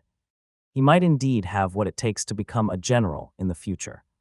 Inside the surrounded village, the residents listened anxiously to the sounds of clashing swords and shouts of battle echoing from beyond the walls. At first, they thought that some troops had come to help them, and they wanted to go to the walls to look. But the fear of getting hit by an arrow kept them from seeing if freedom was near. Maybe Ganu and Yulo are finally back and have brought help, some of them thought, hiding in the safety of their houses. Yes, that's right. They surely came back with help to kill those beasts. His thoughts were disoriented from the sleeplessness nights. He couldn't stand the constant rain of arrows that kept them awake at night, with arrows hitting their roofs and threatening to kill them in their sleep. It was like thousands of mosquitoes flying near their ears, awakening them throughout the whole night and day. "Mom, I am hungry," a child whispered to her mother, her belly begging for food. Mother looked sadly at the child in her arms and took a piece of what seemed to be black bread from her clothes. "Here," she said, giving the child a tiny piece, the size of her thumb. Village leaders instructed them to start rationing food since they were under a siege and had no clear vision of the future. The potatoes on the farm hadn't been harvested, and even if they wanted to, they couldn't go outside to get them. All the farms were outside. Luckily, they were on the southern side of the village, so the soldiers hadn't destroyed them, as they had concentrated in the front. "Goni and Yulo are back, I am sure." This was the common thought across the whole village. Their only hope was for someone to come to their rescue. They had to believe that the sounds outside were from people fighting for them. However, no one came to their aid for the next 2 days. When the rain of arrows finally stopped, it took them another day to gather the courage to leave their houses to find the clear horizon, devoid of enemies. Henry was walking amidst the piles of corpses that littered the throne room of Rushra's castle. He had already counted 30 corpses, belonging to maids and palace guards. Some of the dismembered bodies were already in an advanced state of decomposition, making the air inside the room feel heavy and nauseating. The whole room stank of blood and death, and there was also the smell of urine and feces, as if the throne room had also become a public restroom. "Have you and the residents not suspected of such atrocity?" Henry asked the captain, who was gazing at the bodies with eyes filled with a mix of guilt and sadness. Some of those faces he recognized, others he had even shared a few drinks within the tavern. There were rumors in the village about a few girls and guards not coming back to their houses after going to work in the castle. The captain said as the nauseating smell of death entered his nostrils, almost letting him feel the taste of blood and decomposing human flesh. Some of their family members wanted to come to the castle to look for them, but the Lord commanded us to stop everyone who wasn't on duty from getting inside. We couldn't disobey him. The captain looked down, ashamed, his eyes unconsciously falling on the soldier that came to warn the Lord when the troops appeared on the horizon. He clenched his fists in regret. He was the one who sent him here. Henry could see the guilt permeating the man's expression. It's unfortunate that so many people died at the hands of that madman, but he was still a lord and you only a commoner. You can't blame yourself for following his orders, he said, patting the man's shoulder. Now, let's get away from here. I can't stand this place anymore. Do you know if there is any library in this castle? The captain gave one last look at the throne room before exiting. Yes, there is one near the lord's bedroom. The previous lords really enjoyed reading before bedtime. I will guide you there, my lord. Rusra's castle was like a labyrinth. Henry followed the man through narrow corridors and stairs, taking many turns before finally reaching the large doors of the small library. Well, it doesn't seem like there is much information here, Henry thought, his fingers tracing the books in one of the two bookshelves inside the room. The number of books and parchments in this room was no more than 300. He already expected it, as books were expensive and had to be made by hand. There was no Johannes Gutenberg in this world to invent the printing press. I still have to figure out how to create such a thing here. It's not like firearms, which have limited use here with soldiers possibly able to dodge or block bullets. The printing press can change a lot of things. At least I won't have to rely so much on Luke and the others he has been teaching to make copies of the books. Henry thought. He had little to no knowledge of firearms, but even if he managed to fabricate one, it wouldn't be of much help in a magical world where mages could launch missiles and warriors could break walls with their swords. It was better to concentrate his efforts on utility technology, like the press, which could help him develop his kingdoms and improve the rate at which knowledge was disseminated through his lands. Gutenberg's printing press used metal letters that could be moved around to form words and sentences, which were then arranged in a frame to make a page or a text. Once the letters were set, ink was applied to them, and then a piece of paper was pressed onto the inked letters to create a printed page. However, despite understanding the basics, Henry still struggled with a few obstacles, like finding the right ink and establishing a uniform process to create the metal letters. Henry continued to go over the books and parchments on the shelves until he finally found one that could help him. He picked up an old parchment. If not for the animal leather being quite hard, it would have already been destroyed by time. It seems to be written by one of the previous lords of Rusra. It tells about the construction of the capital Atrira, Henry muttered, reading the words with interest. Parchment briefly introduced the history behind the construction of Atrira 200 to 300 years ago, and also described the position of a few tunnels that were dug by the first king of Eritrea, seemingly in search of something inside the mountain where the capital had been erected. This will really help, Henry said with satisfaction, tucking the parchment inside his clothes and deciding to read it more carefully later. Unfortunately, there is nothing more here that is useful. However, I should still send them back to the capital to store them in the royal library. Henry turned to the captain, who was waiting by the door. Let's go back. We need to see if my general hasn't killed everyone who tried to run away. In front of the gates, at least 6,000 individuals, from soldiers and women to children and the elderly, were kneeling on the ground, their heads lowered. Olero stood in front of these people, while the entire army of Stahl loomed behind them, hands resting on their swords, ready to strike down anyone who dared to resist. Lyra was together with them, her presence so subtle that she nearly blended into the surroundings, but the soldiers knew she was the most dangerous among them, perhaps even more so than Olero. Henry approached, the captain trailing closely behind. It wasn't long before Lyra vanished from her previous spot and reappeared beside the king, becoming his shadow once more, ready to follow him anywhere and execute any command he gave. She didn't say nothing and only followed. My liege, Olero greeted respectfully, I have ordered the soldiers to bring every single citizen of this city here. There was some resistance, but we managed to gather them all with only 2 injured and not a single fatalities. He sounded rather proud, knowing how challenging it was to apprehend such a large number of people without casualties. Excellent work, General, Henry complimented, and Olero responded with a happy smile. Henry walked in front of the gathered people, his gaze steady and strong as it met theirs. He could see a mix of fear, anger, and desperation in their eyes. There were those who wanted to curse him, and others who wanted to just beg him to let them go. The kids were the most innocent. They were only looking at him curiously as their mothers tried to hold them in place. Turning to Olaro, Henry commanded, "Escort the children safely into the city. We won't be needing them." He couldn't bring himself to involve children in any form of violence, and the thought of using them as a form of threatening their families or even war. Just the thought left him extremely disgusted with himself. Under the king's orders, Olaro instructed the soldiers to escort the children away. Some cried, clinging to their families, but their parents managed to soothe them, convincing them to follow the soldiers back into the city. Once the children had departed, Henry turned a serious gaze toward the remaining people. "I am Henry von Stahl, the King of Stahl, and the one who ended the life of your lord, the ruler of Rusra, with my own hands," Henry declared. "Your captain and many among you witnessed his madness. He slaughtered hundreds of soldiers and countless others within the castle walls." The people listened attentively. Henry's words about the death of the Mad Lord captured their full attention. Among them, some wore grateful smiles, seemingly ready to thank Henry for freeing them from that man's power. However, others showed an anxious and worried expression on their faces, thinking about the repercussion of the Lord's death.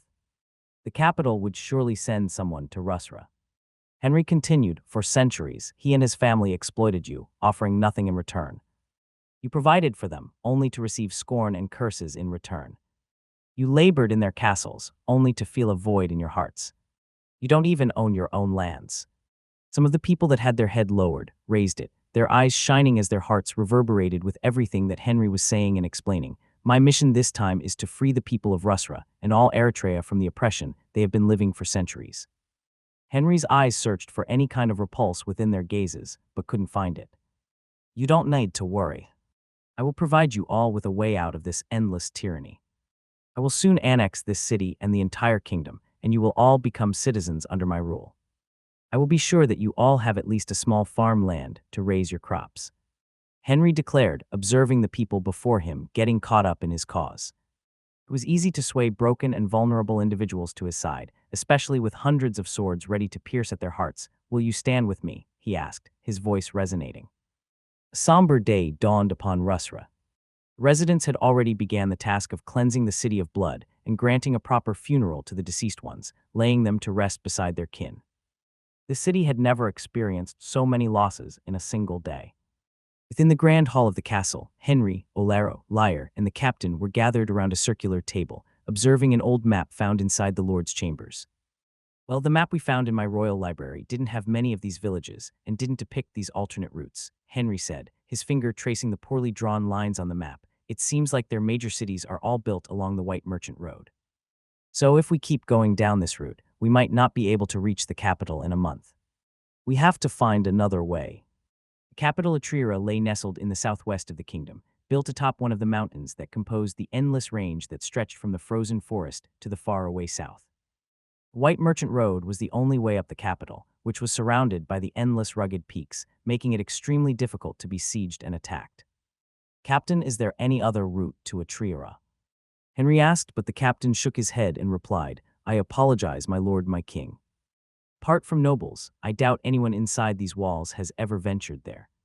He couldn't help but feel tense while in the presence of his new king. He almost addressed him as a mere lord rather than his king. This mistake could actually cost his head. Henry drummed his fingers on the map, pondering, "Are there any nobles remaining in the city?" he asked again, though he already knew the answer, feeling the need to ask nonetheless. Question often helped him think. "And no," the captain stammered, lowering his head and getting ready for a beating. The previous lord would beat him up whenever he said something displeasing to his ears, making him expect the same treatment. Yet no punishment befell him, and Henry continued to study the map, searching for a solution. The captain felt relieved. "Any suggestions?" Henry turned to Olaro and Lyre, who were also observing the map intently.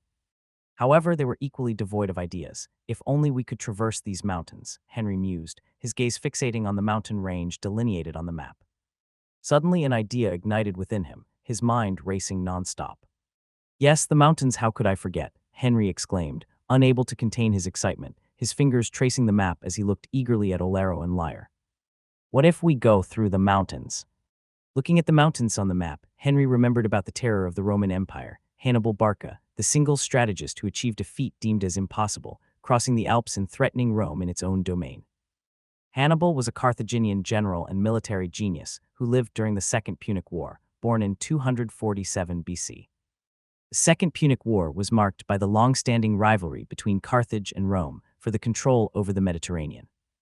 It escalated after conflict of interests in the Western Mediterranean, particularly over territories where Spain and Sicily are located today.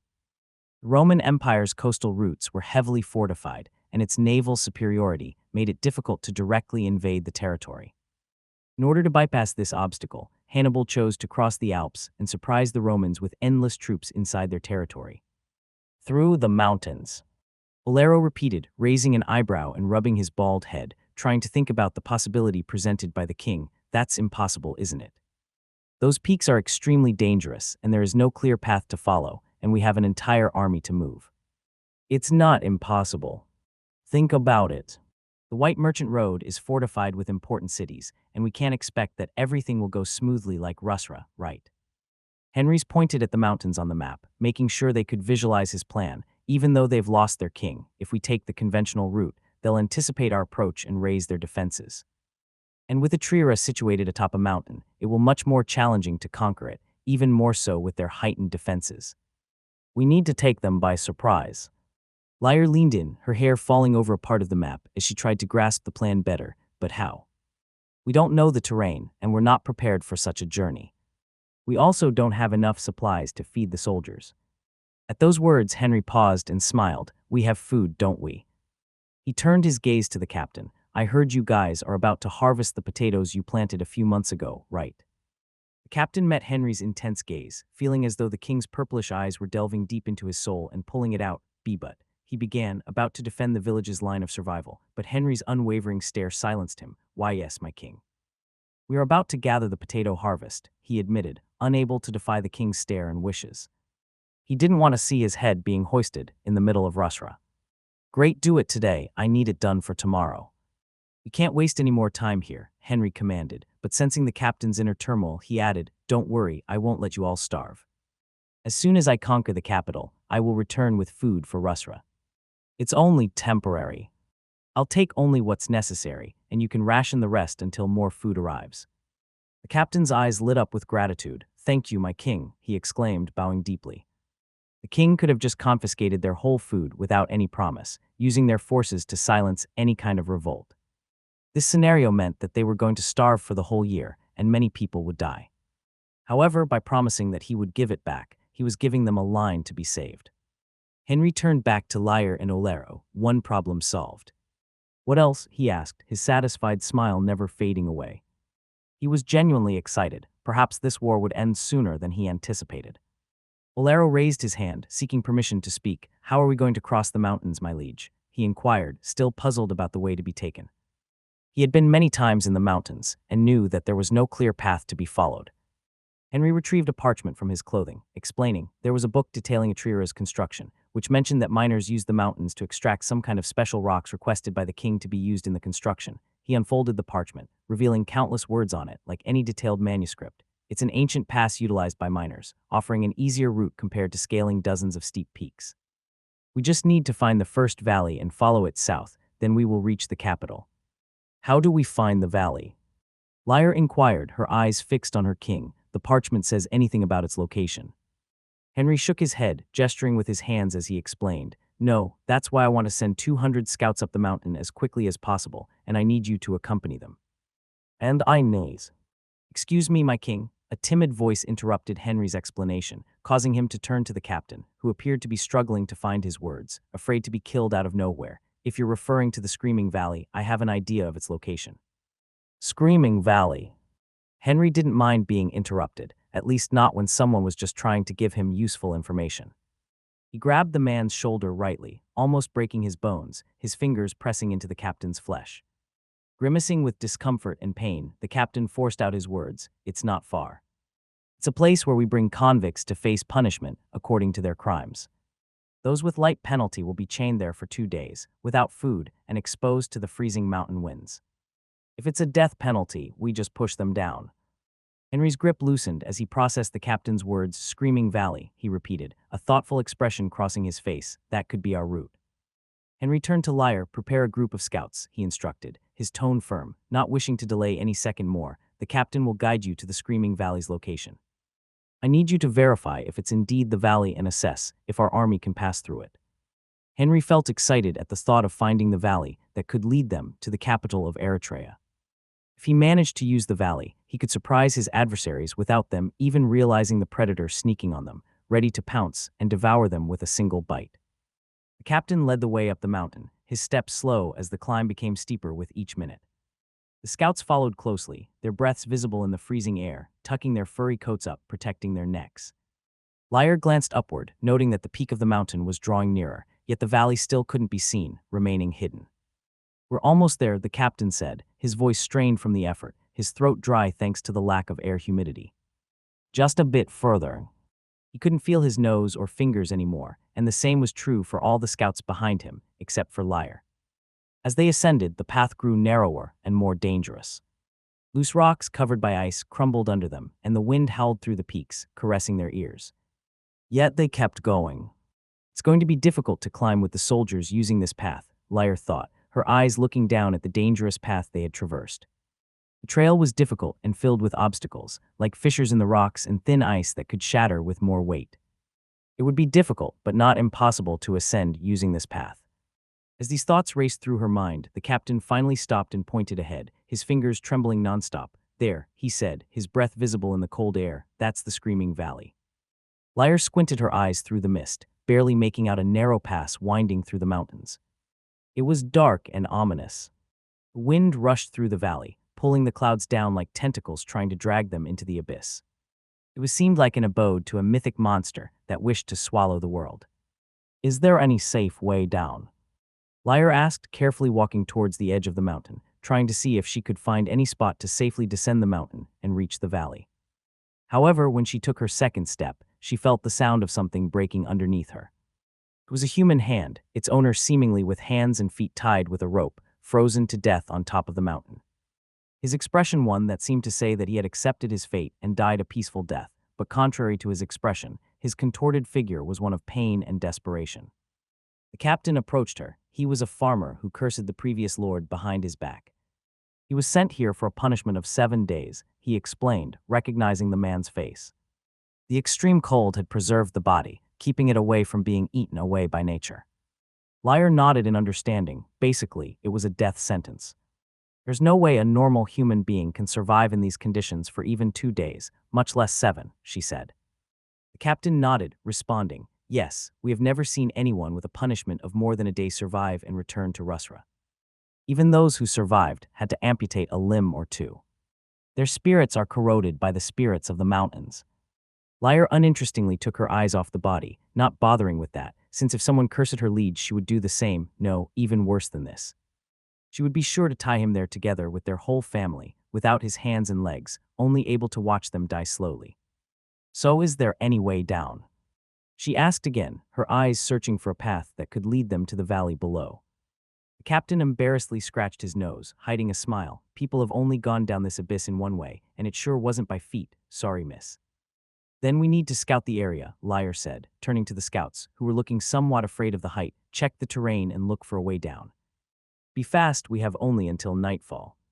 We can't fail the king's mission, she commanded. At her orders, the scouts spread out, taking careful steps as they mapped out the mountain. There were paths where the mountain suddenly stopped and an abyss opened under them. Other places had only a layer of ice that separated them from free falling towards the valley, making it impossible for large numbers of people to tread on it. And as the sun began to set, a scout returned, his fingers trembling and without their natural colors. It was normal since the scouts looking for a way had to use their bare hands to sustain their bodies from falling or even to walk in a more dangerous place. I found it, leader, the scout said in a rush, letting out a dry cough as he tried to take a deep breath, trying to control his rapid and short breaths. It was as if he had been running a whole marathon without a single second to rest. Without wasting a single second, Lyre jumped to her orders, commanding, guide me there. She didn't even take a moment to properly congratulate and compliment the soldiers, who had no other option but to immediately guide her. Despite being on the verge of passing out, he kept going. The path indicated by the scout was narrow, but it wasn't so steep, making it quite easy to descend. The only problem was a big fissure that could be solved with a trunk or something solid, You can go rest, I will keep going, Lyre commanded, kicking the ground and easily jumping over the large fissure, reaching the other side in a single breath. She descended the steep mountain with the grace of a wolf, her movements precise and fluid. The way down was smooth until she reached a point where the clouds draped over the valley like a gray cloak. The pressure difference and the contours of the mountain seemed to transform the clouds in the wind into a rushing river, with the currents tugging at her and threatening to pull her down. Lyre firmly planted her feet in the snow, using her dagger to steady herself as she descended. After nearly 2 hours, she stood in the valley, embraced by towering mountains on both sides. However, heavy mist covered her vision of the valley, making it difficult to see far ahead. She looked up, estimating, "It's going to take us a whole day to get down here." The river of clouds didn't allow her to see the peak she had just descended. It had taken her a good 2 to 3 hours to make the journey, and with the entire army coming along, it would likely take even longer, perhaps a day or more. Not everyone among them could use mana to strengthen their bodies and support their bodies against the wind, which would further slow down their progress. "I need to go back and tell my liege," Lyre whispered, ready to climb back up the mountain. But just as she was about to jump to grab onto a boulder, something came flying at her, propelled by the strong wind. With her dagger still in hand, Lyre deflected it hastily, but the force behind the projectile sent her tumbling towards the rocky outcrop, drawing a trickle of blood on her back. Looking around, she spotted a warhammer stuck into the mountain's wall, its size as big as one of her legs. Then a voice broke through the silence of the valley. "I missed it," grumbled, followed by another voice scolding, "You fool, I told you to attack when she was in the air. She wouldn't have been able to block it then." "Shut your mouth, you hideous wench without a beard," the first voice spat, only to be met with a retort. "Look who's talking, the dwarf who can't even start his own fire. You are a shame to the dwarf race." Upon hearing those words, Lyre immediately took a defensive stance, pulling out another dagger and crouching low, like a leopard ready to pounce. "Where are you?" she whispered, unable to see the origin of the voices. She began to channel her mana, activating her tribal tattoo, blending her presence with the wind until she vanished from sight. "Damn it, where did the big and ugly human go?" the male voice muttered in confusion. Lyre, who had moved slightly and held her breath, finally caught sight of her attackers. Two stunted people, a man and what appeared to be a woman, emerged from the mist, clad in fur garments and horned helmets. Both had long mustaches and appeared quite hairy, even their hands had hair all over it. Observing them, Lyre couldn't help but compare their size to Luke, the dwarf who served the king and handled a most of administrative tasks. The midget that was always saying he would hunt down a dragon. The pair approached where Lyre had disappeared, their puzzled gazes scanning the area. There are no footprints. "Where the hell did she go?" the man pondered, scratching his long beard. "Should we alert the village and the elders?" He turned to the woman, seeking help.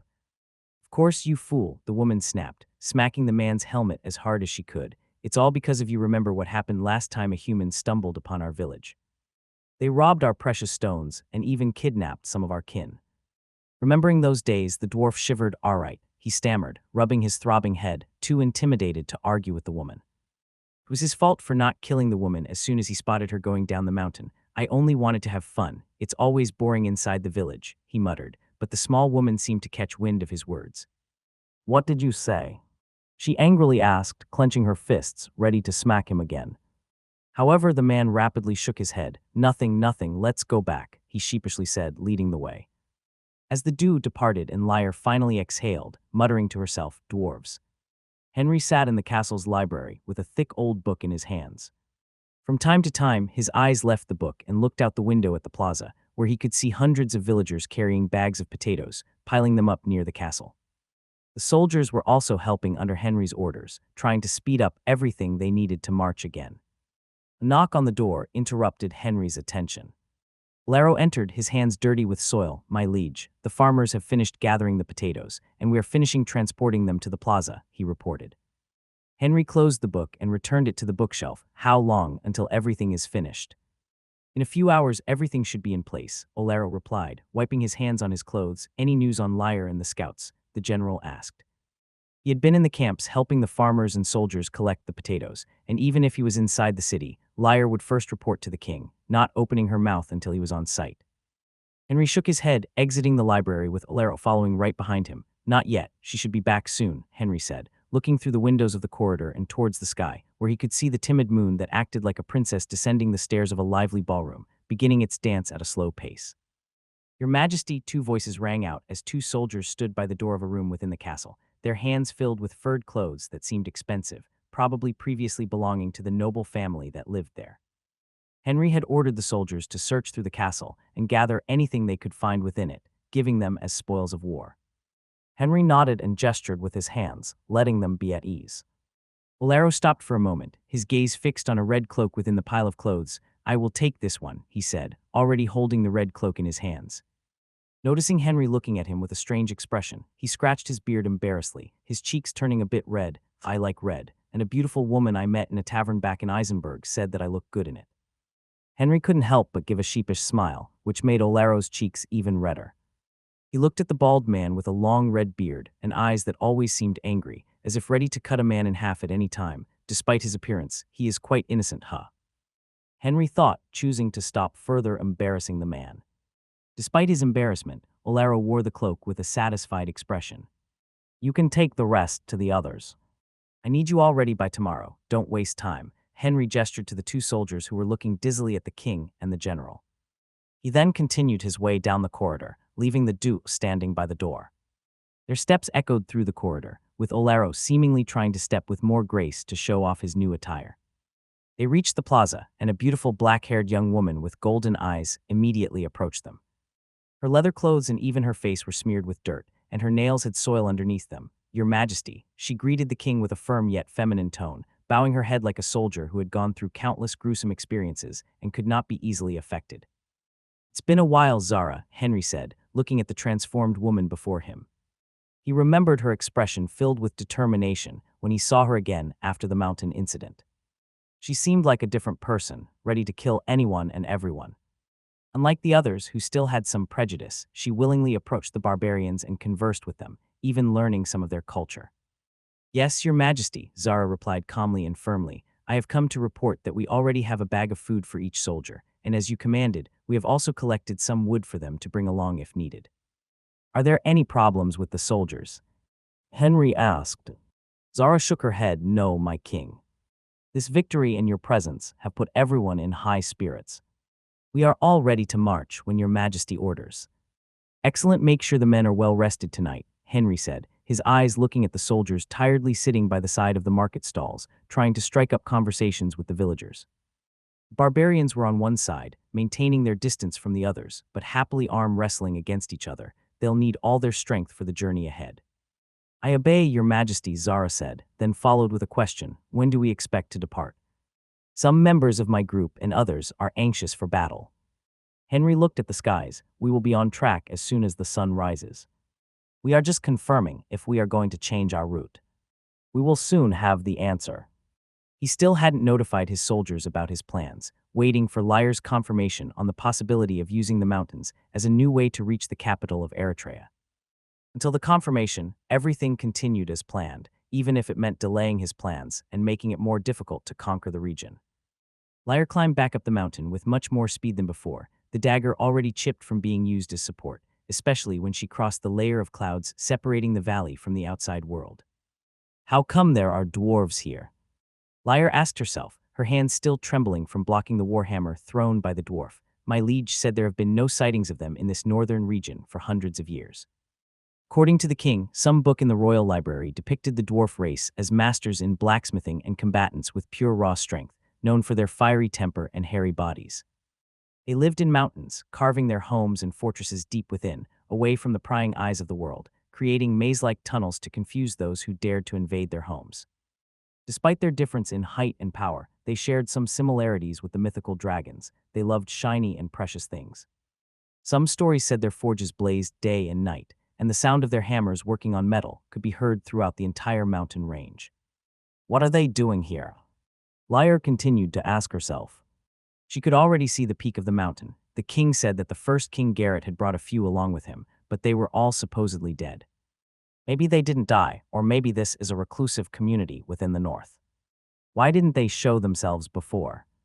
She had countless questions, but couldn't answer a single one. Although reclusive, dwarves were a race that still maintained some contact with other communities to trade their tools and weapons for precious gems and shiny things. As Lyre reached the mountain's peak, her eyes scanned the scouts and the captain who had been waiting for her. They were all tightly clustered together, their bodies trembling after being exposed to the extreme cold winds of the mountain's peak for hours. Get up, she ordered hurriedly, not a single ounce of pity in her tone. We need to return and notify the king as soon as possible. Lyra didn't disclose what she had found to the soldiers, since they wouldn't understand. These people had never seen or heard of dwarves, meaning they couldn't do much about it. Lyra led the way down the mountain, moving much faster this time, leaving the scouts who were already out of breath a bit behind, but still maintaining a pace that allowed them to see her back. Some of the soldiers stumbled, and others had to help, but Lyra didn't stop for a second. She only kept going. When the moon was right above their heads, the group finally reached the walls of Rusra. Their bodies had already warmed up, and their eyes were filled with relief, as if they had survived a journey to hell and back. Although warmed up, their bodies were still trembling, not from the cold but from the climbing. It had taken them 5 to 6 hours to climb the mountain, but they made it back in 3. It was only thanks to their strengthened bodies that they managed to do it and not die on the way. Lyra didn't stop and continued on her way, entering Rusra's castle and traversing the corridors in a hurry, after asking the king's location. As soon as she entered the library, she could see the king, who had returned after inspecting the preparations with Olero, reading another book. My liege, Lyra said hurriedly, not even bowing. Dwarves, there are dwarves in the mountains. Flickering candlelight cast long shadows on the walls of the library as Henry sat behind a small desk, his fingers tapping the wood as he held his chin in deep thought. Tell me again, what happened in the valley, he ordered, leaning forward slightly, his eyes fixed on Lyra standing before him. Lyra took a deep breath, her voice calm and steady as she recounted the events. We made our way up the mountain through a narrow and dangerous path, with thin layers of ice covering some parts of the way. We reached the peak within a few hours, where we could see the screaming valley below, hidden by a river of clouds. Henry didn't look away, his attention fully on her words, the shadows created by the candles creating a somber feeling. I ordered the soldiers to scout the way, and we found a path down, she said, gesturing with her hands as if to illustrate her story. I decided to go down by myself since time was running short. It was quite an easy route, but when I reached the cloud layer, it was difficult to maintain my balance. With some effort, I crossed the layer and reached the valley. However, as soon as I got to the ground, I was attacked by small people with hairy bodies and great strength dwarves. Henry's fingers stilled, and he looked intently at Lyra. Dwarves, you say? And they mentioned something about a village hidden within the valley. Lyra nodded. Yes, your majesty. Eavesdropping their conversation, they seemed wary of strangers and went back to warn their villages. They also seemed to have had previous contact with other humans and have quite a negative impression of us. The king leaned back in his chair, deep in thought. The situation had become complicated. The presence of dwarves meant it would be nearly impossible to travel with thousands of soldiers through the valley without risking an attack or falling into a trap made by the dwarves. They were known as the best labyrinth makers in the world, according to some books in his library. It was never wise to be on the wrong side of those who could produce both weapons and traps.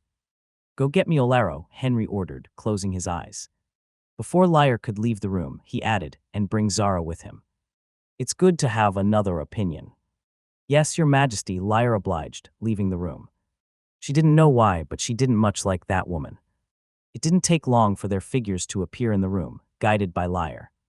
They walked to the front of Henry's table and bowed. I will get straight to the point, Henry said, opening his eyes and looking at the two newcomers. We have encountered a complication in our plans. Zara looked a bit confused. She wasn't aware of the potential change in plans that Henry and Olero had discussed, so she decided to stay silent to avoid making a fool of herself. Suddenly, her sixth sense kicked in, and she turned her head. Why is she looking at me? She wondered, noticing Lyra glancing at her occasionally with a hostile expression. She had no idea what was happening, but decided to focus on what the king was saying. At the mention of problems, Olero nodded. What is it, your majesty? Henry leaned forward, his fingers interlacing on the desk. Lyra encountered dwarves in the valley. They seem wary of outsiders, and their presence complicates our passage through the valley. If things continue like this, we won't be able to use the valley to reach the capital of Eritrea. Olero placed his hands on his hips, the stunted, hairy people whose height doesn't even reach my hip. The ones with great strength, known for forging excellent tools and weapons. They look like Luke, he asked, recalling the information Henry had taught him a few months ago. He had never met a dwarf, but based on Henry's description, they all seemed similar to Luke, their midget residing in the capital. However, contrary to Luke, their courage allowed them to fight head-on against anything on their sight. Zara silently looked at Olero, finally understanding what happened. In the commander's training center, she had also learned about other races and their characteristics. I need your help. How should we proceed? Henry asked, hoping for a brilliant idea to appear from their mouths. Is it possible to send someone to negotiate our passage? Olero asked and added, according to you, they like shiny items, so we can give them some silver. Henry shook his head. We have no idea where their settlements are, so it's difficult to arrange a negotiation. And they attacked Lyre without knowing her identity, so we can expect they will do the same to anyone from our side. Furthermore, we didn't bring enough silver with us. Olaro understood the king's reasons and words. Finding the dwarves in the immense mountain range was nearly impossible, like finding a grain of sand in deep confines of the ocean. Their only option was to expect another dwarf attack when they reached the ground to make contact with them and negotiate a safe way down the valley. Silence hovered in the room as they all fell into deep silence.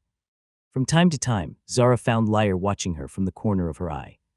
However, this pressure seemed to give her brain some oxygen. What if we send the barbarians first? Zara suggested, her eyes focused on the king. The terrain up the mountain is difficult, yes, she asked, and the others confirmed, Lyre explaining the difficulty of the path towards the mountain's top. So the worst part of the climb is the cold. A normal soldier would be exhausted within a day. It wouldn't have the energy to continue, Zara said, after hearing Lyre's report, as the king leaned forward, trying to understand the line of thought behind her words. Barbarians are born and raised in the frozen forest, and they have tribal tattoos, which means they can easily traverse the mountain and withstand the cold, Zara continued. We use the barbarians to pave the way, with the others following at a calmer pace. If we encounter the dwarves, we'll have time to regroup and fight or negotiate. Henry considered Zara's suggestion, recognizing its potential. Sending the barbarians ahead could be a viable strategy. It might not prevent dwarf attacks, but it could minimize them and give us a chance to fight back. We might not even meet the dwarves until we reach Atrera. Olaro nodded in agreement. It's a risky approach, but given the circumstances, it may be our best option. Henry leaned back in his chair, weighing the pros and cons. After a moment of contemplation, he nodded decisively, very well. We will proceed with Zara's plan. Lyre, I want you to coordinate with the barbarian tribes and prepare them for the task. I will accompany you. Olaro and Zara gather the rest of the soldiers to follow behind the barbarians, ready to support them if needed. We obey, Lyre and Olaro said, understanding their roles. With their tasks assigned, they left the room to begin preparations. As Lyre exited the library, she couldn't shake the uneasy feeling she had about Zara. She didn't like her ledge near this woman. Maybe she was dangerous, and her sixth sense was warning her. She didn't know. I will just keep an eye on her for now, and if she proves to be a danger to my liege, she thought, I will have to put an end to her. Henry remained in the library, watching their backs leaving the room, the flickering candlelight casting long, dancing shadows across the room. He hoped this strategy would work, knowing the risks involved. He might lose some soldiers, but the potential for a rapid victory over Eritrea and Luak was significant. Dwarves, he repeated under his breath, maybe I can conquer them and bring them under my throne. Henry was already envisioning what he could do with these small men, specialized in forging weapons and tools. It would greatly help him and the kingdom, boosting his military power. The book said dwarves' swords could cut even the moon. Among the chaotic memories he inherited from Selim, Henry was sure a dwarf had helped bring Selim to the world. It was wise to have them on his side. I will just have to wait, Henry said, closing his eyes. Everything shall be in place. The future is mine for taking. Henry wanted to succeed, and patience has always been a great characteristic of all great leaders. He had to attack in the right time and back down in the right time. If he wanted to bring the dwarves to his side, he had to do it cleanly. Henry looked down at the screaming valley, where the clouds moved like a river, following the contours of the mountains, trying to reach for the peaks and break free from the constraints of the mountains, like great tentacles of a beast. However, no matter how much they tried to reach the skies, the valley always pulled them back, like the current of a great river swallowing everything. Lead the way, Henry said, turning his gaze to Lyre, briefly glancing at the 200 barbarians behind her, composed of men and women alike. Unlike normal scouts, these warriors didn't shiver in the cold. Their years in the frozen forest toughened them, making them laugh at this mild chill that felt like a summer breeze compared to the icy depths they called home. With Lyre leading the way, they descended the mountain swiftly, despite the hefty bags strapped to their backs, brimming with provisions and firewood. Henry ran, maintaining a step distance from her. They didn't even stop and jumped right over the crevices that blocked their way. Suddenly, Lyre turned her head, Draw your weapons for support and stay close together. We are about to reach the clouds. Hold on tight and firm your steps. The barbarians, despite having some difficulty with the language, still understood her and did as ordered. They drew their weapons and moved closer together, forming a single, cohesive unit, like a single entity. Moments later, they were engulfed in a gray world, the mist so thick they could barely see a few feet ahead. A chaotic wind threatened to push them down the mountainside. Pressing closer together, they used their weapons for stability, leaving tiny scratches on the rocky surface. Do not stop, despite the howling winds. Liar's shouts kept them moving. This situation persisted for what felt like an eternity, the mist clinging to them for hundreds of breaths until it suddenly cleared out of nowhere. It was as if they had crossed from a chaotic realm into one of order, from hell into heaven. The barbarians, breathing heavily, struggled to grasp their weapons with trembling hands. Their furred clothes were tattered from scraping against the rocks. However, they wore a happy smile, seeing that they finally reached the valley. In contrast, Henry and Liar seemed almost unscathed, their clothes intact and their breaths following a regular rhythm. Henry used his mana to stand firm against the fierce winds, while Liar had already grown accustomed to the situation after going through it once. "Is something troubling you, my liege?" Liar asked, noticing Henry's focused gaze on the cloud layer. Henry didn't respond immediately. He continued to stare at the river of clouds above before finally opening his mouth. "I'm calculating the probabilities of the Snowfair horses managing to cross this river of clouds." At his words, Liar also looked up. Henry added, "While it's unlikely we'll avoid any losses, those horses are native to the frozen forest and have likely faced tougher conditions. Their strong legs should help them withstand the wind, just as they do in their lairs." Despite saying his mind, Liar could see he was still deep in thought. "Are you still worried about something, Your Majesty?" she asked, unable to hide her curiosity and concern. "It's not just about the Snowfair horses making it through the clouds," Henry said, taking a deep breath. "I'm concerned whether the riders will be able to calm them within the mist and guide them correctly." He shifted his gaze from the clouds. "Anyway, Olaro will handle those challenges. We need to keep moving and scout the way ahead." They found themselves within the valley, not a sign of the mist that had blocked Liar's view during her brief passage. The screaming valley was embraced by mountains on both sides. And contrary to Henry's expectations of a barren and frozen landscape, he witnessed towering trees in the distance. Their leafless branches stretched out like skeletal fingers against the snowy horizon. Yet despite their existence, there was an eerie silence, no chirping of insects or rustling of animals, like a forest of death. Henry scanned the ground nearby, half expecting to see the remnants of those punished by Russer's lords. To his surprise, there were none. Where are the bodies? He pondered to himself. Did the dwarves dispose of them? Or were they consumed by animals? Henry couldn't reach a conclusion, nor did he particularly care. These people had not fallen under his throne's rule, so their fate held little concern for him. Liar shattered Henry's chain of thought, and the heavy silence enveloping them with a question. "Should we proceed, Your Majesty?" Henry tore his gaze away from the landscape and nodded. "Yes, let's proceed." "Are you all ready?" he asked, turning towards the barbarians, who appeared to have regained their breaths. They thumped their chests twice, signaling they were ready to continue with the mission. Confirming they were ready, Henry took the lead, but with each step, the silence seemed to intensify, enveloping them like a suffocating web. It felt as though hidden threats lurked behind the towering frozen trees. "Stay alert, we don't know if or when the dwarves will attack us," he warned, prompting the others to grab their weapons firmly. Henry had never encountered dwarves before, making him stay on high alert as they moved through the valley. From the descriptions within the few books and documents inside his library, they appeared to be both fierce and straightforward, yet their small stature forced them to develop a trickster and sneaky personality. If faced with a battle they couldn't win outright, they might resort to traps and other cunning methods to defeat stronger opponents. This trait allowed great names to surge from their race in the field of blacksmithing. "There is someone or something watching us," Henry whispered, his voice barely audible to Liar. There was some kind of instinct, a sixth sense, stirring within him and telling him that they were being observed. He couldn't identify the location, but he was certain of its presence. At the king's warning, her expression turned grave as she surveyed their surroundings, but found nothing amiss. She couldn't spot any unseen or uninvited watcher. The team pressed on, but suddenly, a low growl reverberated through the trees, sending a shiver down Liar's spine. She swiftly drew both of her daggers, and Henry unsheathed his sword. Their eyes narrowed as they scanned the surroundings. "Get in position," Henry growled at the barbarians, who had also raised their weapons. However, unlike his trained army, the barbarians didn't seem to immediately position themselves to defend against the threats. "There is more than one. Don't let your guard down and be prepared to engage," Henry shouted as another growl echoed, clearly distinct from the first. He took a deep breath, preparing to use his strength to confront the adversary. Suddenly, a fearsome and monstrous figure appeared behind the trees, knocking those trees that stood on his way as if they were only toys, which didn't even manage to sustain a single bump from them. Its skin, ashen and pallid, was covered in a thick layer of ice, giving it a terrifying glow in the dim light of the valley. Glacial blue veins seemed to pulse beneath its icy surface, tracing intricate patterns across its monstrous form.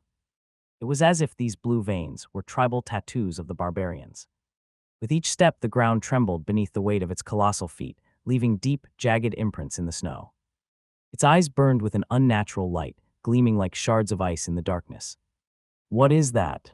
Henry asked himself, his eyes scanning the towering figure of the creature. He had never seen or read about such a creature in the books within his library.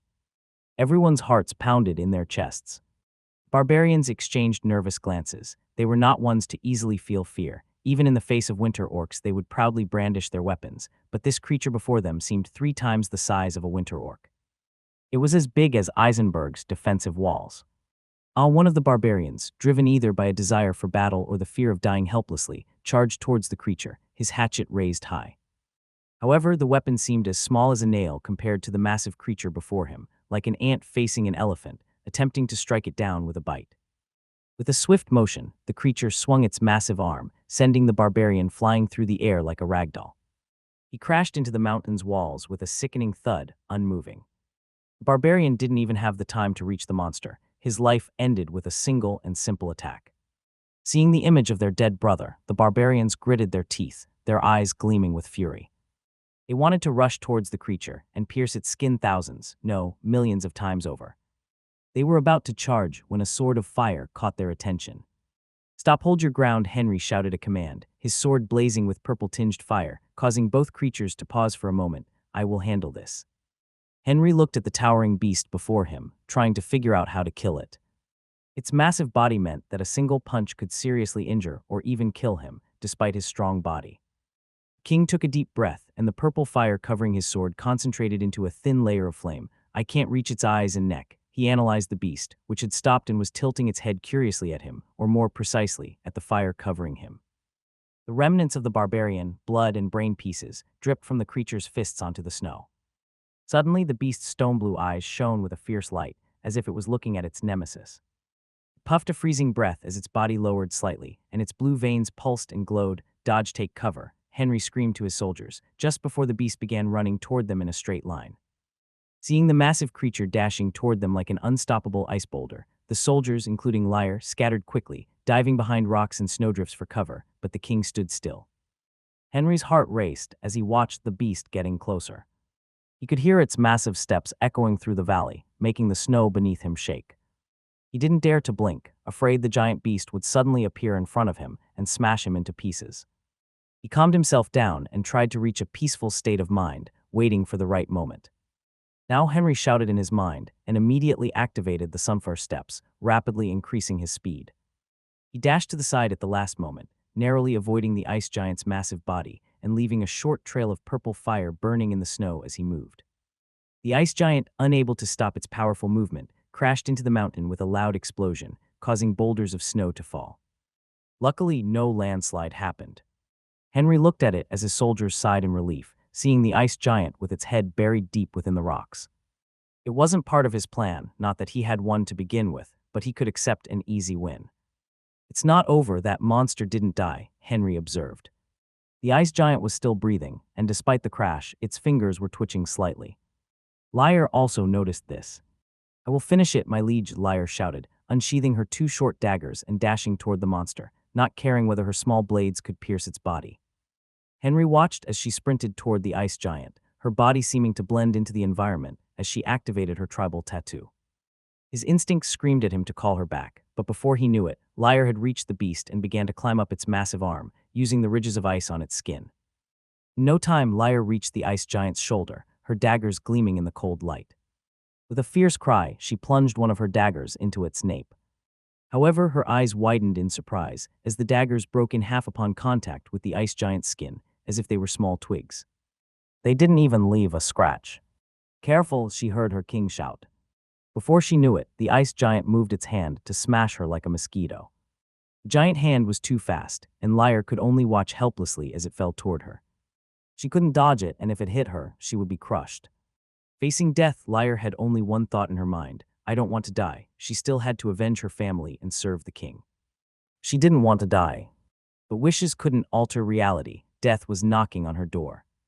"Get down," she heard her king shout behind her. Obeying his last order, she lowered her head even further. At that moment, she felt something extremely hot pass right above her, burning a few strands of her hair.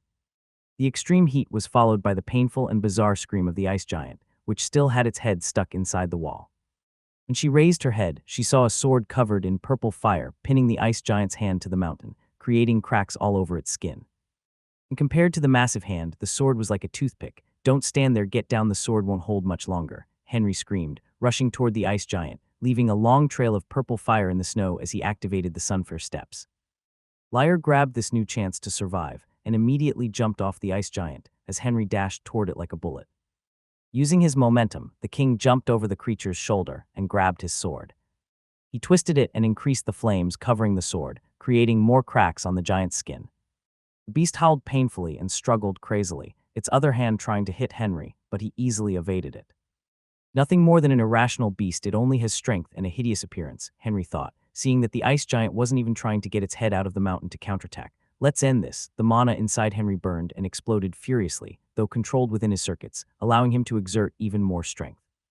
"Sulfur cleave," he screamed, as the force within the sword managed to cut through the giant's skin and fell toward its neck with impressive speed and unstoppable momentum. The ice giant gave one last howl that seemed like a wolf crying out to its pack, alerting them of its death.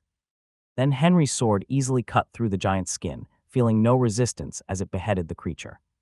The head remained stuck inside the wall as the rest of the body hit the ground lifelessly. It all ended sooner than expected. "I need a new one," Henry said, looking at the cracks on the sword's blade. He couldn't use it anymore. Lately, he had been changing swords faster than he changed clothes. "I still can't use Selim for more than a few seconds. I need to find a good weapon that will support my mana and fire." Henry toyed with a fist-sized blue gem that glowed faintly despite no sunlight reaching it, tossing it up and down as a luminescent white light wriggled inside, resembling a worm. He had found this gem within the head of the ice giant, and the moment he touched it, he felt a surge of unfamiliar energy being drawn into his body. Unlike mana, this energy moved too quickly for him to grasp as it traveled through his mana circuits, disappearing into the dragon tattoo on his chest where Selim, the first sword, rested. "It's dimming again," Henry said, watching as the light within the gem was fading away, slowly turning into a pale color, a death gray. The light worm's movements were becoming slower and slower each time it touched his hands. After tossing the gem a few more times, Henry halted, prompting the nearly 200 barbarians behind him to stop as well. The encounter with the ice giant had awakened their survival instincts, honed over generations in the frozen forest. Barbarians moved silently, their eyes constantly scanning from the snow-covered ground to the distant horizon where the mountains, clad in white, embraced them. They were brave enough to face danger, but wise enough not to underestimate it. "They are coming back," Henry muttered, standing still in front of the barbarians. He had sent Lyre and 5 others to scout ahead, instructing her to stay within his sight. In the distance, he spotted Lyre's group, just emerging back from the dead forest and running towards his position. Within minutes, Lyre was reporting to Henry, her furry black boots sinking slightly into the snow as fresh flakes fell upon her black robe. "We found footprints in the snow ahead, similar to those of the creature we encountered," she said. "Is it from the same creature?" Henry asked. Lyre shook her head and pointed to one of the barbarians who had accompanied her, now conversing with the others, gesturing with their hands. "The barbarians are adept at tracking and identifying monsters. They said the footprints are different." "Are there more than one?" Henry asked. "At least 3 or 4 more, my liege," Lyre responded promptly. "Additionally, we found other footprints that match those of the dwarves. It appears the ice giants are moving in the same direction as the dwarves." "Together?" Henry asked. "No, my liege. The dwarves' footprints were difficult to find, partially covered by snow," she explained. "They seemed to be in a hurry, likely passing through an hour or 2 after attacking me. One of them was also injured. We found bloodstains on the snow." Henry stood in silence for a few breaths, his eyes fixed on the leafless trees that resembled skeletal fingers pointing toward the sky. How is the terrain inside that forest? Can our troops pass through it? It is possible, my liege, Lyre responded immediately. The trees are sparse, and their roots run deep. The snow helps conceal the rugged, mountainous terrain. General Olaro should have no trouble leading the cavalry through it. Henry's eyes shone, trying to calculate how to proceed with this. He could either go forward and enter the forest, in the direction of the couple of ice giants, and where the dwarves were, and still continued in his mission to attack the capital from the mountains.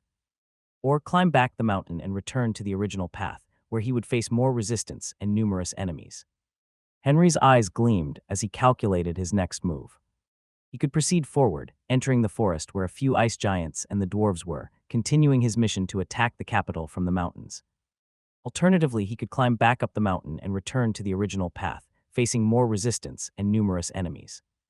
After a moment of contemplation, Henry made his decision. We will advance through the forest, he declared. Lyre, take the lead and guide us through. General Olaro will bring the cavalry behind us. We'll move swiftly and silently, leaving marks on the trees to help Olaro reach us. As you command, my liege. She turned to the barbarians and signaled them to prepare. Nearly 200 warriors tightened their grips on their weapons, their faces filled with caution and courage. Their genes making them alert. With that, they plunged into the forest, the eerie silence broken only by the soft crunch of snow underfoot. The leafless trees loomed overhead. Henry kept a watchful eye on his surroundings, every sense heightened for signs of danger. He closely followed Lyre, letting her use her skills to the utmost level, moving at a slow but constant pace. Hours passed and the sky began to darken. The forest grew even more ominous, the shadows deepening around them. Just as Henry was about to call for a brief rest, seeing the tired faces of the barbarians, Lyre halted abruptly. What is it? Henry asked, moving to her side. Lyre pointed ahead to a place where 3 to 4 trees had fallen, creating a small clearing. There, she said softly, footprints. Fresh ones. Ice giants and dwarves. They're close. Suddenly, a grotesque howl echoed through the forest, very similar to the one the ice giant had emitted when Henry's sword had severed its neck. This time, however, it was not a solitary cry, but was joined by 3 others, causing the very air to tremble and the snow beneath them to shift like a small earthquake. Henry sensed a disturbance, the flow of mana in the air subtly disrupted. Prepare for battle, he commanded, drawing a hatchet he had taken from the fallen barbarian. They are ahead. The troops readied their weapons, their eyes filled with steely determination. Seeing they were prepared, Henry kicked off the ground and dashed forward, ready to confront these formidable creatures. There was no turning back. Even if it meant losing a few troops, he was determined to traverse these mountains and conquer the capital. Soon, the scene of 4 ice giants, surrounding a group of 3 dwarves, unfolded before them. Despite their small stature, the dwarves skillfully fended off the ice giants' attacks, standing their ground with remarkable resilience. An hour ago, 2 dwarves were carrying an injured comrade on their backs. The injured dwarf's legs were completely destroyed, with bones protruding from the flesh, broken in 2 parts, as blood stained the snow beneath them while they ran through the bone-like trees. They got me, Boris," the injured dwarf cried out as he was dragged by his comrades. "Leave me here, I am done for," he screamed even more desperately when he looked down at the gruesome sight of his leg. "Shut up, ye hairless idiot," Boris, one of the dwarves carrying him and the leader, cursed through gritted teeth. "We're not leaving ye behind, we're almost at Stone Village, the chief will find a way to fix ye up. We just need to get away from those creatures." The trio was already out of breath, the 2 carrying the injured dwarf straining their muscles to maintain a steady pace. As they moved, they could feel the snow beneath their feet trembling constantly, as if an impending doom was about to wash over the land and swallow their souls. It was like a pulsing heart. "They're getting closer," Boris said, looking at Oin and Philly. "We have no choice but to face him here." Boris was one of the most experienced dwarf from Stone Village and had ventured outside the city, carved deep and high into the mountains, countless times. He was responsible for scouting the area for humans and beasts, as well as collecting the corpses of prisoners pushed down the mountain to their deaths. He had had numerous encounters with the creatures called ice giants, gaining quite a deal of surviving ability. The chief and other elders always advised them to stay away from these beasts and not engage them because they had an extra sense for mana and could easily locate those who killed their kin through some sort of magical way. Fighting against one ice giant in a group was manageable, but when the beasts grouped together to hunt those who killed their own, they became a tremendous pain to deal with. Damn it, hairless Philly, you shouldn't have gone for their foreheads, you know that's their weak spot, Boris cursed, glaring at Philly, who was helping him carry Oin. You're the hairless one, Boris, I barely put any force into it, it's those blasted ice giants with their soft noggins, Oin retorted, rubbing his long beard, his face betraying his embarrassment. Oin had stumbled upon one of the giants, and in the chaos of saving him, they had killed an ice giant. Now to survive, they had to return to Stone Village and likely stay there forever, as these beasts held grudges like no other. They couldn't reach the village itself, since it was perched so high up the mountain that even the giants couldn't get to it with their massive, heavy bodies. Boris and Philly helped Oin towards a tree and placed him there. Leave me here, run, Oin begged his two loyal brothers, but they only gave him their backs and took out their war hammers, preparing to fight against the ice giants coming their way. The ground trembled more violently as the ice giants approached, their massive forms emerging through the trees. The chilling wind grew fiercer, cutting through the dwarves' light armor. Boris and Philly stood their ground, their war hammers gripped tightly in their hands. Ready, Philly? Boris asked, his eyes never leaving the approaching giants. Let's show these oversized icicles what Stone Village dwarves are made of, Philly replied, a determined grin on his face. Both of them knew that they couldn't hold their own against the four ice giants coming towards them. Of course they wanted to run away. Nobody in their right mind could say that they were ready to die. However, they would never leave one of their brothers and run away to survive alone. They would fight to their deaths and die together, like proud dwarves. First ice giant let out a deafening roar and dashed towards the duo, swinging its massive arms down at them. Boris dodged to the side, feeling the rush of air as the club missed him by inches. He counterattacked, swinging his war hammer at the giant's knee.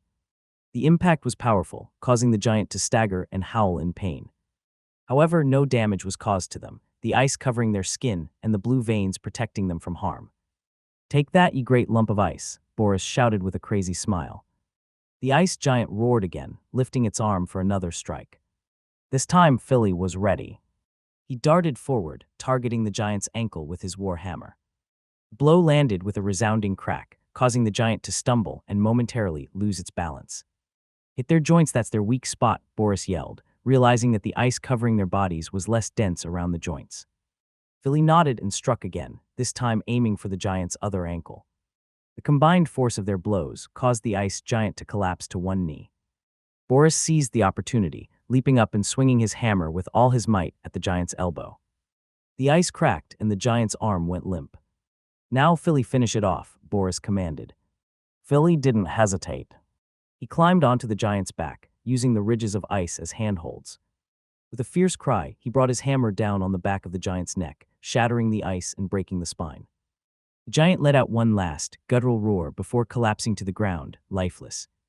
The remaining three giants, enraged by the death of their comrade, advanced with even greater fury.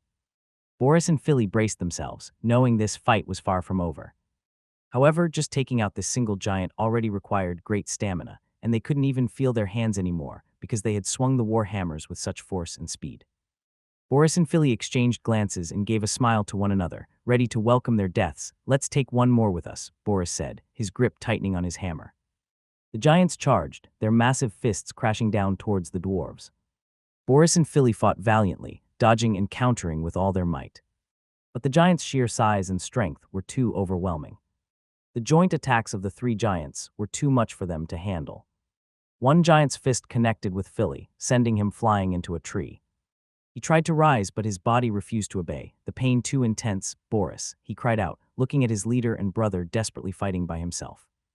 Boris didn't turn around and kept trying to strike the ice giants at the joints, but every time he tried to hit one of them, a giant arm was already pouring down at him. He was tired and his movements were becoming slower. It didn't take long before a giant's fist smashed into him, knocking the wind out of him. He struggled to his feet, only to be met with another blow that sent him sprawling to the ground. The giants closed in, their massive forms towering over the battered dwarves. Boris and Philly, beaten and broken, looked at each other one last time. It was good fighting alongside you, Boris said with a bloody smile as a giant fist descended upon him. Philly, struggling to keep his eyes open, nodded weakly. It was an honor, Boris, he managed to say before another giant's fist came crashing down on him. Unbeknown to them, a pair of purple eyes was watching the scene closely. Henry watched as the two dwarves bravely protected their injured brother, fighting against the ice giants and even managing to kill one of them, while giving the other three a difficult time. Should we help them, my liege? Liar asked, seeing the king's interest in them and noticing that the dwarves were getting tired from the fight, their movements already quite slow. Henry shook his head, his purplish eyes glowing. No, let's wait a little bit. They can still hold on. I want to understand more of their strength. And if we want to win their help, isn't it better to wait for a dire situation? He asked, thinking on the best outcome. The fight dragged on for about half an hour until one of the dwarves began to slow down and one of the giants punched him. The other standing dwarf kept going for a few minutes, but also succumbed to the ice giant's fists. The dwarves lay there hopeless, sharing their last smiles and welcoming death as those giant fists fell upon them. At that moment, Henry activated the Sunfire steps and brandished his weapon, completely coated in purple fire, advancing rapidly forward. He was like a comet, following a straight path ahead as there were no trees in the way, reaching the place within a brief moment. With a single slash, the arm of one of the ice giants fell to the ground just as it was about to crush Boris's head. The ice giants roared in anger and turned their attention to Henry as if they didn't know pain. The king stood his ground, his eyes blazing with a calm and steady demeanor. The now armless giant swung its massive fist at him, but Henry dodged with incredible speed, the Sunfire steps making him almost a blur. He countered with a swift slash to the giant's knee, causing it to howl in pain and collapse, incapacitating it for a brief moment but not cutting through the knee. Next one, Henry didn't stop. He moved like a shadow, evading another giant's attack and leaping into the air. His sword, enveloped in purple flames, cut through the air and also sliced off the other giant's arm. He roared, staggering back as what seemed to be a white mist came out of the severed limb, as if it was the creature's blood. The third giant tried to grab Henry from behind, but he sensed the movement and spun around, his sword slashing through the giant's fingers.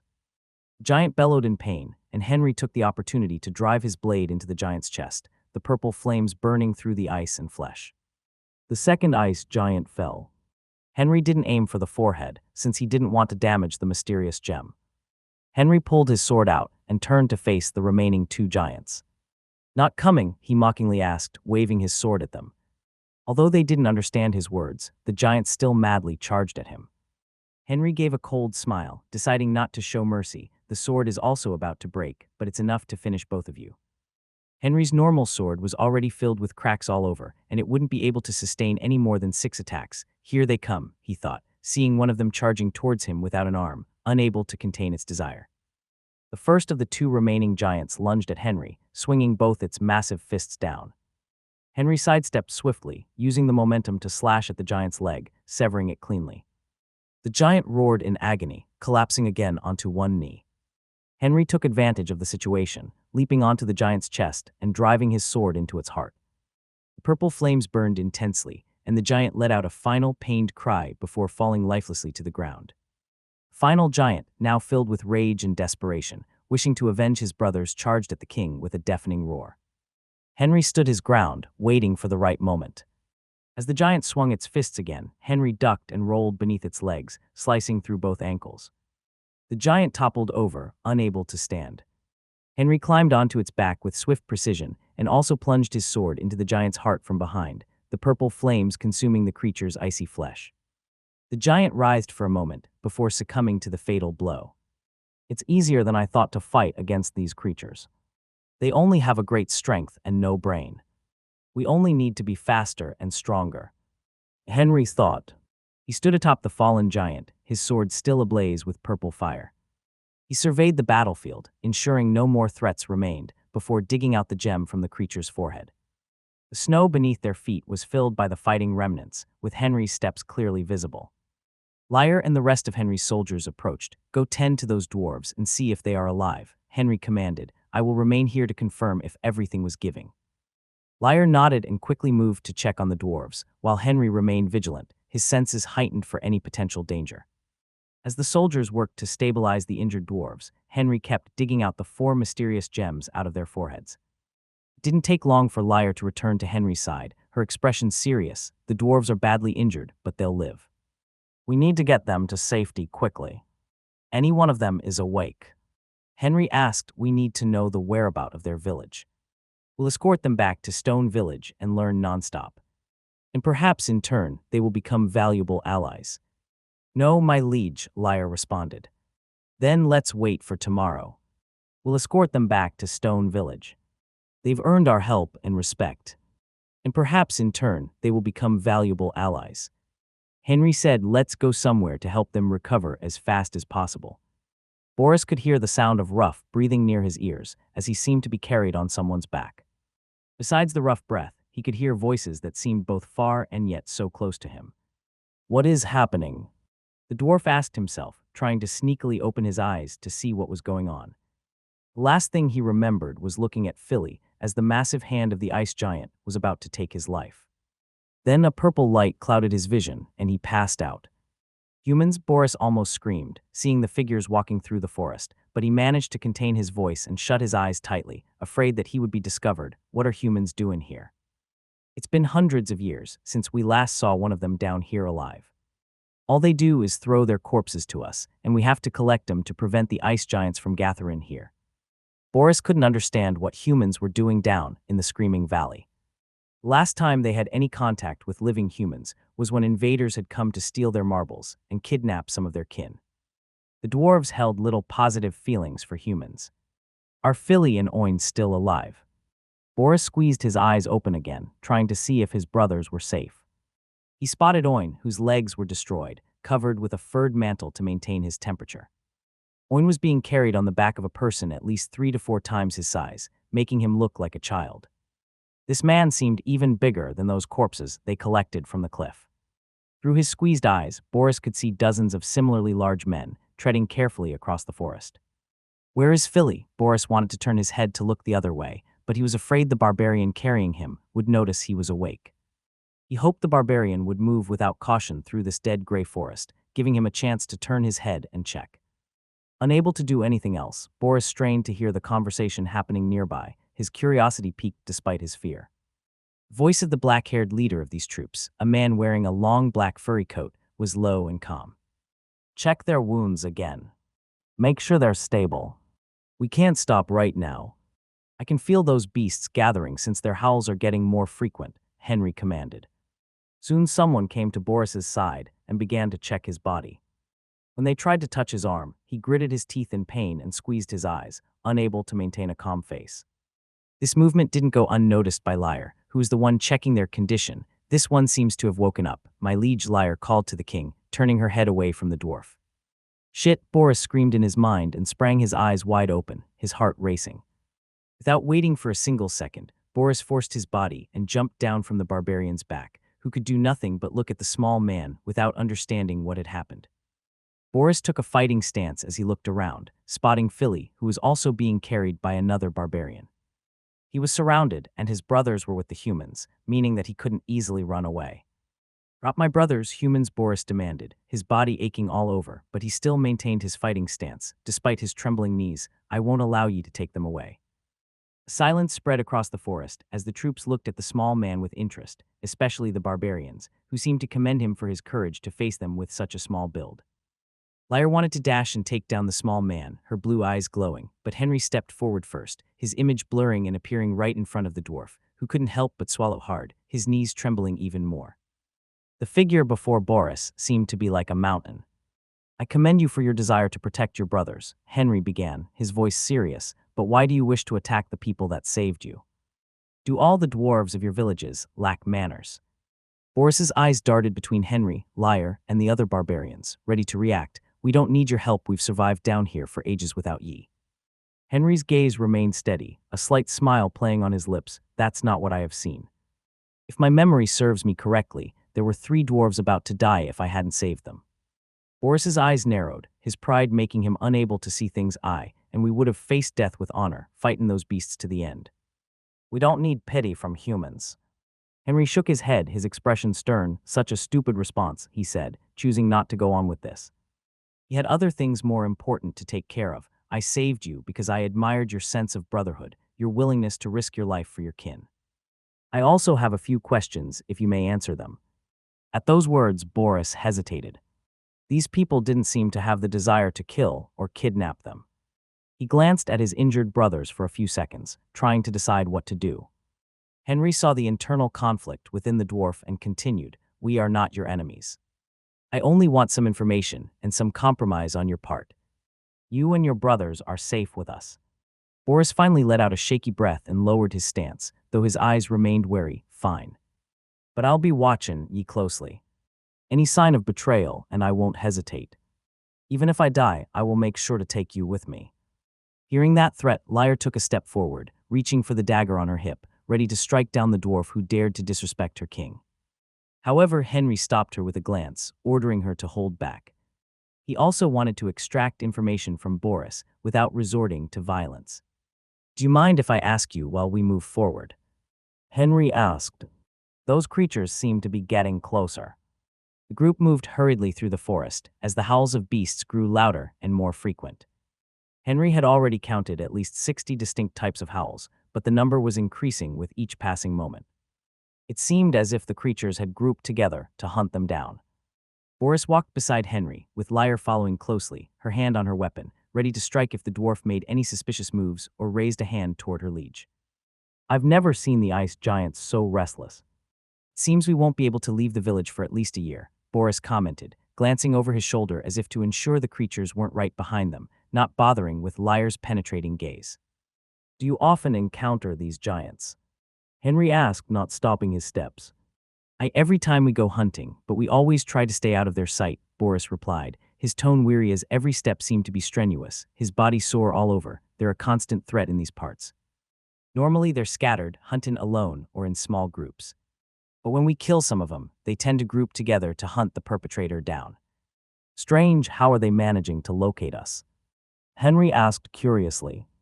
It made no sense that these beasts could find them so easily, as if they had some kind of tracking device.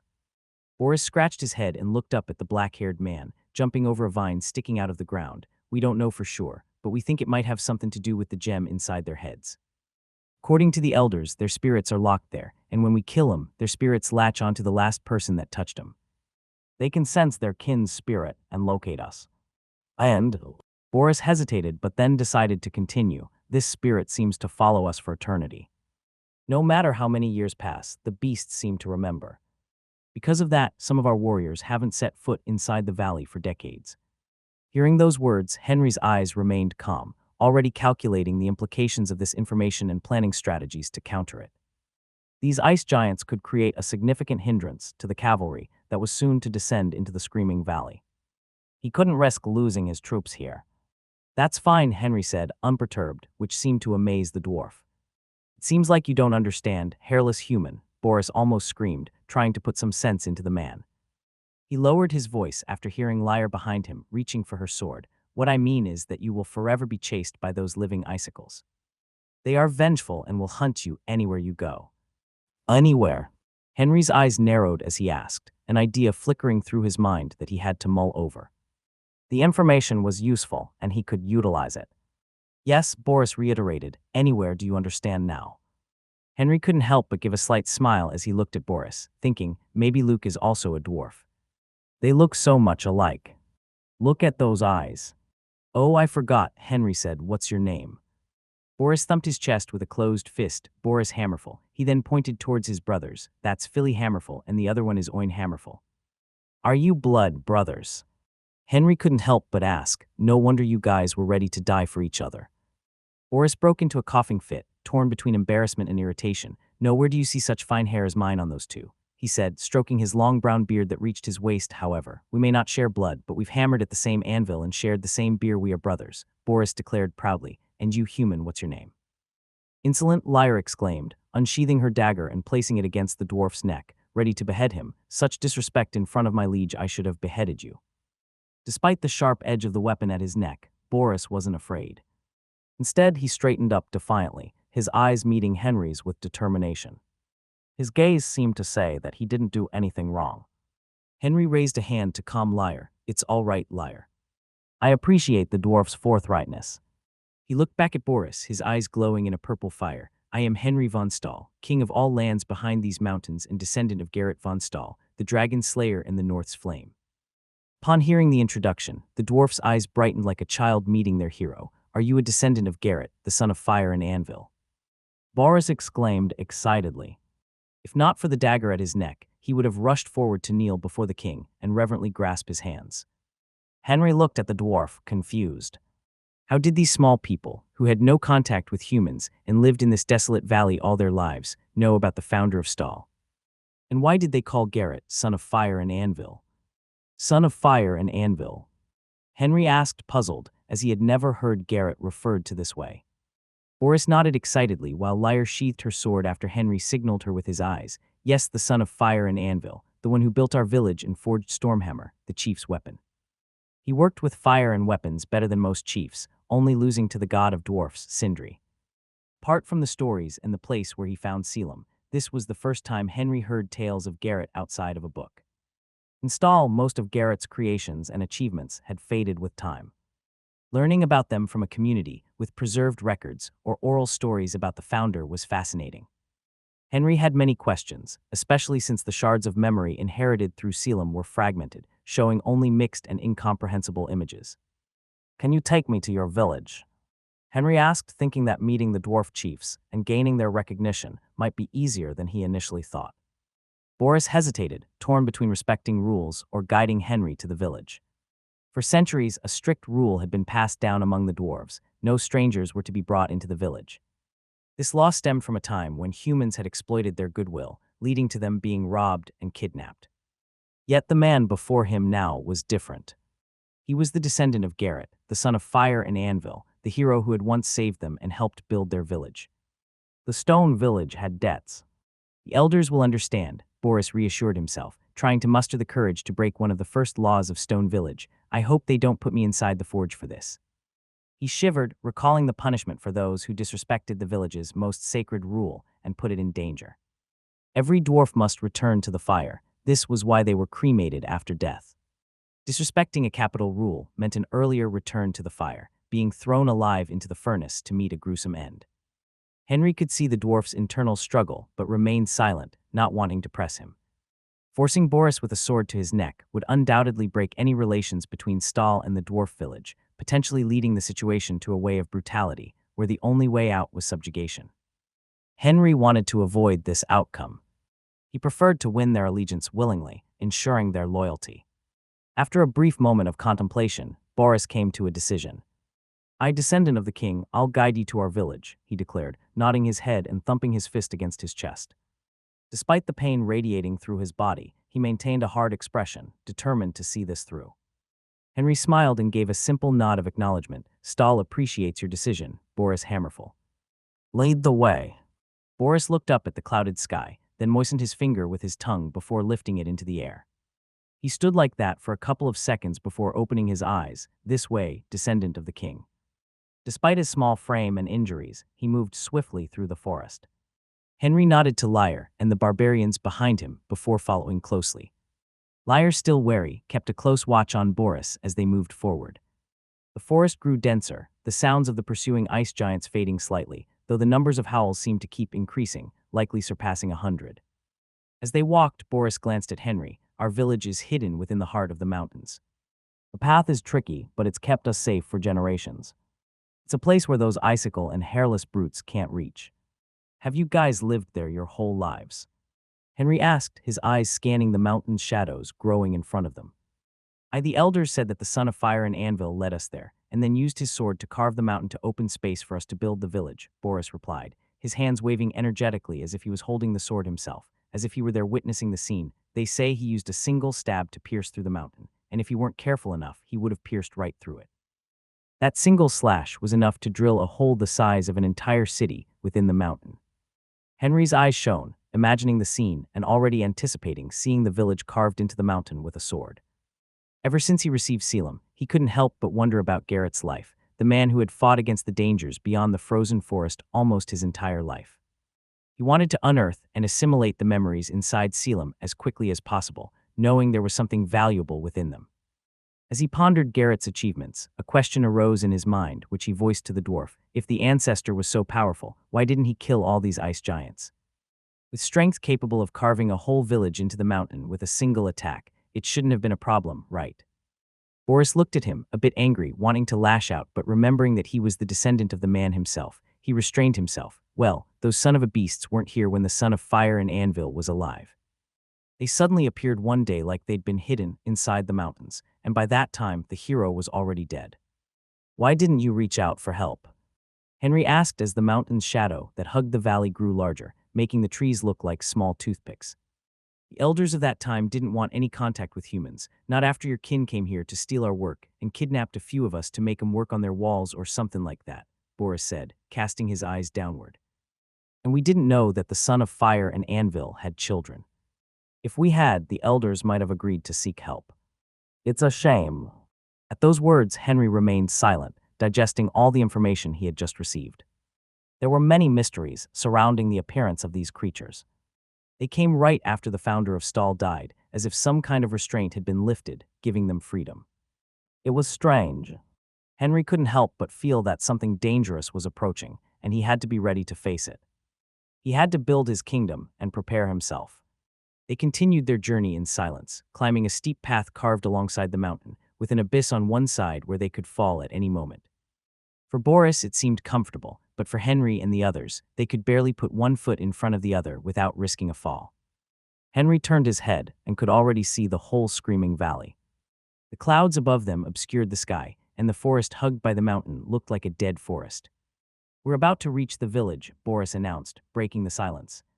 The grand gate rose before the group, partially hidden by a mantle of moving clouds, as if they were nearing the entrance to the realm of the dead, where their ancestors resided. A few of the barbarians glanced at each other, their eyes wide with unease, shivering.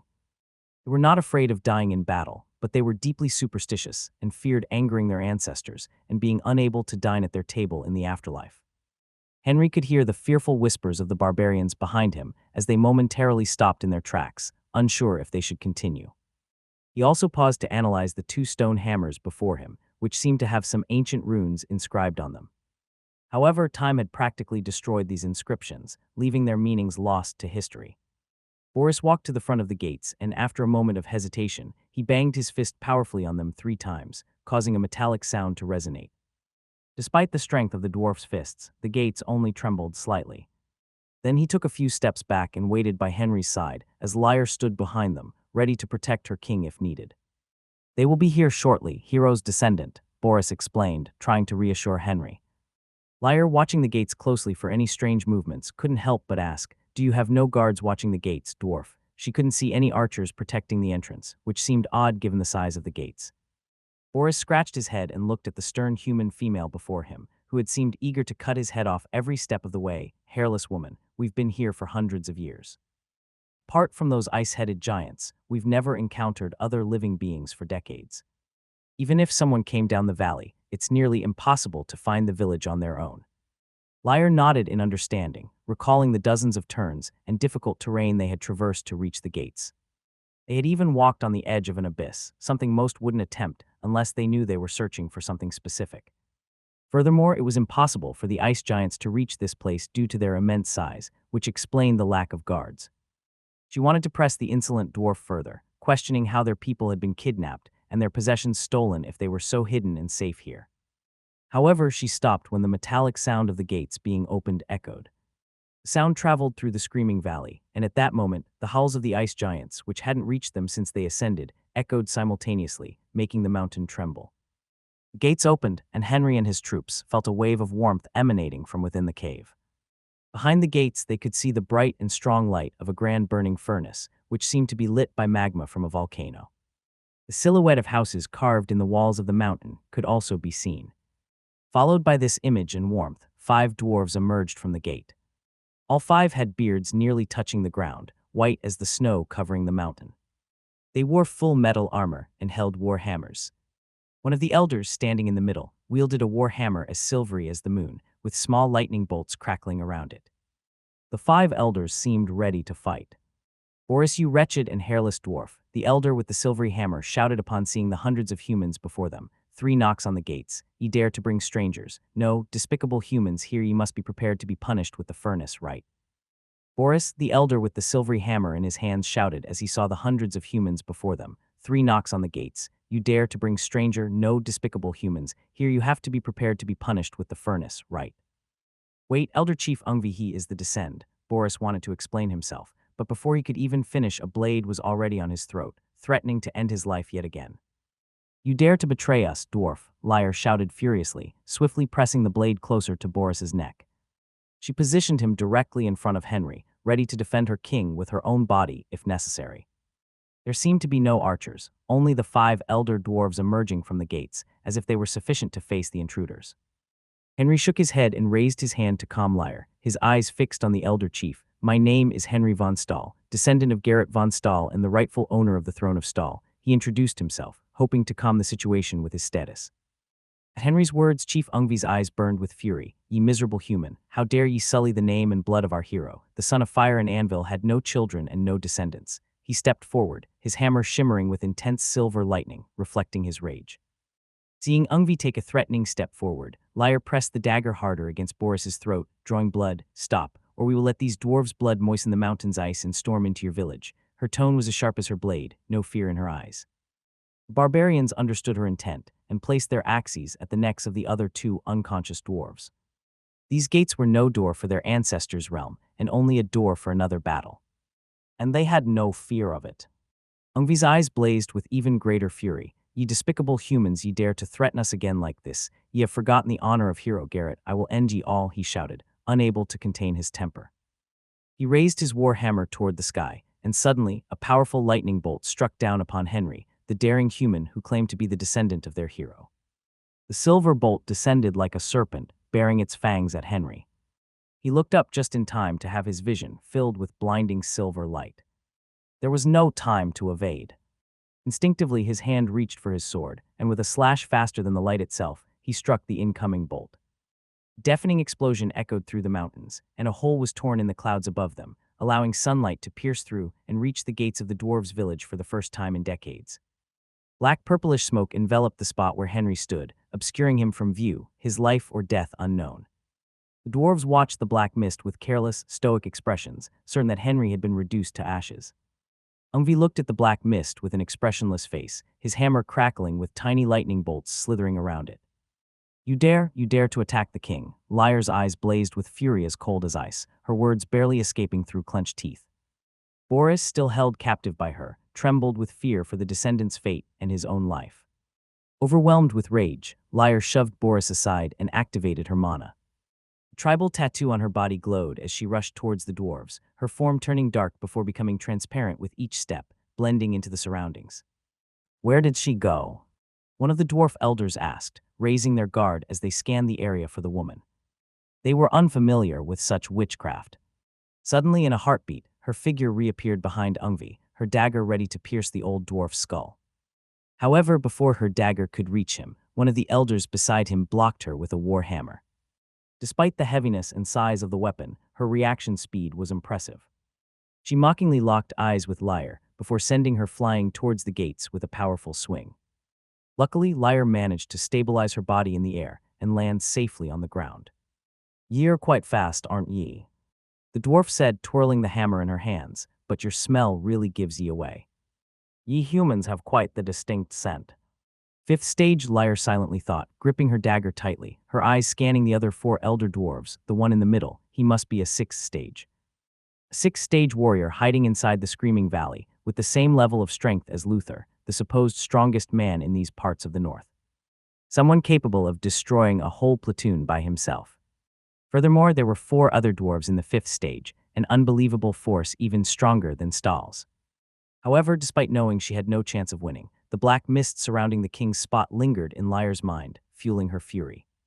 She resolved to kill at least one of them, even at the cost of her own life.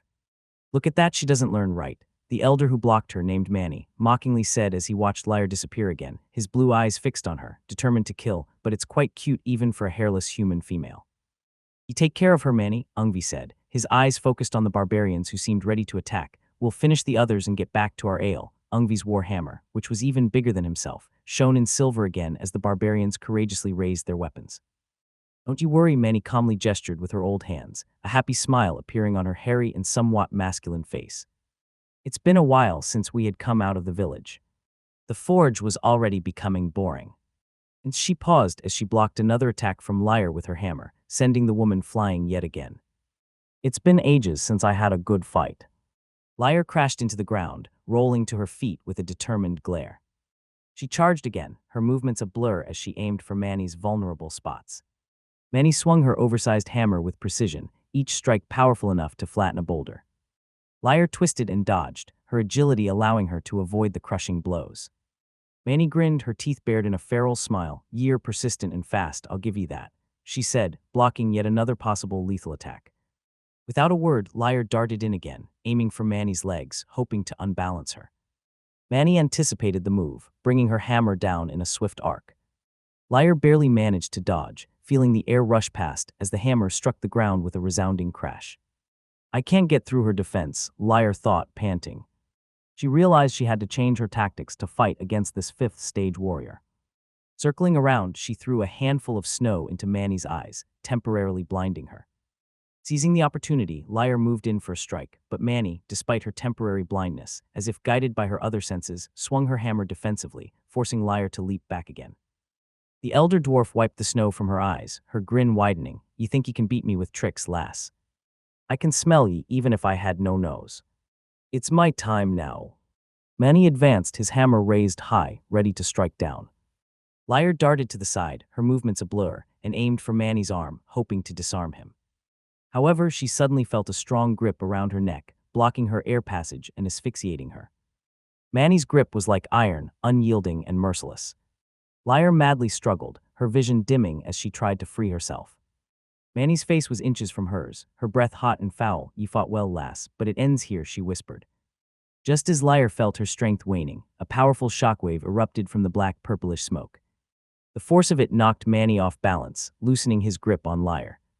She fell to the ground, gasping for air, her eyes darting to the source of the shockwave. Henry emerged from the smoke, his eyes blazing with a purple fire, a strange red sword in his hands. "That's enough," he shouted, his voice resonating with authority. Henry emerged from the black mist, his eyes blazing with purple fire, a strange dark red great sword in his hands. "That's enough," he shouted, his voice resonating with authority. Salem glowed, demanding obedience. The dwarf's eyes widened in disbelief. Ungvi's face twisted in anger and confusion as he saw Henry, seemingly unscathed, standing tall with a royal aura around him. His eyes landed on Salem, and at that moment, the war hammer in his hands seemed to tremble. The lightning snakes that previously raged around it now seemed like coy earthworms, afraid to hiss in front of the sword. Henry held Salem and looked at the dwarves, his eyes glowing as he tried to decide what to do with them. The air around him crackled with unspoken tension, making Ungvi subconsciously take a step back. The sword seemed to be familiar, but he couldn't recall from where. Furthermore, the spirit of the war hammer in his hands were warning him of something, instilling him with an irrational fear. "Don't worry, I will make them pay for the disrespect," Henry muttered, trying to convey his thoughts to the sword that seemed to have a spirit of its own. This spirit seemed extremely furious, like a king wishing to punish those who dared to stage a coup. He still had no control over summoning Salem, the sword of the first king and the symbol of the Mythseeker lineage known as Solarius, responsible for fighting the myths beyond the frozen forest. It only manifested because of the danger that was about to strike him, easily dissipating the thunder created by the hammer. Ungvi, who seemed to have recovered from his previous fear, took a step forward, making slithering lightning snakes cover the hammer again. He could feel that the black-haired human in front of him was actually weaker than him, giving him back some confidence. "I don't know how you managed to block my lightning, human," Ungvi said, raising his hammer towards the sky once more. Clouds that had previously dispersed gathered together again, and thunderous sounds, even stronger than before, echoed as the gray clouds turned silver. "Try again." Witnessing this scene, the three dwarves near him took a few steps back, almost pressing their backs against the gates of the village, swallowing nervously. They understood the power of the weapon, and knew that the attack being prepared would cover a larger area, possibly obliterating Henry and those behind him. Ungvi is furious flashed through their minds, and even Manny, who had thrown Liar away yet again, distanced herself, keeping an eye on Liar and the other on the thunderous skies. "Die!" Ungvi screamed, his old hands gripping the silver hammer with both hands as he smashed it towards the ground. At that same moment, a lightning bolt that seemed even larger than three ice giants fell upon his enemies. The lightning was so blinding that everyone instinctively closed their eyes, as if their pupils were burning. Henry could feel the immense power surging towards him. At that moment, Salem pulsed in his hands, and as if they were in a symbiotic relationship, feeling the emotion of the sword, Henry slashed upwards, as if wishing to split the lightning in half. At the last moment, the sword shone with royal purple fire, and the fire seemed to take the image of a dragon's mouth, roaring as it swallowed the light whole. Even the clouds seemed to be swallowed, as if a king was beheading everyone who dared to stage a coup, clearing the sky as the dragon shot upwards, like a living being, standing as high as the mountain peaks, overlooking the battlefield like a commander. Henry could feel that Selim wanted him to punish those daring dwarves for attacking them. It wanted to burn them and leave no trace behind. But Henry didn't want to kill them, he wanted them to submit. To achieve that, he had to use force. The king waved his sword downwards, and the purple dragon reacted instantly, descending at full speed towards the 5 dwarves gathered near the gates. As it descended, Henry could feel his mana being depleted rapidly. This attack consumed at least a third of his reserves, as Selim absorbed everything. Ungvi seemed lost in the sight of the descending purple dragon, a memory of the texts and images inscribed in the Shrine of Blacksmiths reverberating in his mind. The purple dragon is the symbol of the son of fire and anvil, as he wields the first sword ever created by mankind, symbolizing the first and last flame of the world, he muttered to himself, recalling the ancient inscription. He is really the descendant of the son of fire and anvil. The truth finally hit him as the purple fire dragon was about to swallow them. At that moment of realization, Ungvi dropped to his knee and let go of his hammer, which lost its silvery lightning as if done serving its purpose, his nose touching the cold ground beneath his feet. He didn't even dare to raise his weapon again. He had attacked the descendant of someone who was more like a god to the village. He deserved death. The others looked at Ungvi without understanding his reason for kneeling. They expected him to protect them, and seeing that they were not going to be protected, they were ready to defend themselves. However, before they could act, Ungvi's voice resounded. "Kneels right now." "Damn ye, old man," Manny shouted. "I won't die here, I still have lots of ale stored in me house." She took her hammer and jumped to face the dragon, while the others watched her, unsure of what to do. However, they all dropped their weapons and knelt when Manny's painful screams echoed as she was swallowed by the dragon's mouth, her burnt body falling right near them, the hairs on her whole body burnt as she breathed with difficulty. At the sight of her hairless body, they all decided to kneel. As they knelt, the purple dragon stopped its descent and looked at them as if deciding whether to kill them or not. "Enough," Henry shouted between tired pants, his vision almost darkening as if he was about to pass out, his mana drained. The purple dragon turned to look at him, before returning to the sword, becoming a gentle and soft purple fire around the blade. Henry maintained his ground, despite his body's wish to drop unconscious, looking at the elder dwarves in front of him. With a deep breath, Henry inhaled the raw mana in the air to sustain his body, rejuvenating his circuits and heart after Selim had drained him completely to subdue the dwarves. The sword in his hands, now devoid of mana, seemed to humph in frustration, disappointed that it hadn't turned the enemies to ashes, mostly due to this new human stopping it. Henry tried to convey his thoughts to the sword's spirit, attempting to appease it, but it wasn't open to any dialogue. From the fragmented inherited memories, Henry knew that the sword indeed had a spirit, much like the holy swords in legends. However, it seemed too weak to fully awaken, and its responses were almost at a deep subconscious level, like an entity lost in limbo. It seemed cliché, but the sword would only unlock if he had some level of strength. Hell, he couldn't even summon it by his own will. "I will give you other chances," Henry tried to convey this thought, between deep breaths trying to win over the sword's subconscious. However, it kept sulking.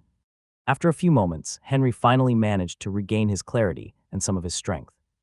As if waiting for that, the sword vanished into thin air, burrowing itself back into his body. It followed his mana circuits until it finally settled near his heart, forming a tattoo of a dragon eating its own tail. He shook his head a bit disappointed, but decided to let it go. He had plenty of time, and there were more pressing matters at hand. He looked at the previous enemies and treaded carefully toward the kneeling dwarves, ready to react if they suddenly pounced on him. However, from what he had seen with Boris and his brothers earlier, the dwarves didn't seem to be a tribe that relied on cunning actions. They were straightforward in their actions and words, loyal to the core if they managed to connect with someone. Proof of that was their endless loyalty to the son of fire and anvil, Garrett von Stahl, even after centuries passed. "How are your wounds?" Henry stopped in front of them and turned his eyes to Lyre, who stood up with difficulty, holding her shoulder and using the wall near the gates for support. "Better than her," Lyre replied, glancing at Manny, who still had smoke rising from her body, as if she was meat cooling off after being cooked by the fire dragon attack. She couldn't help but smirk, seeing her enemy down, and the others kneeling seemed to alleviate her pain slightly. The eye patch over her eye had been lost during the fight, revealing a scar that had taken one of her ocean blue eyes. Henry averted his gaze, looking at the dwarves. "Return and get treated." Lyre wanted to stay by her king's side, but the serious expression on his face, one that brooked no argument, silenced her. She nodded and moved slowly, holding her shoulder. As she passed the burnt but still breathing Manny, her eyes lingered on her for a moment before she continued. Henry turned his focus back to the dwarves, especially to Ungvi, who bowed his head even lower to the ground. "We're sorry for attacking the descendant of our hero, the son of fire and anvil," Ungvi said, his voice filled with deep regret. "We didn't recognize the blood of our king and deserve nothing less than death." Hearing Ungvi's words, the other dwarves exchanged doubtful glances, their faces reflecting shock and confusion.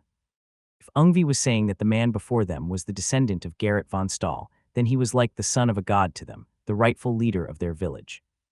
Without doubting Ungvi's words, they bowed their heads even lower. Henry looked at them, and after a few moments he waved his hand. "Indeed, it is treason to point your weapons towards the king of these lands, the rightful heir to the throne, and the bearer of the most royal bloodline in the north," he said calmly. His words were like scythes hanging above the dwarves' heads. They swallowed hard. They didn't want to die and could probably fight back and seriously injure or kill Henry at this moment, but their burning loyalty and reverence didn't allow for such thoughts. They could only await the decision of the descendant. Henry waved his hand. "I absolve you of your crimes." A collective sigh of relief escaped the dwarves' mouths. Then Henry walked over to the hammer lying on the ground and grabbed the handle. Ungvi's eyes glimmered with anticipation. Henry lifted the hammer effortlessly, as if picking up a twig from the ground. The eyes of the dwarves widened in surprise as small lightning snakes coiled around the hammer. "It's lighter than I thought, but it's interesting," Henry muttered, stretching the hammer out to Ungvi, who grabbed it with trembling hands. "The other one is quite the jealous type, it seems," the king said in a cryptic smile, feeling the tattoo on his chest moving. "Ye are truly his descendant," Ungvi said, even more excitedly, followed by the others. They all rose to their feet.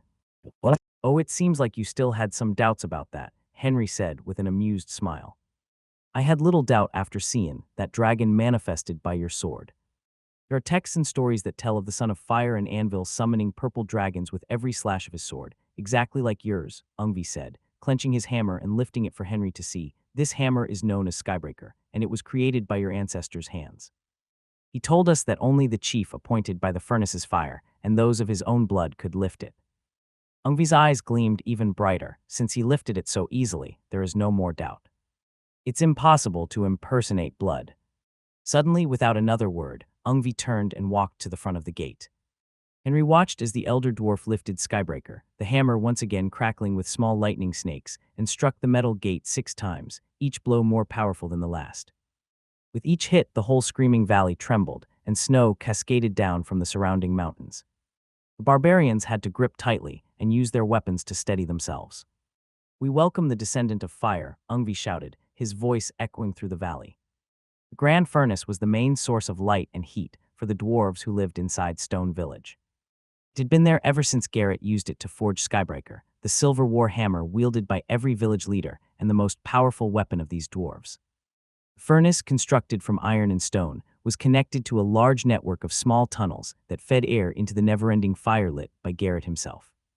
There were so many tunnels that even the most ancient dwarf could lose himself inside them. Henry's eyes were immediately drawn to this immense structure as he crossed the gates, positioned right in the center of the village.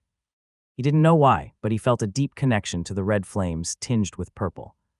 His heart seemed to beat in sync with those flames. "It's the same," he thought, recognizing that these flames were of the same nature as those produced by his technique, even more so after acquiring Selim.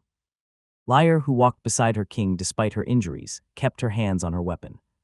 Her eyes lingered on the small dwarves, watching them with interest from their homes, which had been carved directly into the mountain's walls.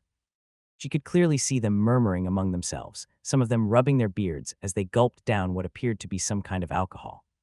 They were observing these humans. "Descendant, do we mind if we leave tea be treated?" Old Ungvi hesitantly asked, pointing at the burnt Manny. He feared that if she remained in her current state, she might not survive much longer. Henry took a brief glance at Lyre before allowing it. Lyre had escaped with only a few injuries, but Manny had fared far worse. While his small guard had only sustained superficial wounds, Manny was struggling to breathe. However, being a dwarf, she should recover quickly, except for her hair. Dwarves took great pride in their hair, and it took a lifetime to grow a respectable beard and mane. Manny would likely never have as much hair as her peers again. Ungvi looked at the other 3 elders, and as if understanding his silent command, they lifted Manny gently and began carrying her toward one of the houses carved into the mountain wall, disappearing among the dwarves who had gathered to witness the arrival of their new leader. I would like to guide all of the warriors who accompanied Yi, the great descendant, to reunite with us, Ungvi said, scratching his head awkwardly and glancing at the barbarians. But the inside of the temple is quite tight, and we can't fit more people inside. I'll have some ale brought out to keep them entertained. Henry nodded. That's fine. Lead the way. He then turned to Lyre. You stay here as well, Lyre. Get some rest. I'll need you later. Lyre could only watch as her liege walked away. Ungvi led Henry toward the grand furnace, and the closer they got, the louder the sounds of metal striking metal became. The rhythmic clang of hammers against anvils echoed throughout the space. The air grew hotter with each step. Henry's eyes widened as he saw dozens of dwarves swinging their heavy hammers, shaping glowing ingots of metal into weapons, armor, and tools. The sight filled him with awe. He had organized the smiths in his kingdom around his throne, but they numbered no more than 40, and their work could only be considered subpar. In contrast, the dwarves before him outnumbered all the smiths in his kingdom, and their craftsmanship appeared far superior to even the best blacksmith under his rule. He could tell from the way they hammered and handled the glowing ingots, as if they were nurturing a newborn child. They were so focused that they didn't even notice the commotion around them. Does the whole village work in the forges? Henry asked. Nay, only those who have passed the age of 40 are allowed in the forge, Ungvi responded as he led Henry into a large tunnel beside the forge, where small torches hung on the walls, providing light. They can only work in the forge after finishing their time as collectors, gathering food outside the village. Henry nodded, his mind racing with the potential he saw in this village. He could easily envision using these skilled dwarves to produce hundreds, if not thousands, of weapons a month to arm his army. As they walked, Henry noticed words and drawings beginning to fill the once bare walls of the cave, illuminated by the torches lining the tunnel. Ungvi noticed Henry's curiosity. It's the names of all the people who have ever lived in the village since it was created by the Son of Fire and Anvil. It's a way to keep them close to him, since this is the temple built in his honor. Are we close to the temple? Henry asked, aware that time was of the essence. Though he wanted to learn more about Garrett and the dwarves, he knew that Luther was fighting on the other front, and his other general could be descending into the Screaming Valley at any moment. The ice giants had to be dealt with swiftly. Don't worry, descendant, we're near, Ungvi said. After a few more steps, they arrived at a place where gentle sunlight streamed down from a hole in the ceiling, illuminating what appeared to be a small house made of stone. The descendant of Fire and Anvil built this house alongside our ancestors. He lived here for months, maybe even years. Our ancestors preserved this place, and we've used it to remember our past. So as the 20th leader of Stone Village, how can I assist ye, my king? Ungvi asked, aware that Henry had urgent business. The king entered the village and spared their lives with some kind of desire. Henry smiled, pleased with Ungvi going direct to the point. I want to exterminate every single ice giant from this valley. I would like your help.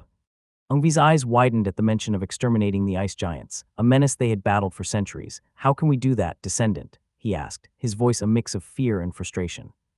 We've slain hundreds of them over the centuries, but they always come back, crawling up from that cursed hole like stone-eating ants. Henry could sense the weariness hidden behind Ungvi's seemingly angry expression. Boris mentioned that they appeared a few years after my ancestor left this valley, correct? Henry asked, seeking to clarify his doubts. Ungvi nodded. And do you know where they come from? We've been researching them, send in scout after scout, Ungvi replied, moving toward a small stone house. He removed one of the stones, revealing a wooden chest hidden inside. From the chest, he retrieved a rolled parchment. It was a crudely drawn map, almost like a child's drawing, but the contours of the mountains were discernible, showing their current location over the last few decades. We've managed to locate where their lair is hidden. Ungvi's fingers traced the map down to a place in the south, where the valley suddenly narrowed. Their nest is here, he said, looking at Henry, who was analyzing the map. They spread out across the valley in small groups after leaving their lair. However, they also gather together, especially when a human is thrown into the valley to feed these cold grounds. That's why you always come to collect the bodies, Henry noted, and the dwarf nodded again. It seems they can smell human blood from miles away, Ungvi said, swallowing hard. If we don't dispose of the corpses by throwing them into the furnace. He hesitated. Hundreds of those giant icicles would likely come around this area, making our lives much harder. Although they mainly eat stone, We have seen them devour human bodies as if they were savorin, a cold ale. Henry furrowed his brows, gaining a deeper understanding of the nature of these beasts. He knew he had to find a solution to this problem. Lyre held a cup of beer that had been handed to her by one of the elders. The entire village had gathered, and soon, barbarians and dwarves alike were holding their beers, laughing joyously. Despite the language barrier, the barbarians' lack of fluency, and the dwarves' thick accents, everyone seemed to understand each other well enough to cause a rapid connection between all of them. "Hey, hairless female human," Lyre heard a raspy female voice behind her, pulling her attention away from where her king had disappeared. She turned to see Manny, the female dwarf she had fought against, who had bested her repeatedly with that huge hammer. Lyre could still feel her sore muscles. Instinctively, Lyre reached for the daggers at her waist. Wait, Manny said hurriedly, her hand catching the cup of ale that was about to fall and spill on the ground. "You can't waste such precious ale, right? It's from the chief's personal stash." She looked at Lyre with a smile. "Since he didn't want it, I can have it, right?" Lyre didn't respond, her wariness evident. Taking her silence as agreement, Manny grinned. "Thanks," she said, downing the entire cup in one gulp. "It's so good. Why does that old man always keep the best stuff hidden away?" she wondered aloud, savoring the lingering taste on her tongue. Then she extended her hand for a handshake. "I'm Manny." "What's your name, hairless female human?" Lyre stared at her, still unsure of what had just happened, but sensing that she had somehow gained a new friend, or at least, an unlikely sister. 1954. Lyre hesitated but relaxed slightly after a few breaths, sensing no threat in the dwarf's eyes or actions. "Lyre," she replied shortly, unused to talking with anyone other than the king or Luther. "You recover fast." The king's guard couldn't help but say those words, her gaze drawn to the dwarf's previously burnt face that now seemed normal, except for an important characteristic: no hair. Manny rubbed her now bald head regretfully. "Our skin is used to the heat of fire, but the descendants' fire was something special. It burned all my hair." Manny's voice carried a sad tone. "Well, it's my fault for getting too close to that fire. I should have known better, but now I'll just have to live with Bane, the first bald and beardless dwarf in the village," she added with a sorrowful smile. Sensing her sadness, Lyre lowered her guard even more. "It's a good look for you," she said, surprising herself with the attempt at humoring the small dwarf. "Makes you look tougher." Manny paused, then burst into a hearty laugh, drawing the attention of the barbarians and dwarves, who soon returned to their conversations. "Tougher, eh? I like it. Maybe I'll start a new trend, bald, beardless, and bold." Lyre couldn't help but be surprised by the dwarf's positive outlook, realizing that despite the hardships, Manny remained happy. Even more so with the alcohol always reaching her mouth. Manny raised her cup as if offering it to Lyre, but even with her arm extended, she could barely reach Lyre's chest. "You're not bad. I like your spirit." "You fought with courage to defend the descendant that takes guts," she said excitedly, clapping Lyre on the back with such force that she nearly stumbled. "You know, we might just get along after all. Let's be sisters." Lyre, unsure of how to respond, found herself taking the cup from Manny and drinking from it, her social awkwardness showing after years of isolation. She was being pushed around without saying a word. "Good," Manny exclaimed, taking back the cup and gulping down the rest of the ale. "Now, we're sisters." She then broke the wooden cup in her hands and threw it to the ground with another hearty laugh. Lyre stared at her, still unsure of what had just happened, but sensing that she had somehow gained a new friend, or at least, an unlikely sister. "This might work, descendant," Ungvi said, his eyes shining with a newfound hope as he studied the map again. The plan designed by Henry playing on his mind. "Then should we begin?"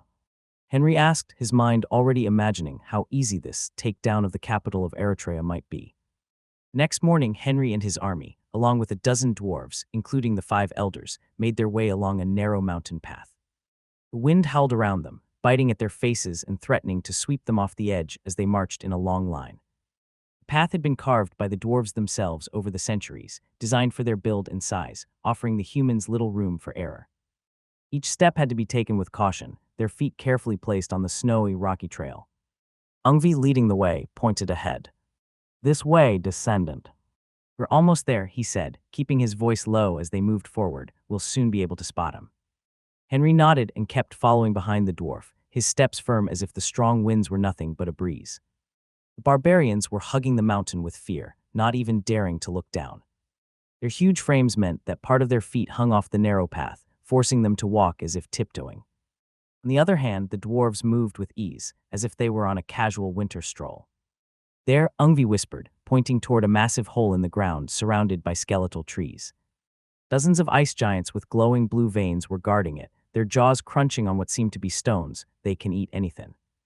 According to our ancestors, this valley was once brimming with life. These trees were verdant and fruits grew on them. All kinds of animals roamed the forest. But everything changed when the ice giants appeared. They devoured all life, leaving the trees gray and barren. Henry narrowed his eyes as he took in the grim scene below. At that moment, as if carried by the wind, his scent seemed to reach the giants. They immediately stopped eating, turning their massive heads in unison toward Henry and his group. Without hesitation, they began to move, crushing the trees in their path as they advanced. "They've spotted us, my king," Ungvi said, turning toward Henry. Henry nodded, already expecting it. Since he had killed one of them previously, it seemed as if their souls had been lingering around him ever since. "It's fine. I've killed a few of them, so they probably sense their comrades' spirits clinging to me." He calculated the distance between them and the advancing giants. "This seems close enough." Henry reached into a pouch and stretched his arms to Lyre, who handed him a prepared bow and a few arrows strapped to her back. Despite the narrow, unstable footing, Henry expertly notched an arrow with a torch tree seed and drew the bowstring back. After a deep breath, he released the arrow just as the ice giants dashed towards their mountain. The arrow cut through the wind with the precision, aimed at the giant hole on the ground, the origin of the ice giants. "I hope this works," Henry could hear Ungvi's hoping voice as he prepared another arrow. Before the first could even reach its target, Henry had loosed another, and then another, until he had no more arrow. "It will work," Henry assured, his voice steady. At that exact moment, the first arrow reached its mark, plunging deep into the hole. "I guarantee, not a single one of those dumb beasts will crawl out of that hole ever again." The words had barely left Henry's lips when a massive explosion shook the mountain.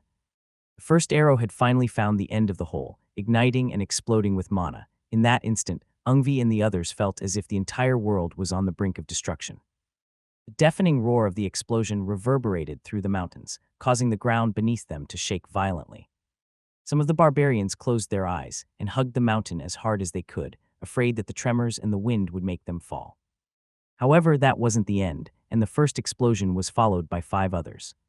Henry pressed his back against the mountain, bracing himself as snow fell down from above, shaken loose by the force of the explosion.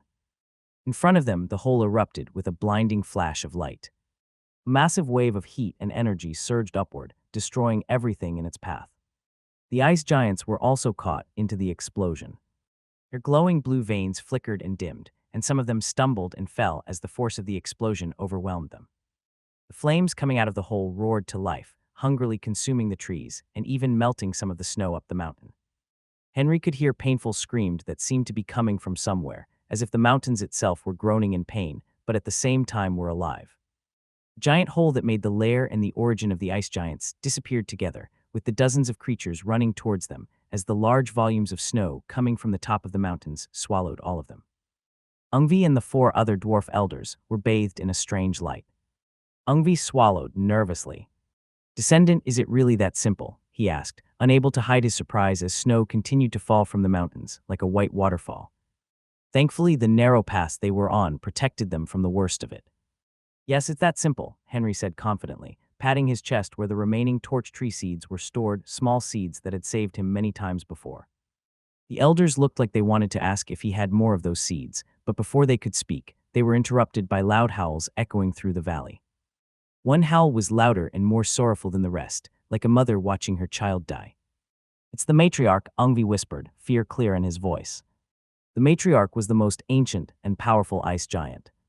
According to some texts, it was the first ice giant to see the sunlight out of the hole. It was the one to dig the hole with its own hands. Suddenly, not far from where the hole had been, a giant hand, twice the size of a common ice giant's, emerged, clawing its way through the debris and snow. The hand was covered in rough, jagged ice, and each finger looked like a sharp, shining needles. Blue veins ran through their whole skin.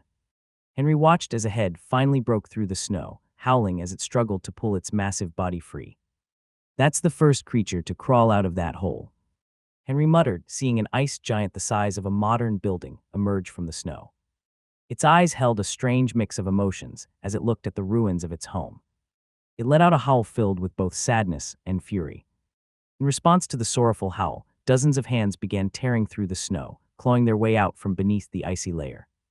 Under Henry's gaze, the valley slowly filled with giants, though it was only a fraction of the number that had once surrounded the hole. Yes, Ungvi replied, his voice trembling slightly at the sight of their growing numbers. According to our ancestors, that was the first creature that emerged from the hole. She was the one who opened it, and the others followed after her. Their numbers grew so large that we couldn't fight back. We were forced to retreat, only Sendin, scouts outside to monitor the valley. His eyes locked onto the matriarch with a look of fear. As if sensing his gaze, the creature turned its eyes toward their direction, and an intense killing intent radiated from them. The weight of it was overwhelming, freezing everyone on the mountain path in place. Even Ungvi, a sixth-stage warrior, felt his knees tremble. Had he and the others not been gripping the mountain wall, they would have plummeted to their deaths. Henry also felt the crushing presence of the matriarch. It was the most powerful force he had ever encountered. It was as if death itself lurked within the sound of her howls. But then, as if in response to the fear spreading through him, Selim appeared in his hands. The sword was vibrating fiercely, not from fear but from excitement. Henry could sense the spirit's will. Selim wasn't afraid. It was eager, as if it had found a delicacy that awakened its gluttonous side. It wanted to devour the matriarch without even chewing. The matriarch fixed her furious gaze on them. She raised her massive arms, her ice-like skin glowing under the weak sunlight that pierced through the clouds above the valley. At her signal, the surviving ice giants roared and began storming toward the mountain, their glowing blue veins pulsing as they charged headfirst. Henry's eyes narrowed as he saw the giants rushing forward. "Hold tight, use your weapons," he shouted, driving his other sword deep into the icy layer of the mountain while gripping Selim tightly, as the sword vibrated, craving for battle. The others, following his lead, stabbed their weapons into the frozen surface of the mountain, anchoring themselves in place. The barbarians held their axes and closed their eyes with veiled fear. They were people of the frozen forest and didn't belong to the mountains or great heights. On the other hand, the dwarves hung there much more at ease. The impact of the ice giants crashing into the mountain sent shock waves through the entire structure. Henry gritted his teeth, holding firm to the mountain with his sword stuck deep into the ice. The sheer force of the collision made the ground beneath his feet quiver, but he stood his ground. But some of the barbarians and dwarves, unable to maintain their grip, were thrown from the mountainside, their screams lost to the strong winds. The tremors paused briefly, but then resumed, more intense than before. "They're climbing up," Henry thought, his gaze shifting downward. He watched as the giants used their needle-like fingers to claw their way up the mountain, their massive frames causing mountain to tremble with every movement. In the distance, the matriarch stood still, her eyes burning with hatred as she watched her children ascend the mountain. There was a chilling intelligence in those eyes, a cold, calculating malice. "We have to stop them," Henry's mind raced.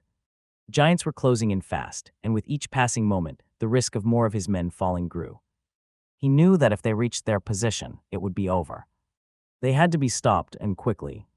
The king's eyes locked onto the matriarch, its frame much bigger than others. "I have to kill her to break their advance. But can I defeat such a monster?"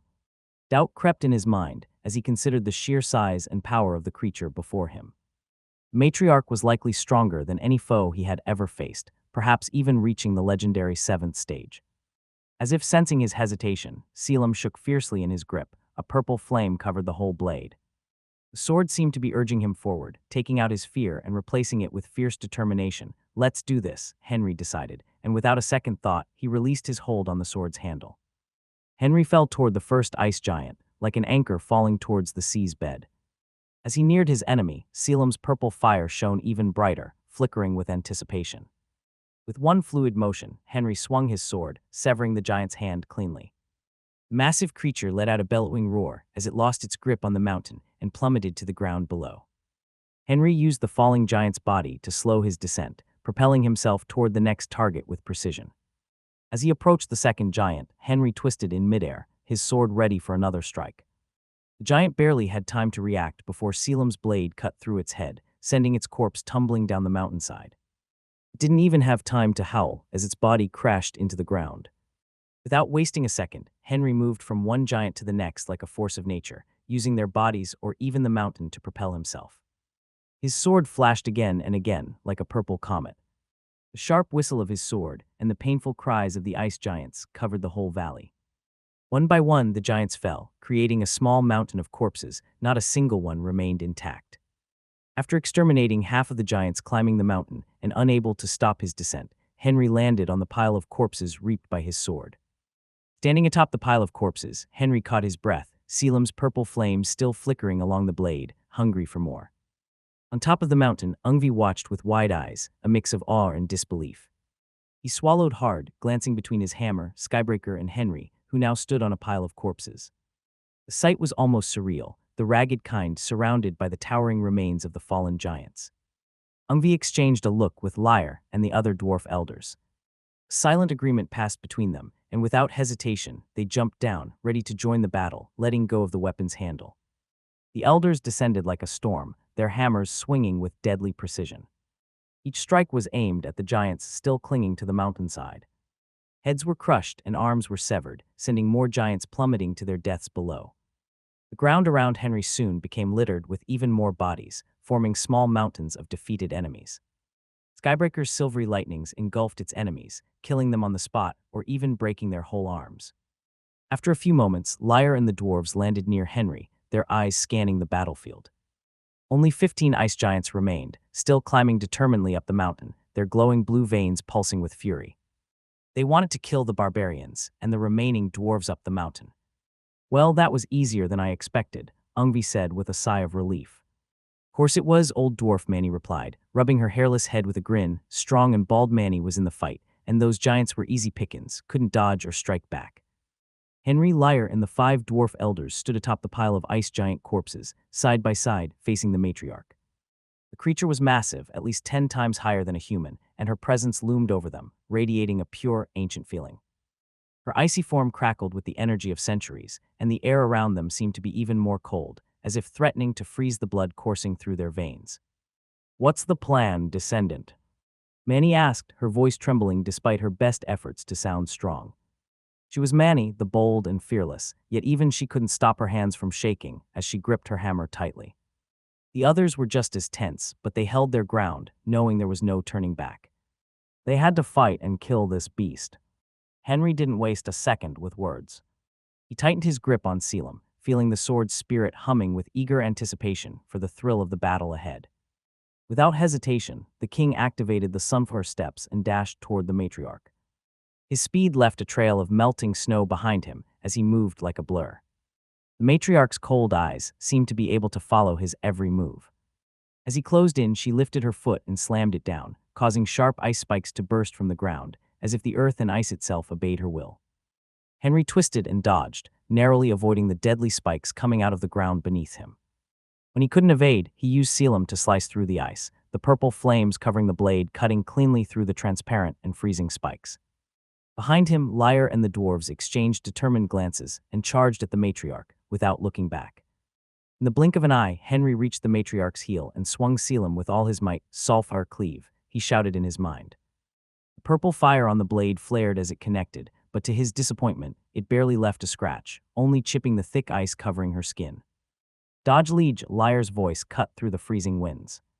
Henry reacted instinctively, leaping back just as the matriarch's massive hand crashed down where he had been standing, sending snow flying everywhere and leaving a deep crater. Above them, the sky rumbled ominously.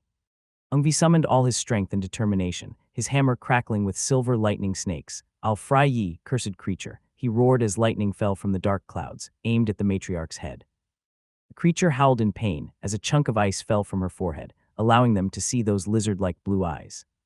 Lyre and the dwarves saw their chance and climbed the matriarch's leg, attacking her calf. They attacked again and again, but the ancient ice was nearly impenetrable. They managed to chip away small fragments, but it wasn't enough to even cause a scratch on the creature's skin. Lyre and Manny kept attacking, as the other 3 dwarves took their chances to attack another position. Henry watched from a short distance, his mind racing. "Come on, don't you want to eat that?" he muttered to Selim, urging the sword's spirit to help. Suddenly, a surge of mana flooded his body, stronger than ever before. Selim wasn't just using his mana, it was feeding him with power, sending raw energy coursing through his veins like fire. With that new power, cold no longer bothered him, and his vision sharpened. He could see the energy flowing through the matriarch's blue veins, identifying weak points in her icy armor. In that state, he felt like a god, invincible. He could see everything. "Aim for the joints behind the knee," Henry shouted, his voice carrying across the battlefield. At the command, Lyre and Manny responded immediately, climbing higher, determined to take down this ancient creature and free the valley. Manny swung her hammer with all her strength, and Lyre followed with precise and rapid strikes. Unlike before, their combined attack worked. A thin stream of blue blood began to trickle from the matriarch's knee. But as the blood touched their weapons, it froze instantly, the ice spreading rapidly up their blades. It seemed to want to consume their flesh and souls. "Let it go," Manny yelled, realizing the danger of the blood. She kicked Lyre away, but before she could also get away, the matriarch powerfully shook her leg, like a kick, sending Manny flying through the air. The dwarf crashed into the mountainside with a sickening thud, disappearing into the snow. Lyre quickly got to her feet and retreated from the matriarch's reach, her eyes desperately searching for Manny, spotting her unconscious and bleeding body on the other side. However, there was no time to worry about her well-being. The situation was extremely dangerous. At the sight of his sister, Ungvi clenched his teeth and gripped Skybreaker tightly, his breath ragged after summoning the lightning. Fury burned in his eyes as he launched himself toward the matriarch, the hammer emanating an ancient and overwhelming presence. Recognizing the silver lightning, the matriarch let out a deafening howl, and hundreds of sharp ice spikes erupted from the ground, filling the air as they hurtled toward the small man. The other three elder dwarves, sensing the danger, immediately moved to protect Ungvi. They positioned themselves in front of him, swinging their hammers with precision and agility. Their attacks shattered the incoming spikes, preventing any from reaching their chief. "Ungvi," Henry called out, his voice cutting through the chaos. "We need to throw her off balance." Without waiting for a reply, he activated the Sunfire steps, throwing himself to the creature like an arrow. Enraged by these persistent ants, the matriarch roared with fury. She raised her massive arms and slammed them into the ground with earth-shaking force. The impact sent a wave of ice surging outward, threatening to freeze everything in its path. Henry reacted swiftly, leaping and twisting midair, and slashing through the freezing wave with Sealam's purple fire. He cut through it with ease, like a sword splitting the whole sea with a single slash. On the ground, Ungvi swung Skybreaker, the hammer's power shielding him and the other dwarves from the deadly ice. Together, they managed to hold their ground against the matriarch's assault. Henry's eyes swept over the towering matriarch as he dashed toward her, his gaze locked on the great flow of mana pulsing through her blue veins. He noticed a concentrated point of energy near her forehead, acting like the source of all the mana in her body. "It's from the same species, so it must have one of those cores," Henry thought, slicing through the spikes the matriarch hurled at him with ease, not even slowing his pace. "But even if I can reach it, piercing deep enough to kill it will be almost impossible." Matriarch was immensely powerful, her defense the strongest Henry had ever encountered in this life. The mana coursing through her circuits was far greater than his own, Ungvi's, and even Luther's combined. But despite her immense strength, Henry could tell that she wasn't using her power and strength to its full potential. It was lacking on efficiency, wasting a lot of energy with every movement and attack. It was this conclusion that made Henry believe that victory was possible, but it wouldn't come easily. He needed to get up there to that weak spot, but the matriarch wouldn't let him approach without a fierce struggle. A direct assault would likely end with him crushed beneath her massive fists. He needed a plan, a way to bring her down to her knees. "Let's aim for spot behind the knees. We have to bring her down. If we can do that, I can finish her," Henry shouted to his comrades, deciding to join them in targeting the vulnerability at her joints. "Stay focused and be careful." Lyre, who had already recovered from their previous attempt, dashed toward the massive beast. She activated her Inverno Owl tribal tattoo, blending into the surroundings like a predator stalking its prey. Her eyes burned with fury and determination, fueled by the memory of Manny being hurled against the mountain, her destiny unknown. Ungvi and the other elders charged as well, Skybreaker glowing as lightning snakes began to coil around it once more. The matriarch, recognizing the silver color that broke its protective crown, raised her head and let out a deafening roar. Her skin began to glow with the same blue light as her veins, as if she were drawing every ounce of mana within her. She seemed to be completely covered by mana, and the surroundings seemed to be affected by it. "What is this mist?" one of the elder dwarves muttered as a dense, gray fog suddenly enveloped them. The air grew colder, almost unbearable, as if the mist itself wanted to freeze them, turn them into solid statues. The dwarves, hardened by years of work in the forges, resisted the cold, but they had to fight with all their will and strength. On the other hand, Lyre could feel the biting cold seeping into her bones. Her blood seemed to slow, her feet felt heavy as they began to freeze in place. She struggled to move, her breath coming in short, frosty puffs. Ice threatened her, her leg almost fully covered by ice.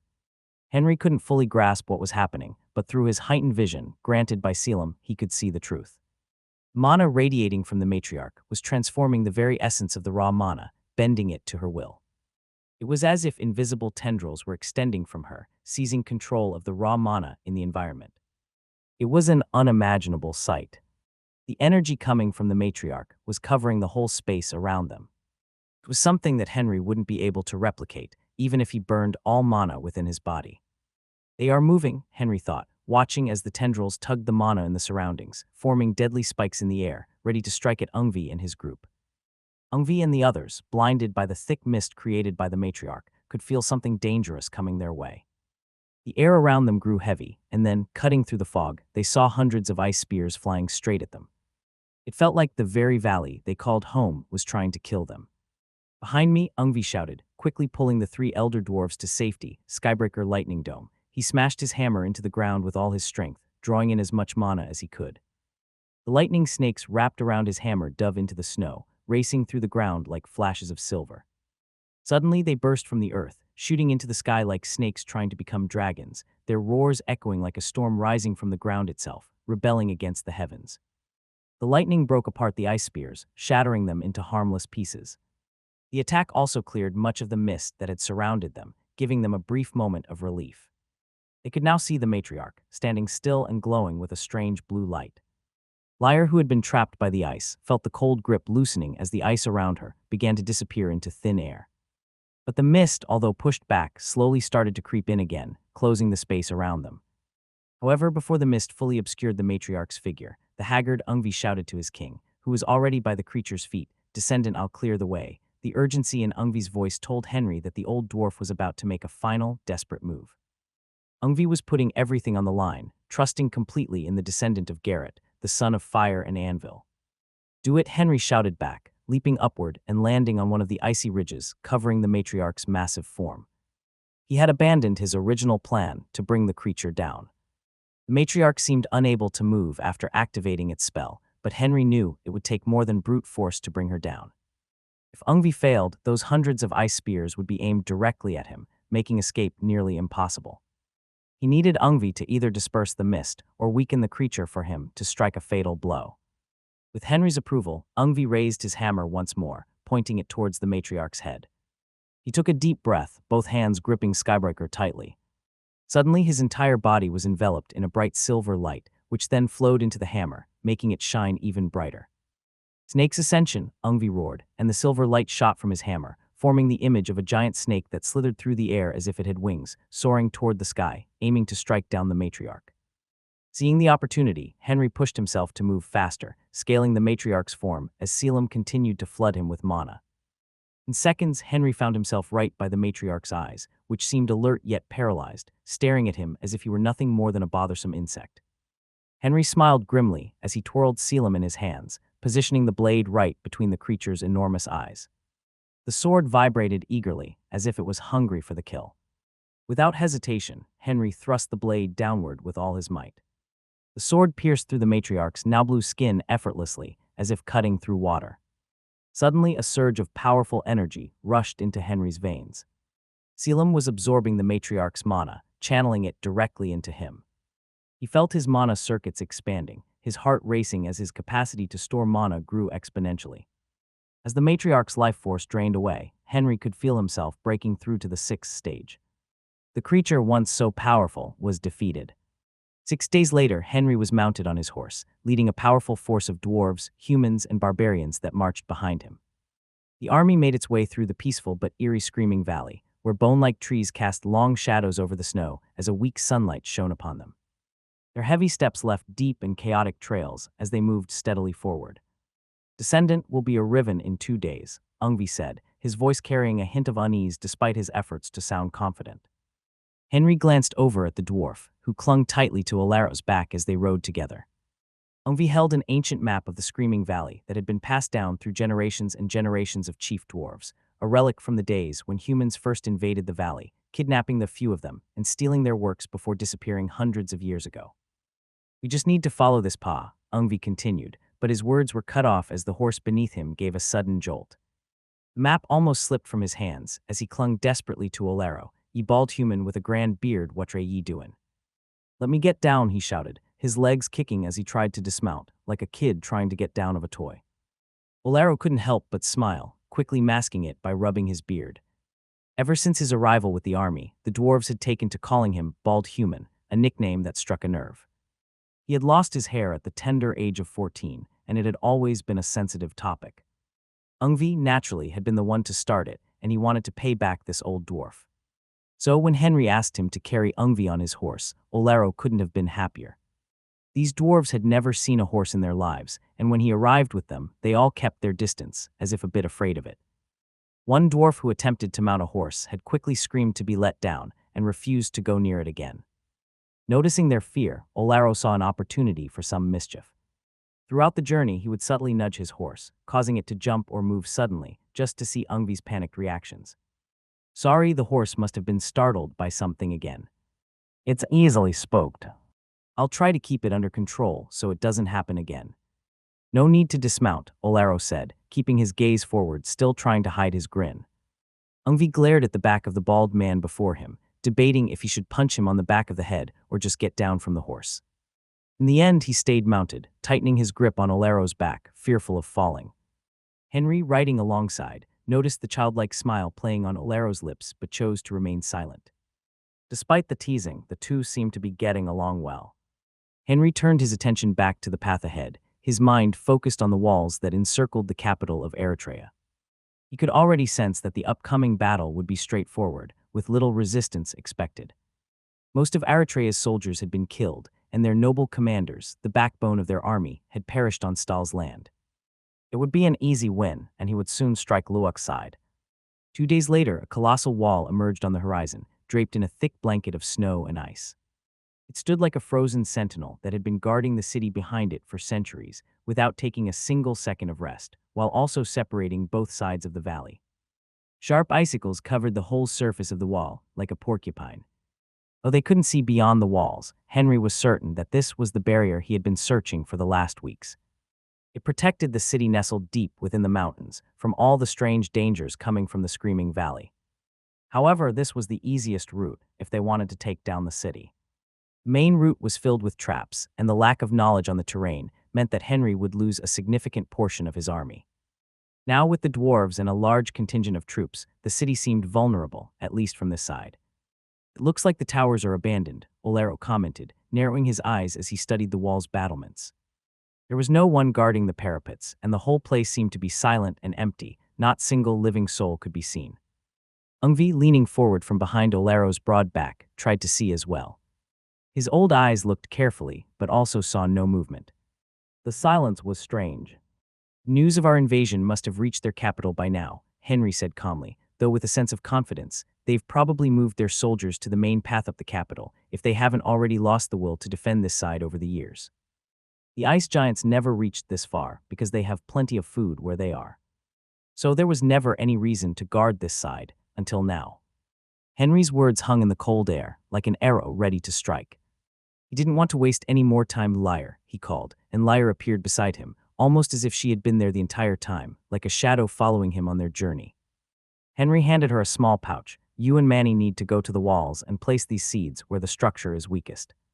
Manny can help you find the right spots since dwarves are experts at building, he instructed, expecting Lyre to be annoyed at having to work with someone else. But surprisingly, she didn't seem to mind. In the past, she would have at least asked to go alone. Yes, my lord, Lyre responded, taking the pouch and quickly heading off. She pulled along a small, hairless woman as they raced toward the wall. Even from a distance, Henry could hear the female dwarf teasingly say, "Bald and bold Manny." It didn't take long before the two of them returned. Fortunately, Luna had worked on the seeds earlier, or they might have exploded during the journey. Ungvi, can you do it? Henry asked the dwarf. Ungvi immediately jumped down from the horse, taking a deep breath of relief, as if thinking, finally free. The old dwarf gave Olaro a slightly annoyed look before answering Henry, "Yes, descendant, I'll do it right away."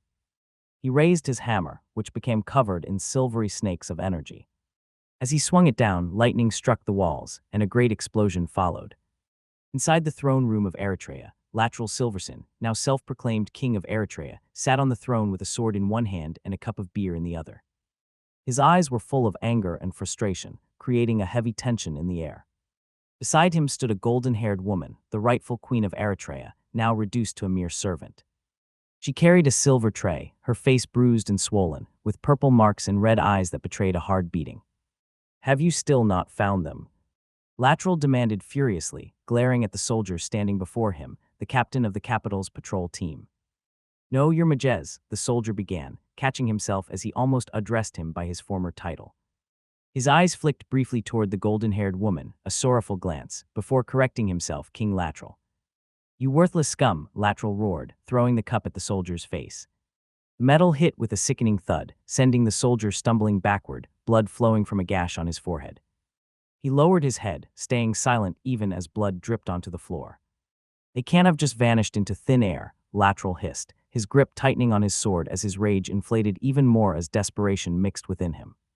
He pointed the sword threateningly at the captain. "Expand the search area if you don't bring me news by the end of the day. I'll have your head impaled in the middle of the capital. And your wife and children, well, they'll make perfect new slaves for this throne. We are in need of new hands anyway." The soldier's heart trembled at those words. "I will find them, King Lateral," he said, his voice shaking as he dropped to the ground, his blood dripping onto the stone floor. Then he quickly got to his feet and hurried from the throne room, leaving a trail of blood behind, afraid to cast another behind him. Lateral sat back in his throne, watching the door close with a mix of rage and frustration. "What are you looking at, you useless bitch?" he spat, turning his gaze to the woman beside him. "I've already taken your tongue. Do you want to lose your eyes as well?" The woman flinched at his words, but her eyes stayed blank, staring ahead as if he weren't there. Despite her broken and bruised appearance, there was a flicker of defiance in her eyes, a small spark of the pride she once held as a queen. She stood there like a soulless doll, carrying her new duties without question, bowing and serving the person she once scorned. Her silence and blank stare seemed to strike a nerve in the self-proclaimed king. With a snarl, he stood up and grabbed her chin roughly, forcing her to look at him. His fingers dug into her cheeks as he leaned close, eyes burning with cruel satisfaction. "Where's your haughty look now?" he sneered, tightening his grip. "Shall I pay a visit to that little son and daughter of yours? I've missed hearing their cries. One already lost his legs, should I take the other's arms?" At those words, the woman's eyes widened in horror. The tray slipped from her shaking hands, crashing to the floor as tears rolled down her cheeks. No traces of her defiance left as fear and pain overwhelmed her. The image of her son and daughter crossing through her mind. Before being a queen, she was a mother. "Pathetic," Lateral muttered, pushing her away as she fell to the floor. His interest in her fading away. He had enjoyed breaking her when he first took control of the throne, but now his mind was focused on the growing danger outside the palace walls. He knew that Henry, the king of Stahl, was coming for him, and his army was not large enough to defend the capital. He had to make a plan. "The path to the capital is steep, and the roads are narrow," Lateral muttered to himself, sinking back into the throne that now felt cold and heavy, like a boulder weighing him down. "They won't be able to bring their entire army up here easily." The queen scrambled to her feet and hurried out of the room, her steps quick and silent, not daring to look back. Lateral's thoughts swirled as he muttered to himself, "I just need to hold on until Luek sends reinforcements. Then I'll crush them." Lateral was sure that, although it seemed Henry's forces had disappeared, no army could ascend the mountain without sustaining great losses. The paths were lined with traps, hidden dangers ready to weaken any attackers. With the right reinforcements, he believed he could hold out and push back the invaders. "I'll conquer these lands and make them kneel before me," he whispered to himself, a glow of greed flickering in his eyes. The image of ruling the entire northern region stirred something dark and ambitious within him, pushing aside his fear. But just as the vision of victory filled his mind, a sudden, deafening explosion shook the palace. The ground trembled beneath his feet, and the walls seemed to shake violently, as if the mountains themselves were roaring in anger. Dust and bits of stone fell from the ceiling as Lateral gripped the armrests of his throne, his face pale with fear. "What's happening?" "Guards, guards," he screamed. But no answer came. For long, agonizing minutes, the palace shook as if it would collapse. When the tremors finally stopped, Lateral let out a shaky breath, his knuckles white as he pried his hands from the throne and gripped his sword. He rushed to the door, ready to punish the guards for not responding him. But when he opened the doors, the sounds of distant, desperate screams echoed through the palace halls. The guards who had once stood outside his throne room were nowhere to be seen. Something is wrong, Lateral thought, his sharp mind realizing that something terrible was happening outside of the walls. Maybe Stahl was already attacking them. Damn it, he cursed, slamming the door shut behind him as he desperately searched the room for a way out. Outside, after breaching the capital's walls with the explosion, Henry led his army through the streets of Eritrea. Kill all who resist, this was his only command. The once unbreakable walls that protected the east part of the capital were down, and a whole army was swarming the capital of Eritrea. The people of the city were still in shock from the tremors, and the armed forces marching through the streets made it even worse. Death seemed nearer than ever. For a few seconds, fear gripped them so tightly that they didn't even react. The citizens remained frozen. Fear mixed with adrenaline seemed to turn them into stone. But soon, a few of them freed themselves from the constraints of emotions. Their eyes widened with terror, unconsciously taking a step back, preparing to turn around and run away. And soon chaos erupted across the capital. "Enemies, they've broken through the wall," someone screamed, and the warning spread quickly through the streets like wildfire. Everyone began to run for their lives. Mothers grabbed their children, fathers pushed through the crowd, trying to clear the path for their families. Everyone wanted to escape the city. Everyone wanted to survive. Even those who couldn't see the danger knew something was terribly wrong. The screams, the explosions, and the clashing of swords were enough to tell them. The crowd of people grew as more and more tried to flee the city. The barbarians charged forward with wild, bloodthirsty grins. They howled like beasts, axes rising and falling without mercy. Anyone foolish enough to even lift a kitchen knife was mercilessly cut down. Soon bodies littered the streets, now painted with blood. Henry Olaro and the remaining army followed right behind them, taking care of those who surrendered. "Do we kill them?" he asked his liege. Silently, Henry's gaze moved from the fleeing civilians to the royal palace, which stood untouched amid the chaos. The ice still covering the towers gleamed under the sunlight, like a fake beacon of hope and protection. "There's no need," Henry replied calmly, patting his horse, "commoners' innocence. No point in slaughtering them."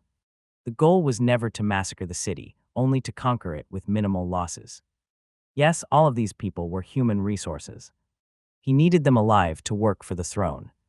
And to minimize these losses, he had to put an end to their beacon, to the representative of the country. He killed the king, but another one took his place. Me, Lyre, and Ungvi will head for the palace. The traitors likely holed up inside, probably planning his escape. Henry said, looking towards Olaro, "Together with Zara, subdue the rest of the city. If anyone raises a weapon, kill them. We need this over quickly. I want to spare lives, but I know resistance will come. End it swiftly." In the royal throne room, Lateral paced in circles, gnawing at his fingernails. The sword in his hand felt heavier with each step, offering him no peace of mind or courage to fight against the invaders. Outside, the cries of the people were getting louder and louder, echoing faintly through the stone walls. Perhaps it was just his imagination, but the stench of blood and iron seemed to seep through the cracks. His eyes darted to the grand double doors. They remained firmly shut, but Lateral knew they wouldn't hold for long. It was only a matter of time before someone stormed inside and took his head. "How did it come to this?" he muttered to himself, blood already dripping from his fingers. The walls, they weren't supposed to fall. Someone must have let them in. Someone betrayed me. Lateral's mind raced, trying to find someone to blame. The captain of the patrol. No, not him. He had his family under control. He wouldn't risk their lives by betraying him. Or would he? But then again, fear could make anyone act strangely. Lateral's gaze flickered to the throne. He had only sat there for a few months, but the power had tasted sweet. It was too sweet to lose. He had worked so hard to claim it, clawing his way to the top, betraying the king, and now it was slipping through his fingers. "Damn it," he roared, his voice echoing in the empty chamber. "I am the rightful king. I earned this." The screams outside were growing louder. His grip on the sword tightened, trying to convince himself, yes. "I am the king. I can't die. I won't die. As long as I live, the throne can be mine again." He had to escape. Running was cowardice, but he didn't care. He had to survive. Like a snake, he would slip away and strike when the time was right, taking back everything he lost. Then he remembered something, the secret passage. The passage hidden in the royal chambers was only known to the king and a few close advisors. It had been built centuries ago to help the king escape if there was ever a rebellion. Luckily, he had been one of those trusted advisors and knew about it. "Yes," Lateral whispered, a small hope growing in his chest. "If I can get to the passage, I can escape. I'll regroup." I'll come back stronger and take the throne again. Lateral didn't waste any more time. He rushed to the royal chambers. There he found the former queen, holding her children close. Fear filled her eyes as she tried to calm them, but Lateral didn't stop. He barely looked at them. He ran to the statue in the corner and pulled the sword from its grip. A hidden door opened, revealing a dark staircase. If you follow me, I'll kill you, Lateral hissed at the queen, before disappearing into the shadows. The door closing behind him. The queen held her children tighter, trembling. She knew there was no escape for her. She couldn't follow Lateral or he'd kill her and the children. She could only sit and wait, praying the nightmare would end soon. A few moments later, the door to the chamber burst open. Henry entered, blood splattered across his face and sword. Behind him were Ungvi and Lyre. The queen stopped breathing, air caught in her throat as she instinctively stepped back, shielding her children with her body. Her eyes were fierce, ready to protect her offspring. Henry's gaze softened when he saw them, a woman and children. He murmured, "The former queen, I presume." "Don't worry. I don't kill innocents." He didn't like killing harmless women and children. He only killed those who threatened his throne and life. He wasn't a monster. The queen let out a long, shaky breath, not realizing that she had been holding so much air. She had dealt with enough powerful and dangerous men to know when someone was telling the truth, and Henry wasn't lying. He wasn't going to kill them. It was a relief. "Did you see where this new self-proclaimed king went?" Henry asked, his voice calm but firm. Without hesitation, the queen pointed to the statue in the corner. Henry frowned. "There." She nodded. However, Henry didn't understand. Was he hiding inside that statue? "Is he inside the statue?" The previous queen shook her head, pointing again at the statue. Henry couldn't help but ask, "Can you tell me with words?" In response, the queen opened her mouth, showing that her tongue had been cut out. Henry's jaw tightened. "That bastard," he muttered under his breath. Then, "Can you show me what is it?" He had to find that man as fast as possible. There were so many things needed to be done yet. Without wasting another moment, the previous queen approached the statue, pulled the sword, and revealed the hidden staircase. "Thank you," Henry said. He motioned to Ungvi and Lyre. "Let's go." They rapidly descended into the passage. Lyre gave a brief glance at the woman, eyes filled with pity as she followed right behind them. Lateral stumbled through the dark passageway, his heart pounding in his chest like a war drum announcing the end of times. The cold, damp air entered rapidly through his nostrils, threatening to freeze his lungs as his breath came in ragged gasps, like a mist in the frigid air. His fingers were numb as he fumbled along the narrow corridor, trying to make his way through this labyrinthine darkness. "Damn them all," he cursed, glancing over his shoulder into the blackness. He could almost feel a presence closing in on him, like a predator in the night, ready to pierce his throat. This feeling forced him to move even faster. "I should have killed that woman," he hissed, thinking of the former queen who had probably betrayed him. Lateral continued to run for minutes until he reached a fork in the passage. He hesitated. He had never ventured into these tunnels and only knew of their existence from the king's brief words. But the unseen pursuers drawing nearer didn't allow him the luxury to spend time. He chose the left tunnel, plunging deeper into the unknown. "They will never catch me," he muttered, looking back once more. Darkness was impenetrable, concealing whatever or whoever might be behind him. Turning forward, he continued to run. Behind him, Henry moved rapidly. Despite the pitch-black tunnels, he could clearly see the way ahead. Lyre and Ungvi followed 2 paces behind, their fingers brushing the cold stone walls. "There's a fork ahead," Henry said without turning, his voice carried away by the stone walls. Ungvi, walking just behind him, grinned. "I expected nothin' less from the hero's descendant." Lyre nodded in agreement, as silent as always. "We should split up. You two take the right, I will go left," Henry suggested. But Ungvi shook his head, his nose twitching as he sniffed the air like a hunting dog. "Nah, no need, my king." "He's gone left sure as day," Ungvi said, pointing forward. "Dis nose never lies. I can even smell the iron's purity without touching it. And I can smell dat coward's fear from miles away."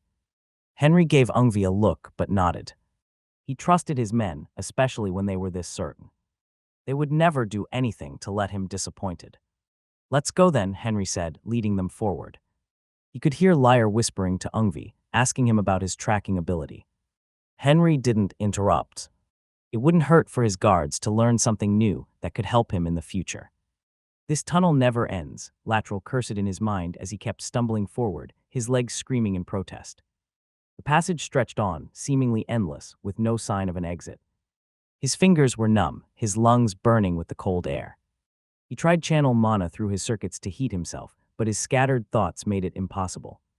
He gripped the handle of his sword tighter, glancing behind him. Still nothing. No sign of the pursuers. Then in the distance he spotted it, a faint light. A sliver of hope appeared before him. "It's the way out," he haggardly said, a smile curling his lips. His body was begging him to rest, but he wanted to grab the hope presented to him. Just a little further and he could make it. Lateral pushed himself harder, using every last bit of strength he had. The light grew bigger with every step. He was almost there. So close. "I'll get Luik's help and I'll come back. I'll kill every last one of them. I'll hang that bitch queen from my chambers, cut off her fingers one by one." The thought brought a cruel smile to his face. He could already see himself on the throne again, his enemies kneeling at his feet. It was the fuel that drove him into a desperate sprint towards the light.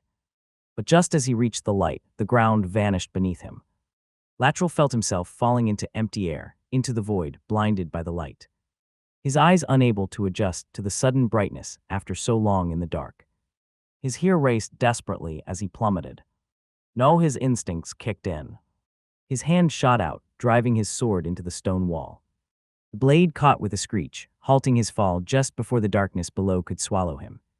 He dangled there, breathing hard, eyes wide with fear. Fuck, he thought, looking down into the abyss beneath him. It was a sheer drop, a free fall to certain death. He couldn't even see the bottom. With shaking hands, Lateral looked up. He was close to the ledge where he had fallen. "I can still make it." His sword was firmly lodged in the stone. Gritting his teeth, he began to pull himself up, inch by inch, his muscles burning with every movement. The stone cut into his hands, but he pushed through the pain until, finally, he reached the opening where he fell. He collapsed onto the cold stone, gasping for air. His vengeful smile nowhere to be seen. "That was close," he muttered, his voice shaking. For a moment he just lay there, catching his breath, grateful to be alive. But the relief didn't last. A calm, mocking voice echoed from behind him. "Enjoying that last minute of life, are you?" Lateral's eyes shot open. He scrambled to his feet, grabbing his cracked sword and turning towards the source of the sound. The light behind him revealed three figures standing at the entrance: a tall, handsome black-haired man, a small, sharp-eyed old man, and a woman with piercing blue eyes, her gaze cold and merciless. "Drop the weapon," the black-haired man said, his tone bored but commanding. Purple flames flickered around his hands. "I don't have time for games. Alive is fine, but I'll settle for just your head." Lateral swallowed hard. He could feel the power radiating from the man and from the others. They could kill him without a second thought. He recognized the black-haired man instantly. Henry von Stahl, he thought, Stahl's king. "Yes, I just need to survive," Lateral told himself, forcing a smile. He dropped his sword, raising his hands. "Ah, Your Majesty, I was hoping to ask for your help. Luik's forces betrayed us. They have invaded our city. Please help us and I will owe you my life. I'll be forever in your debt." Henry's smile widened, cold and cruel. In an instant his hand shot out, wrapping around Lateral's throat. His grip was like that of an iron giant. "You've got quite the tongue on you," Henry said, his voice low. Lateral struggled, but unable to free himself from his grip. "Shall we take care of that first?" Henry asked, his eyes gleaming. The purple flames around his hand flared as he grabbed Lateral's tongue. Lateral screamed as the fire seared his flesh. And with one brutal motion, Henry tore it out. Blood splattered the stone, and Lateral crumpled, choking on the pain. Henry wiped his hands, calm as ever. "Let's head back," he said to his companions, stepping over Lateral's body. "And this time, let's keep it quiet." The capital of Eritrea quickly fell under Olaro's control. Zara, who had been almost invisible in recent days during her first experience as a leader, led her team with precision, hunting down all those who dared to resist in the western part of the city. Throughout the campaign, both Henry and Olaro had largely forgotten about her, leaving her to grow closer to her team.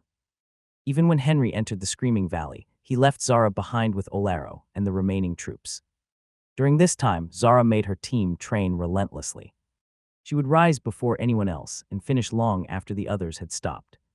It was her way of asserting her authority and ensuring that her team would be prepared to react quickly in a crisis.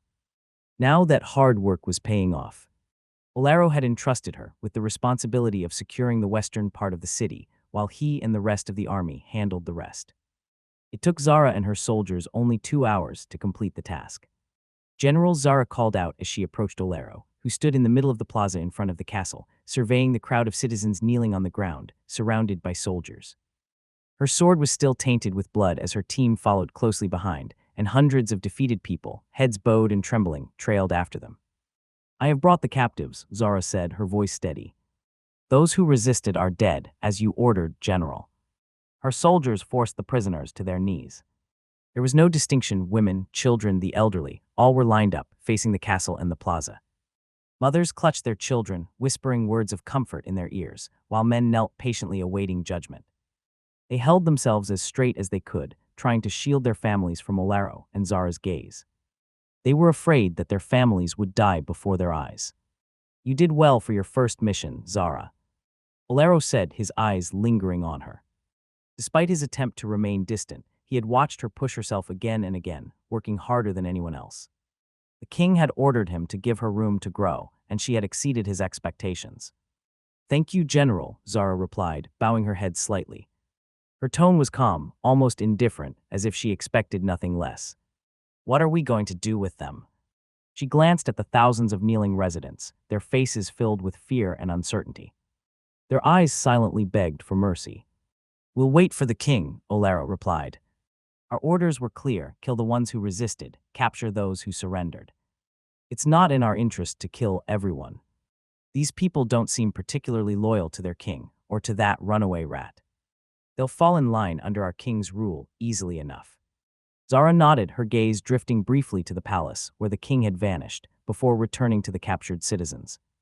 Though the city had been taken, she felt unsatisfied. This didn't feel like a real victory to her. It hadn't been a battle. There was no real risk, no sense of proving herself. It felt more like caging a helpless bird than winning a war. Olero, noticing the fire still burning in her, simply smiled. "There will be other battles, other opportunities for you to prove yourself. This is just the beginning, and we will soon march again for another war," he said. Zara nodded, her eyes gleaming, like a child eager for the next game.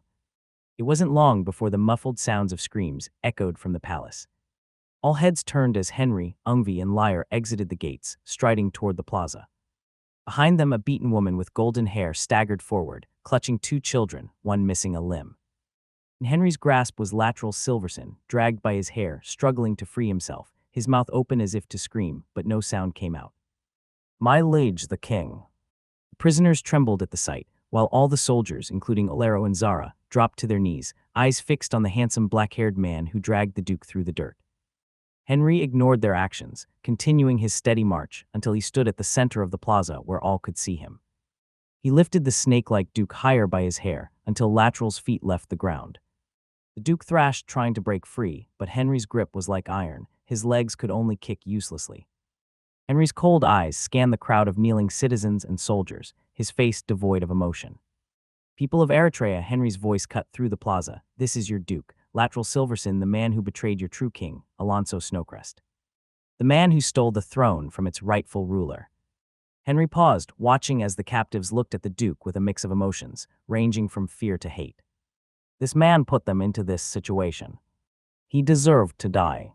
They wanted to dash towards him and punch him to death, but the army's swords were ready to behead them at any movement. "He called himself your king, the new king," Henry continued, his voice filled with disdain. "But he is nothing more than a snake, a coward who betrayed his own people for power. And there is no place in Stahl's world for traitors." With one swift motion, Henry threw Lateral to the ground. The duke hit the stone hard, his body crumpling at Henry's feet. His face was bloodied, his body trembling with fear and pain. He tried to crawl away, but Henry stepped on his back, forcing him down, before kicking him again and again, like a torturer. "From this day forward, Eritrea returns to Stahl," Henry declared. "Your lands, your people, your throne, all of it returns to its rightful ruler. Let this traitor's fate be a warning to all who dare defy me." Henry reached down, his hand glowing with an ominous purple light. He grabbed Latrell by the hair again, pulling him to his knees. The Duke's eyes were wide with terror, his mouth opening and closing as if trying to scream, but no sound came out. The purple light in Henry's hand grew, and flames ignited in Latrell's hair. The fire spread quickly, engulfing his head, his neck, and then his entire body. Latrell's muffled screams grew frantic, his body thrashing as the flames consumed him. His legs kicked violently, but Henry held him forcefully, not allowing him to move out or run. The people watched in terror as the once powerful Duke screamed in agony. The children began to cry, and the women closer their eyes. That purple fire was something that would terrorize their nights for a long time. It was like the devourer of ancestors, ready to swallow their souls and suffocate the ancestors' fire. Within moments, Latrell's body was nothing more than a charred husk. His skin blackened and cracked, and with a final flick of Henry's wrist, the Duke's remains crumbled to ash. The wind carried the ashes across the plaza, scattering them among the terrified citizens. Only a burnt head was left. A disturbing silence followed. Henry turned to his people, his expression cold and emotionless. "Prepare everything. We leave tomorrow." From one of the windows of Eritrea Palace, Henry watched as Latrell's burnt head was hoisted into the air, placed at the center of the plaza for all to see. Though far away, he seemed to be able to make out the hushed murmurs spreading through the restrained crowd, their eyes wide with horror. "It was supposed to be your husband's head up there," Henry said coldly, turning his gaze away from the crowd to the golden-haired woman standing behind him. She clutched her two sleeping children tightly. Lyre, standing silently behind her, rested a hand on the hilt of her short sword, ready to strike at the slightest sign of resistance. At those words, the former queen's body tensed, her grip tightening around her children. Her eyes wide with desperation, fixed on Henry's face. She tried to speak, but only garbled sounds escaped her. "In order to guarantee a new order, the old one must be eradicated," Henry said, his voice calm, as if he was talking about breakfast. "The future can't thrive where the past lingers. So for a new order to rise, the old one must be destroyed." His gaze returned to the plaza, where the crowd still watched in horror as the execution continued. "What do you think is the best way for people to understand that a new order has arrived?" The woman stared back at him, terrified and mute. He knew she couldn't answer. She had no tongue to make a sound. "The best way," Henry continued, gesturing toward the scene below, "is exactly what you're witnessing. By severing the head of the one who ruled or thought to be ruling, the people are left without a symbol, without a connection to the old regime. Over time, they will forget. The old names, the old faces, they'll fade. In a few short years, no one will even remember your husband's name or the family that reigned over these lands for centuries." Henry paused, turning back to the woman and her children. His eyes settled on the child missing an arm, then rose again to meet her frightened gaze. "After I destroy the statues, burn every banner, every painting with your family's crest on it, the only remnants of your fallen dynasty will be you and your children." His words were deliberate, sharp, and he watched the horror spread across her face. The woman took a step back, her eyes widening in terror, until Lyre's blade pressed gently against her throat, halting her retreat. "Every history I've ever read tells me that I should kill you and your children," Henry said, his voice unnervingly calm, as if he were considering a trivial matter. "Uproot the threat before it has a chance to grow. It's what reason demands, and I am nothing if not reasonable." His eyes flickered with something darker, something more thoughtful. But he shook his head slowly.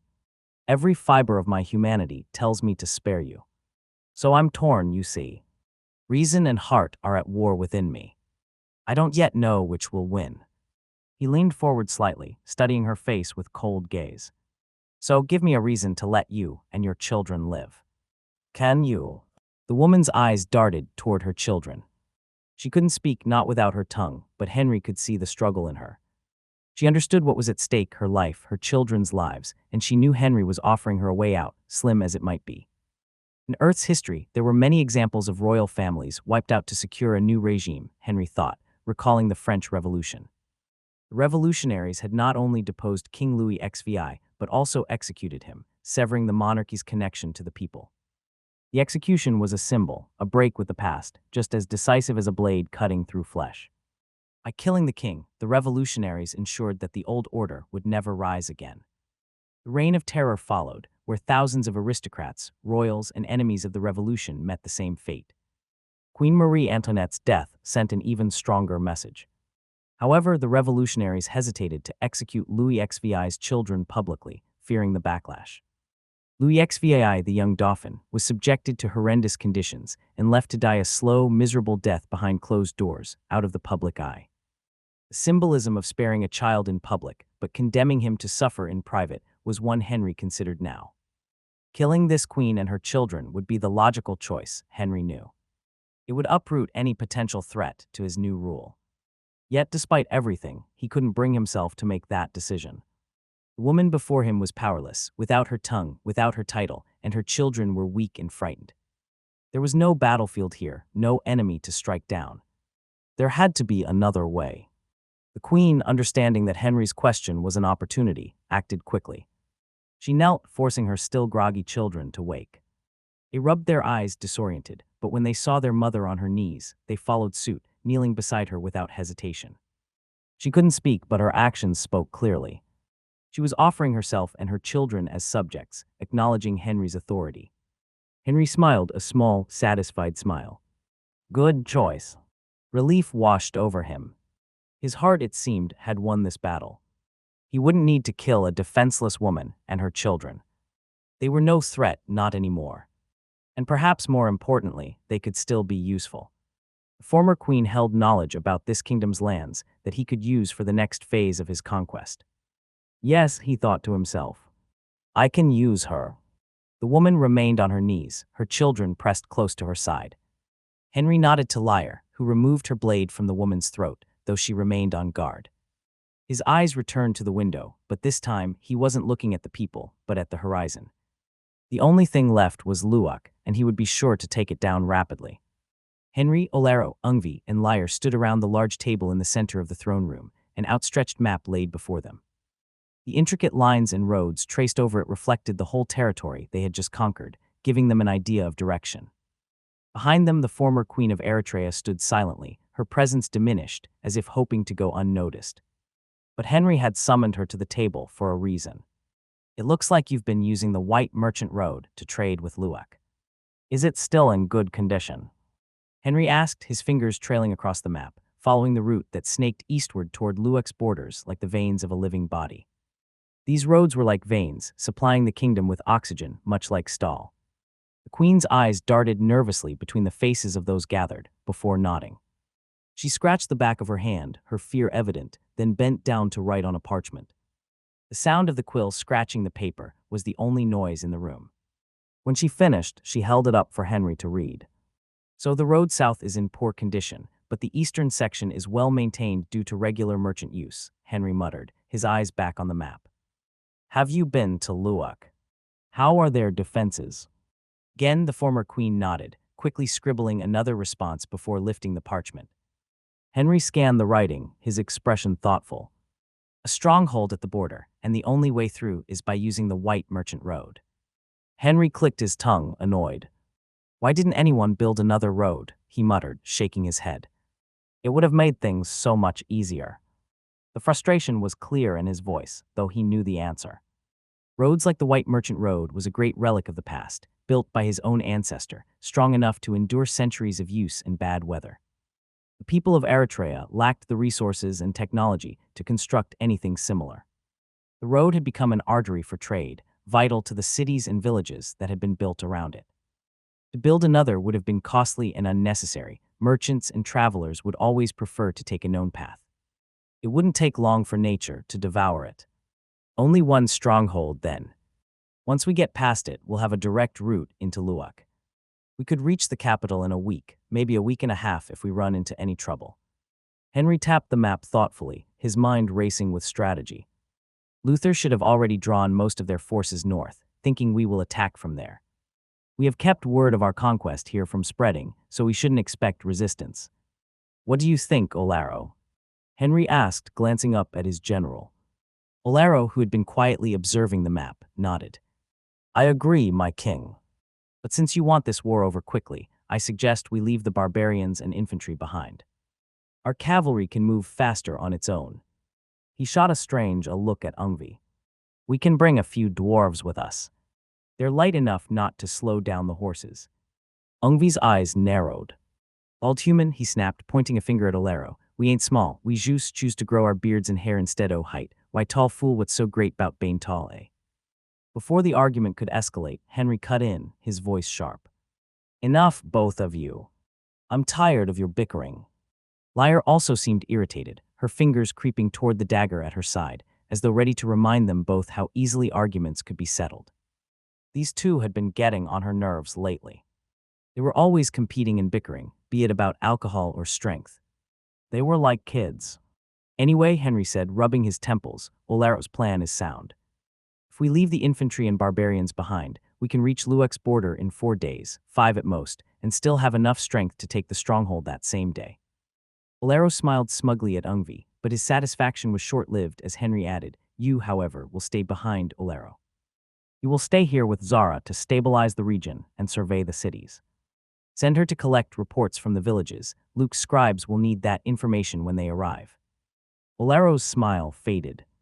He opened his mouth, ready to protest, but Henry didn't give him the chance. That's an order. Olaro clenched his jaw but bowed his head. Understood, my king. Henry's gaze flicked toward the queen. Ask her for help. She knows these lands better than anyone. She'll be useful. The queen, still trembling, lowered her eyes, knowing she had no choice but to comply.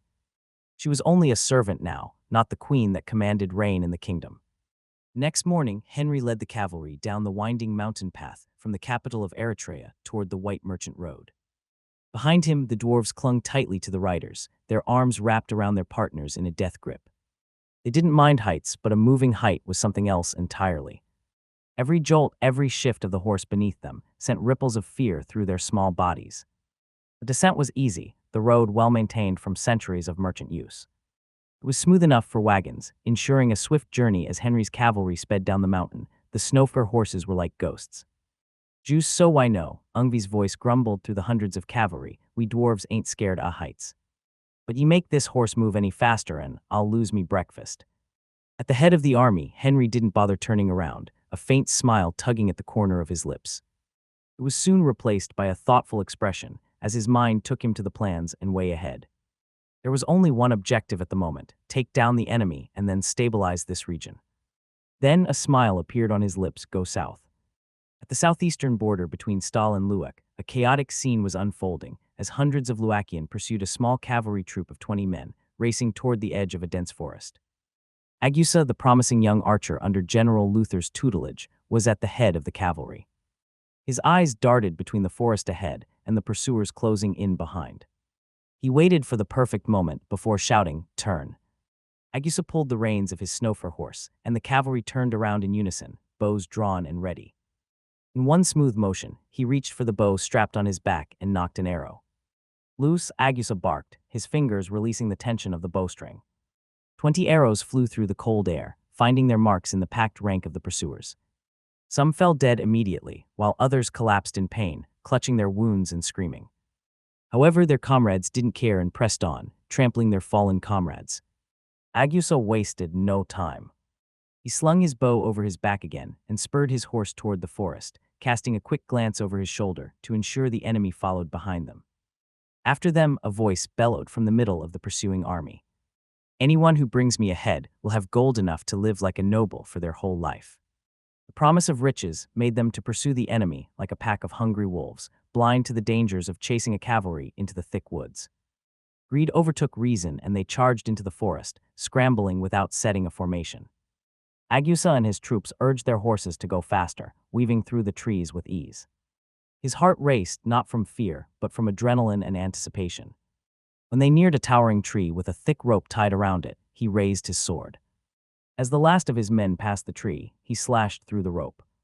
Now, Agusa shouted. With a groaning creak, massive, sharpened logs swung down from the trees, crashing into the crazy pursuers. The first wave of attackers was crushed instantly, bodies flung into the air like ragdolls. The rear ranks faltered in confusion, unable to stop their forward momentum. Before they could grasp the situation, Stahl's infantry burst from behind the trees, descending upon the disoriented soldiers like trolls after their preys.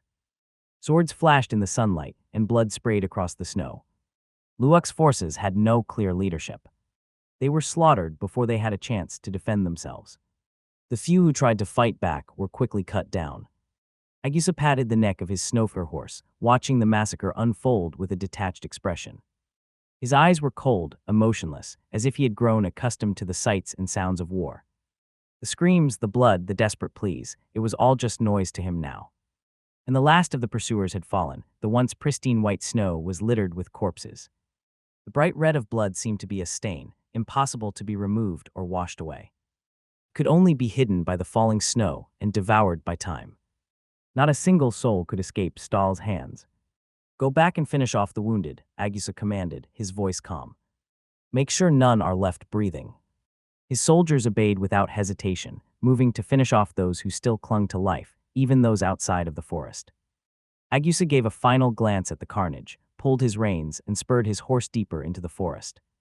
"I will report to the general," he muttered, disappearing into the shadows of the trees. Luther sat by a crackling fire near his tent, gnawing on a leg of roasted rabbit, a rare delicacy in Stahl but abundant in the forests of Luak. The snow around him was trampled from the movement of soldiers, whom had left for another mission. It was a rare, peaceful silence. The sound of hooves crunching through the snow interrupted his quiet meal, but Luther did not need to look up to know who had arrived. General Agusa's voice echoed, calm and composed, like a true leader. "We have eliminated another platoon of the enemy." Luther didn't respond right away, calmly tearing the last bits of meat from the bone before tossing it into the fire. He wiped his hands on his cloak and finally turned to face the young archer. "Good work, boy," Luther said, his voice sounding strangely warm. He rose to his feet and gave the young man a heavy pat on the shoulder.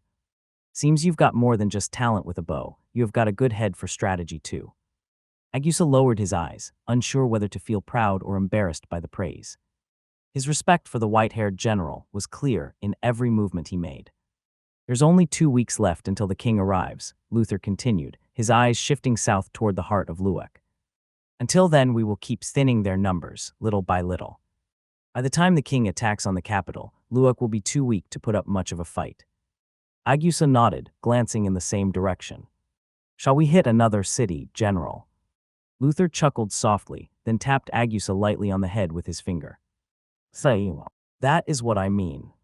You have got a good head on your shoulders."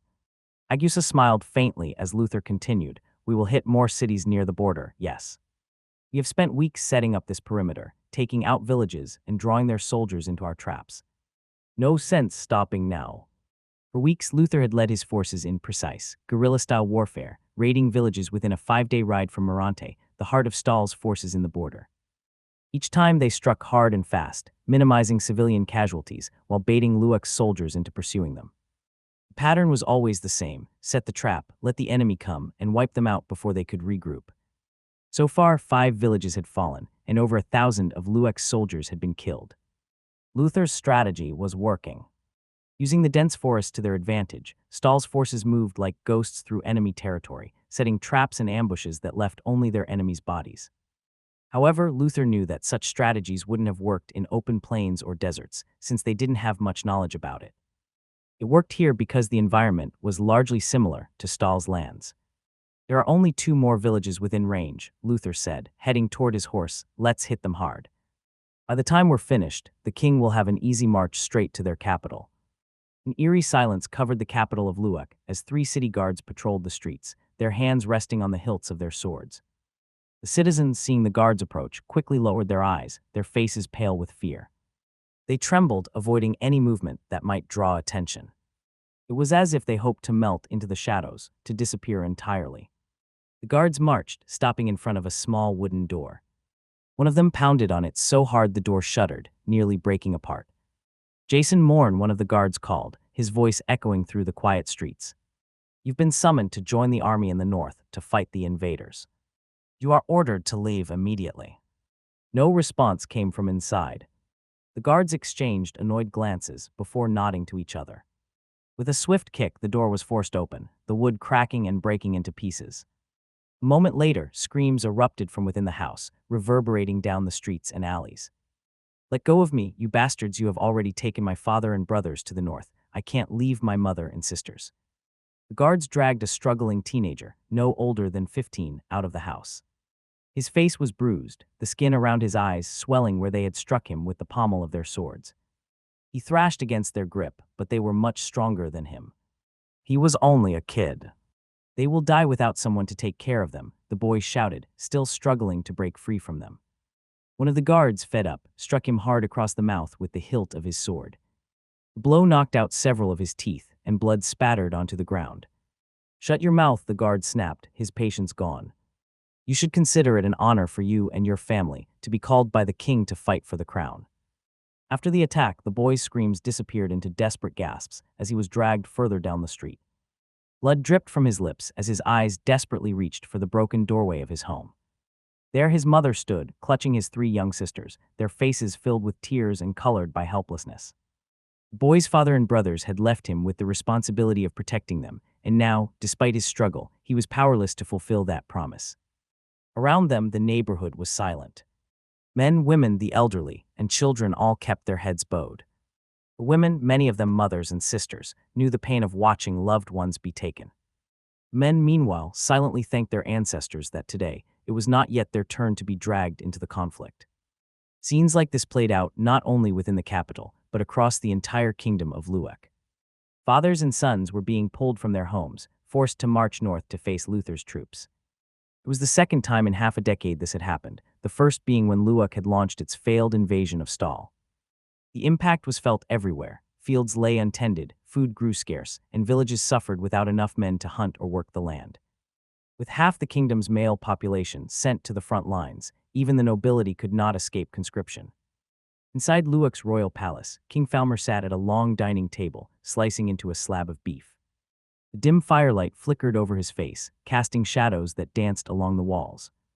Across from him, his trusted advisor and right-hand man was holding dozens of parchments. "Any news?" Falmer asked, his voice calm as he focused on his meal. "We dispatched another 1,000 troops north, and another 1,000 will soon follow, my king," his right-hand man replied, reading from the parchment in his hand. "According to the latest reports, we lost another 1,000 soldiers this week. They attacked another village, but thankfully, no significant casualties among our own." Falmer continued eating, but his longtime advisor, who had served the king for decades, could notice the subtle difference in the king's mannerism. The knife dug into the meat with more force than necessary as he continued to eat. "What about the nobles?" Falmer asked, trying to keep his tone neutral and hide his emotions. "Have any of the high houses joined the fight? Have they pursued the enemy?" The advisor hesitated, choosing his words carefully. "The high nobles remain near the border villages, my king. They have sent commoners to fight in their stead. As for the lower-ranked houses, they have dispatched some of their distant kin, but most of them are barely trained." The king's eyes darkened. In a flash of anger, he threw his plate across the room. It shattered against the wall, fragments flying all over the room as a thin cut appeared on his advisor's cheek. "I told them to engage and end this quickly," Falmer roared, his face reddening. "We don't know the strength of their forces, and we can't afford delays. They wiped out our entire army during the invasion, and that damn General Luther is with them. If he reaches the capital, it's my head on the line. It's my throne they will take." He pointed a finger at his advisor. "Send a letter to every one of those nobles. Tell them if they don't bring me the heads of those Stahl soldiers, I'll put their heads on pikes myself. I don't care who they are." The king's fury flared up, and his hands clenched into fists as he paced. His mind flashed back to the mysterious mage who had promised him the lands of the north. The mage had sworn that all the cold iron mines and territories would fall into his grasp, and Falmer, tempted by the wealth and power, had believed him. He had sent thousands of soldiers north on that promise. But the mage had died, leaving him to face the consequences and the loss of a valuable subordinate. "All for nothing," Falmer muttered bitterly, his voice low and seething. "I want their heads, every last one of them." From atop his horse, Henry scanned the desperate faces of the villagers before him. Unlike the villages in Stahl or even Eritrea, this one held no young men, only frightened women and elders, clutching poorly made farming tools. Their hands trembled as they faced the armed troops that appeared in the middle of their village. "Get off our land," an elderly man shouted, his voice rough but frail. His skin was dry and cracked like sun-scorched, dry earth, and his thin arms shook as he raised a rusty sickle. "I may be old, but I will be sure to take down at least one of you if you try to attack us." Lyre, riding beside Henry, glanced at the old man. Her hand hovered near her short swords for a moment, but she didn't reach for them. "What are your orders, my liege?" she asked, her blue eyes steady as she looked up at Henry, who sat tall and still, like an unmovable ancient mountain. Henry didn't respond immediately. His gaze lingered on the villagers, who were like cornered, desperate, and trembling lambs, afraid to meet the bad wolf's eyes. "What happened here?" he asked, his voice calm but demanding respect. "Where are all the able-bodied men?" It was unusual for no young men or warriors to have emerged, given how easily he and his troops had entered the village. He faced no resistance, unlike what he expected. The old man's eyes shifted nervously between Henry and the cavalry behind him. The Snowfur horses, with their fur as dark as dried blood, stood perfectly still as their red eyes gazed back at him, eagerly awaiting to stomp them. The old man's grip tightened on his sickle, but he looked back at the frightened faces behind him and realized he had no choice but to answer. "The king's troops came through days ago," he said, his voice trembling. "They took every man over 12, said they were needed for the fight up north. Took all our food too, left us with nothing. There's nothing left for you to take. Please leave us in peace." Silence hung heavy in the cold air. Henry's eyes swept over the villagers, old men, women, and children clutching their crude farming tools, taken in desperation to be used as a weapon. Despite their fear, there was a hint of resolve in their eyes, an instinctual courage born out of desperation, like cornered rats ready to bite back. "You have nothing to fear," Henry said, sensing the fear in their eyes and trying to reassure them. "We are not here to pillage. We don't need your food. I prefer to travel light." He nudged his horse forward, closing the distance between him and the old man. "And even if we did, what could you do? With nothing but women, children, and old bones to defend this place." The horse's breath puffed in the cold air of the northern kingdoms, and the old man instinctively took a step back. The villagers followed suit, retreating as they gripped their tools tighter, their faces pale. 1900. Henry leaned forward slightly. "You can't stop us," he said, his tone dropping, "but you don't need to. You are now under my rule. I do not harm those who submit." So he locked eyes with the old man. "I will give you one chance. Drop your weapons and step aside. We only wish to pass." The old man hesitated, his eyes searching Henry's for any hint of lies or deceptions. But he knew he had no choice. Behind him were only the vulnerable, women, children, and elders. His hand shook as he let the rusty sickle drop to the ground, the noise echoing through the village, like a thunder breaking the silence. He turned to the villagers, his voice heavy. "Everyone drop your weapons and step aside." There was a pause as the people exchanged fearful glances. Slowly one person dropped their weapon, then another, until the entire group followed suit, stepping back and clearing a path for Henry's cavalry. "Good," Henry said, his voice calm as he watched them. Many of the villagers kept their heads down, avoiding eye contact, while a few clung to each other, whispering prayers. They were afraid to see a blade falling towards their necks and forcing them to meet their ancestors. The only one who continued to look at him was the old man, his eyes wary and ready to courageously meet his end if it needed. "Is there any noble household in this village?" Henry asked, not minding them or giving orders to kill. The old man shook his head. "No, not anymore. The king's army took them too, everyone, even the children and women." Henry nodded, understanding. It was a common strategy for rulers to take hostages, a tactic to keep nobles loyal and ensure their cooperation. A common move, Henry thought as he looked to the gray skies. History repeats itself even in this world. It was quite a common thing for rulers to take hostages in order to ensure the loyalty of nobles and their willingness to fight.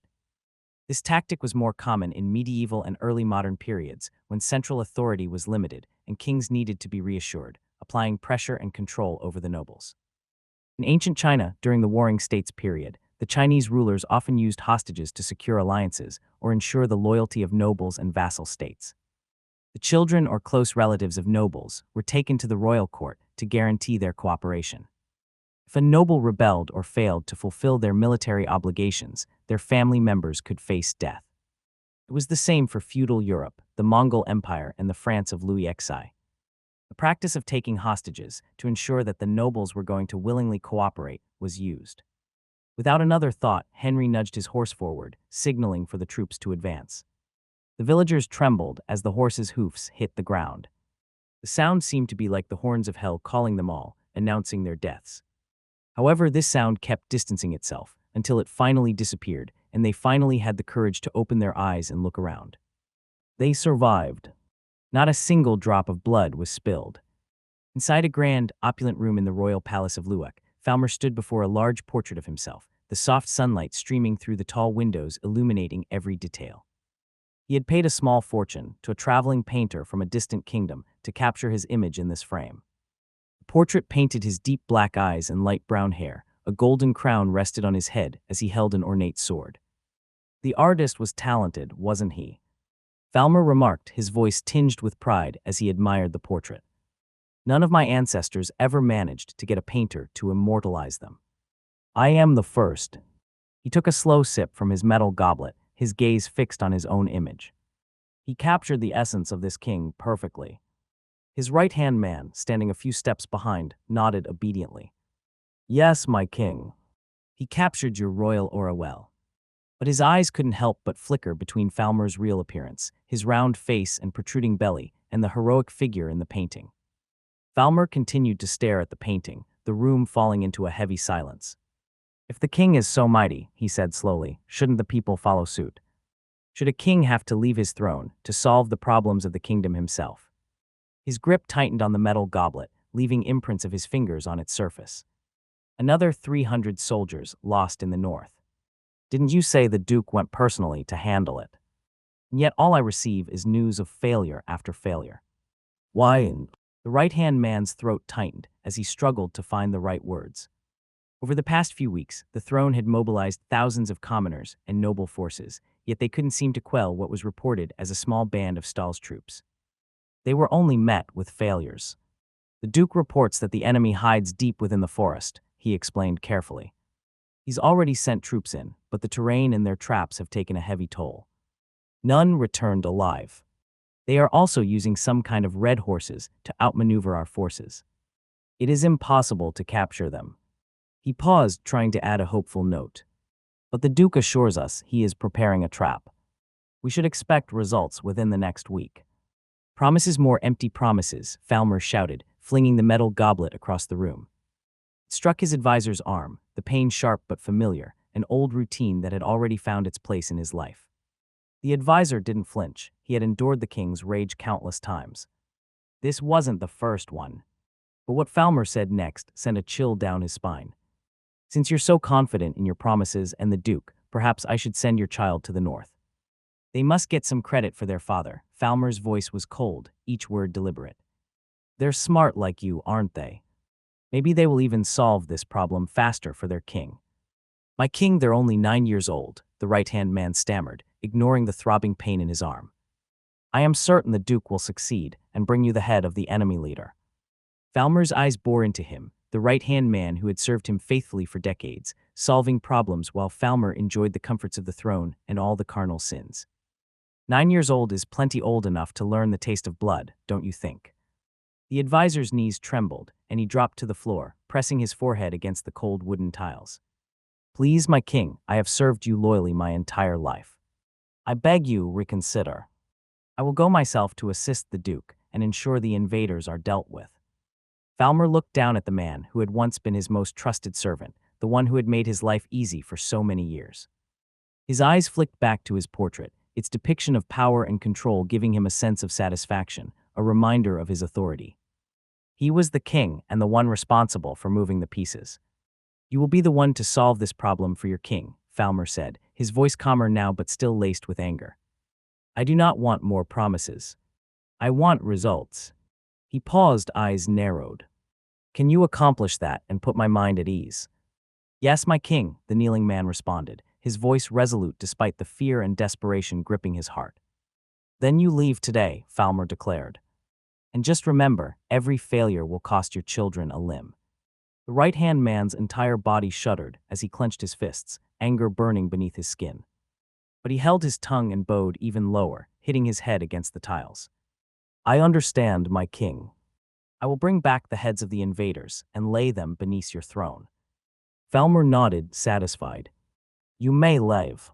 And remember, a limb for each failure. His voice was devoid of empathy, as if he were speaking to a mere pawn rather than the man who had served him for so long. The right-hand man rose shakily, bowing one last time before turning and leaving the room. He didn't even consider returning home to prepare. All he could think about was reaching the northern front and fulfilling his mission. I miss Zuna, Falmer muttered as he turned back to his portrait. His thoughts drifted to the blue-haired woman who had once pledged her loyalty to him, her eyes gleaming with ambition. She was obedient. A shame I sent her off with that damned mage. He had liked Zuna enough to trust her with command and give her authority over noble warriors. She had been clever, quick to follow orders without question. But now she was gone. Anyway, maids, bring me another goblet, Falmer shouted, a wave of frustration sweeping over him as he tried to distract himself from the mounting threats. He took cover in his portrait, its depiction of grandeur a temporary barrier from his growing unease. But outside, the chaos he had tried to ignore was closing in. A storm was brewing from the west, and with every passing moment, it crept closer to the capital, silent, unseen, and unstoppable. The King of Stahl was a day's distance from his bed.